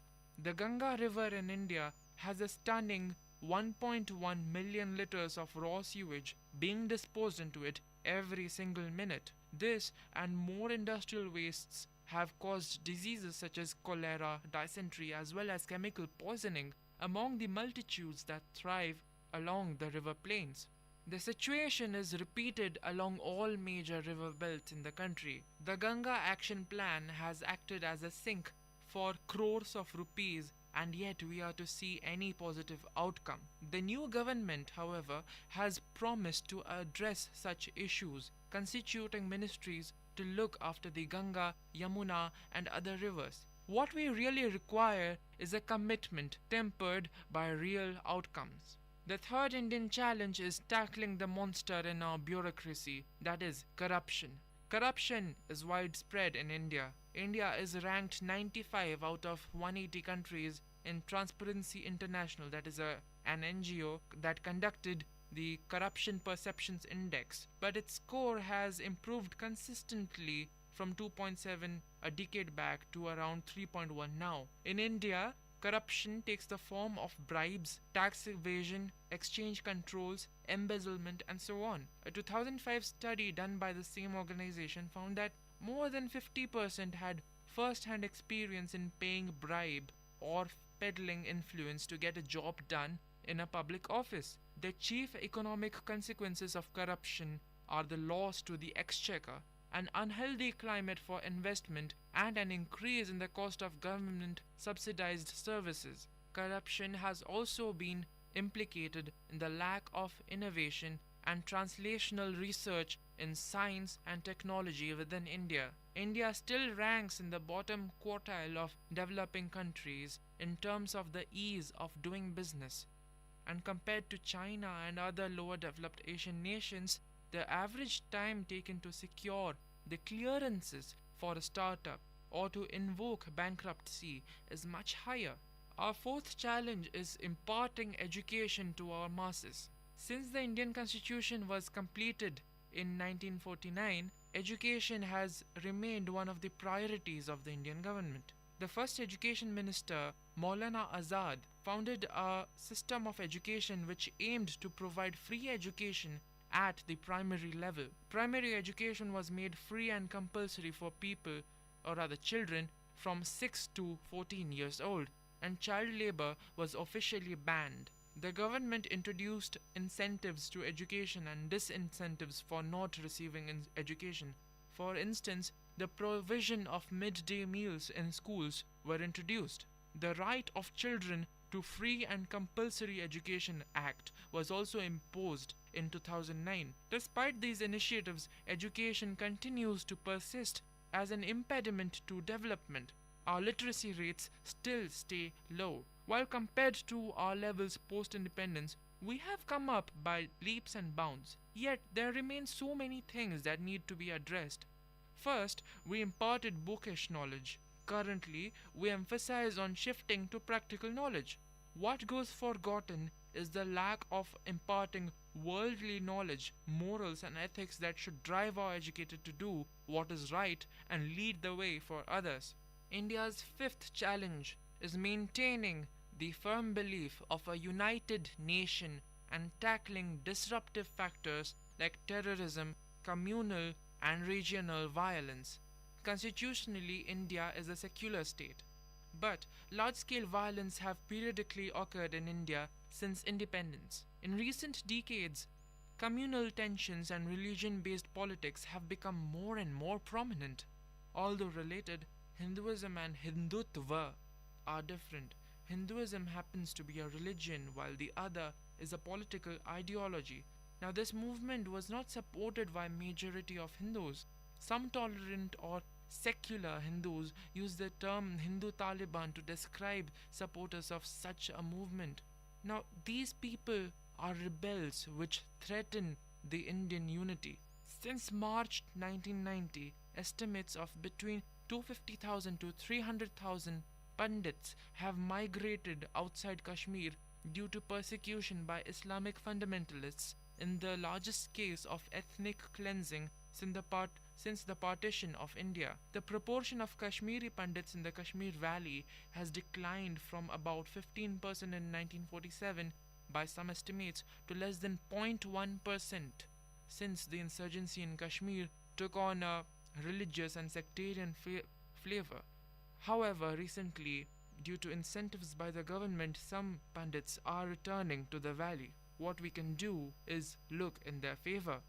The regions with long-term terrorist activities today, apart from Jammu and Kashmir, are also central India affected by Naxalism and the Seven Sister States in the northeast, that is, independence and autonomy movements. In the past, the Punjab insurgency led to militant activities in the Indian state of Punjab as well as the national capital Delhi by the Delhi serial blasts and anti-Sikh riots. As of 2006, at least 232 of the country's 608 districts were afflicted at differing intensities by various insurgent and terrorist movements. The need for a belief in a single united nation where everyone is equal remains serious as ever.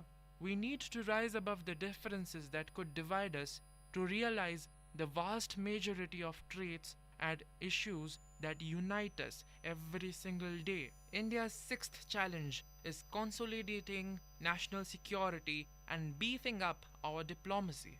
Apart from the always vocal press and New Delhi's lively think tanks, India and its leaders show little interest in military or strategic issues. Strategic defense reviews like those that take place in America, Britain, or France, informed by serving officers and civil servants but led by politicians, are almost unknown in India. The armed forces regard the Ministry of Defense as woefully ignorant on military matters, with few of the skills needed to provide support in areas such as logistics and procurement. They also resent its control over senior promotions. Civil servants of the country pass through the ministry rather than making careers there.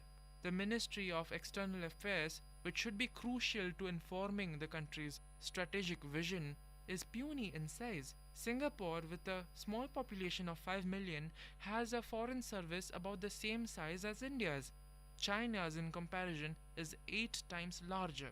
The main threats facing India are clear: an unstable, fading, but dangerous Pakistan to the west, a swaggering and intimidating China to the north and east. One invokes feelings of superiority close to contempt, and the other inferiority and envy. In terms of India's regional status and future prospects as a great power, China matters most, but the vexatious relationship with Pakistan still dominates our military thinking. Now we need to think beyond the horizons. India's seventh challenge is overcoming our delusions. Indians are often a deluded lot.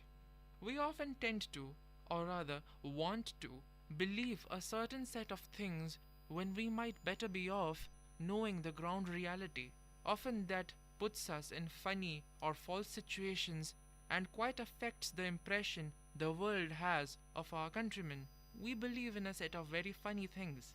Some examples could be like that we are the most cultured country on the planet, that we are not racists, that we are a democracy to the truest essence, that one vote doesn't matter, that if a person is an IITian, they might be the best engineer, that if a person is from IIM, they might be the best manager, that all politicians are corrupt, that all cops are dishonest, that none of the government officials ever work, that we worship and respect women, that it is okay to litter anywhere, but it is not an offense in India, that eventually will become the economic and supreme military power in the world, that taking bribe is not a crime, that God punishes culprits someday instead of a judicial system, that all South Indians are intelligent people but boring, that all North Indians are dim-witted but very interesting people, that entrepreneurs are those who are failed to get a job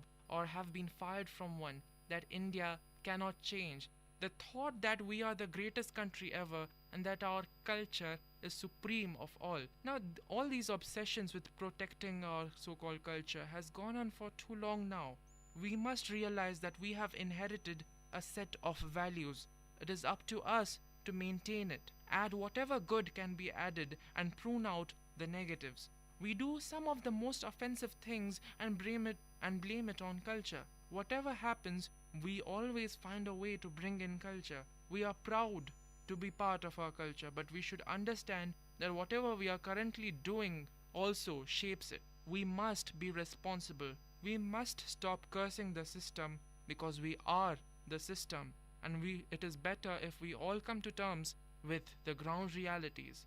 And as we said in our last episode, we quote Fareed Zakaria of CNN in saying again, we are watching the birth of a new sense of nationhood in India, drawn from the aspiring middle classes in its cities and towns who are linked together by commerce and technology. They have common aspirations and ambitions, a common Indian dream, that is, rising standards of living, good government, and a celebration of India's diversity. That might not be as romantic a basis for nationalism as in the days of old, but it is a powerful and durable base for a modern country that seeks to make its mark felt on the world.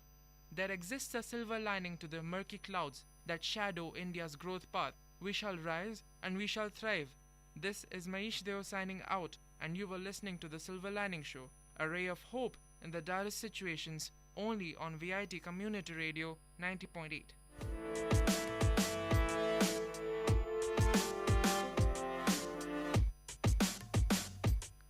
Dear listeners, you had listened to the program Silver Lining Show. We will meet you with another interesting positive topic in our next show. Till then, tune in to VIT Community Radio 90.8.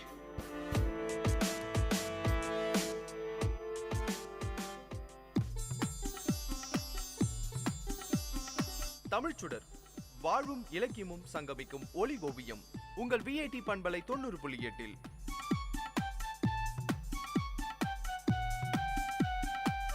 இன்றைய தமிழ் ஓவியம் தீட்டுபவர் ஜெயஸ்ருதி. வணக்கம். நிறையுடைமை நீங்காமை வேண்டின் பொறையுடைமை போற்றி ஒழுகப்படும். இன்று அரிதாகி வரும் நட்பண்புகள்ல யாரும் எளிதில பெற முடியாத நட்பண்பு ஒன்று இருக்குன்னா அது பொறுமை என்கிற நட்பண்பு தான். ஒருவர் தனது அனுபவ அறிவினால பல நட்பண்புகளை பெறுகிறார். அந்த நட்பண்புகளை திரட்டி பார்த்தா அவை அனைத்துமே பொறுமை என்கிற ஒரு சொல்லில அடங்கும். வாழ்க்கையில வெற்றி பெற தேவையான பண்பு தான் பொறுமை. பொறுமையுடையவன் எதை சாதிக்க வேண்டும் என நினைக்கிறானோ அதை சாதிக்க முடியும். ஒரு விதையை விதைக்கிறோம், அது மண்ணுக்குள்ள தன்னை மறைத்துக் கொள்ளுது. அதற்கு நீர் ஊற்றுகிறோம், காத்திருக்கிறோம். அது மெல்ல முளைக்கும், இலைகளை விடும், தண்டுகள் பெரிதாகும், கிளைகள் உருவாகும், பூக்கள் உருவாகும், கடைசியில கனியை தருது. இந்த பயணம் மிகவும் நீளமானது. ஒரு விதை விதைக்கப்படுவதற்கும் அது மறுபடியும் கண்ணிக்குள்ள விதையாய் நம் கையில வருவதற்கும் இடைப்பட்ட காலம் பெரிது. பொறுமையுடன் காத்திருக்க வேண்டியது ரொம்பவே அவசியம். பொறுமை கசப்பானதுதான், ஆனா அது தர கனியோ ரொம்ப இனிப்பானது. ஒரு இலக்கை நோக்கி பயணிக்கும் போது வெற்றி உடனடியா சாத்தியமாவதில்லை. நதிகளை எடுத்துக்கோங்க, அதனுடைய பாதையில வசந்தங்களையும் துயரங்களையும் சந்திக்கும். அருவிகள்ல விழும், தடைகள்ல எழும், மௌனமாய் அழும். ஆனாலும் அதன் லட்சியத்தை கடைசியில நிறைவேற்றிக் கொள்ளும். அதுவரை அதன் பயணம் பொறுமையாய் நடந்து கொண்டே இருக்கும். பொறுமை தனது பயணத்தை நிறுத்தும் போது தோல்வி நம்மை நோக்கி நடை போட துவங்கும். அதற்கு உதாரணமாக சீனாவில் மூங்கில் மரத்தை சொல்லுவாங்க. சீனர்கள் மூங்கிலை பயிரிட்டு தண்ணீர் ஊத்துவாங்க. பருவங்கள் போகும், ஆனா மரக்கன்று வளரவே வளராது. 1 இன்ச் அளவு கூட வளர மாட்டேன்னு அடம் பிடித்து அப்படியே நிற்கும். முழுசாய் 4 வருடங்கள் அம்மரக்கன்று அப்படியே இருக்கும். மரத்துக்கு தண்ணீர் ஊற்றுபவரும் பொறுமையுடன் அதை பராமரிக்கணும். ஆனா அடுத்த பருவத்துல எல்லோரும் வியக்கும் வண்ணம் அந்த மூங்கில் வளர துவங்கும். அதுவும் எப்படி? சடசடன்னு வளர்ந்துரும். ஒரே ஆண்டுல அது எட்டி பிடிக்கும் உயரம் எவ்வளவு தெரியுமா? 80 அடிகள். 4 ஆண்டு காலமாக அமைதியா இருந்த செடி எப்படி 5வது ஆண்டுல மட்டும் விஸ்வரூப வளர்ச்சி எட்டுது? ஆராய்ந்து பார்த்த ஆச்சரியம் தரும் ஒரு ரகசியம் இதுல இருப்பதை புரிந்து கொள்ளலாம். இயற்கையின் அற்புதம் என்றோ கடவுளின் படைப்பு என்றோ நீங்க பெயரிட்டுக் கொள்ளுங்க. முதல் 4 ஆண்டுகள் அந்த மூங்கில் வேர்கள் பூமியில் நன்றாக இறங்கி மிக சிறந்த பிடிமானத்தை உருவாக்கி கொள்ளுது. 5வது ஆண்டுல நான் 80 அடி உயரமா வளர போகிறேன், என்னை தாங்கி பிடிக்கும் வல்லமை என் வேர்களுக்கு தேவை, முழு மூச்சாய் நான் என்னை தயார்படுத்திக் கொள்றேன்னு 5வது ஆண்டுல அது நல்ல வளர்ச்சியை அடையும். அப்போது அது தடுமாறுவதும் இல்லை, தடம் புரள்வதும் இல்லை. பொறுமை உயரமான வெற்றிகளை உருவாக்குகிறது. அவசரப்பட்டு முளைத்து சடசடன்னு வளர்ந்து விழுந்திடாம அடித்தளத்தை வலுவாக்கி கொள்ள பொறுமை நம்மை தூண்டுகிறது. தண்ணீரின் ஆழம் தெரியாம குதிப்பதோ மலையின் ஆழம் தெரியாமல் ஏறுறது எல்லாமே ஆபத்துல தான் முடியும். பொறுமைங்கிறது அனுபவத்தின் வெளிப்பாடுதான். அதுவே வாழ்வோட அலைகளை எதிர்கொள்ளும் துடுப்பாய் பயன் தரும். ஒரு செயலை எடுத்து பாதியிலே பொறுமையை கழற்றி விட்டு விடுபவர்கள் வெற்றியோட பதக்கங்களை அணிவதற்கு வாய்ப்பே இல்லை. அவசரம் நமக்கு சிப்பிகளை தரும், ஆனா பொறுமையை முத்துகளை தர முடியும். அப்படிதாங்க பொறுமை இழந்த ஒரு இளைஞர் வாழ்க்கையில நல்லா சம்பாதிக்கணும்னு ஆசைப்பட்டாரு. சிறிதளவில் ஒரு துணி கடை ஆரம்பிச்சாரு. நல்லா தான் போயிட்டு இருந்தது, லாபமும் ஒரு அளவுக்கு கிடைச்சது. அவர் என்ன பண்ணியிருக்கணும்? அந்த தொழில வளர்ந்து ஒரு நிலையான இடத்தை பிடிக்க முயற்சி செய்திருக்கணும். அதை விட்டுட்டு பொறுமை இழந்து ஆத்திரப்பட்டு இன்னும் லாபம் வேணும்னு வேற ஒரு தொழில ஆரம்பிச்சாரு. ஆனா அவர் நினைச்ச மாதிரி நடக்கல. நிறைய லாபத்துக்கு ஆசைப்பட்டு பொறுமை இழந்து இருந்ததையும் இழந்தாரு. ஆனா பொறுமையா இருந்திருந்தா, கடின உழைப்போடும் பொறுமையோடும் முதலில் ஈடுபட்ட தொழிலையே இருந்திருந்தா வாழ்க்கையில முன்னேறி இருக்கலாம். அதனால நேரமும் பொறுமையும் போராளிகளின் பலம். ஒருவனுடைய திறமைகளை வெற்றிகளை உருமாற்றி தருவது பொறுமையே. பொறுமையே அனுபவத்தின் வெளிப்பாடு. அதே வள்ளுவர் நிறையுடைமை நீங்காமை வேண்டின் பொறையுடைமை போற்றி ஒழுகப்படும் என்று கூறுகிறார். நிறையுடைமை அதாவது வாழ்க்கையில் மனநிறைவுடன் சான்றாண்மையுடன் வாழ வேண்டுமென்றால் பொறுமையோடு இருக்க வேண்டும். அதுவே பிறரால் போற்றி ஒழுகப்படும். சிந்தியுங்கள், செயல்படுங்கள். நன்றி.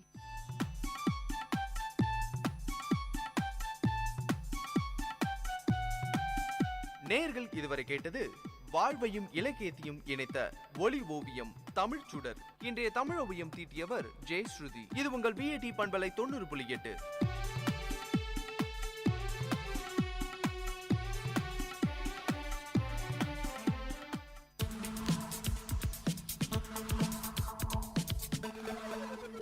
Way to success. Uncommon scenes, inspiring stories from real life heroes in VIT Community Radio 90.8.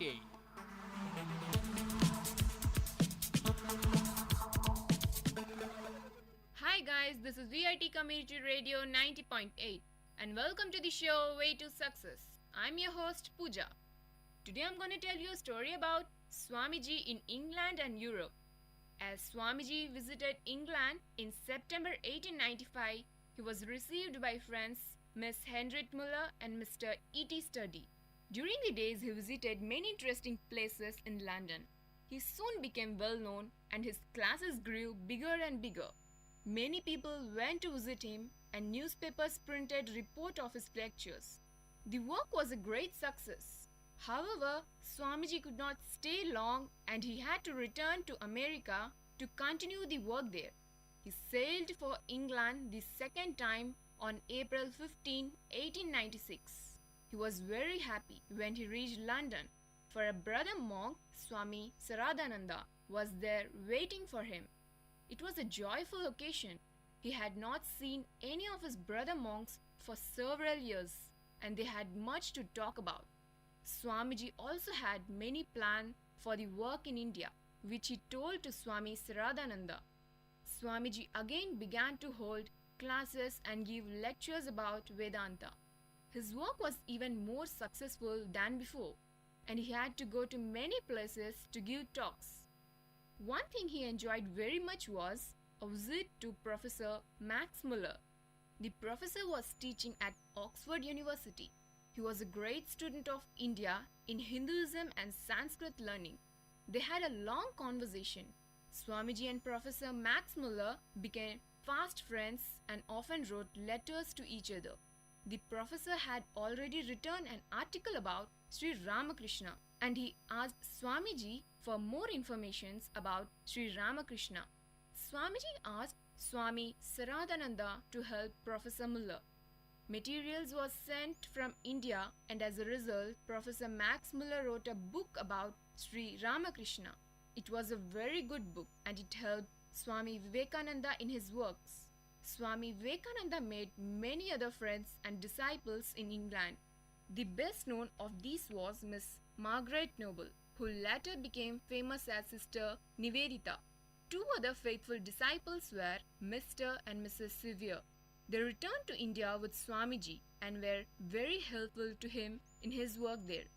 After some time, 3 of Swamiji's friends invited him to go on a tour of Europe and he was glad to accept this invitation. They went to Switzerland where Swamiji was very happy to see the mountains and snow peaks of the Alps. The scenery was beautiful. He stayed there for 2 weeks in a small village and enjoyed the beauty, peace and silence. He became again the silent, meditating monks of his earlier days. His health also improved. As he was very much tired, he often went on walks. Once he nearly had an accident. He was walking on a mountain path with his friends. He had been reciting passage from the Upanishads and had become absorbed in spiritual thoughts. He fell behind the others and did not pay much attention to where he was going. As there was snow, he carried a stick and planted it firmly on the ground at every step. Suddenly, the stick broke through the snow and ice, and deep crevice appeared just in front of him. He nearly fell into it, but somehow kept his balance. He walked rapidly up to his friends and called out, "I have been saved by the grace of the Lord." His friends were carefully not to let Swamiji walk alone after that. Swamiji then visited Germany, where he enjoyed meeting Professor Paul Dusen, who was a great German Sanskrit scholar. They had long conversations and visited many places together. Professor Dusen also joined the party when Swamiji returned to London. Swamiji again plunged into works, meeting people and giving lectures. He sent Swami Saradananda to carry on the work in America. He also sent for Swami Saradananda to go to England from India. Swami Abhedananda came and began to give public lectures. Swamiji was very happy at their success. You're listening to the show Way to Success on VIT Community Radio 90.8 with me, Pooja. Meet you in our next episode with more interesting moment of successes. Dear listeners, you had listened to the show Way to Success. We will meet you with more uncommon stories from real life heroes in VIT Community Radio 90.8.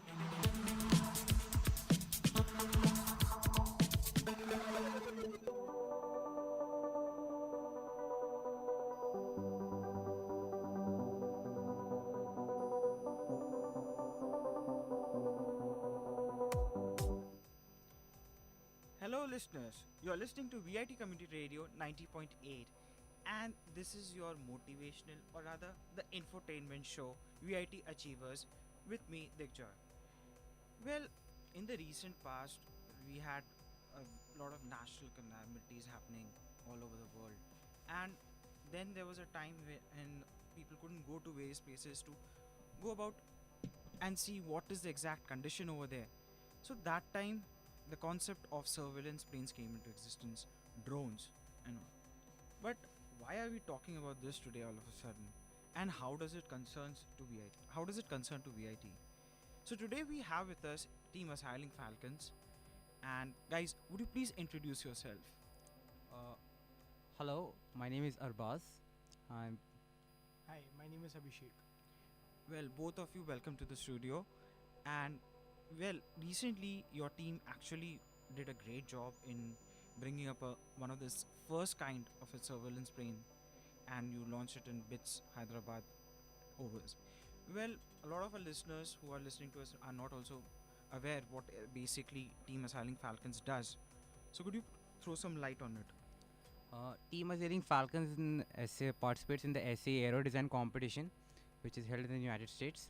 And we are a group of 21 aero enthusiasts who focus basically making RC planes, the big scale ones. And we aim for not only for the competition but also making our planes such that they are put into much more commercial uses in the near future after the competition. So Team Assailing Falcons, as he said, we are an SA Aero Design team. We not only concentrating on making our aircraft for the competitions, we make sure they are really efficient, and after the competition they can be put into some or the other socio-economic or industrial application. Well, that's very interesting. And recently we had one of the first kind of a tech fest in BITS Hyderabad. Could you highlight about what exactly the tech fest was? Because I'll continue saying, rather than you, the people who had an experience over there, would rather speak out it, that would make it more motivational. The competition basically was at the Tech Expo. The main event was named as Atmos 2016, which is a tech fest of BITS Hyderabad, Pilani. And the thing is that in that competition we had to pitch in an idea regarding whatever project that we have made, and people from different and teams from different universities and colleges all over the prestigious, the colleges from India had come. So we had to just pitch in and put up a good presentation regarding it and tell what are the idea that we are aiming for. Well, that's something interesting of its kind, and recently we had seen that our Prime Minister launching the Startup India and Digital India schemes like that. So after that, I have seen whatever the data that we have got so far, and that there is an increase in the number of startups that have started coming up and student interaction more into the campus. And VIT is one of its kind to give such platforms where students are actually doing great changes, whether it's any teams like Team Assailing Falcons, or whether there are startups like Help My Prep, which actually help students to get a very clear view about what they're going to do after VTech and all, or rather which stream to choose if we talk about Help My Prep in particular. But Team Asylum Falcons, as we know, it's quite an old team in VIT, and it has won numerous achievements so far, other than the one recently, which I'm keeping a little bit suspense over it, so that our listeners first want to know what are your achievements till date, basically. So, Team Assailing Falcons, we have participated in SE Aero Design for at least 6 years now. And currently, when we participated in the 2016 competition, we stand as the 7th best team worldwide, and we're the first best in Asia currently with our advanced class and regular class aircraft. Also, our other achievements were that we achieved the highest height by a UAV in the competition last year, and our advanced class is, more it's very capable of doing things which a regularly built UAV can do. Well, regarding UAVs, can you throw some highlight or some information? What are the recent developments that we are seeing in UAVs from your side? As far as regarding the technical specifications are concerned, we are much more aiming for going into highly aerodynamic designs, which give us much more less drag than compared to the previous designs, and making the aircraft much more lighter by implementing a lot of composites and all. So a lot of research is still going on in the team regarding that, and we are trying to bring up a model which will definitely give us the best performance in the lightest weight possible. So that will definitely help us in taking up more weight in the air. Well, regarding this bits competition that you recently went, you guys won the second prize. Congratulations from all the radio listeners and from on our behalf too.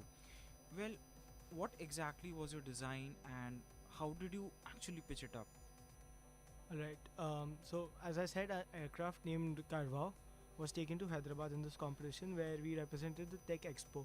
So basically, students and lots of students had come from different universities and countries to pitch their startups or any projects that they had. So we presented our aircraft, Carvao. Now, Carvao was an advanced class aircraft. It was capable of carrying at least 24 pounds up in the air, which was of useful weight. Also, what we could do is drop humanitarian aid packages of up to 6 kgs, and our aircraft was really special in this matter because we had implemented technologies like digital image processing, digital signal processing, which can detect actually colors, shapes and objects on the ground, and we can actually drop the package with a accuracy of plus minus 3 feet. Also, generally RC aircrafts are powered by an electric motor, but our Carvao is actually powered by an IC engine, which can give up to speed of 22,000 RPM up in the air. And it also runs on a really special racing fuel, which is a nitromethane composition, which gives us an edge over the other RC planes out there. So this is completely something which I can say something different coming out in the UAV industry specifically, and surveillance vehicles, because as far as the recent trends are concerned, more focus is on making it more fuel efficient firstly, secondly making it green technology based, which is actually the need of the hour today, because when we look at the materials available today in this industry or our utilization of resources, we need to be very sustainable in that. And perhaps this is the recent trend we can say in making fuel efficient, and UAVs need to be light. That's the first and most essential criteria. Could you throw some light, like there were some other designs too, and which designs would you also liked and like to share something about them? As far as our UAV is concerned, regarding the weight efficiency, our plane is designed to be an empty weight of 8 pounds, because we've implemented a lot of composites in that, so to make it like carbon fibers and all. So basically our plane carrying 8 pounds, so it has an edge over carrying much more payload, which we can use for humanitarian aid purposes.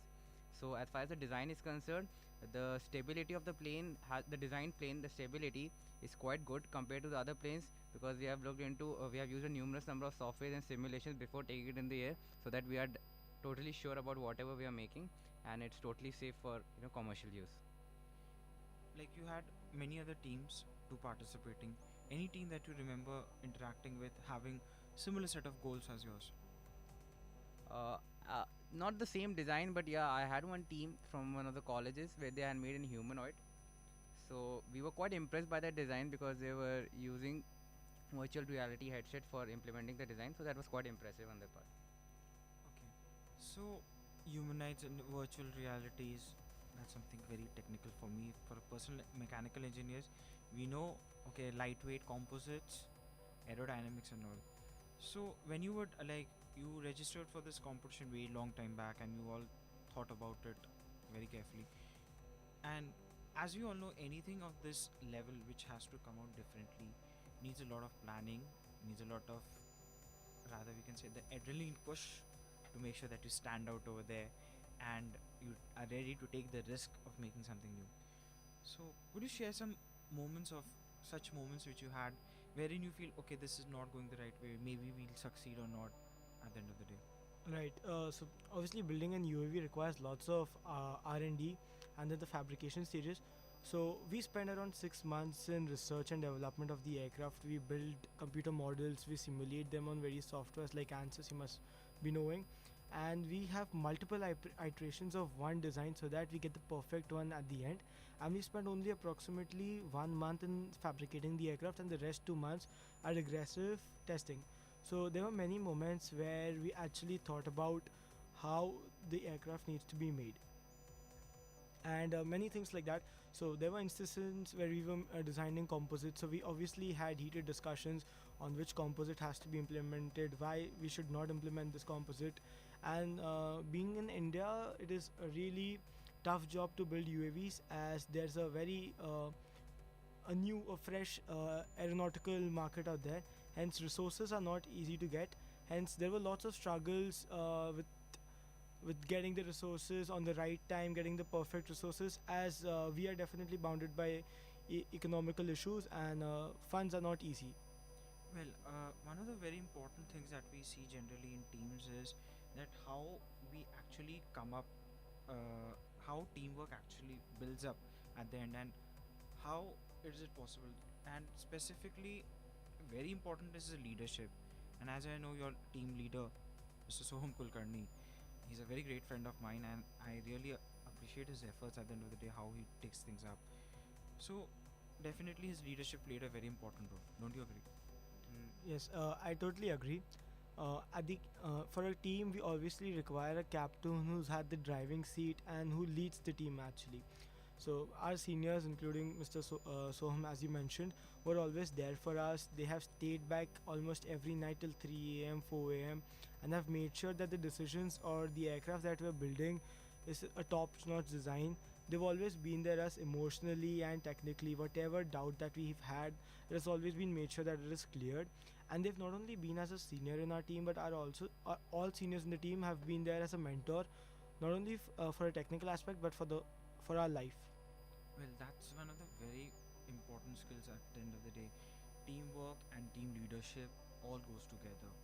And surely our listeners are really one maybe thinking that we are going too technical, but let me tell you, this is the main crux of any team that we do, and main achievement of any team. This is what binds everything together. So till the time you go have probably a podi dosa and a filter coffee, we to take a short break. Keep listening to us.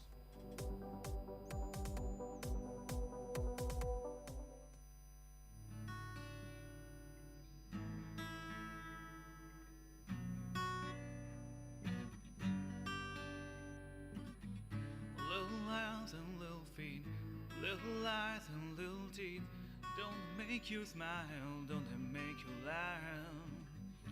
Little hands and little feet, little eyes, those little teeth, don't they make you smile, don't they make you laugh? Wiggle man, wiggle man, wiggle, oh, oh. Wiggle man, wiggle man, wiggle, oh, oh. Every weekend that goes by, run to you, they climb on you. You know you love them so, and they can feel it too. When weekend that go, they run to you, and they climb on you, can't get enough of you. Wiggle man, wiggle man,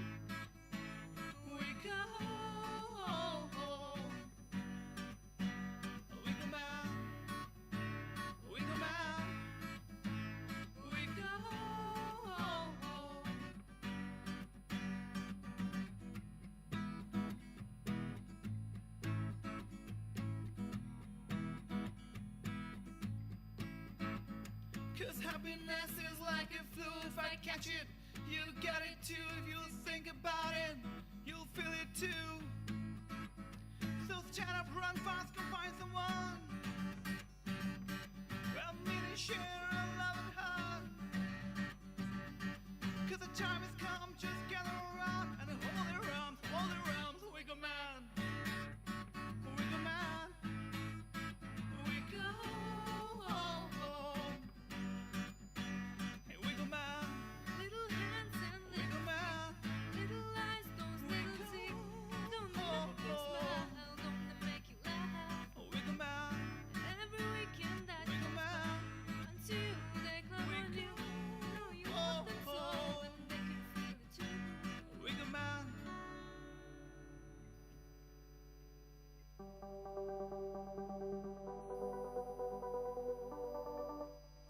Hello, listeners. You're welcome back after the break. You're listening to VIT Community Radio 90.8, and this is your favorite show, VIT Achievers, with me Digjay. And me, Shreya. Shreya हमेशा बीच में आ जाती है.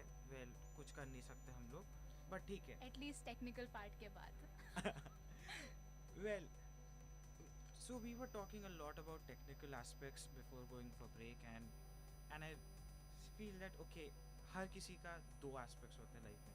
एक होता है professional technical और एक होता है अपना खुद का एस्पेक्ट, जहाँ पे वो खुद का मालिक होता है. That means you be yourself basically in English. You are what you are exactly, and other than a technical person. So, Abhishek, what else do you like to do other than doing all this technical stuff? So I've always been a nerd since school age, and other than airplanes, I'm really into pop electronic music. So I really enjoy time listening to music, and I'm not much of a gaming person like people generally expect us to be. So that is what I spend my time doing a lot of music, and I love purposeless walks. Purposeless walks. Okay. Purposeless walks. That is, you're my brother. It's the best part. You just walk randomly, some random corner, and you get a better peace of mind rather than eating away. Okay. Yeah. So you listen to pop music, you said, right? Could you elaborate on the artist which you listen to most from? For example, my favorite artist, like if in pop music, it's quite hard to say. I really enjoy listening to Maroon 5, and for example, electronic, they add with the Chainsmokers had a lot of electronic touch to the pop music, and yeah, I mean it's really tough to collect, but these two are definitely my favorite. Maroon Payphone. Right. Awesome number. Yes, it's an and Maroon 5, even the I Am in Misery is my ringtone. I like that song seriously. That's an awesome song. Ringtone, seriously. Dude, whenever it's sometimes you need to break from academic. The phone bajta hai, and it's I Am in Misery. It shows that yes, you are in misery. Abhi academics khatam nahi hue hain. Okay, you have lot of projects, DAs, etc., etc. in your life.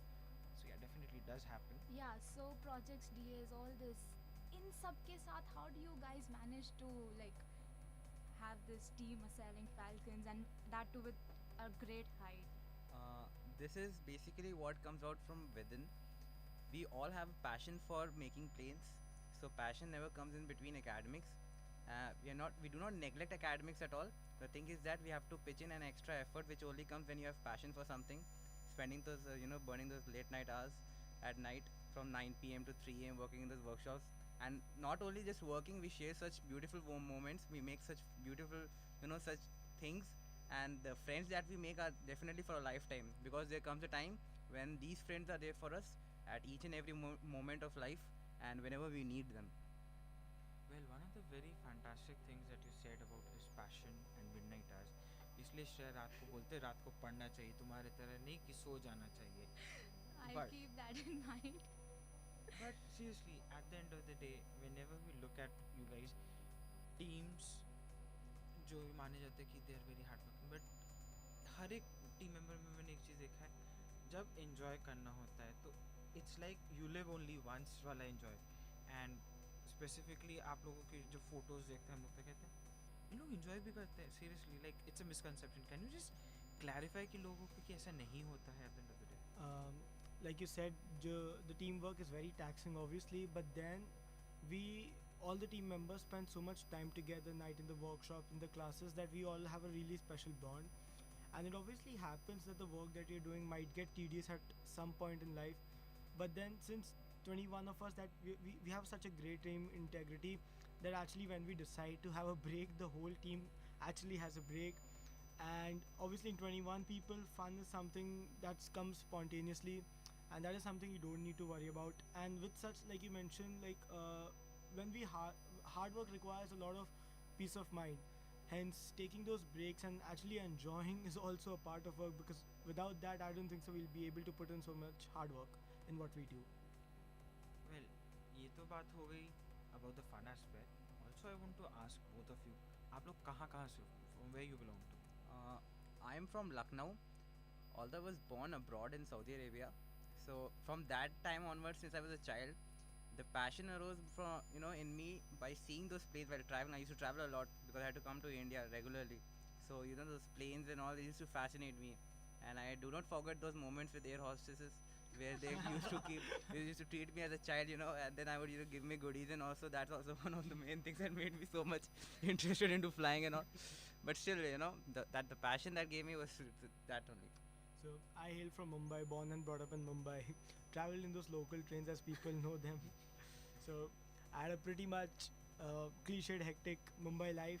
But then after coming to VIT here, when I actually looked into myself, recognized my passions, and one thing led to another, and here I am.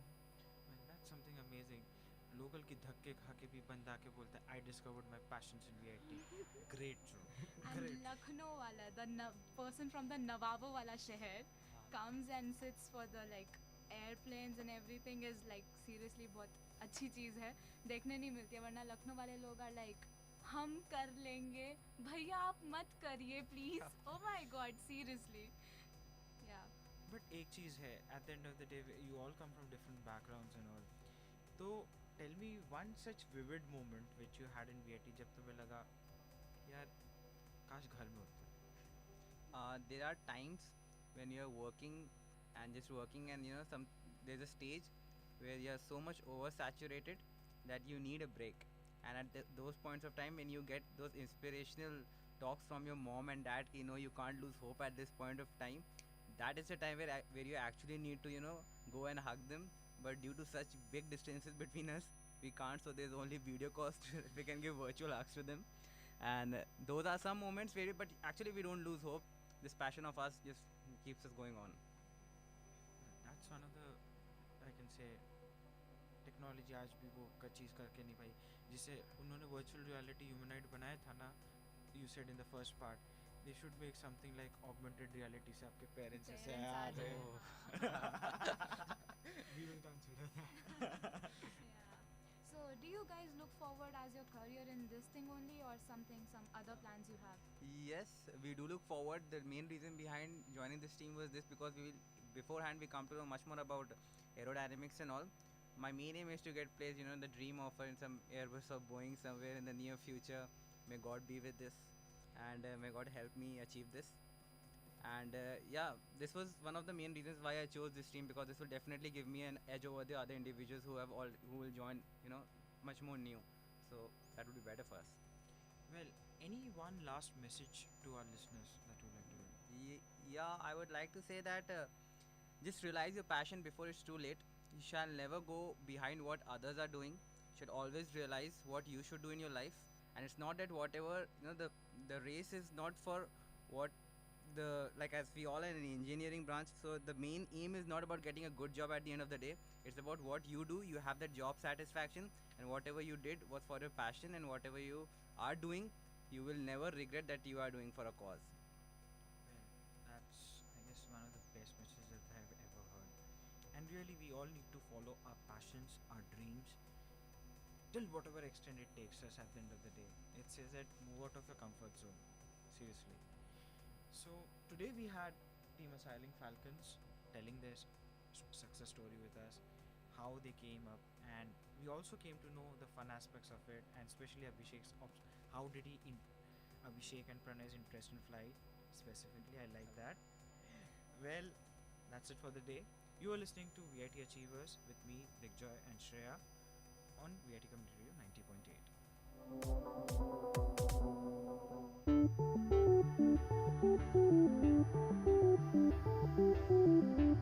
Welcome to Experts Talk in VIT Community Radio 90.8.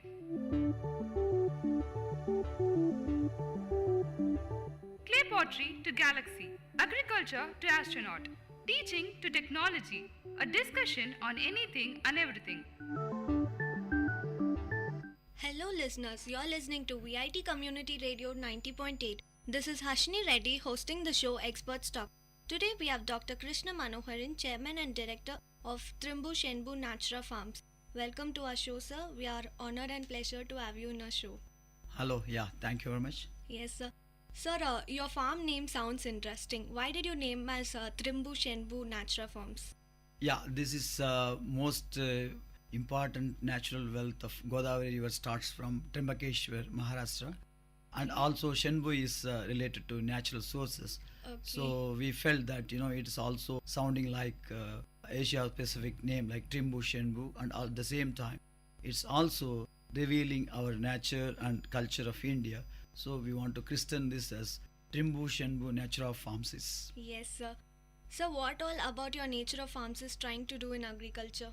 Yeah, this is called a new concept to our country in the sense it's practicing international standard intensive farming system in our district about 32 kilometers south to Vellore town. Okay. So what is this international standard intensive integrated farming system? Yeah, it's a very interesting question because today many countries are undergoing difficulty in carrying out agricultural activities and agri-businesses due to various problems.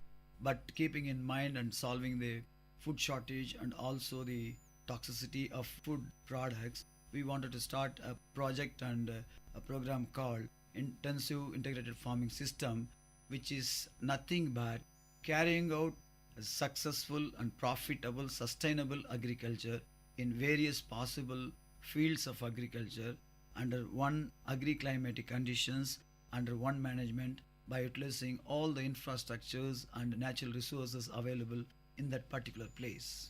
Okay. So what are all the activities you carry out there in your farm? Yeah, we do carry out multiple activities such like agriculture, horticulture, aquaculture, sericulture, and organic farming, and kind of spices production and value addition, and also we do post harvest management and supplying various international grade vegetables, fruits and green leaves to developed nations and also all our metros in India. Okay. So do share about techno-commercial sustainable agriculture. Yeah, it's very important today. Unless otherwise you make a profitable and sustainable agricultural practices, we cannot survive with agricultural business.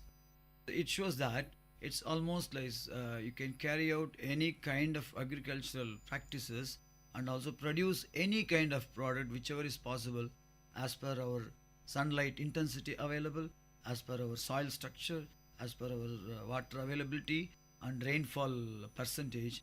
We do produce a lot of vegetables, fruits, green leaves and spices, and according to that we grade the material and export and also distribute across our country. Yes, sir. Discuss about the basic technical principles adapted in your Natura Farms.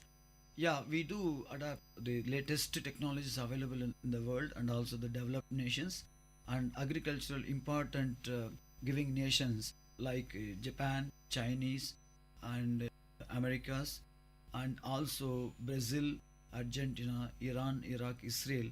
Wherever the agricultural activities are found to be successful and also giving the nations domestic product. In the sense, we practice enriched soil management, integrated water management, integrated nutrition management, integrated pest management, and post-harvest management. And the most important one is, according to the market requirement, we produce the agri products and sell according to the highest profit available in that particular town or particular city or particular country. Okay, sir. Sir, how do you make a 2 lakh rupee annual net profit from 1 acre cultivable land? Is it possible? Yeah, it's a interesting and important question, Harshini, because today our net income from Indian agricultural land per acre per annum is about 25 to 30,000 rupees is the most welcome one. But Okay. however, if you want to convert this into sustainable, profitable, techno-commercial agriculture, it must be at least 1.5 lakh to 2 lakh net profit per acre per annum, Harshini. So this we achieve by, in many means, whatever is market require, according to that we recalculate and do reverse engineering as far as periodical time management is concerned, and according to that we choose a crop and we market that particular product in that particular town or city. For example, in Vellore, always between October to January, tomatoes are being sold at high price. Yes, sir. Arshini, what we do is we wanted to produce and supply tomato exactly between October to January period. For this, it needs 2 months ahead of planning. For example, you Cultivation. plant somewhere cultivation September first week or second week, or during October also. By the time you harvest, it touches somewhere October middle, or it goes up to Jan 1st or Jan 2nd week. So accordingly, if you calculate for the same expenses, for example, for cultivating tomato from 1 acre, it costs us somewhere around 40,000 rupees. That same 1 acre we are able to get by adapting precision farming and high-tech agriculture practices, somewhere around 30 tons to 35 tons of tomato. Okay. Instead of selling at 3 rupees a kilo, if you sell it at 40 rupees or 30 rupees a kilo, the profit is almost 10 times more, Harshini. Okay. This is what we have been precisely doing by techno-commercial sustainable agriculture, Harshini. Yes, sir. Sir, so what are the business methodologies you adapt for getting 2 lakh plus annual profit? Is there any unique techniques or business methodologies you follow in your farm? Oh yeah, Harshini, this is almost like any business program or any management program. We do have our own well-defined business methodologies. Like first of all, we adapt innovation in every activity. Yes, sir. Then it must be cost effective. Then it must be higher productive. Okay. Then first of all, it's being consumed by human and living beings.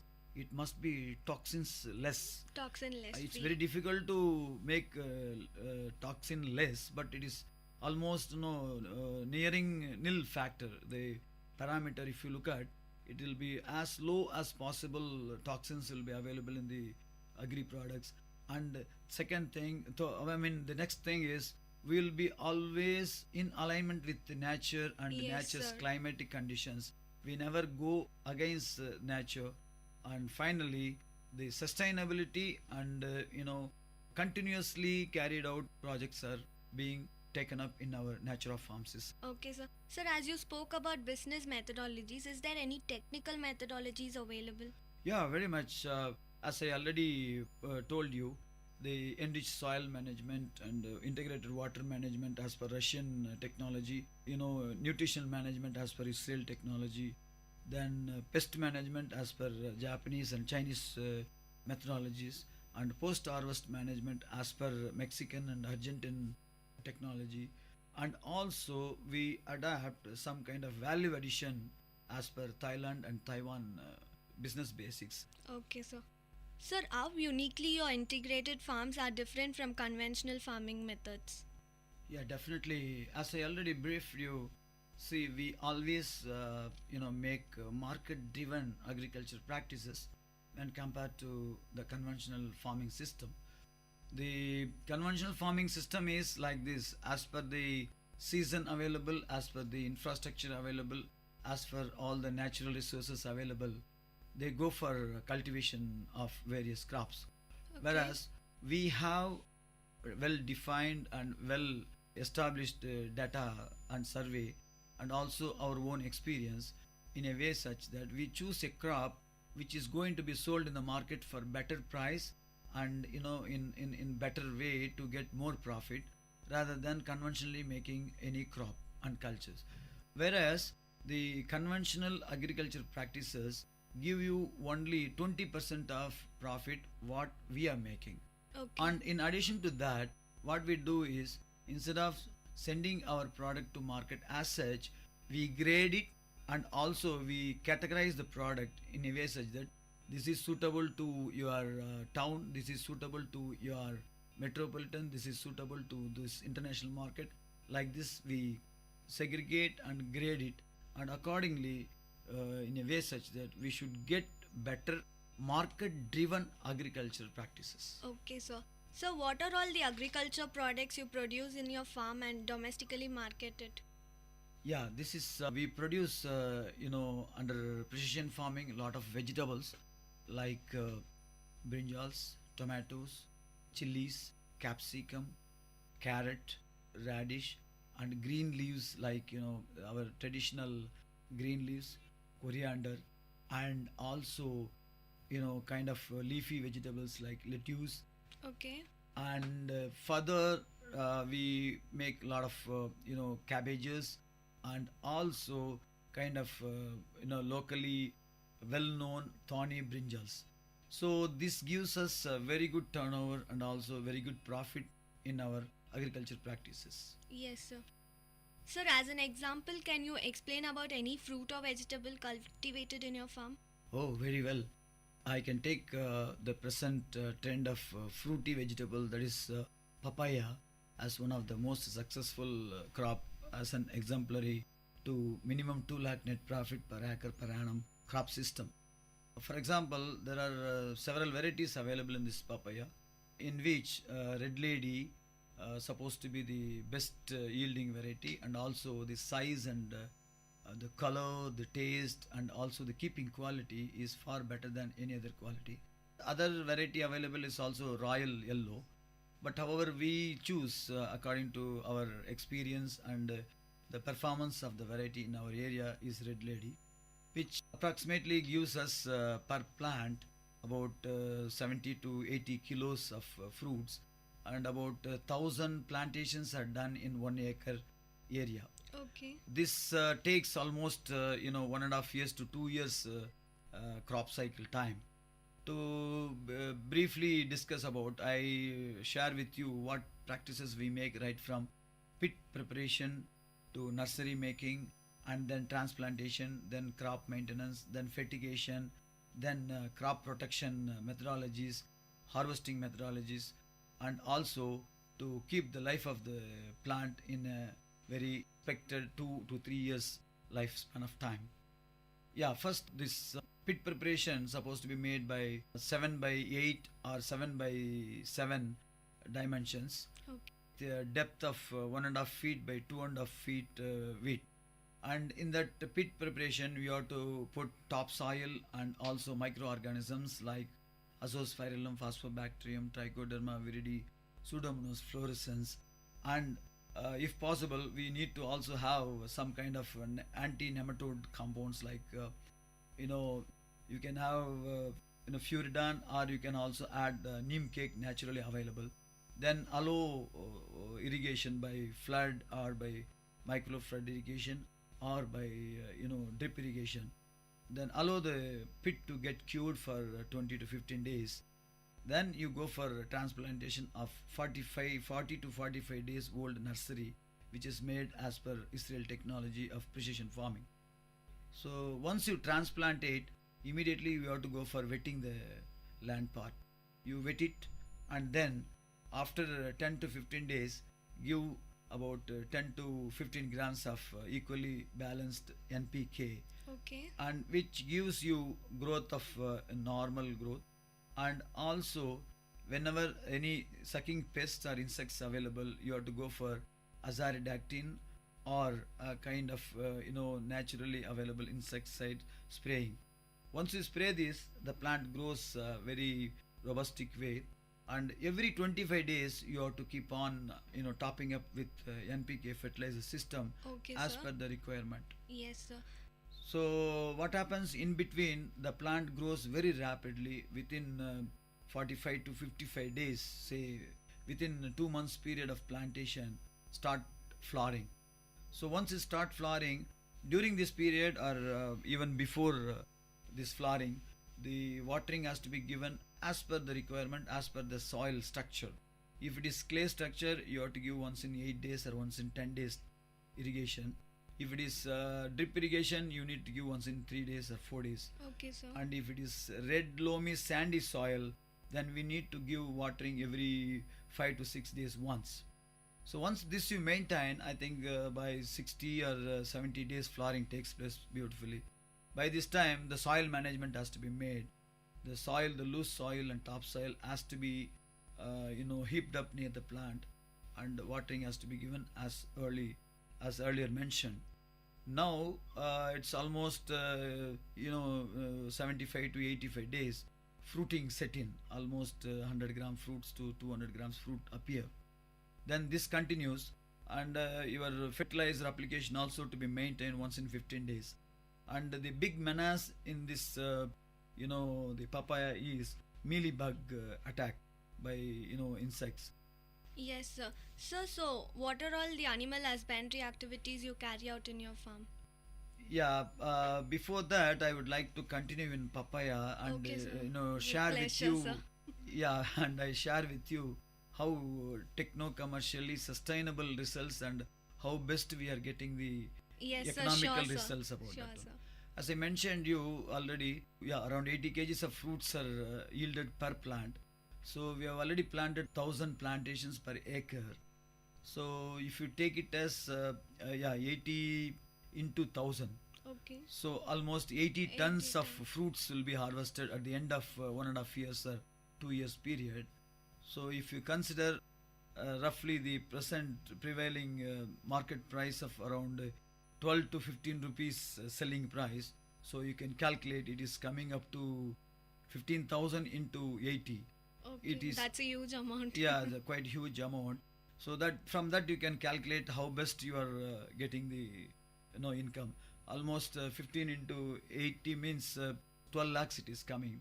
And this 12 lakhs, if you consider, probably the expenses are around 1.5 lakhs for all activities for 2.5 years total cultivation cost and also the maintenance cost, then logistics, everything you calculate, it comes under 2 lakhs. Yes, sir.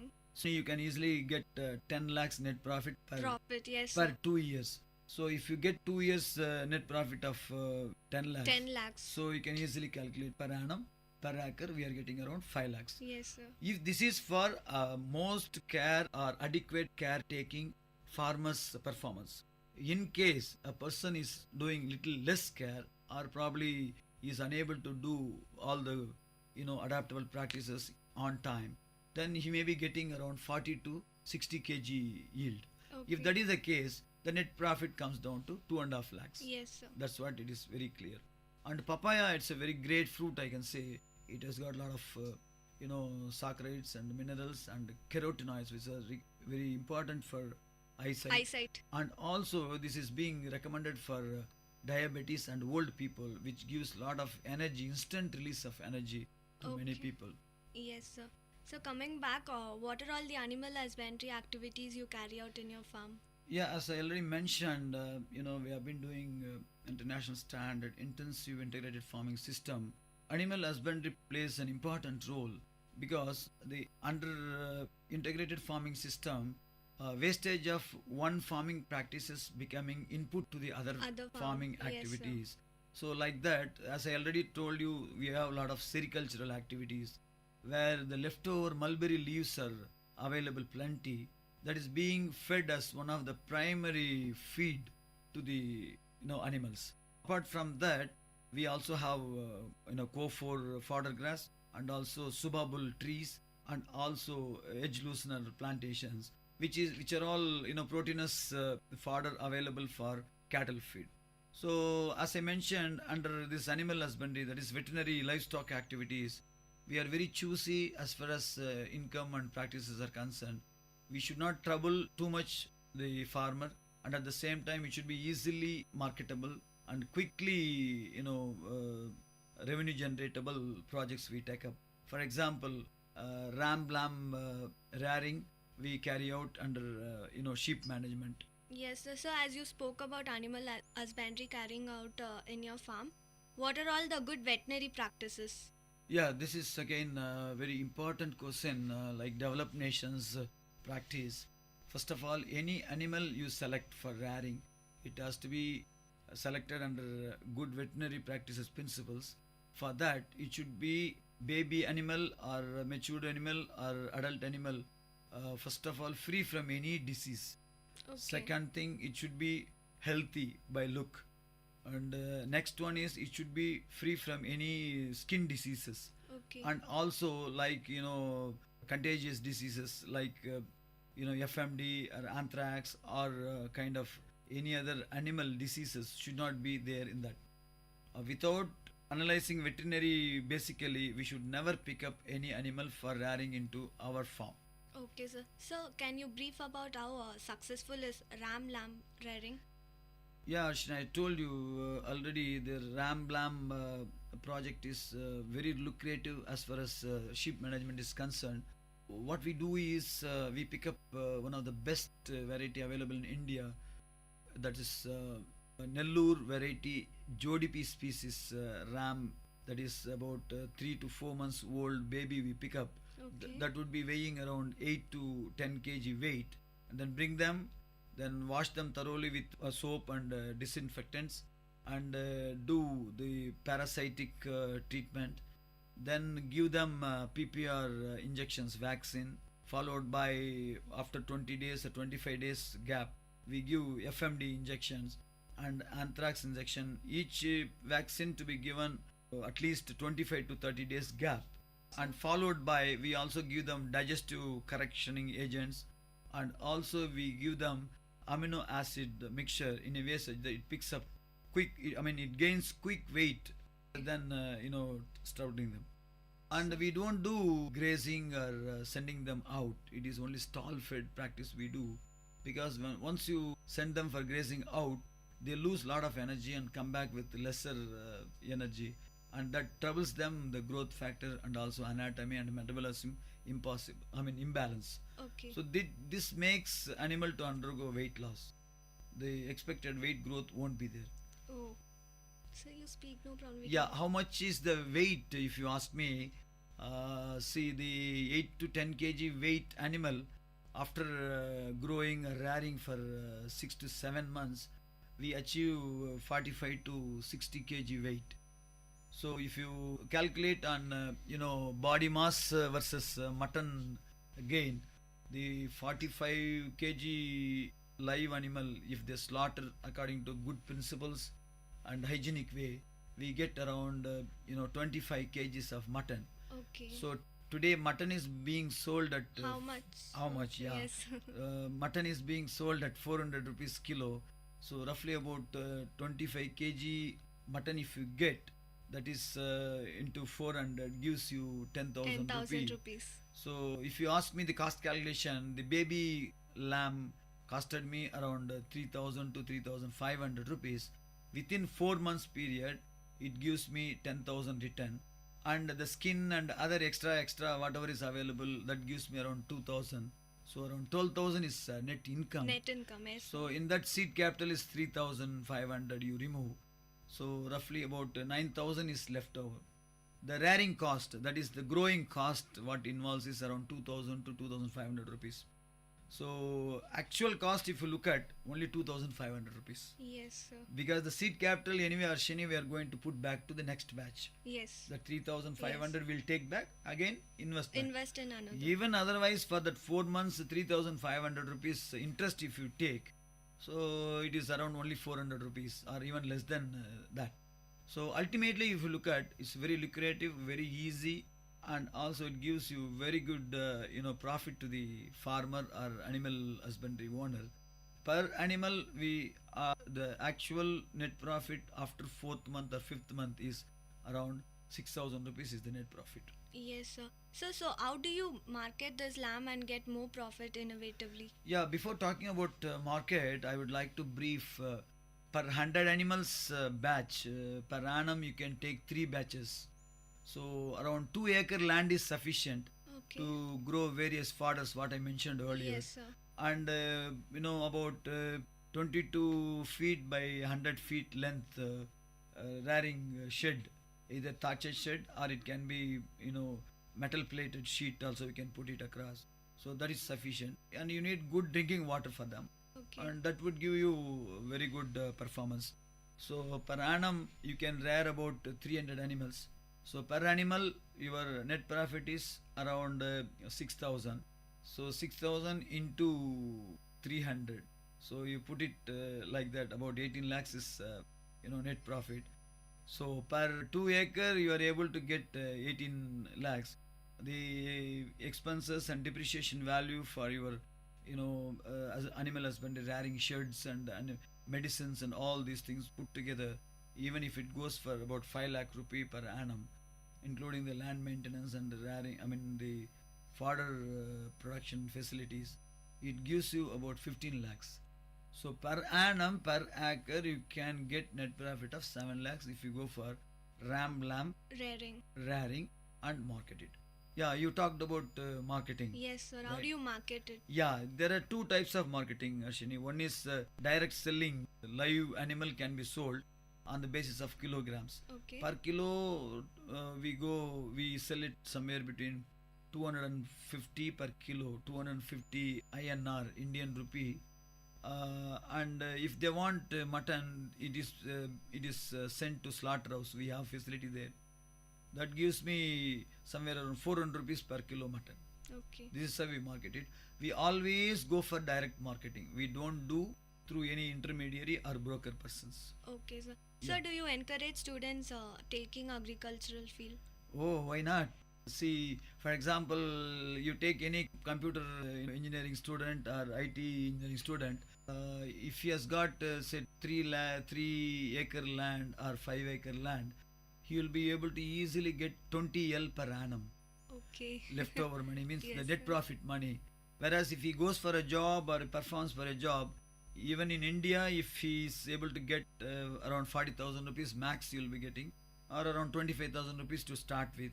So after his expenses, after your income tax deductions and all those things, he would be left out only with around 2 lakhs or 3 lakhs. Yes. Only sir. thing, it needs a kind of veterinary good practices principles, and also the involvement and enthusiasm and interest to carry out these activities. In that, you will be the deciding authority, you will be the performer, and you will be the motivator, you will be the achiever. Yes, sir. Whereas when you go for a job and you have to obey the corporate rules and company rules and management rules, whatever it is, and according to that only you have to. Here it's not like that. So I would rather say, instead of working for a company or doing a job and after putting up service for 10 years or 15 years only, you'll be able to get 20 lakhs, 30 lakhs per annum. So instead of that, they can start off, those who are quite affordable, or those who are having ready lands, they can definitely use this knowledge, no doubt about it. They can very well develop software for lamb management, also the agriculture practices. Yes, sir. That is very much needed today for getting this sustainable and profitable agriculture. Yes, Ashwini. sir. Sir, how do you anticipate youngsters to follow your footsteps? Yeah, this is very, very important. Our Indian nation's developing question rather than for youngsters question. What I would say is we have, when compared to China, we have almost 18.5 thousand crore hectare land in our country, whereas we are 6 times smaller than China. Yes, sir. However, God has given us and the nature has blessed us with more area of cultivable lands. But due to various reasons, these cultivable lands are not being utilized even for more than 40% of the available land. If many youngsters and many qualified and many technically and techno-commercially soundful persons are coming into this field, and this field will definitely flourish. Out of 120 crore people in our population, about 80 crore people are doing agricultural activities, indirectly or indirectly, or in various. But however, the turnover or the economy produced out of farming community is less than 20%. Whereas in China, the same quantum of people are doing agriculture, whereas there, that is their nation's economic contribution by agriculture is more than 35-40%. This has got a tremendous potential in near future, and definitely the youngsters with the background of very entrepreneur skills and agripreneur skills. Okay. If they come in, then they will be able to clinch the deal, and definitely they will be able to make better life and better business style in our country. Yes, sir. Thank you so much for joining us in our show. It was such a pleasure having you in our show for sharing useful information and innovative methods. Once again, thank you very much, sir. Oh yeah, no, it's my part of duty after having run across so many countries and came over to Vellore and sharing my experience and our experience with all the community radio listeners of VIT. And also I'm thankful to you, Ashini, and Thank you. and also I thank our management and staff of VIT. I look forward for many such opportunities, and thank you for giving us opportunity.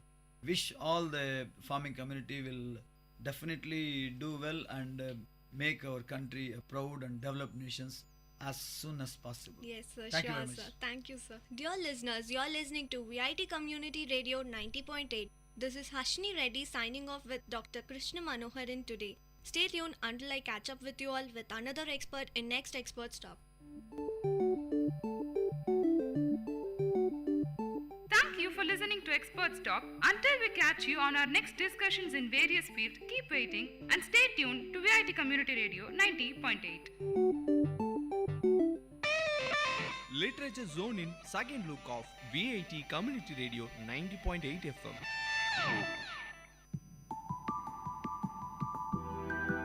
Hello friends, you're listening to VIT Community Radio 90.8 FM. Welcome to Literary Zone. Literary Zone is a literary program in English where you can listen to a variety of literary works ranging from short stories to poems and much more. This is Mary and I will be your host for today. Now, let's go to today's show.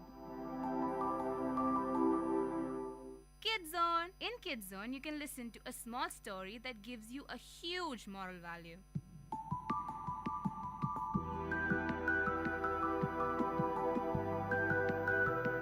Long ago, people happily lived under the rule of a king. The people of the kingdom were very happy as they had a very prosperous life, abundance of wealth and no misfortunes. One day, the king decided to go on a travel to visit places of historical importance and pilgrim centers at distant places. He decided to travel by foot to interact with his people and accompany them. People of distant places were so happy to have a conversation with their king, and they were very proud of their king, who was so kind and with a good heart. After several weeks, he returned to the palace. He was quite happy that he visited many pilgrim centers and could see his fellow people leading a propitious life. However, he had regrets. He had intolerable pain in his feet, as it was his first trip by foot to longer distance. He complained to his ministers that the roads were uncomfortable and were very stony. He could not tolerate the pain as he walked all the way through the rough path. He said that he was very much worried about the people who used to walk along those roads, as it would be painful for them too. He made an order to cover the roads of the whole country with leather so that people might feel comfortable. The king thought that he had to change this for the betterment and happiness of the people. His ministers were stunned to hear his orders, as it would destroy the lives of thousands of cows to get sufficient quantity of leather, and it would cost a huge amount of money also. A wise man from the ministry came to the king and said that he had another idea. The king asked what his alternative idea was. The minister asked the king, "Why do you want to kill the innocent cows to cover the roads with leather? Rather, you can have a piece of leather cut in appropriate shape to cover your feet." The king was very much surprised by his suggestion and applauded the minister. He ordered for a pair of leather shoes for himself and requested the countrymen to wear shoes as well. Many of us criticize the world for many things. We curse and blame the things in our surroundings and never understand that we need a change in us. Changes are inevitable in the world, and changes should be from us. We cannot or should not force others to make a change. Mahatma Gandhi once said, "Be the change you want to see in the world." Now let's have a break in Literary Zone. This is Mary, and you're listening to VIT Community Radio 90.8 FM.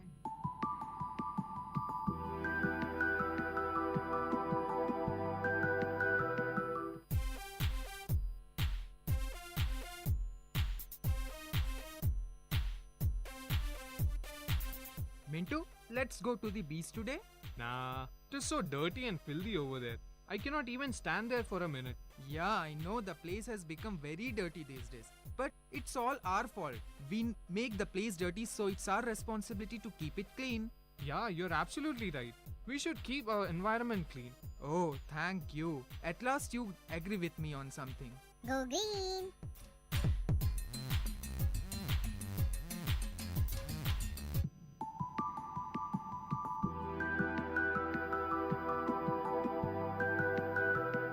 Hello guys, welcome back to Literary Zone. This is VIT Community Radio 90.8 FM and I am your host Mary. Our next segment is called Short Zone. In Short Zone, you can enjoy listening to a short story. Today's short story is called The Gift of the Magi. It is written by O. Henry. It is a story about what people do for those who they love. $1.87. That was all. And 60 cents of it was in pennies. Pennies saved 1 and 2 at a time by bulldozing the grocer and the vegetable man and the butcher until one's cheek burned with the silent imputation of parsimony that such close dealing implied. 3 times Bella counted it. $1.87. And the next day would be Christmas. There was clearly nothing left to do but flop down on the shabby little couch and howl.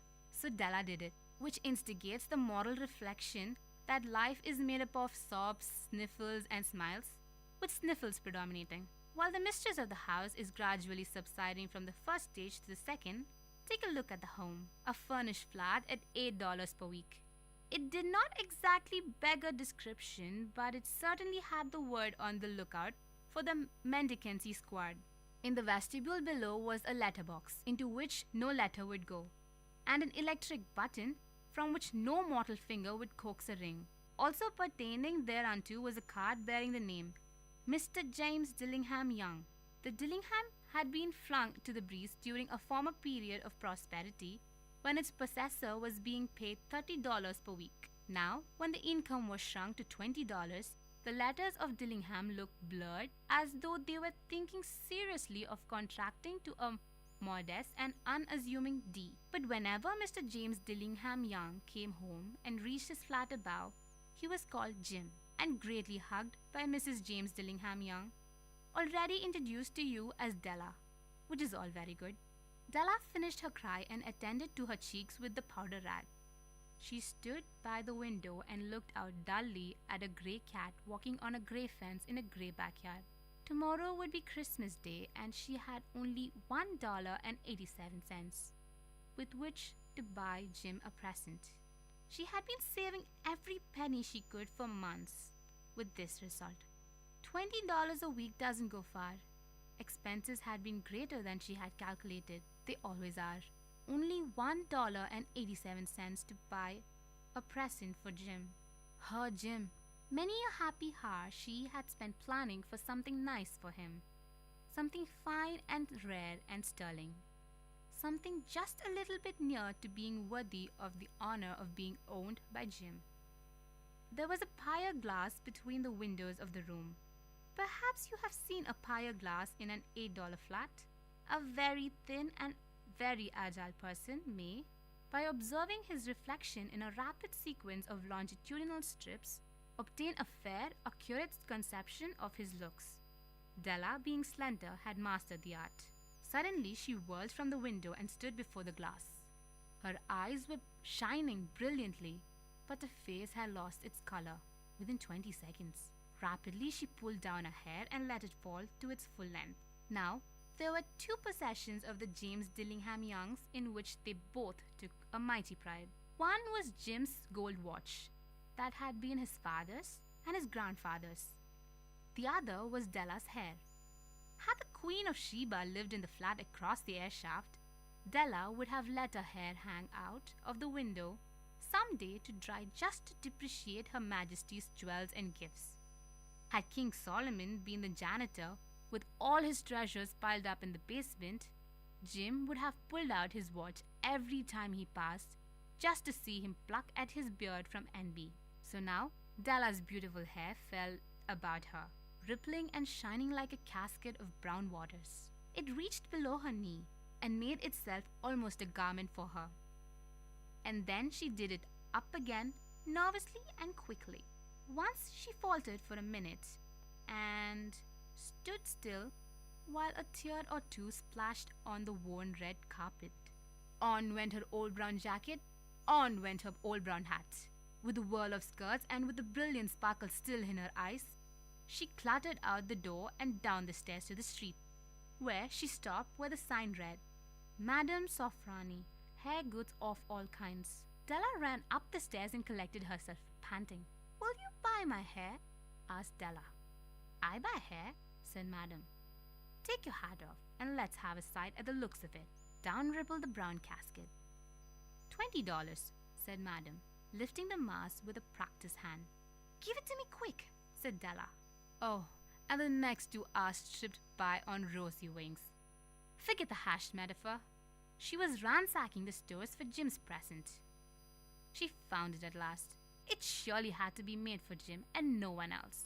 There was no other like it in any of the stores, and she had turned all of them inside out. It was a platinum fob chain, simple and chaste in design, properly proclaiming its value by substance alone and not by meretricious ornamentation, as all good things should do. It was even worthy of the watch. As soon as she saw it, she knew that it must be Jim's. It was like him, quietness and value. The description applied to both. $21 they took from her for it, and she hurried home with the 87 cents. With a chain on his watch, Jim might be properly anxious about the time in any company. Grand as the watch was, he sometimes looked at it on the sly on account of the old leather strap that he used in place of a chain. When Della reached home, her intoxication gave way a little to prudence and reason. She got out her curling irons and lighted the gas and went to work, repairing the ravages made by generosity added to love, which is always a tremendous task, dear friends, a mammoth task. Within 40 minutes, her head was covered with tiny, close-lying curls that made her look wonderfully like a truant schoolboy. She looked at her reflection in the mirror long, carefully, and critically. If Jim doesn't kill me, she said to herself, before he takes a second look at me, he'll say, I look like a Coney Island chorus girl. But what could I do?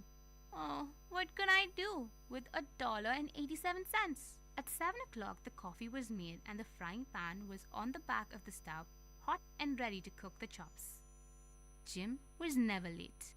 Della doubled the fob chain in her hand and sat on the counter of the table near the door that he always entered. Then she heard his step on the stairway down on the first flight, and she turned white for just a moment. She had a habit of saying a little silent prayer about the simplest everyday things, and now she whispered, Please God, make him think I still am pretty.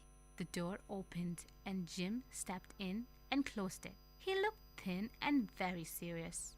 Poor fellow, he was only 22 to be burdened with a family. He needed a new overcoat and he was without gloves. Jim stepped inside the door, as immovable as a setter at the scent of quail. His eyes were fixed upon Della, and there was an expression in them that she could not read, and it terrified her. It was not anger, nor surprise, nor disapproval, nor horror, nor any of the sentiments that she had been prepared for. He simply stared at her fixedly with a peculiar expression on his face. Della wriggled off the table and went for him. Jim, darling, she cried, don't look at me that way. I had my hair cut off and sold it because I couldn't have lived through Christmas without giving you a present. It will still grow out. You won't mind, will you? I just had to do it. My hair grows awfully fast. Say Merry Christmas, Jim, and let's be happy.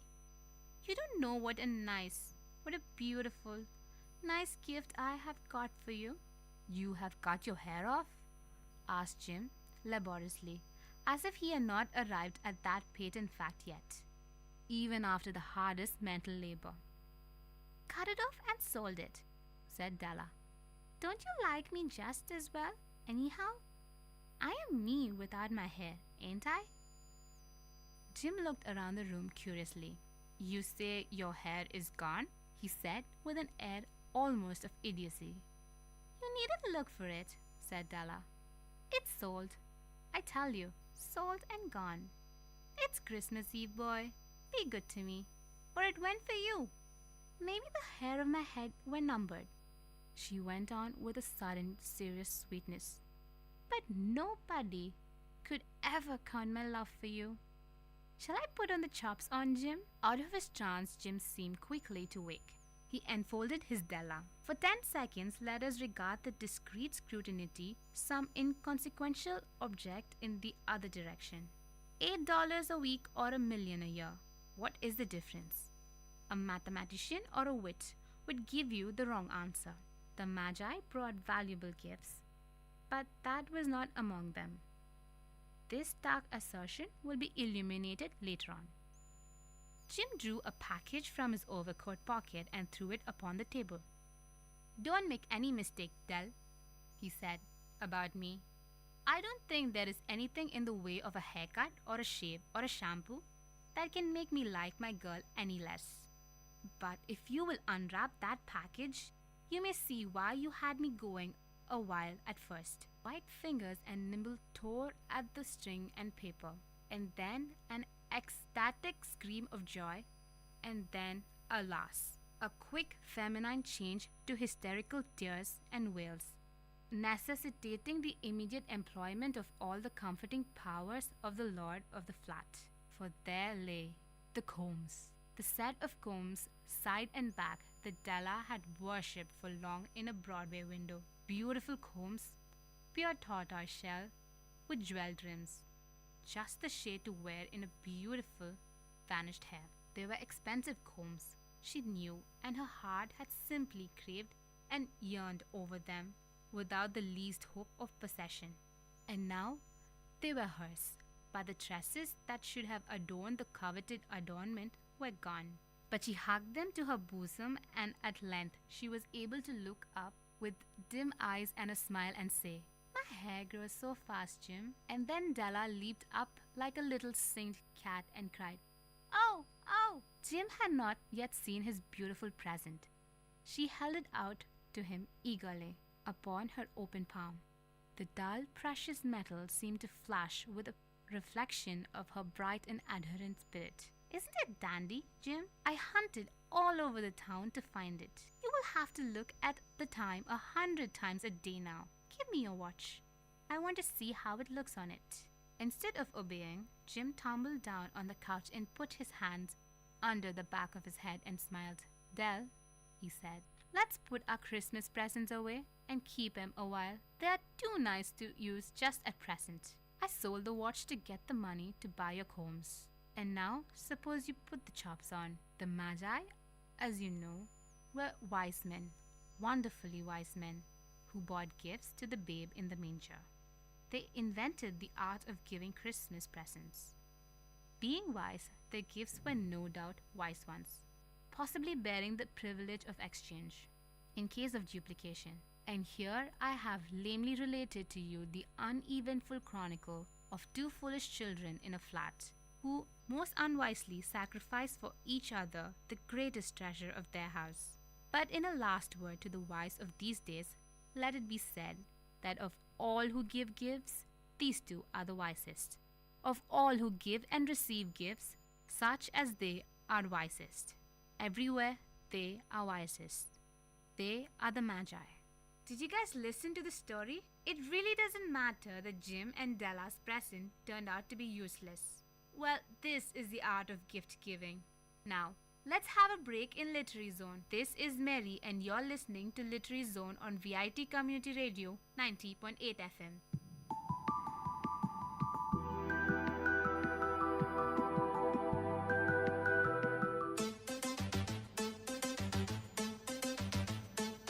It's time to pick some words in glossary box with Miss Ahitya on VIT Community Radio 90.8.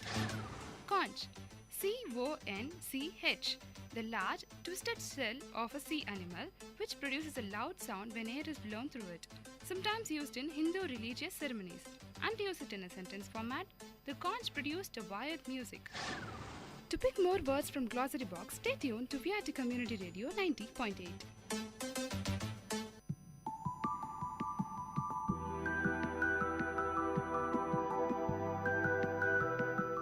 Welcome back. This is VIT Community Radio 90.8 FM.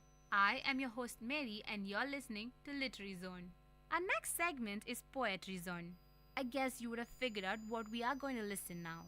Yes, we're going to listen to a poem. Today, we're going to listen to a poem called If by Rudyard Kipling. If you can keep your head when all about you are losing theirs and blaming it on you. If you can trust yourself when all men doubt you, but make allowance for their doubting too. If you can wait and not be tired by waiting, or being lied about, don't deal in lies. Or being hated, don't give way to hating, and yet don't look too good, not talk too wise.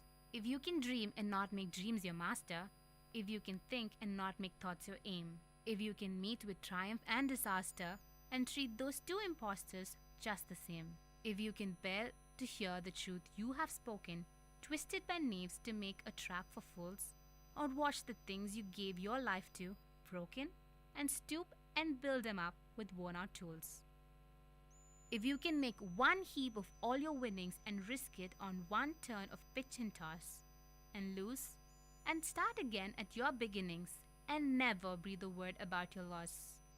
If you can force your heart and nerve and sinew to serve your turn long after they're gone, and so hold on when there is nothing in you, except the will which says to them, hold on. If you can talk with crowds and keep your virtue, or walk with kings nor lose the common touch, if neither force nor loving friends can hurt you, if all men count with you but none too much, if you can fill the unforgiving minute with 60 seconds worth of distance run, yours is the earth and everything that's in it. And which is more, you will be a man, my son. This is a poem addressed to Kipling's son. It was inspired by a great friend of his, Leander Starr Jameson, the Scot-born colonial politician and adventurer, responsible for what has been deemed the Jameson Rage that led to the Second Boer War. It contains a multitude of characteristics deemed essential to the idle man. In particular, a man must be humble, patient, rational, truthful, dependable, and persevering. His behavior in response to deleterious events and cruel men is important. He must continue to have faith in himself when others doubt him. He must understand that his word might be twisted and used for evil. He must be able to deal with the heights and the lowest echelons of society, and he must be able to withstand the lies and hatred emanating from others. The virtues expressed in If are devoid of showiness or glamour. It is notable that Kipling says nothing of heroic deeds or great wealth or fame. For him, the true measure of a man is his humility and his stoicism. According to Kipling's biographer, Andrew Lycett, in these strained times, the old-fashioned virtues of fortitude, responsibilities, and resolution, as articulated in If, become ever more important. Now let's have a break in Literary Zone.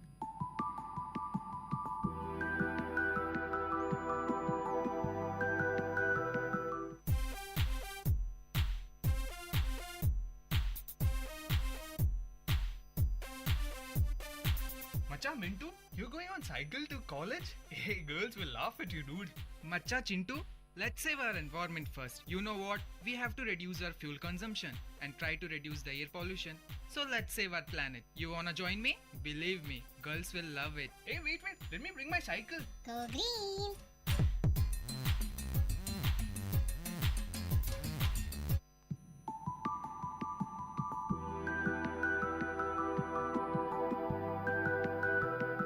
Welcome back, friends. This is VIT Community Radio 90.8 FM, and you are listening to Literary Zone with your host, Mary. Our last and final segment for today is called Writer Zone. In Writer's Zone, you will learn about a writer and his works. Today, let's learn about Rudyard Kipling. Joseph Rudyard Kipling was born on 30th December 1865 in Bombay, in the Bombay Presidency of British India. He was taken by his family to England when he was 5 years old. He was an English story writer, poet, and novelist. He wrote tales and poems of British soldiers in India and stories for children. Kipling was one of the most popular writers in England in both prose and verse in the late 19th and early 20th centuries. In 1907, he was awarded the Nobel Prize in Literature, making him the first English language writer to receive the prize and its youngest recipient to date. Among other honors, he was sounded out for the British Poet Laureateship and on several occasions for a knighthood, all of which he declined.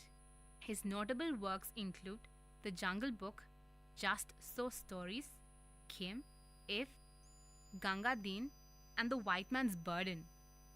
He died on 18th January 1936 at the age of 70 of a perforated duodenal ulcer. His children's story remained popular, and his Jungle Books have been made into several movies. The first was made by producer Alexander Korda, and other films have been produced by the Walt Disney Company. A number of his poems were set to music by Percy Grainger. A series of short films based on some of his stories was broadcasted by the BBC in 1964. Kipling's works are still popular even today. With this, I would like to conclude today's program of Literary Zone. This is Mary signing off. You have been listening to Literary Zone on VIT Community Radio 90.8 FM. Literature Zone in second look of VIT Community Radio 90.8 FM.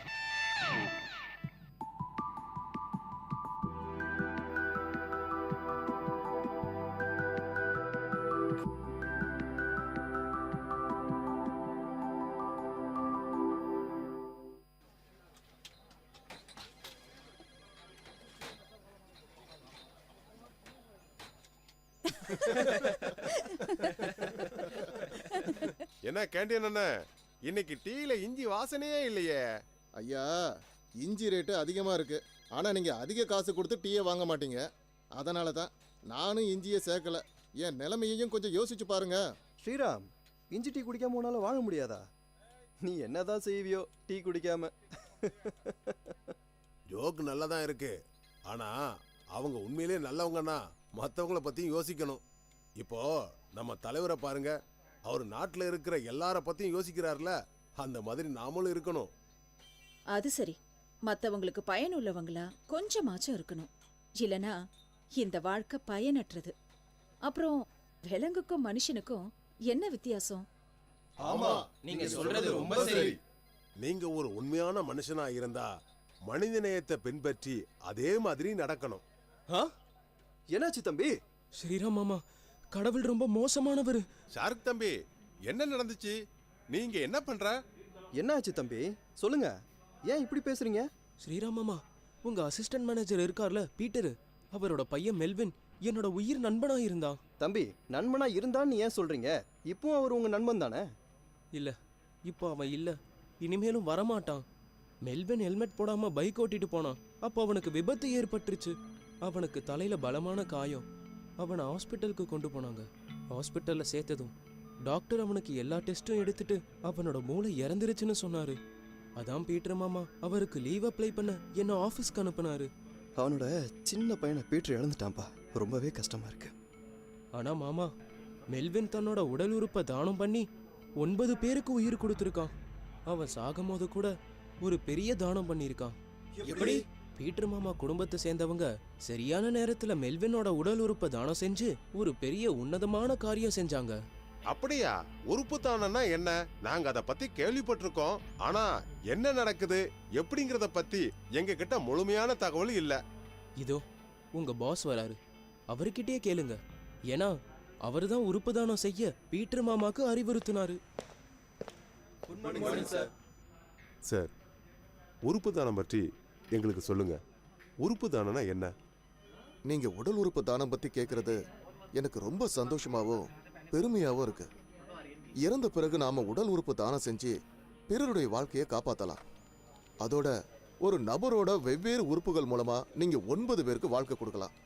9 பேருக்கு வாழ்க்கையா? ஆமா, உடல் உறுப்பு தானங்கிறது Melvin மாதிரியான ஒருத்தருடைய மூளைச்சாவு அடைஞ்சதுக்கு அப்புறம் தான் நடக்குது. உடல் உறுப்பு சேதமடைஞ்சு மாற்று அறுவை சிகிச்சை தேவைப்படுறவங்க இங்க நிறைய பேர் இருக்காங்க. இவங்களுக்கு உடல் உறுப்பு தேவை. அப்பதான் இவங்க உயிரோட வாழ முடியும். அதோட மூளை இறந்ததுக்கு அப்புறம் தான் உறுப்பு தானம் செய்ய முடியும். அவங்களுடைய குடும்ப உறுப்பினர்கள் அவங்க சொந்த விருப்பத்துல தான் உறுப்புகளை தானம் செய்யறாங்க. ஆனா சார், பொதுவா உறுப்புகளை தானம் செஞ்சா அடுத்த ஜென்மத்துல அந்த உறுப்புகள் இல்லாம பிறப்போன்னு நிறைய பேர் சொல்றாங்க. இப்படி யோசிச்சு பாருங்களேன். நீங்க இறந்ததுக்கு அப்புறம் உங்க இதயம் தானம் செய்யப்பட்டிருந்தா அடுத்த வாழ்க்கையில இதயம் இல்லாம ஒரு நபர் பிறக்க முடியுமா? இதெல்லாம் வெறும் மூட நம்பிக்கை தான். மூட நம்பிக்கையில இருந்து வெளியில வாங்க. ஜீவா, நீங்க உங்க இதயத்தை எத்தனை பேருக்கு கொடுத்திருக்கீங்கன்னு எனக்கு நல்லா தெரியும். நல்ல காமெடி. ஆனா சார், உடல் உறுப்பு தானம் நம்ம சாஸ்திர சம்பிரதாயத்துக்கு எதிரானது இல்லையா? மரணத்துக்கு அப்புறம் கடைசி காரியங்கள் செய்யறது நம்ம வழக்கம் இல்லையா? அதெல்லாம் எப்போ செய்ய? நம்மோட வேதங்கள் சொல்லி இருக்கிற மாதிரி கஷ்டப்படுறவங்களுக்கு உதவி செய்யறதும் மற்றவங்களுக்கு சேவை செய்யறதும் தான் உண்மையான பக்தி. அதோட உடல் தானம் செய்பவருடைய உடல் தானத்துக்கு அப்புறமா அது சிதைக்கப்படுறது இல்ல, உடல் ரொம்ப மரியாதையோட திருப்பி தரப்படுது. ரொம்ப சரியா சொன்னீங்க. ஒருத்தர் வாழும்போது நிறைய சேவைகள் செய்யலாம், ஆனா இறந்த பிறகும் நிறைய பேரை வாழ வைக்கிறவன் தான் உண்மையான மனுஷன். இந்த ஒரு உன்னதமான காரணத்துக்காகத்தான் உடல் உறுப்பு தானம் பத்தி நம்ம எல்லாருமே சிந்திக்கணும். முதலாளி சார், நான் என் உடல் உறுப்புகளை தானம் செய்ய விரும்பினா அதுக்கு நான் என்ன செய்யணும்? உண்மையிலேயே நீங்க ஒரு முக்கியமான கேள்வி கேட்டிருக்கீங்க. இது ரொம்ப சரியான ஒரு யோசனை. உடல் உறுப்பு தான சேவைக்காக மோகன் ஃபவுண்டேஷன் நிறைய வேலைகளை செஞ்சிருக்காங்க. அவங்கள நாம தொடர்பு கொண்டா உடல் உறுப்பு தானம் பத்தி எல்லா விஷயங்களையும் தெரிஞ்சுக்க முடியும். இந்த எண், அதாவது 180010371000. இது புனித சேவைக்காக 24 மணி நேரமும் இயங்குது. இங்க நீங்க எல்லா தகவலையும் பெற முடியும். இங்க பாத்தீங்களா, இதுதாங்க என்னோட உடல் உறுப்பு தான அட்டை. இது கண்டிப்பா யாராவது ஒருத்தருக்கு பயனுள்ளதா இருக்கும். நீங்களும் உடல் உறுப்பு தானம் செய்ய ஆர்வமா இருந்தீங்கன்னா கண்டிப்பா இந்த உறுப்பு தான அட்டையை வாங்கிக்கோங்க. சார், நாங்களும் அந்த மாதிரி உறுப்பு தான அட்டையை பதிவு செய்ய விரும்புறோம். இந்த வாழ்க்கை யாருக்காவது பயனுள்ளதா இருந்தா அது மிகவும் நல்லதுதானே சார்? இதே மாதிரி எல்லாருமே ஒரு சிறந்த மனுஷனா மாறதுக்கு சபதம் எடுத்து நீங்க உறுப்புகளை தானம் செய்யுங்க. உடல் உறுப்பு தானம் பற்றி மேலும் விவரங்களுக்கு அழைக்கவும் 180010371000. இந்த படைப்பு SBI ஃபவுண்டேஷன், SBI கார்ட்ஸின் ஆதரவால் மோகன் ஃபவுண்டேஷனால் வழங்கப்பட்டது.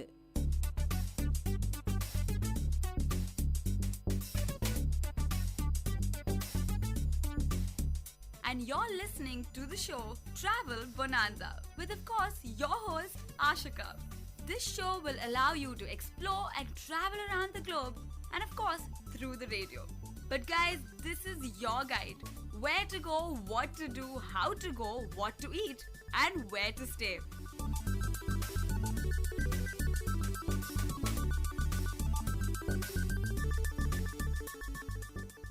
Hello to all the listeners. This is Vit Community Radio 90.8, and you're listening to the show Travel Bonanza with your host Ashika. The show where you get to travel around the world through the radio. As we stay in Vellore, how about in this episode we deal with the areas in the near vicinity? And in the near proximity, the first place we think about is the city of Chennai, or as some people call it, Madras. Chennai itself is an excellent tourist destination for all of us, especially the people of Vellore. Chennai is home to beaches, educational centers, recreational facilities, resorts, historical heritage sites, and plenty more. We definitely require more than one episode to feature this city. Thus, we could probably call it Part 1 of Chennai. The later sessions we can explore as we visit the places further. So what is the first thing that one remembers or recollects when one says Chennai? Yes, it is the beach, of course. The Chennai coast contains various beaches: the Thiruvanmayur beach, The Besant Nagar Beach, Elliot's Beach, Kovalam Beach, and of course, how can we forget the Marina Beach? So we'll talk about Marina in this first episode. Marina is the landmark of Chennai, or let's say India, being the second longest coast in the world. Marina is a hot tourist destination, even literally. Whenever I visited the beach, it's always bustling with life. Tourists of various nativities all relaxing at the beach. The attraction of the tourists calls for many souvenirs that people can take back home. The main path to the beach contains side stalls that sell souvenirs like shells, beach attire, handicrafts, and of course, what is a tourist destination without food? There are tiny food stalls throughout the beach. Fish stalls, corn, chips, beach kulfi. Oh, that's my favorite, of course. And the famous bhaji stalls. How can we forget that? And apart from that, which you say the food, you have the horse riding, which is, I think, very particular to the Marina Beach. You get to witness fishing right in front of your eyes in Marina Beach, and it's a complete experience. The unique aspect of Marina that sets it apart is the recreational features, like the memorials of individuals who have made a difference to what is Tamil Nadu today, like Dr. MGR's memorial. The facilities are very well maintained and constructed in a magnificent manner. So do visit the memorials, a glimpse of the modern history of the emergence of Tamil Nadu. How can I forget, what is a beach without a lighthouse? You get a chance to get a bird's eye view of the coastal phenomena along the horizon. Enough of me talking. We have an interview with one of the Chennaiites at Marina Beach. My name is Shivakumar. Okay, where are you from? I'm from Chennai. Okay, so what do you do? I'm currently working in a software company in Mumbai, and I'm here for my vacation as this is my hometown. Okay, sir. So what brought you here to Marina Beach? I like those long walks over here, when I find time for myself and everything, and I like jogging over here because it's a pretty long beach and it's fun during the morning times. Yes, sir. And right now you're in the evening, so what makes you come here right now? It's pretty windy and all those types weather, and I like to take a walk when I want to, relax and everything. So you come with your friend. I see a lot of them right now. Yeah, we play football generally, and we hang out sometimes. We play frisbee and everything sometimes. But otherwise, we just talk and, eat something over here. And we like the beef stall over here, which is good. So we come there during the nights and hang out over here. Yes, definitely. Marina is such a happening place. There's so much crowd here, and it's completely amazing. So what do you think sets Marina Beach apart from the other beaches?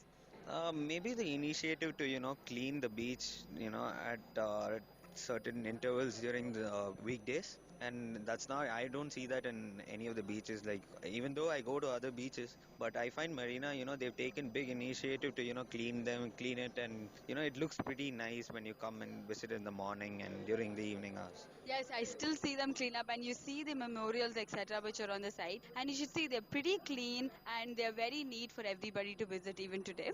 So what do you think is the most interesting thing about Marina? The food. I guess I like the food over here because I come for that mostly because I stay within around a kilometer from here. So I come for the food, and the beef stall and the fried rice and everything is too good over here. And what else, the bhaji and everything is good. It's famous for that. Yes, I've myself tried many dishes out here and I'm having a great time. So guys, be there at Marina Beach in Chennai. Anyway, thank you, sir, so much for joining us today. Thank you. And I'm sure it would have got the locals' viewpoint of this destination. Next, we will explore the educational facility of Chennai. And Tamil Nadu is known for its education.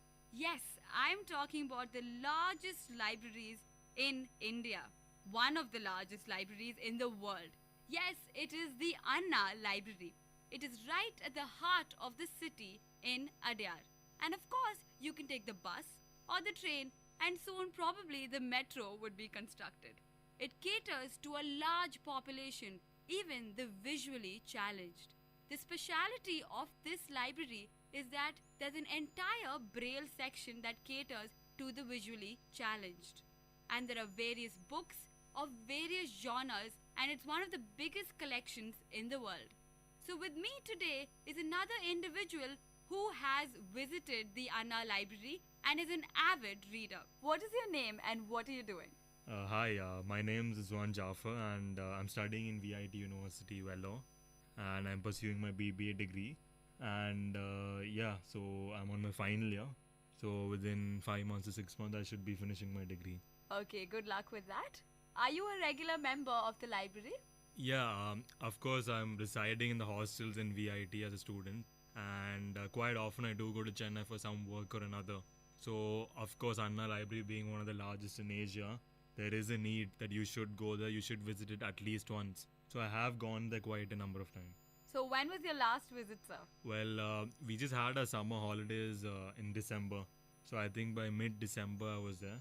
So there was a reason I was in Chennai, around the locality of Adayar where the library is located. So I thought I should really make my visit there and check out the library. Yeah, it's definitely not hard to reach since it's at the heart of the city. And this is like a huge library as per the collection wise and the building as such. So what was your first reaction from outside when you saw one of the Asia's largest libraries? Well, of course, in terms of location, Anna University is very close by. And right across, when you pass Anna University, you come across the library. And the first glimpse, when you look at the library and look at the structure and the overall building, the first glimpse or first thought you get is probably, is this an IT company or IT building? That's how amazing this building looks. Very well polished, great looking building. And I think it's 8-floor building. And when you think, wow, how can a library be there for 8 floors, such a large size? So obviously expecting quite a lot of books, very good quality in terms of library, the content and the resources available for the people of Chennai and the students. Yes, being such a large library, we definitely want to know how is the setup of the library. So what do you have to comment about the setup of the Anna Library? Well, as soon as you enter the library itself, right at the starting, the entrance, you have like a large hoarding in front. That's almost like an index of the content of the library in terms of what's there on each floor. Like one floor you have just on management, another floor on arts, another floor on sports, another floor on engineering, sciences. So you have a whole lot of diversity, and each floor is specialized into category, a specialization into one particular course or another. And that's there for 6 floors, sorry. And on the 7th and 8th floor, it's 7th floor's journals, research papers, and a lot of resources for every single user who comes to the library. And 8th floor is the management and the authority, the officials who run the library.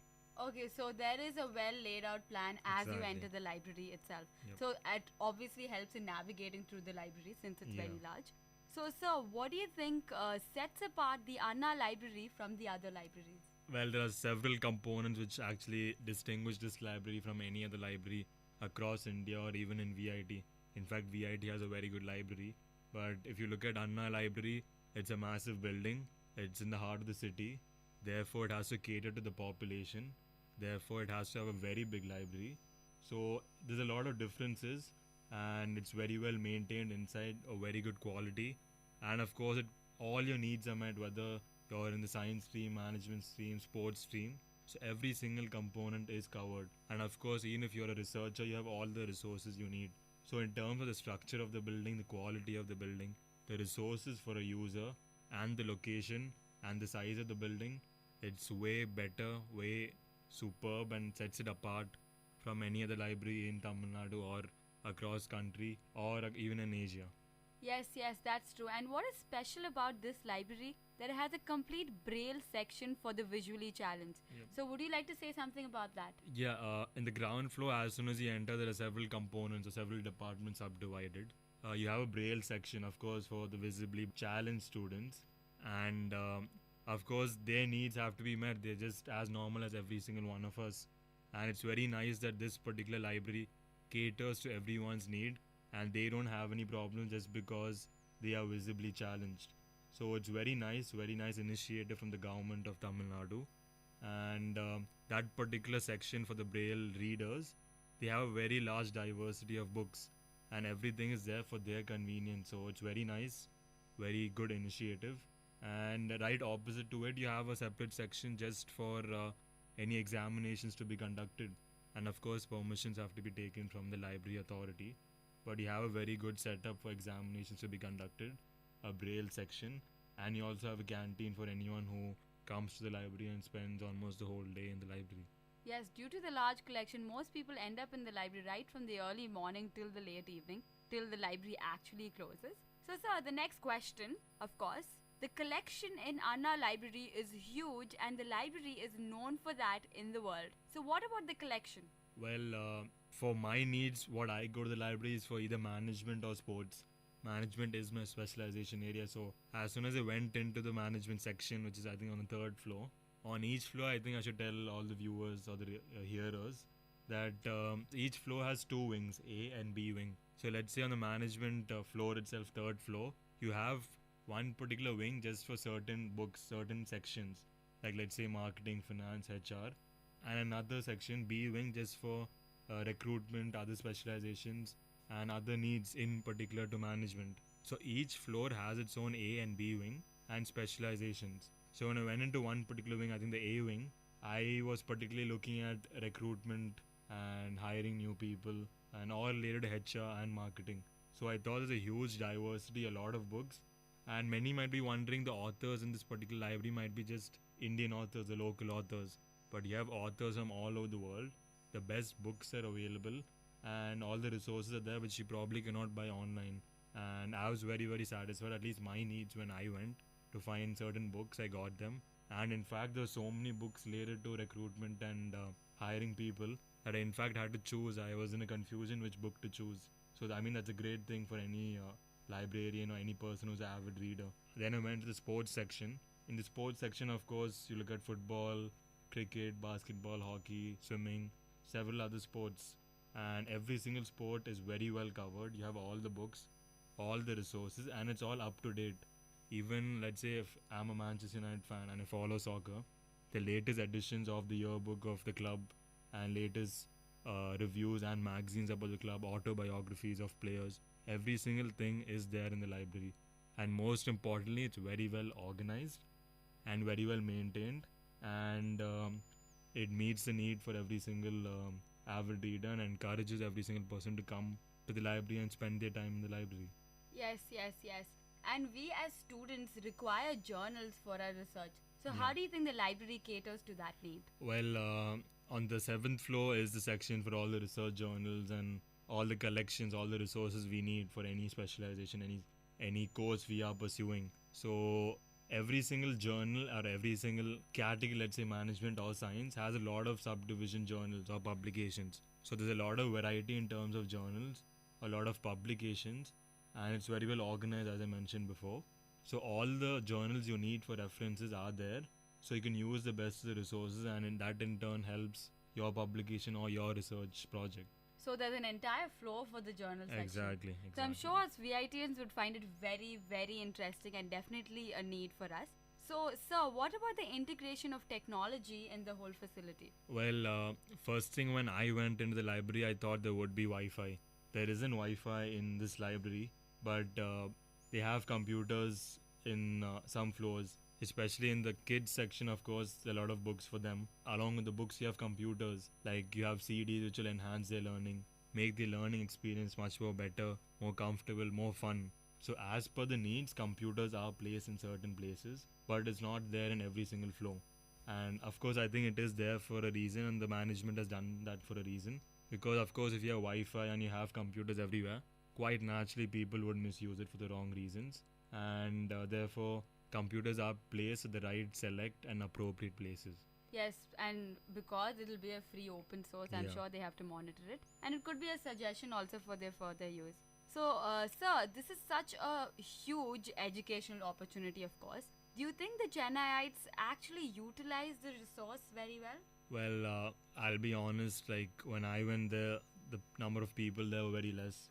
Probably that could be because that was during the holidays period. But I think other than that, from even my friends who have talked to and the people of Chennai, very few people even use the library.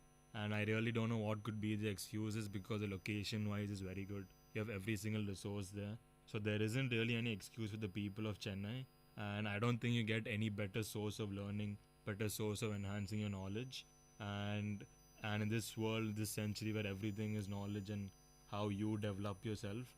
I think there isn't any other place better than being at the library. And I think probably one suggestion which I have to the authority or the government who's running the library, they could probably, do the marketing of the library to create awareness about the library's existence. That in turn will create awareness and people will come to the library.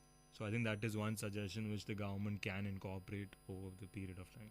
Yes, that's very understandable. Do you have any other suggestion to the library authorities in terms of maintenance or further facilities, etc.? Yes. Thanks for pointing that out because, the whole library is air conditioned, it's very well organized, and it's very clear for any person who enters the library on where their books are. But one suggestion is it's a beautiful structure, beautiful building, but there's a lot of scope for improvement in terms of, the hygiene and the health and the way the building is maintained. There's a lot of dirt, a lot of dust, the glasses need to be cleaned, and probably the air conditions need to be serviced. There's a lot of things which I notice wherever I go. So I think when the library is such high standards in terms of the content of books, there is always a need to improve on the quality and the standards of the library in terms of basic cleanliness, health and hygiene. That is one big area of improvement which the library authorities can do. But if you look at it from their side, the library has been old and has been running for quite a long time. So if you look at that span and the number of years the library has been running, it's not bad the way they've maintained it. But always there is scope of improvement because the number of people which I saw at least that particular day in the housekeeping department, there were quite a number of people. So in fact, when you have so many people, you expect the work to be done. So of course there probably is a mistake in the way the work is being done by that particular department. So that is one big area of improvement. Yes, of course. For the efficiency, any suggestions are welcome. You're a VIT student, so I'm sure you'd like to advise the students that it would be a great opportunity to actually visit the library. So could you just let our listeners know that what it takes to be in the library? Well, I know like all my friends and fellow students in VIT, we have time to spend on movies, games, going out with our friends, but I think we have a superb library in campus, and even that itself not many of us utilize.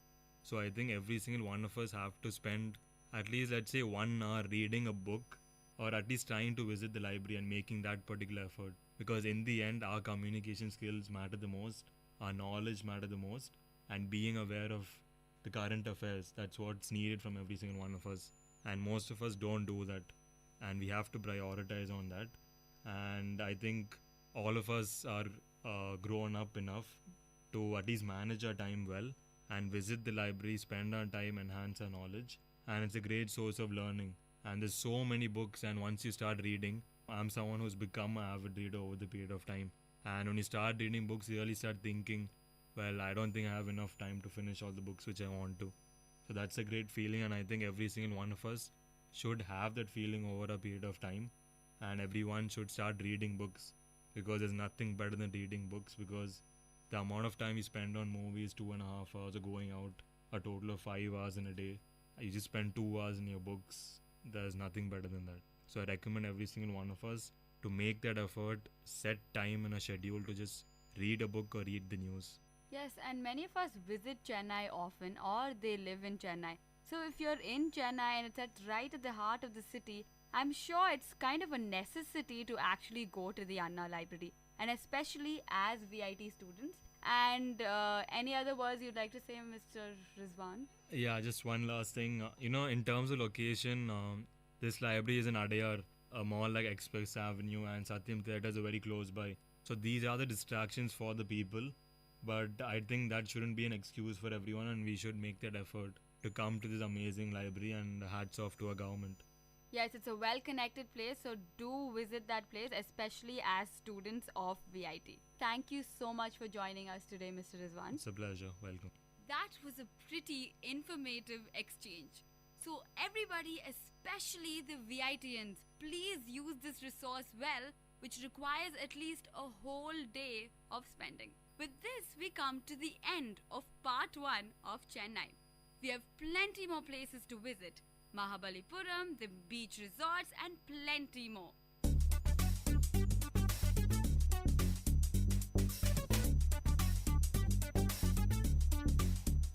This was Travel Bonanza with your host, Ashika. So stay tuned to VIT Community Radio 90.8.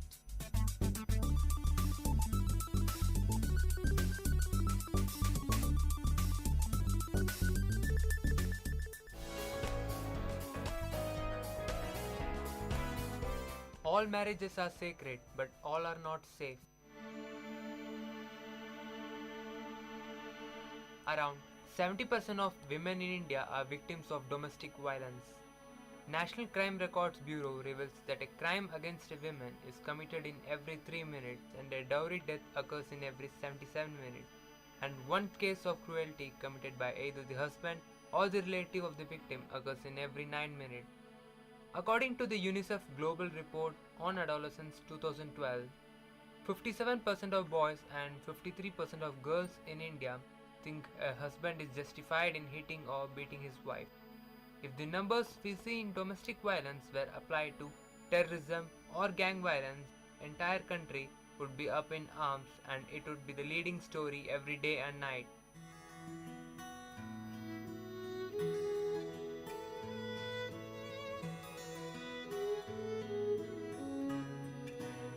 Latika belongs to a poor family of Dashpur village. She completed her graduation and is working as a teacher in a school in Mahanagar city. Raj, coming from a well-off family, is also working in the same school as a teacher. They both are in love and are planning to marry each other. Latika, my parents would like to see you to decide upon our marriage. We'll be coming tomorrow to your house. Okay, Raj, I'll make the arrangements. Raj, along with his family, comes to see Latika. Latika is very well brought up and a simple educated girl. She is the only educated girl from our village. I am happy to give my daughter to you, Raj. We'll take care of her, Papa. I never thought that my son would ever go for a love marriage. Even though we are agreeing for this marriage, only because we are sure that you will give your daughter a handsome amount of money so that they can lead a happy married life. All that I have made is for Latika only. I will be happy if she is happy. We will be happy if you give us 1 lakh rupee and a two-wheeler. I will make sure that you will get it before the marriage. Marriage is over and the scene follows the next very day of marriage. Latika, how's the environment here? I know you will be homesick. No, Maji, I'm happy and I feel like being at home. After 1 month of marriage. Latika, where's my tea? Wait, Maji, I'm bringing it. Don't you know that I need my tea at 4 in the evening? Maji, sorry, I had to correct some answer sheets. It was a very urgent work. Here is your tea. Already a lot of work is pending. Raj comes back home. Latika, tea. I had just made tea for Maji and I have lots of work to do. Ask your mom to make it for you, please. Latika moves towards the study room. Why should I make tea for you? That's the reason I got you married. Latika is having a lot of work in school. Still, she manages to do all the household chores. If she can't do all this, then ask her to quit the job. Quit the job? At any cost, I won't leave my job. It's 2 years of my hard work that I ended up in this job. I'll somehow manage to do all my duties, but I won't quit the job. पहले घर का काम, फिर बाहर का. Similar things happen for a couple of days. Suddenly, one day the situation turns very tense. Latika, you have to leave the job. Because you are not doing any household work and not taking care of my mom. She has become unhealthy and weak. I want you to quit the job.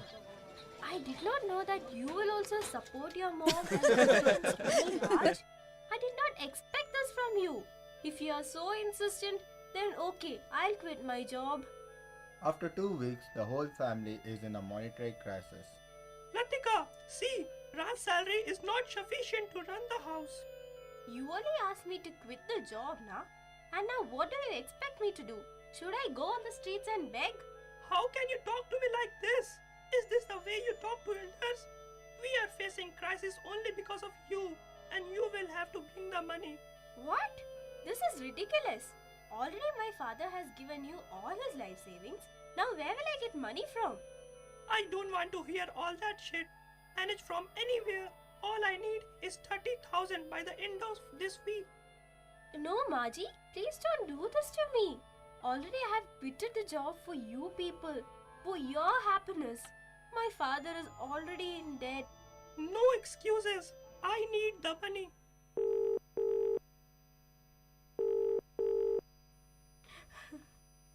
Hello?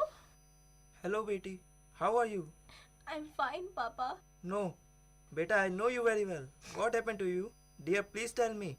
Papa, I quitted my job because Maji and Raj were too adamant. Now they're asking me to pay 30,000 rupees within a week. What? We had already fulfilled their demands. Anyway, don't worry, Betty. I will find out a way to solve this situation. But Papa, from where will you get this huge amount in a week? I love you, Betty, and I can do anything for your happiness. Papa, the dam is now overflooded. I think we should report the matter to the police. No, Betty, you are now married, and that is your home, and you must do all the things needed to keep it intact. Don't worry about me. I will manage the money somehow.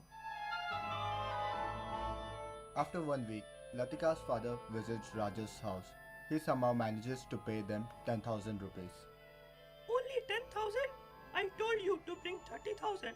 Where's the rest of it, Latika? Maji? Latika, wait. Let me say. It is not Latika's fault. Sorry, I got this much money only. And for getting this much money, I have mortgaged my house, my field, everything. Now I don't even have a roof over my head to live. If you can't give 30,000, then take your girl with you. Raj, how can you say this? Your drama won't work here. Now stop crying and get lost. We don't need you here. Get out of my life. No, Raj. Please don't do this to me. I am sorry. It's my fault. Please don't punish my daughter. I will get you the money within 2 days. 2 days?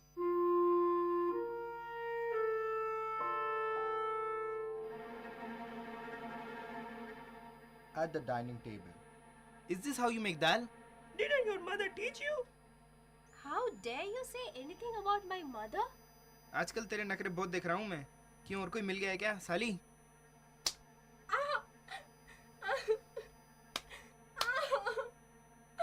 Latika got injured very badly.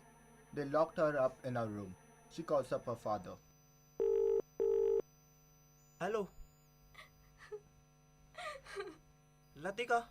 Latika, why are you crying, my dear? Please forgive me. I've given you a lot of troubles. And now further I won't. Papa, I'm leaving. Betty! Hello! Hello! Police team and girls dart in Raj's house. Mother-in-law opens the door. Raj, police! Police in our house! Stop your melodrama. Where's this girl? We have to search your house. No, she's not in the house. She went to the market. No, he is lying. She is here only. She had called me before. Constable, search the house. Constable breaks Latika's bedroom lock. Latika! Stay away from the crime scene. You both are under arrest.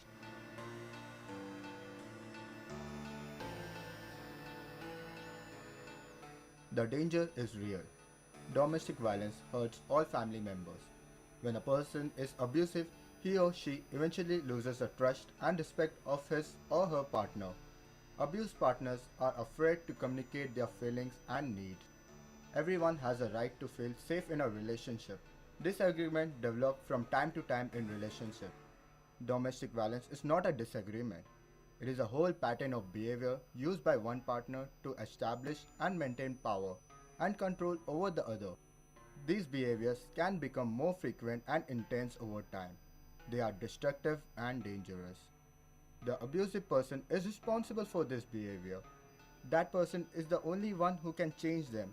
Don't wait until you and the one you love get hurt. You are not alone. Raise your voice. Patterns left uninterrupted can continue forever. Domestic violence is a pattern that unless something significant changes, it will go on and affect everyone around you, your friends, family, and your children.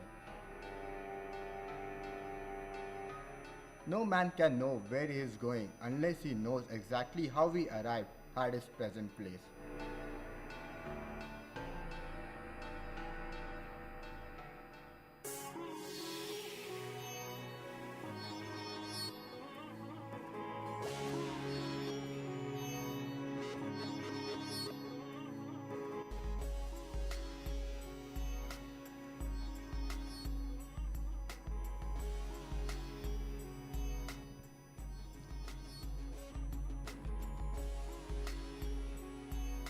வணக்கம் நேர்ல, இது VIT பண்பலை 90.8. இந்த நிகழ்ச்சி அறிவோம் ஆயிரம். அறிவோம் ஆயிரத்தில் ஒவ்வொரு நாளும் பல்வேறு துறை சார்ந்த பல்வேறு தகவலை உங்களுக்கு கொண்டு வந்துட்டு இருக்கோம். அந்த வகையில் இன்னைக்கு எந்த துறை சார்ந்த தகவலை உங்களுக்கு கொண்டு வந்திருக்கோம் அப்படின்றது ஒரு சின்ன சஸ்பென்ஸாகவே இருக்கட்டும். நான் உங்கள் அன்பு தோழன் கேபி ஆனந்த், என்னுடன் இணைந்திருப்பது சுரேஷ் போஸ், ரஞ்சித் குமார், நித்யராஜ்.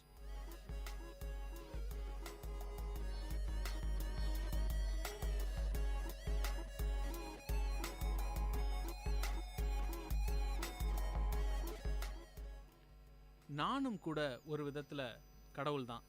எப்படின்னா, நானும் ஒரு விதமான ஒரு படைப்புகளை படைச்சிட்டு இருக்கக்கூடிய ஒரு ஆள் அப்படின்றதுனால நானும் கூட ஒரு விதத்தில் கடவுள் தான் அப்படின்னு பெருமையாக சொல்லிக்கிறது யார் எல்லாம் அப்படின்னு பார்த்தீங்கன்னா, எழுத்தாளர்களாக இருக்காங்க. அதை தாண்டி ஒரு சில பாடல்களை எழுதக்கூடியவங்களாம் இருக்காங்க. அதையும் தாண்டி அந்த பாடல்களை நிழலாக மாற்றி புகைப்படமாவோ இல்லை சித்திரமாவோ கொண்டு வரக்கூடிய ஆர்டிஸ்ட்லாம் இருக்காங்க. அவங்களையும் தாண்டி இன்றைக்கி வேறு யார் இருக்காங்க அப்படின்னு பார்த்தீங்கன்னா, திரைப்படங்களை உருவாக்கக்கூடிய இயக்குனர்கள் மற்றும் அதை தயாரிக்கக்கூடியவங்க. இந்த திரைப்படங்கள் உருவாகும் விதம் அதெல்லாத்தையும் தாண்டி இந்த திரைப்படத்தை பற்றி இன்னும் கொஞ்சம் நிறைய பேசலாம் அப்படின்ட்டு இன்றைக்கி அறிவோமாயிரம் நிகழ்ச்சியில் திரைப்படங்களை பற்றி பல தகவலை உங்களுக்காக கொண்டு வந்துகிட்ருக்கோம். பலவிதமான திரைப்படங்கள் வெளிவந்துக்கிட்டு இருக்குது. அப்படி வெளிவரக்கூடிய இந்த திரைப்படங்கள் எல்லாத்தையுமே மக்கள் எல்லாருமே பார்க்குறாங்களா அப்படின்னா, அதில் ஒரு சில வகைப்பாடுகள்லாம் நிறையாவே இருக்குது அப்படின்னு தான் சொல்லணும். அப்படி இருக்கக்கூடிய அந்த வகைப்பாடுகளில் ஜனரஞ்சகமான சினிமாக்கள் எல்லாமே மக்கள் எல்லாருமே பார்க்கக்கூடிய வகையில் எடுக்கப்படக்கூடிய அந்த சினிமாக்கள் எல்லாமே ஒவ்வொரு விதங்களில் ஒரு சில நேரங்களில் ஒரு பெரிய புரட்சியை ஏற்படுத்தக்கூடிய சினிமாக்களாகவும் இருக்குது. அதே நேரத்தில் சாதாரணமான பொழுதுபோக்குக்கான சினிமாக்களாகவும் இருக்குது. இந்த மாதிரியான சினிமாக்கள் வரலாற்று ரீதியாக வரலாற்று அடிப்படையில் ரொம்பவும் பெரிய மாறுதல்களை கொண்டு வந்திருக்கு அப்படின்னு சொன்னால் அது உண்மைதான். அப்படிப்பட்ட அந்த மாறுதல்களை கொண்டு வந்த திரைப்படங்களை பற்றி தான் இன்றைக்கி அறிவோமாயிரம் நிகழ்ச்சியில் பேச போகிறோம். இப்படி சொல்லும் போதே நம்ம எல்லாருக்கும் இந்த படம் என்னுடைய வாழ்க்கையில் ரொம்பவும் வித்தியாசமான படமாக தோணுனுச்சு அப்படின்னு சொல்லுவோம். அப்படி பார்த்தீங்கன்னா ஒவ்வொருத்தரும் ஒவ்வொரு படங்களை சொல்லுவாங்க. ஒரு சிலர் தமிழில் சொல்லுவாங்க, ஒரு சிலர் பெங்காலியில் சொல்லுவாங்க, வேறு சிலர் ஹாலிவுட்டில் படங்கள்லாம் சொல்லுவாங்க. ஸோ இப்போ நம்ம நிகழ்ச்சியில் இருக்கக்கூடியவங்க எந்தெந்த படங்களை சொல்கிறாங்கன்னு தெரிஞ்சுக்கலாம். சுரேஷ் போஸ், நீங்கள் சொல்லுங்கள், உங்களோட வாழ்க்கையில் மறக்க முடியாத திரைப்படம், இந்த படத்தை பார்த்தோன்னே இந்த படம் எப்படி எடுத்தாங்க, ரொம்ப பிரமாதமாக இருக்க அப்படின்னு நீங்கள் நினைக்கக்கூடிய படம் என்ன? எனக்கு ரொம்ப பிரமாதமாக எப்படி எடுத்தாங்கன்ற சிந்தனையை தாண்டி இந்த படத்தோட கதை என்னை ரொம்ப தாக்குச்சு. அந்த இடத்தோட அந்த சூழ்நிலை ரொம்ப பிடிச்சிது. அந்த படம் பேராண்மை. அந்த பேராண்மை படம் அது கம்யூனிஸ்ட் தத்துவம் சொல்கிற படமாக இருக்கும், உமனோட பவரை சொல்கிற படமாகவும் இருக்கும். அந்த படம் எனக்கு ரொம்ப பிடிச்சிது. எனக்கு பிடிச்ச படம் என்னன்றதை நம்ம கேபி சார் நான் சொல்கிறத வச்சு சொல்லுவார். ஸ்டார்டிங்கில் சார் சொன்னார் இல்லையா, ஒவ்வொருத்தரும் தான் படைக்கிற படைப்பை வச்சு கடவுள்னு சொல்கிறாங்களே, அந்த மனசு இருக்கே அதான் சார் கடவுள். அது என்ன படம் சொல்லுங்கள் பார்க்கலாம். இப்படி ஒரு விஷயம் சொன்னீங்கன்னா நான் எப்படின்னு சொல்கிறது, நீங்களே சொல்லுங்க. நம்ம அன்பை சிவம் படம் தான். எனக்கு அந்த கதை விஷயமாகவே அந்த படம் ரொம்ப பிடிக்கும். It's really close to my heart அப்படின்னு சொல்லலாம். சரி நித்தி சார், நீங்கள் சொல்லுங்கள், உங்களுக்கு மனசை தொட்ட திரைப்படம்னா எந்த படம்? இப்போ ரஞ்சித் சொன்ன மாதிரி அந்த ஒரு படமும் இருக்குது. அவர் ஃபஸ்ட்டு நான் பேசியிருந்தா நான் கண்டிப்பாக நானும் அன்பே சிவம் தான் ரொம்ப சொல்லியிருப்பேன். எனக்கு அன்பே சிவத்தில் கமலோட ஆக்டிங்கும் சரி, அதனுடைய கதைக்கருவும் சரி, அந்த படம் எனக்கு ரொம்ப பிடிக்கும். அடுத்ததாக பார்த்தீங்கன்னா என்ன பிரமிக்க வச்ச சில ஆங்கில படங்கள் இருக்குது, அதுவும் எனக்கு ரொம்ப பிடிக்கும். சின்ன வயசில் பார்த்த நான் டெர்மினேட்டராக இருக்கலாம், ரொம்ப சின்ன வயசில் நான் பார்த்தது. அப்போ பார்க்கும்போது இந்த ரோபோட்ஸ் அந்த மாதிரியான விஷயங்கள்லாம் இருக்கலாம். ஸோ டெர்மினேட்டர் ரொம்ப பிடிக்கும். அடுத்ததாக என்ன பிரமிப்பூட்டின ஒரு படம்னு பார்த்தீங்கன்னா இன்செப்ஷன், கிறிஸ்டோஃபர் நோலன் எடுத்த அந்த திரைப்படம். அந்த ஒரு திரைப்படம் ஆங்கிலத்தில் என்னை ரொம்ப பிரமிப்பூட்டின ஒரு திரைப்படம்னு சொல்லுவேன். சரி, இப்போ நான் எந்த திரைப்படத்தை பற்றி பேச போகிறேன் அப்படின்றது எல்லாமே உங்களுக்கே தெரிஞ்சிருக்கும். ஏன்னா நான் உங்களை எல்லாரையுமே கேட்டேன் எந்த படம் உங்களுக்கு பிடிச்சிருக்குன்ட்டு. என்னை கேட்குறதுக்கு யாரும் இல்லை, இருந்தாலும் நானே சொல்லிடுறேன். அதாவது எனக்கு ரொம்ப பிடிச்ச படம் அப்படின்னு சொல்லி கேட்டிங்கன்னா பைசெனிட்டல் மேன் அப்படின்ட்டு ஒரு படம். அது இப்போ கொஞ்ச நாளைக்கு முன்னாடி தான் பார்த்துருக்கேன். அந்த படம் ரொம்ப அருமையான ஒரு படம். இப்போ ஒரு 2-3 வருஷங்களுக்கு முன்னாடி பார்த்த படம். இப்போ திரும்பவும் பார்க்கும்போது எனக்கு அதில் ஒவ்வொரு நிகழ்வுகளும், அந்த படத்தில் காட்சிப்படுத்தி இருக்கிற நிகழ்வுகளும் பார்த்திங்கன்னா ரொம்ப வெகு தொலைவில் இல்லை, இன்னும் கொஞ்ச நாளில் நடக்க போகிற ஒரு விஷயம்தான். நம்ம மனுஷங்க எல்லாருமே ஒரு எந்திரத்தனமான வாழ்க்கைக்குள்ளாக்க நுழைஞ்சிட்டோம் அப்படின்றது யாருமே மறுக்க முடியாத ஒரு உண்மையாயிடுச்சு. இன்றைக்கி நம்ம செயல்படுத்திகிட்டு இருக்கக்கூடிய ஒவ்வொரு விஷயங்கள்லையுமே ஏதாவது ஒரு எந்திரம் நம்மளுடைய வாழ்க்கையில் கலந்துருக்குது.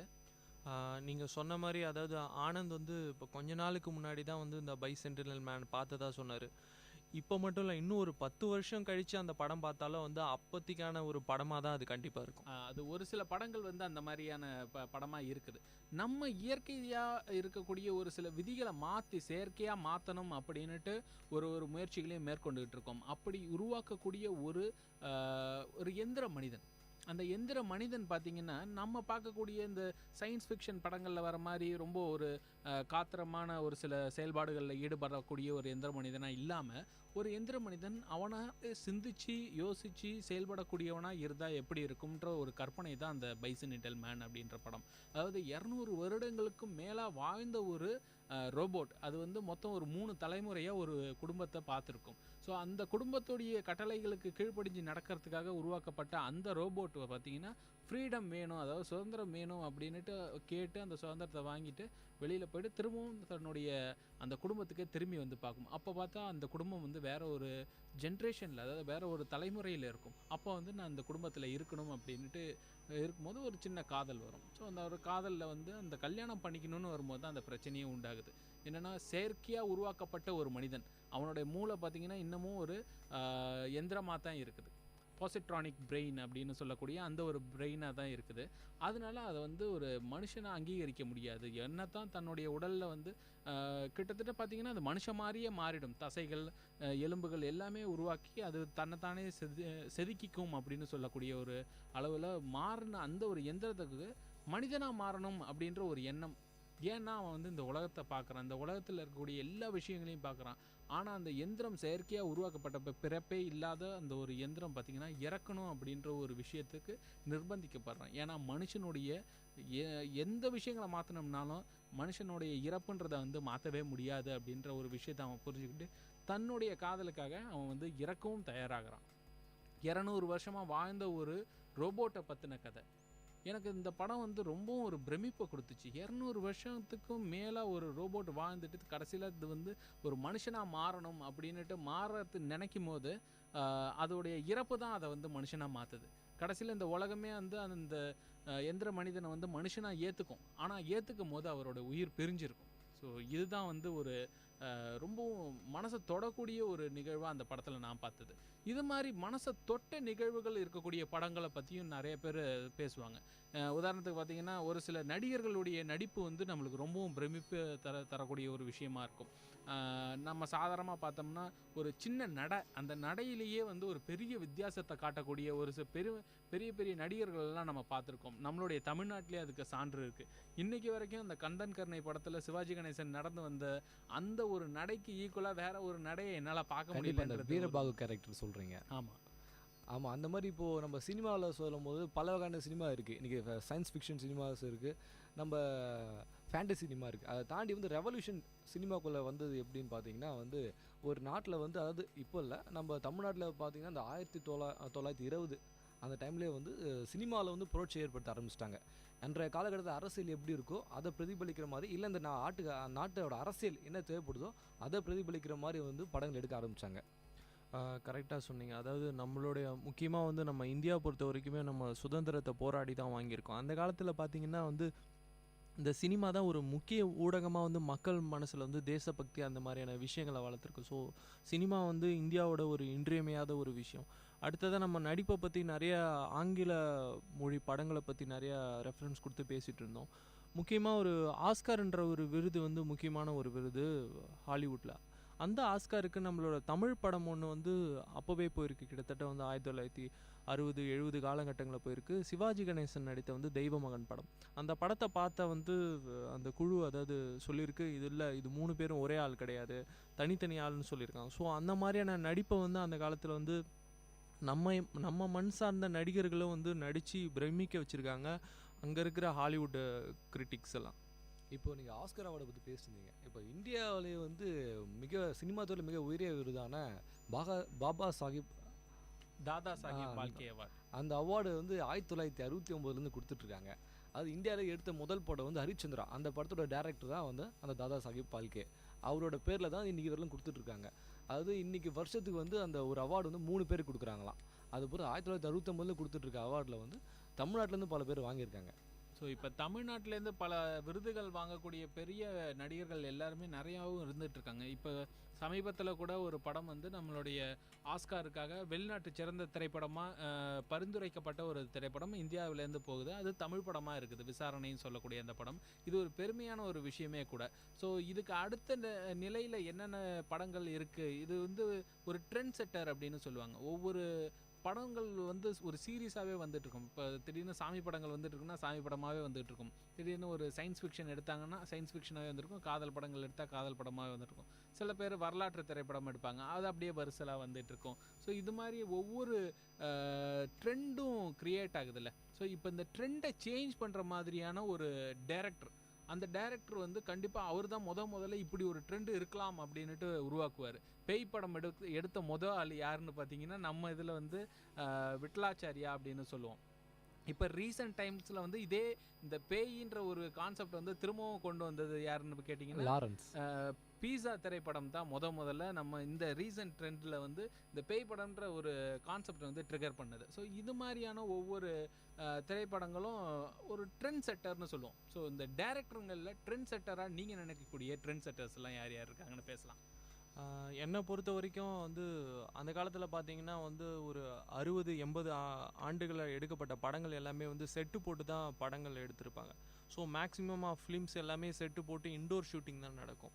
அந்த காலத்தில் ஒரு ட்ரெண்ட் செட்டராக பாரதி ராஜாவை சொல்லுவாங்க. அதாவது வந்து வயல்வெளியை காமிச்சது, அவுட்டோரில் வந்து அப்புறம் பின்னாடி நினைக்கிற வந்து ஜூனியர் ஆர்டிஸ்ட் எல்லாம் இன்க்ரீஸ் பண்ணது, அந்த மாதிரி ஒரு விஷயம். இப்போ முன்னாடி பார்த்தீங்கன்னா ஒரு வீட்டுக்குள்ளேயே ஒரு சின்ன சின்ன கதையை எடுத்துருவாங்க, செட் போட்டுருவாங்க, ஆர்ட் டைரக்ஷன் ஹெல்ப்போட பண்ணிவிடுவாங்க. தமிழ் சினிமாவில் பார்த்தீங்கன்னா என்னை பொறுத்த வரைக்கும் பாரதி ராஜா வந்து ஒரு ட்ரெண்ட் செட்டர் தான் சொல்லுவேன். அந்த காலத்தில் நீங்கள் சொன்ன மாதிரியே வீட்டுக்குள்ளேயே திரைப்படங்கள் எடுக்கக்கூடிய ஒரு காலகட்டம் இருந்துகிட்டு தான் இருந்தது. உண்மையாக சொல்லணுன்னா நம்மளுடைய ஆஸ்கார் மூவிஸு பரிந்துரைக்கப்படுதில்லை. இந்தியாவிலேருந்து பரிந்துரைக்கப்பட்ட ஒரு ஆஸ்காருக்கு பரிந்துரைக்கப்பட்ட ஒரு திரைப்படம், அந்த திரைப்படம் வந்து அந்த விருதையும் கூட வாங்கினுச்சு, வெளிநாட்டு சிறந்த திரைப்படம்ன்ட்டு. அந்த படம் என்னன்னு கேட்டிங்கன்னா நம்ம சத்யஜித் ரே எடுத்த பதர்பாஞ்சாலின்ற திரைப்படம். பதர்பாஞ்சாலின்ற திரைப்படம் ஒன்றும் பெரிய அளவில் பெரிய புரட்சியோ இதையோ கொண்டு வர மாதிரியான ஒரு படம் இல்லை. அது சாதாரண ஒரு குடும்ப பெண்ணை பற்றின ஒரு திரைப்படம். அந்த குடும்ப பெண் ஒரு பையனை பெற்றெடுப்பாங்க. ஸோ இந்த ஒரு கதையை தான் அது கதைக்களமாக கொண்டு இருக்கும். ரொம்ப சாதாரண சின்ன சின்ன வீடுகளில் இருக்கக்கூடிய சின்ன சின்ன ஷார்ட்ஸ் தான். ஸோ இந்த படம் வந்து அந்த காலத்தில் ஒரு பெரிய திருப்பு முனையாக இருந்தது. இது மாதிரியான ட்ரெண்ட் செட்டர்ஸை பற்றி நீங்கள் பேசலாம். என்னை பொறுத்த வரைக்கும் ட்ரெண்ட் செட்டர் யாருன்னு பார்த்தீங்கன்னா கமலஹாசன் தான். அவர் எந்த வருஷம் எந்த படம் எடுத்தாலும் வந்து எப்போ எந்த ஆன் ட்ரெண்டில் பார்த்தாலும் அந்த ட்ரெண்டுக்கான ஒரு விஷயத்த அந்த படத்தில் கண்டிப்பாக முன் வச்சுருப்பாருன்னு சொல்லலாம். ஸோ கமலஹாசன் வந்து எப்பயுமே வந்து அவரோட கதை அப்படின்னு பார்த்தீங்கன்னா வந்து ரொம்ப யூனிக்காக இருக்கும். ஆஸ்கர் பற்றி பேசணும், 9 படம் இந்தியாவிலேருந்து நாமினேட் ஆகிருக்கு. அதில் 5 படம் கிட்டத்தட்ட கமலஹாசனோட படம் தான். அது வந்து நம்ம இந்திய சினிமாக்கே பெருமை அப்படின்னு சொல்லலாம். எனக்கு அந்த ட்ரெண்ட் செட்டிங் டேரக்டர்னு பார்த்தோன்னா வந்து ஏஆர் முருகதாஸ். அது அவர் கதையில் பிரம்மாண்டம் இருக்கும். அதை யூஸ் பண்ணுற அந்த ப்ராப்பர்ட்டிஸில் பிரம்மாண்டம் இருக்குதோ இல்லை கதையில் பிரம்மாண்டம் இருக்கும். அவர் எடுத்துருக்க ஒவ்வொரு கதையுமே வந்து கதையை பிரம்மாண்டம், அந்த கதைக்காகவே எந்த ஹீரோ யார் நடித்தாலும் வந்து அந்த கதைக்காகவே படம் போகும். அது வந்து உண்மையில ஒரு பெரிய ட்ரெண்டு தான். அது அடுத்ததாக என்னை பொறுத்த வரைக்கும் இன்னொரு ட்ரெண்ட் செட்டர்னு யார் சொல்லுவேன்னா சங்கர் சொல்லுவேன். நீங்கள் அதாவது ரொம்ப பிரம்மாண்டமான விஷயங்கள், அதாவது நம்ம வெளிநாட்டில் மட்டும்தான் வந்து ஹாலிவுட்டில் மட்டும்தான் இவ்வளோ பண செலவு பண்ணியோ இல்லை பொருள் செலவு பண்ணியோ ஒரு திரைப்படம் எடுப்பாங்கன்ற விஷயங்களை தாண்டி நம்ம இந்தியாவிலையும் வந்து இந்த மாதிரியான தொழில்நுட்பங்களை பயன்படுத்தி மிகப்பெரிய படங்கள் பிரம்மாண்டம்னு சொல்லி படங்கள் எடுக்கிறது வந்து சங்கர் நான் சொல்லுவேன். தான் பிரம்மாண்டம்னாலே சங்கர் அப்படின்ற ஒரு பேர் மட்டும் இல்லாமல் அந்த ஆர்டிஃபிஷியல் இன்டெலிஜென்ஸை பேஸ் பண்ணி படம் எடுத்தது ஃபஸ்ட்டு வந்து இந்தியாவிலே வந்து நம்ம சங்கர்னு சொல்லலாம். அதுக்கு ஒரு மிகப்பெரிய சான்றே வந்து ரோபோ தான். சரி, இப்போ நீங்கள் வந்து நம்ம இந்தியாவிலேருந்து ஒரு தமிழ்லேருந்தும் ஒரு ட்ரெண்ட் செட்டர்ஸ் எல்லாம் சொன்னீங்க. இப்போ எனக்கு வந்து ட்ரெண்ட் செட்டர்னு கேட்டிங்கன்னா நான் இதை கொஞ்சம் வெளியில் போயிட்டு சொல்லலாம் அப்படின்ற ஒரு எண்ணத்தில் ஹாலிவுட்டில் வந்து இந்த மாதிரி ட்ரெண்ட் செட்டர்ஸை சேஞ்ச் பண்ணியிருக்காங்களே அவங்கள பற்றி சொல்லலாம் அப்படின்ட்டு. இப்போ கொஞ்ச நேரத்துக்கு முன்னாடி நம்ம பேசணும் சயின்ஸ் ஃபிக்ஷன் மூவிஸ் எல்லாமே நம்மளுக்கு ரொம்ப பிடிக்கும் அப்படின்ட்டு. நித்யேஷ் சார் கூட சொன்னார் எனக்கு வந்து டெர்மினேட்டர் படம் வந்து ரொம்பவும் இன்ஸ்பைரிங்கான ஒரு மூவியாக இருந்தது அப்படின்ட்டு. ஸோ டெர்மினேட்டர் படம் ரிலீஸ் ஆகிறதுக்கு பல சவால்கள் இருந்திருக்கு. அதுக்கு முன்னாடி அந்த படத்தில் ஒரு சிலர் வந்து நடிக்க மாட்டேன்னுலாம் சொல்லியிருந்திருக்காங்க. அது யாருன்னு கேட்டிங்கன்னா, நடிக்க மாட்டேன்னு சொன்னது வந்து முன்னாடி திரையில் வரக்கூடிய ஆட்கள் கிடையாது. பின்னாடி ஒரு சில இடங்களில் அந்த ஸ்டெண்ட் அப்படின்னு சொல்லக்கூடிய ஸ்டெண்ட் மேன்ஸ் எல்லாருமே வந்து போவாங்க. அது மாதிரியான ஸ்டெண்ட் மேன்ஸ்லாம் நாங்கள் இந்த படத்தில் நடிக்க மாட்டோம், இந்த படத்தில் நாங்கள் ஒர்க் பண்ண மாட்டோம் அப்படின்னே சொல்லியிருக்காங்க. ஸோ ஏன் அப்படின்னா, அப்போ வந்து நம்ம ஜேம்ஸ் கேமரன் வந்து ஒரு ட்ரெண்டை வந்து க்ரியேட் பண்ணுறதுக்கு ட்ரை பண்ணார். அதனால தான் அவங்க நடிக்க மாட்டேன்னாங்க. அது என்ன ட்ரெண்ட் அப்படின்னா, அதில் இருக்கக்கூடிய ஆக்ஷன் சீக்வன்ஸ். ஸோ இந்த ஆக்ஷன் சீக்வன்ஸ் எல்லாமே ரொம்பவும் தத்ரூபமாக நிகழ்வில் நடக்கணும் அப்படின்னு எதிர்பார்த்தது. முன்னெல்லாம் பார்த்தீங்கன்னா அந்த ஆக்ஷன் சீக்வன்ஸ் எப்படி இருக்கும்னா, தனியாக ஒரு லாங் ஷாட்டில் ஒரு பெரிய பாம் வெடிக்கும், இல்லைனா இந்த ஹீரோ போயிட்டு அங்கே பாம் வச்சுட்டு இந்தாண்ட வந்துடுவார், அதுக்கப்புறம் வெடிக்கக்கூடிய ஒரு சீக்வன்ஸாக எடுப்பாங்க. இல்லைனா வேறு எங்கேயாவது சண்டை போடுற மாதிரியோ இல்லை ஒரு சில இந்த மாதிரி டெக்னிக்கல் ஐட்டம்ஸ்லாம் கிராஃபிக்ஸ் பண்ணியோ எடுப்பாங்க.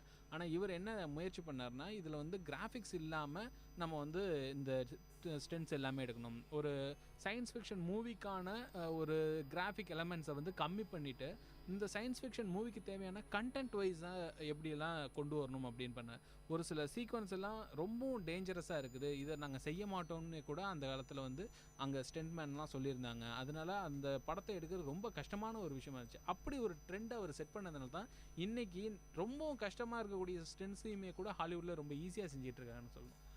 ஆனந்த் சார் இப்போ ஸ்டென்ட் மேனை பற்றி சொன்னார். நம்ம வந்து ஹாலிவுட்டை பற்றி பேசணும், நம்மளோட இந்திய மொழி திரைப்படங்களை பற்றி பேசணும். சைனா, ஹாங்காங்கை பொறுத்த வரைக்கும் நம்மளுக்கு ஸ்டெண்ட்டுன்னு சொன்னோடனே எல்லாருக்கும் ஒரு சண்டை படம் அப்படின்னு சொன்னோடனே எல்லாம் நம்ம ஞாபகத்துக்கு வர்றதுக்கு வந்து ப்ரூஸ்லி, ஜாக்கி சான், அப்புறம் ஜெட்லி, அந்த மாதிரியான படங்கள். அதாவது அவங்களும் வந்து குறைந்த பட்ஜெட் கொண்ட படங்களை தயாரிக்க ஆரம்பித்தாங்க. முக்கியமாக பார்த்திங்கன்னா அங்கே வந்து கதையம்சம் வந்து கொஞ்சம் கம்மியாக தான் இருக்கும், சண்டை வந்து அதிகமாக இருக்கும். சீன மொழி படங்கள் வந்து பார்த்திங்கன்னா வந்து சண்டை போடுற விஷயம் ஒரு அதிகமாக இருக்கும். அங்கேருந்து படம் நடித்து குறைந்த பட்ஜெட்டில் வந்து படங்கள் ரிலீஸ் பண்ணிவிட்டு அதுக்கப்புறமா வந்து அவங்களோட திறமையை பார்த்து வந்து ஹாலிவுட் படங்களில் வந்து அவங்களோட கொலாபரேஷன் ஆரம்பிச்சிது. அங்கேருந்து வந்து சாதாரணமாக சின்ன சின்ன படங்கள் நடித்த வந்து ப்ரூஸ்லி பார்த்திங்கன்னா டிவி சீரியல்ஸ்லாம் நடிச்சிருக்காரு. அதுக்கப்புறமா பார்த்திங்கன்னா அவர் வந்து அமெரிக்கா வந்து அங்கேயும் டிவி சீரியல்ஸ் நடிச்சுட்டு அதுக்கப்புறம் வந்து படங்கள் வந்து டைரக்ட் ஹாலிவுட் மூவிஸை நடிக்க ஆரம்பிச்சிட்டார். ஸோ அந்த மாதிரியான விஷயங்கள் இருக்குது. ஒவ்வொரு ஊருக்கும் ஒரு தனித்தனி உலக சினிமாக்கள், எல்லா ஊருக்குமே வந்து அவங்கவுங்க ஊருக்கு சார்ந்த படங்கள் அதிகமாக தான் இருக்குது.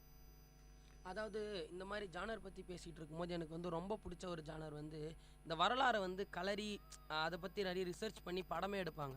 படம் எடுக்கிறதுக்கு நிறைய ரிசர்ச் பண்ணியிருப்பாங்க, படத்துலேயும் நிறைய ரிசர்ச் பண்ணியிருப்பாங்க. எனக்கு அப்படி நான் ரீசெண்டாக பார்த்த படம் ஆனால் அது ரொம்ப பழைய படம் தான்.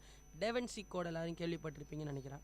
அது உண்மையாக பொய்யான்ற அந்த கதைக்கெல்லாம் நான் வரல. ஆனால் வந்து அதில் அந்த ஒரு ஸ்க்ரீன் பிளே இருக்கும், அந்த ஸ்க்ரீன் பிளே வந்து ஒரு டிஃப்ரெண்ட்டான ஜானரில் தான் கொண்டு போயிருப்பாங்க. அவங்க ஒரு தேடுற விஷயமா இருந்தாலும் அவங்க ஒரு கொலை வழக்கில் மாட்டியிருப்பாங்க, அவங்கள ஒருத்தர் துரத்துவாங்க. இந்த ஒரு இக்கட்டான தருவாயிலையும் வந்து அவங்க வந்து அதுக்கான ஒரு பதிலை கண்டுபிடிச்சி தேடி ஓடிக்கிட்டே இருப்பாங்க. அந்த டேரக்டரோட பேர் என்னென்னு பார்த்தீங்கன்னா ரான் ஹோவர்ட் அப்படின்னு சொல்லுவாங்க. அவர் வந்து இந்த மாதிரி ஒரு கதைகளை மட்டும்தான் வந்து தேர்ந்தெடுத்து எடுக்கிறதுல ரொம்ப கை தேர்ந்தவர் அப்படின்னு சொல்லலாம். நீங்கள் சொன்ன மாதிரி அதாவது இந்த டாவின்சி கூட இருக்கலாம், ஏஞ்சல்ஸ் அண்ட் டீமன்ஸாக இருக்கலாம், இப்போ வரப்போகிற இன்ஃபர்னோ கூட இருக்கலாம். எல்லாமே பார்த்தீங்கன்னா வந்து ஒரு நாவலை தழுவி படம் எடுக்கிறது வந்து ஹாலிவுட்டில் ரொம்ப நாளாகவே இருக்குது. ஒரு நாவலை மையப்படுத்தி ஏகப்பட்ட படங்கள் வந்திருக்கு. இங்கே வந்து அந்த மாதிரியான படங்கள் வந்து இப்போ தான் வந்து கொஞ்சம் கொஞ்சமாக வளர ஆரம்பிச்சிருக்கு. இப்போ நான் கடவுள் கூட ஒரு நாவலை தழுவி எடுக்கப்பட்ட படம். அப்புறம் கடல் பார்த்திங்கன்னா அதுவும் வந்து ஒரு நாவலை தழுவி எடுக்கப்பட்ட படங்கள் வந்து இப்போ தான் கொஞ்சம் கொஞ்சமாக வந்து நாவலை மையப்படுத்தி அதுக்கேற்ற திரைக்கதைகளை மாற்றி படம் எடுக்கிற இது வந்து நம்ம இந்தியாவில் இப்போ தான் கொஞ்சம் கொஞ்சம் வளர்ந்துட்டு வருது. இப்போ இந்த நாவலை பயன்படுத்தி திரைப்படங்களை உருவாக்குறதுன்னு நீங்கள் சொன்னீங்கல்ல, ஸோ இது வந்து இப்போ நாவலை திரைப்படமாக மாற்றுறதுன்ற ஒரு முயற்சிக்கு முன்னாடி ஒரு சில முயற்சிகள் நடந்துட்டு, அதாவது சிறுகதைகளையோ இல்லை குறு நாவல்களையோ திரைப்படமாக மாற்றணும் அப்படின்ற ஒரு சில முயற்சிகள். ஸோ இந்த முயற்சிகளுக்கு நம்ம முன்னாடி உதாரணம் யாரை சொல்லணும்னா திரும்பவும் நம்ம சத்யஜித் ரேவை சொல்லலாம். ஏன்னா சத்யஜித் ரே எடுத்த அந்த பதர் பாஞ்சாலின்ற திரைப்படம் பார்த்தீங்கன்னா ரவீந்திரநாத் தாகூருடைய ஒரு சிறுகதையை மையப்படுத்தி தான் எடுக்கப்பட்டது. அதில் ஒரு சின்ன சின்ன மாற்றங்கள்லாம் செஞ்சு அது கலைஞனுக்கே உரித்தான ஒரு உரிமை அப்படின்னு சொல்லி அவர் நிலைநிறுத்தி காட்டினார். கிடைச்ச அவார்டுமே கூட அதுக்கு வந்து ஒரு சான்றாக இருந்தது. ஸோ இந்த மாதிரி சிறுகதைகளையும் நாவல்களையும் படமாக ஆக்கக்கூடிய இந்த ஒரு முறையில் இன்றைக்கி நிலைமையில் பார்த்திங்கன்னா ஹாலிவுட் ஒரு விஷயத்தை பண்ணிகிட்டு இருக்காங்க. அந்த ஹாலிவுட்டில் என்ன பண்ணுறாங்க அப்படின்னு பார்த்தீங்கன்னா காமிக்ஸ்னு சொல்லக்கூடிய சின்ன பசங்களுடைய காமிக்ஸ்னு சொல்லுவோம். ஸோ அவங்களுக்கு வந்து சண்டை போடுறது ரொம்ப பிடிக்கும். திடீர்னு ஒரு சக்தி இருக்கக்கூடிய ஒரு மனுஷன் வந்து சண்டை போடுவான். அந்த சக்தி இருக்கக்கூடிய மனுஷனுக்கு எதிராக இன்னொரு சக்தி இருக்கக்கூடிய ஒரு வில்லன் வந்து நின்றுட்டு இருக்கணும். ஸோ இந்த மாதிரியான ஒரு சில விஷயங்கள் எல்லாமே ஒரு சின்ன சின்ன காமிக்ஸில் படம் வரைஞ்சி டமால் டுமில்னு எல்லாம் சின்ன சின்ன எஃபெக்ட்ஸ்லாம் போட்டு இப்படி கொண்டு வந்துட்டு இருந்தாங்க. இந்த காமிக்ஸ் எல்லாத்தையுமே ஒரு ஆக்ஷன் சீக்வன்ஸ் இருக்கக்கூடிய ஒரு படமாக கொண்டு வந்தால் எப்படி இருக்கும் அப்படின்ற ஒரு முயற்சிகளில் ஈடுபட்டு முதல்ல அதை வந்து மனுஷங்களை வச்சு நடிக்க வச்சுட்டு இருந்தாங்க. ஸோ மனுஷங்களை வச்சு நடிக்க வச்சுட்டு இருந்த அந்த ஒரு காலகட்டத்தில் முதல்ல இதை யார் வந்து ரொம்ப வித்தியாசமான ஒரு கோணத்தில் பார்த்தாரு அப்படின்னு போய் கேட்டிங்கன்னா கிறிஸ்டோஃபர் நோலன்னு சொல்லலாம். ஏன்னா ஒவ்வொரு வித்தியாசமான கேரக்டருங்களையும் காமிக்ஸில் இருக்கிற அந்த கேரக்டருங்கள் எல்லாத்தையுமே ஒரு மூவியில் கொண்டு வரும்போது சக்தி வேணும் கிராஃபிக்ஸ் போட்டுருவோம். ஸோ இப்படி ஒரு முறை இருந்துக்கிட்டு இருந்தது. அதை தாண்டி ரியலிஸ்டிக்காக இந்த காமிக்ஸை வந்து எப்படி ஒரு மூவியாக கொண்டு வரலாம் அப்படின்னு ட்ரை பண்ணது வந்து கிறிஸ்டோஃபர் நோலன்னு சொல்லலாம். அவர் எடுத்த பேட்மேன் திரைப்படம் இதுக்கு ரொம்ப ரொம்ப ஒரு உண்மையான ஒரு சான்றாக இருக்கும்னு நினைக்கிறேன். ஏன்னா ஒரு 3 திரைப்படங்களாக ஒரு சீரீஸாக இந்த படத்தை எடுத்தார். அப்படி எடுக்கும்போது அந்த படங்களில் இருக்கக்கூடிய ஸ்டென்ட்டாக இருக்கட்டும், அந்த படங்களில் இருக்கக்கூடிய லாஜிக்காக இருக்கட்டும், கண்டென்ட்டாக இருக்கட்டும், ரொம்ப வித்தியாசமான ஒரு முயற்சி அப்படின்னு தான் சொல்லணும். ஏன்னா பேட்மேன் வந்து டக்குன்னு அப்படி பறப்பார், திடீர்னு இங்கே வந்து சண்டை போடுவார். ஆனால் அதுக்கு பின்னாடி இருக்கக்கூடிய லாஜிக்ன்றது அந்த திரைப்படங்கள் மற்ற திரைப்படங்கள்லாம் இருக்காது. காமிக்ஸை ஜஸ்ட்டு அப்படியே மாற்றிட்டோம் அப்படின்ற ஒரு முறையில் இருந்தாங்க. ஆனால் காமிக்ஸை மாற்றும் போது அதுக்குள்ளே இருக்கக்கூடிய லாஜிக்கை வந்து எங்கேயும் அடி வாங்கிடக்கூடாது, அதையும் நுணுக்கமாக பார்த்து சரி செஞ்சு ஒரு திரைப்படமாக கொண்டு வரணும் அப்படின்ற ஒரு நோக்கத்தில் போனது வந்து கிறிஸ்டோஃபர் நோலன். அவரோட மாஸ்டர் பீஸ் அப்படின்னு சொல்லணும்னா இப்போ கடைசியாக அவர் ரிலீஸ் பண்ண இன்டர்ஸ்டெல்லார் அப்படின்ற திரைப்படத்தை சொல்லலாம். அந்த இன்டர்ஸ்டெல்லார் திரைப்படத்தில் வந்து இருக்கக்கூடிய ஒவ்வொரு லாஜிக்கும் ரொம்ப அற்புதமான ஒரு லாஜிக். ஆமாம், கரெக்டாக சொன்னீங்க ஆனந்த். அதாவது அவர் எல்லா தரப்புமான லாஜிக், அதாவது அந்த அவருக்கு ஸ்க்ரீன் ப்ளே எழுதுறதா இருக்கட்டும், ஒவ்வொரு விஷயமும் டிஃப்ரெண்ட்டாக இருக்கும். ஒவ்வொரு ஜானையும் ட்ரை பண்ணிகிட்டு இருப்பாங்க. இன்டர்ஸ்டெல்லார் பார்த்தீங்கன்னா நம்மளுக்கே தெரியாத வந்து 5th டைமென்ஷன்ஸ், 6th டைமென்ஷன், அப்புறம் பிளாக் ஹோல் பற்றி எவ்வளோ சிம்பிளாக வந்து பாமர மக்களுக்கு புரிகிற அளவுக்கான விஷயங்களை வந்து அந்த படத்தில் இருக்கும். இப்போ நம்ம சீரீஸ் பற்றி பேசிகிட்டு இருக்கோம் இல்லையா, சீரீஸ் சினிமாவை பற்றி பேசிகிட்டு இருக்கோம். இப்போ ஒரு படம் வந்ததுன்னா அதோட first part, second part, third part அந்த மாதிரியான விஷயங்கள் வந்து ஹாலிவுட்டில் தான் தொடங்குச்சு. அதை சீக்வல்ஸ்னு சொல்லுவாங்க. அதாவது வந்து ஒரு படத்தில் வந்து செகண்ட் பார்ட், தேர்ட் பார்ட் வந்துச்சுன்னா சில பார்த்தீங்கன்னா வந்து 6-7 பார்ட் கூட வந்திருக்கும். அதுக்கு உதாரணம் பார்த்தீங்கன்னா ஹாரி பாட்டர்ன்ற மூவி. ஃபஸ்ட்டு ஒரு பார்ட்டை தொடங்கினோடனே அதுக்கப்புறம் பார்த்தீங்கன்னா அதனுடைய வெற்றியை பார்த்துட்டு அதுக்கப்புறம் கதை இந்த மாதிரியான விஷயங்கள் எழுத ஆரம்பித்து அதை கண்டினியூஸாக வந்து படம் பிடிச்சி கிட்டத்தட்ட ஒரு 7 பார்ட்டுக்கு மேலே வந்துருச்சு. அதுக்கப்புறமா வந்து சொல்லக்கூடிய ஒரு விஷயம் பார்த்தீங்கன்னா வந்து லார்ட் ஆஃப் த ரிங், அதுவும் வந்து ஒரு 3 பார்ட் வந்தது. அதுக்கப்புறம் வராமல் அது சீக்வல்ஸாக இல்லாமல் வந்து ப்ரீக்வல், அதாவது அந்த படத்தில் நடந்து முடிஞ்ச ஒரு விஷயத்தில் வந்து எப்படி தொடங்குச்சுன்னு சொல்கிற விஷயம் தான் வந்து ப்ரீக்வல். அது பார்த்திங்கன்னா அது ஒரு 3 பார்ட்டு. கிட்டத்தட்ட வந்து நிறைய வந்து பார்ட்டு வந்துக்கிட்டே இருக்கிற படங்கள் வந்து இப்போ நம்மளுடைய தமிழ்நாட்டிலையும் வந்துட்டுருக்கு. அதை பற்றி ஏதாவது தெரியுமா? தமிழ்நாட்டில் சொல்லணும்னா நம்ம இப்போ இந்த பில்லா திரைப்படமும் கூட அதில் ஒரு பெரிய வித்தியாசமான ஒரு விஷயம் என்னென்னா ரீமேக் அப்படின்னு சொல்லக்கூடிய ஒரு விஷயத்தை வந்து ட்ரை பண்ணாங்க. பில்லாவை வந்து தமிழில் திரும்பவும் ரீமேக் பண்ணாங்க. அது ஆல்ரெடி ஹிந்தியில் வந்த ஒரு திரைப்படம் தான் பில்லான்றது.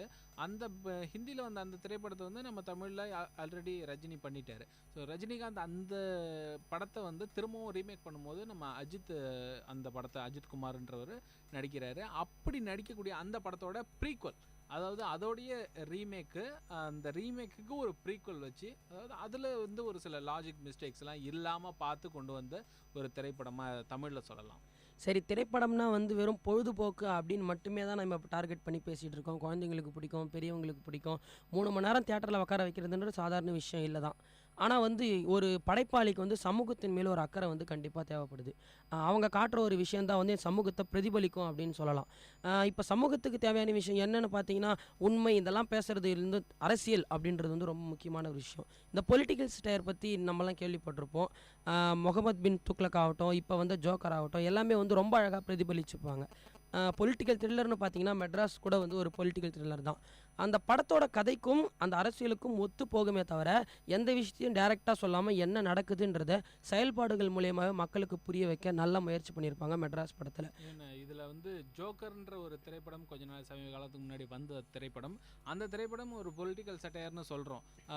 உதாரணத்தை கேட்கும் போது இந்த பொலிட்டிக்கல் சட்டையர்னு சொல்கிறீங்க, ஆனால் இந்த படத்தில் வந்து எதுவுமே பாலிடிக்ஸே காட்டலையே, நான் யாருமே அங்கே அரசியல்வாதிகளே இல்லையே அப்படின்ற மாதிரியான ஒரு கருத்தும் கூட நிலவுனுச்சு. அந்த கருத்துக்கு அவர் சொன்ன பதில் என்னன்னு பார்த்தீங்கன்னா, ஒரு பொலிட்டிக்கல் சட்டையரில் வந்து அரசியல்வாதிகள் இருக்கணும், அவங்கள தான் நம்ம குறை சொல்லணும் அப்படின்ற ஒரு விஷயத்தை தாண்டி பொலிட்டிக்கல் சட்டையர்ன்றது என்னன்னா, நம்மளுடைய வாழ்க்கையில் பின்னி பிணைஞ்சிருக்கக்கூடிய அந்த ஒரு அரசியலில் இருக்கக்கூடிய பிரச்சனைகள் என்னன்னு எடுத்து காட்டுறது தான் ஒரு நல்ல பொலிட்டிக்கல் சட்டையராக இருக்க முடியும் அப்படின்றது தான் ஜோக்கர் திரைப்படத்தை எடுத்தவருடைய கருத்தாக இருந்தது. நிச்சயமாக ஒரு படைப்பாளியோட சித்தாந்தத்தை வந்து படம் ஃபுல்லாக திணிக்காமல் இன்றைய சமூகத்தில் அது வந்து எப்படி எடுப்படுதுன்றதை காமிச்ச படம் தான் ஜோக்கர்.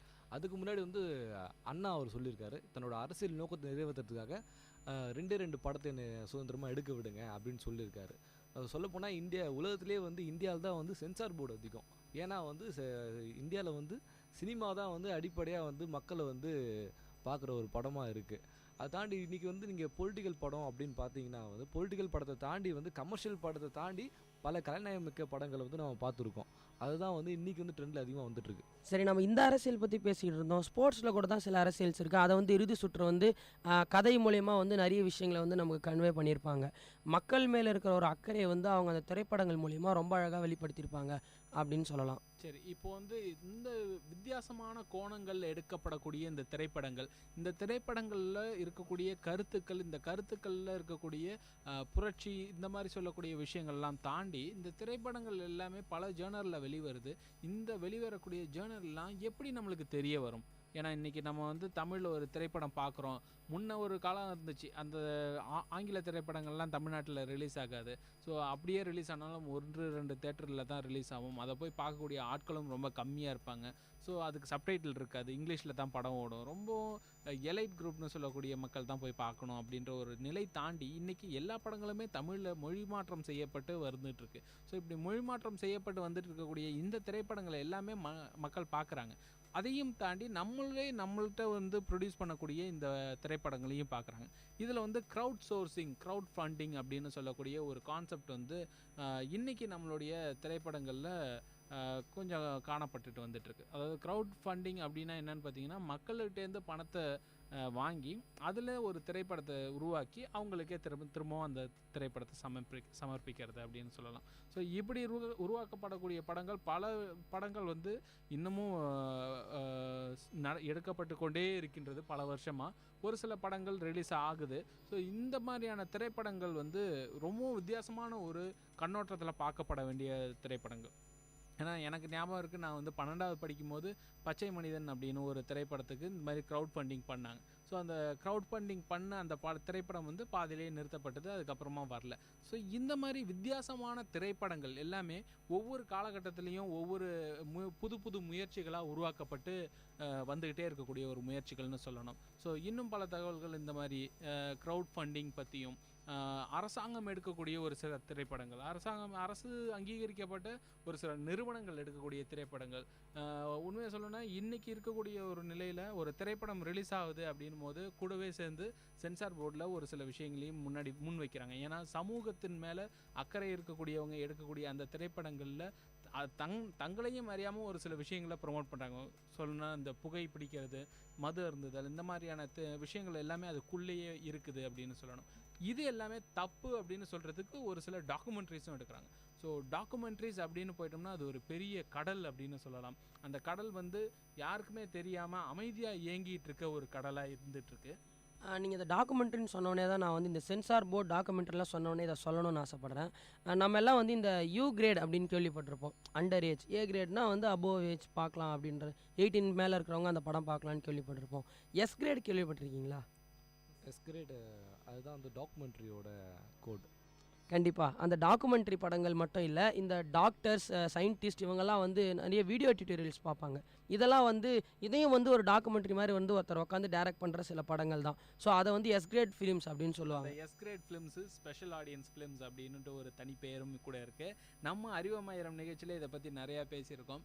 திரைப்படங்கள்ன்றது வந்து சமூகத்தை, ஒரு கட்டமைக்கப்பட்ட ஒரு சமூகத்துக்கு ஒரு சில புரட்சிகரமான கருத்துக்களையும் அது மேம்பட்டு இன்னொரு நிலைக்கு அடுத்த நிலைக்கு போகிறதுக்கான ஒரு தூண்டுதலை உண்டாக்கக்கூடிய ஒரு திரைப்படங்கள் படைப்புகளாக வெளிவந்துட்டுருக்கு. ஸோ இந்த மாதிரியான படைப்புகளை பற்றி இன்னும் பேசுறதுக்கு பலவிதமான தகவல் இருந்தாலும் நேரம் குறைவாக இருக்குது அப்படின்ற ஒரு காரணத்தினால இன்றைக்கி இதோட அறிவமாயிரம் நிகழ்ச்சியை நிறைவு செஞ்சுக்கிறோம். திரைப்படத்தை பற்றி பல்வேறு தகவல் அவங்களுக்கு இதுவரைக்கும் வழங்கிட்டு இருந்தது நான் உங்கள் அன்பு தோழன் KP ஆனந்த். என்னுடன் இருந்து இந்த மாதிரியான தகவல் உங்களுக்கு கொடுத்தது சுரேஷ் போஸ், ரஞ்சித் குமார், நித்யராஜ். நன்றி நேர்களே.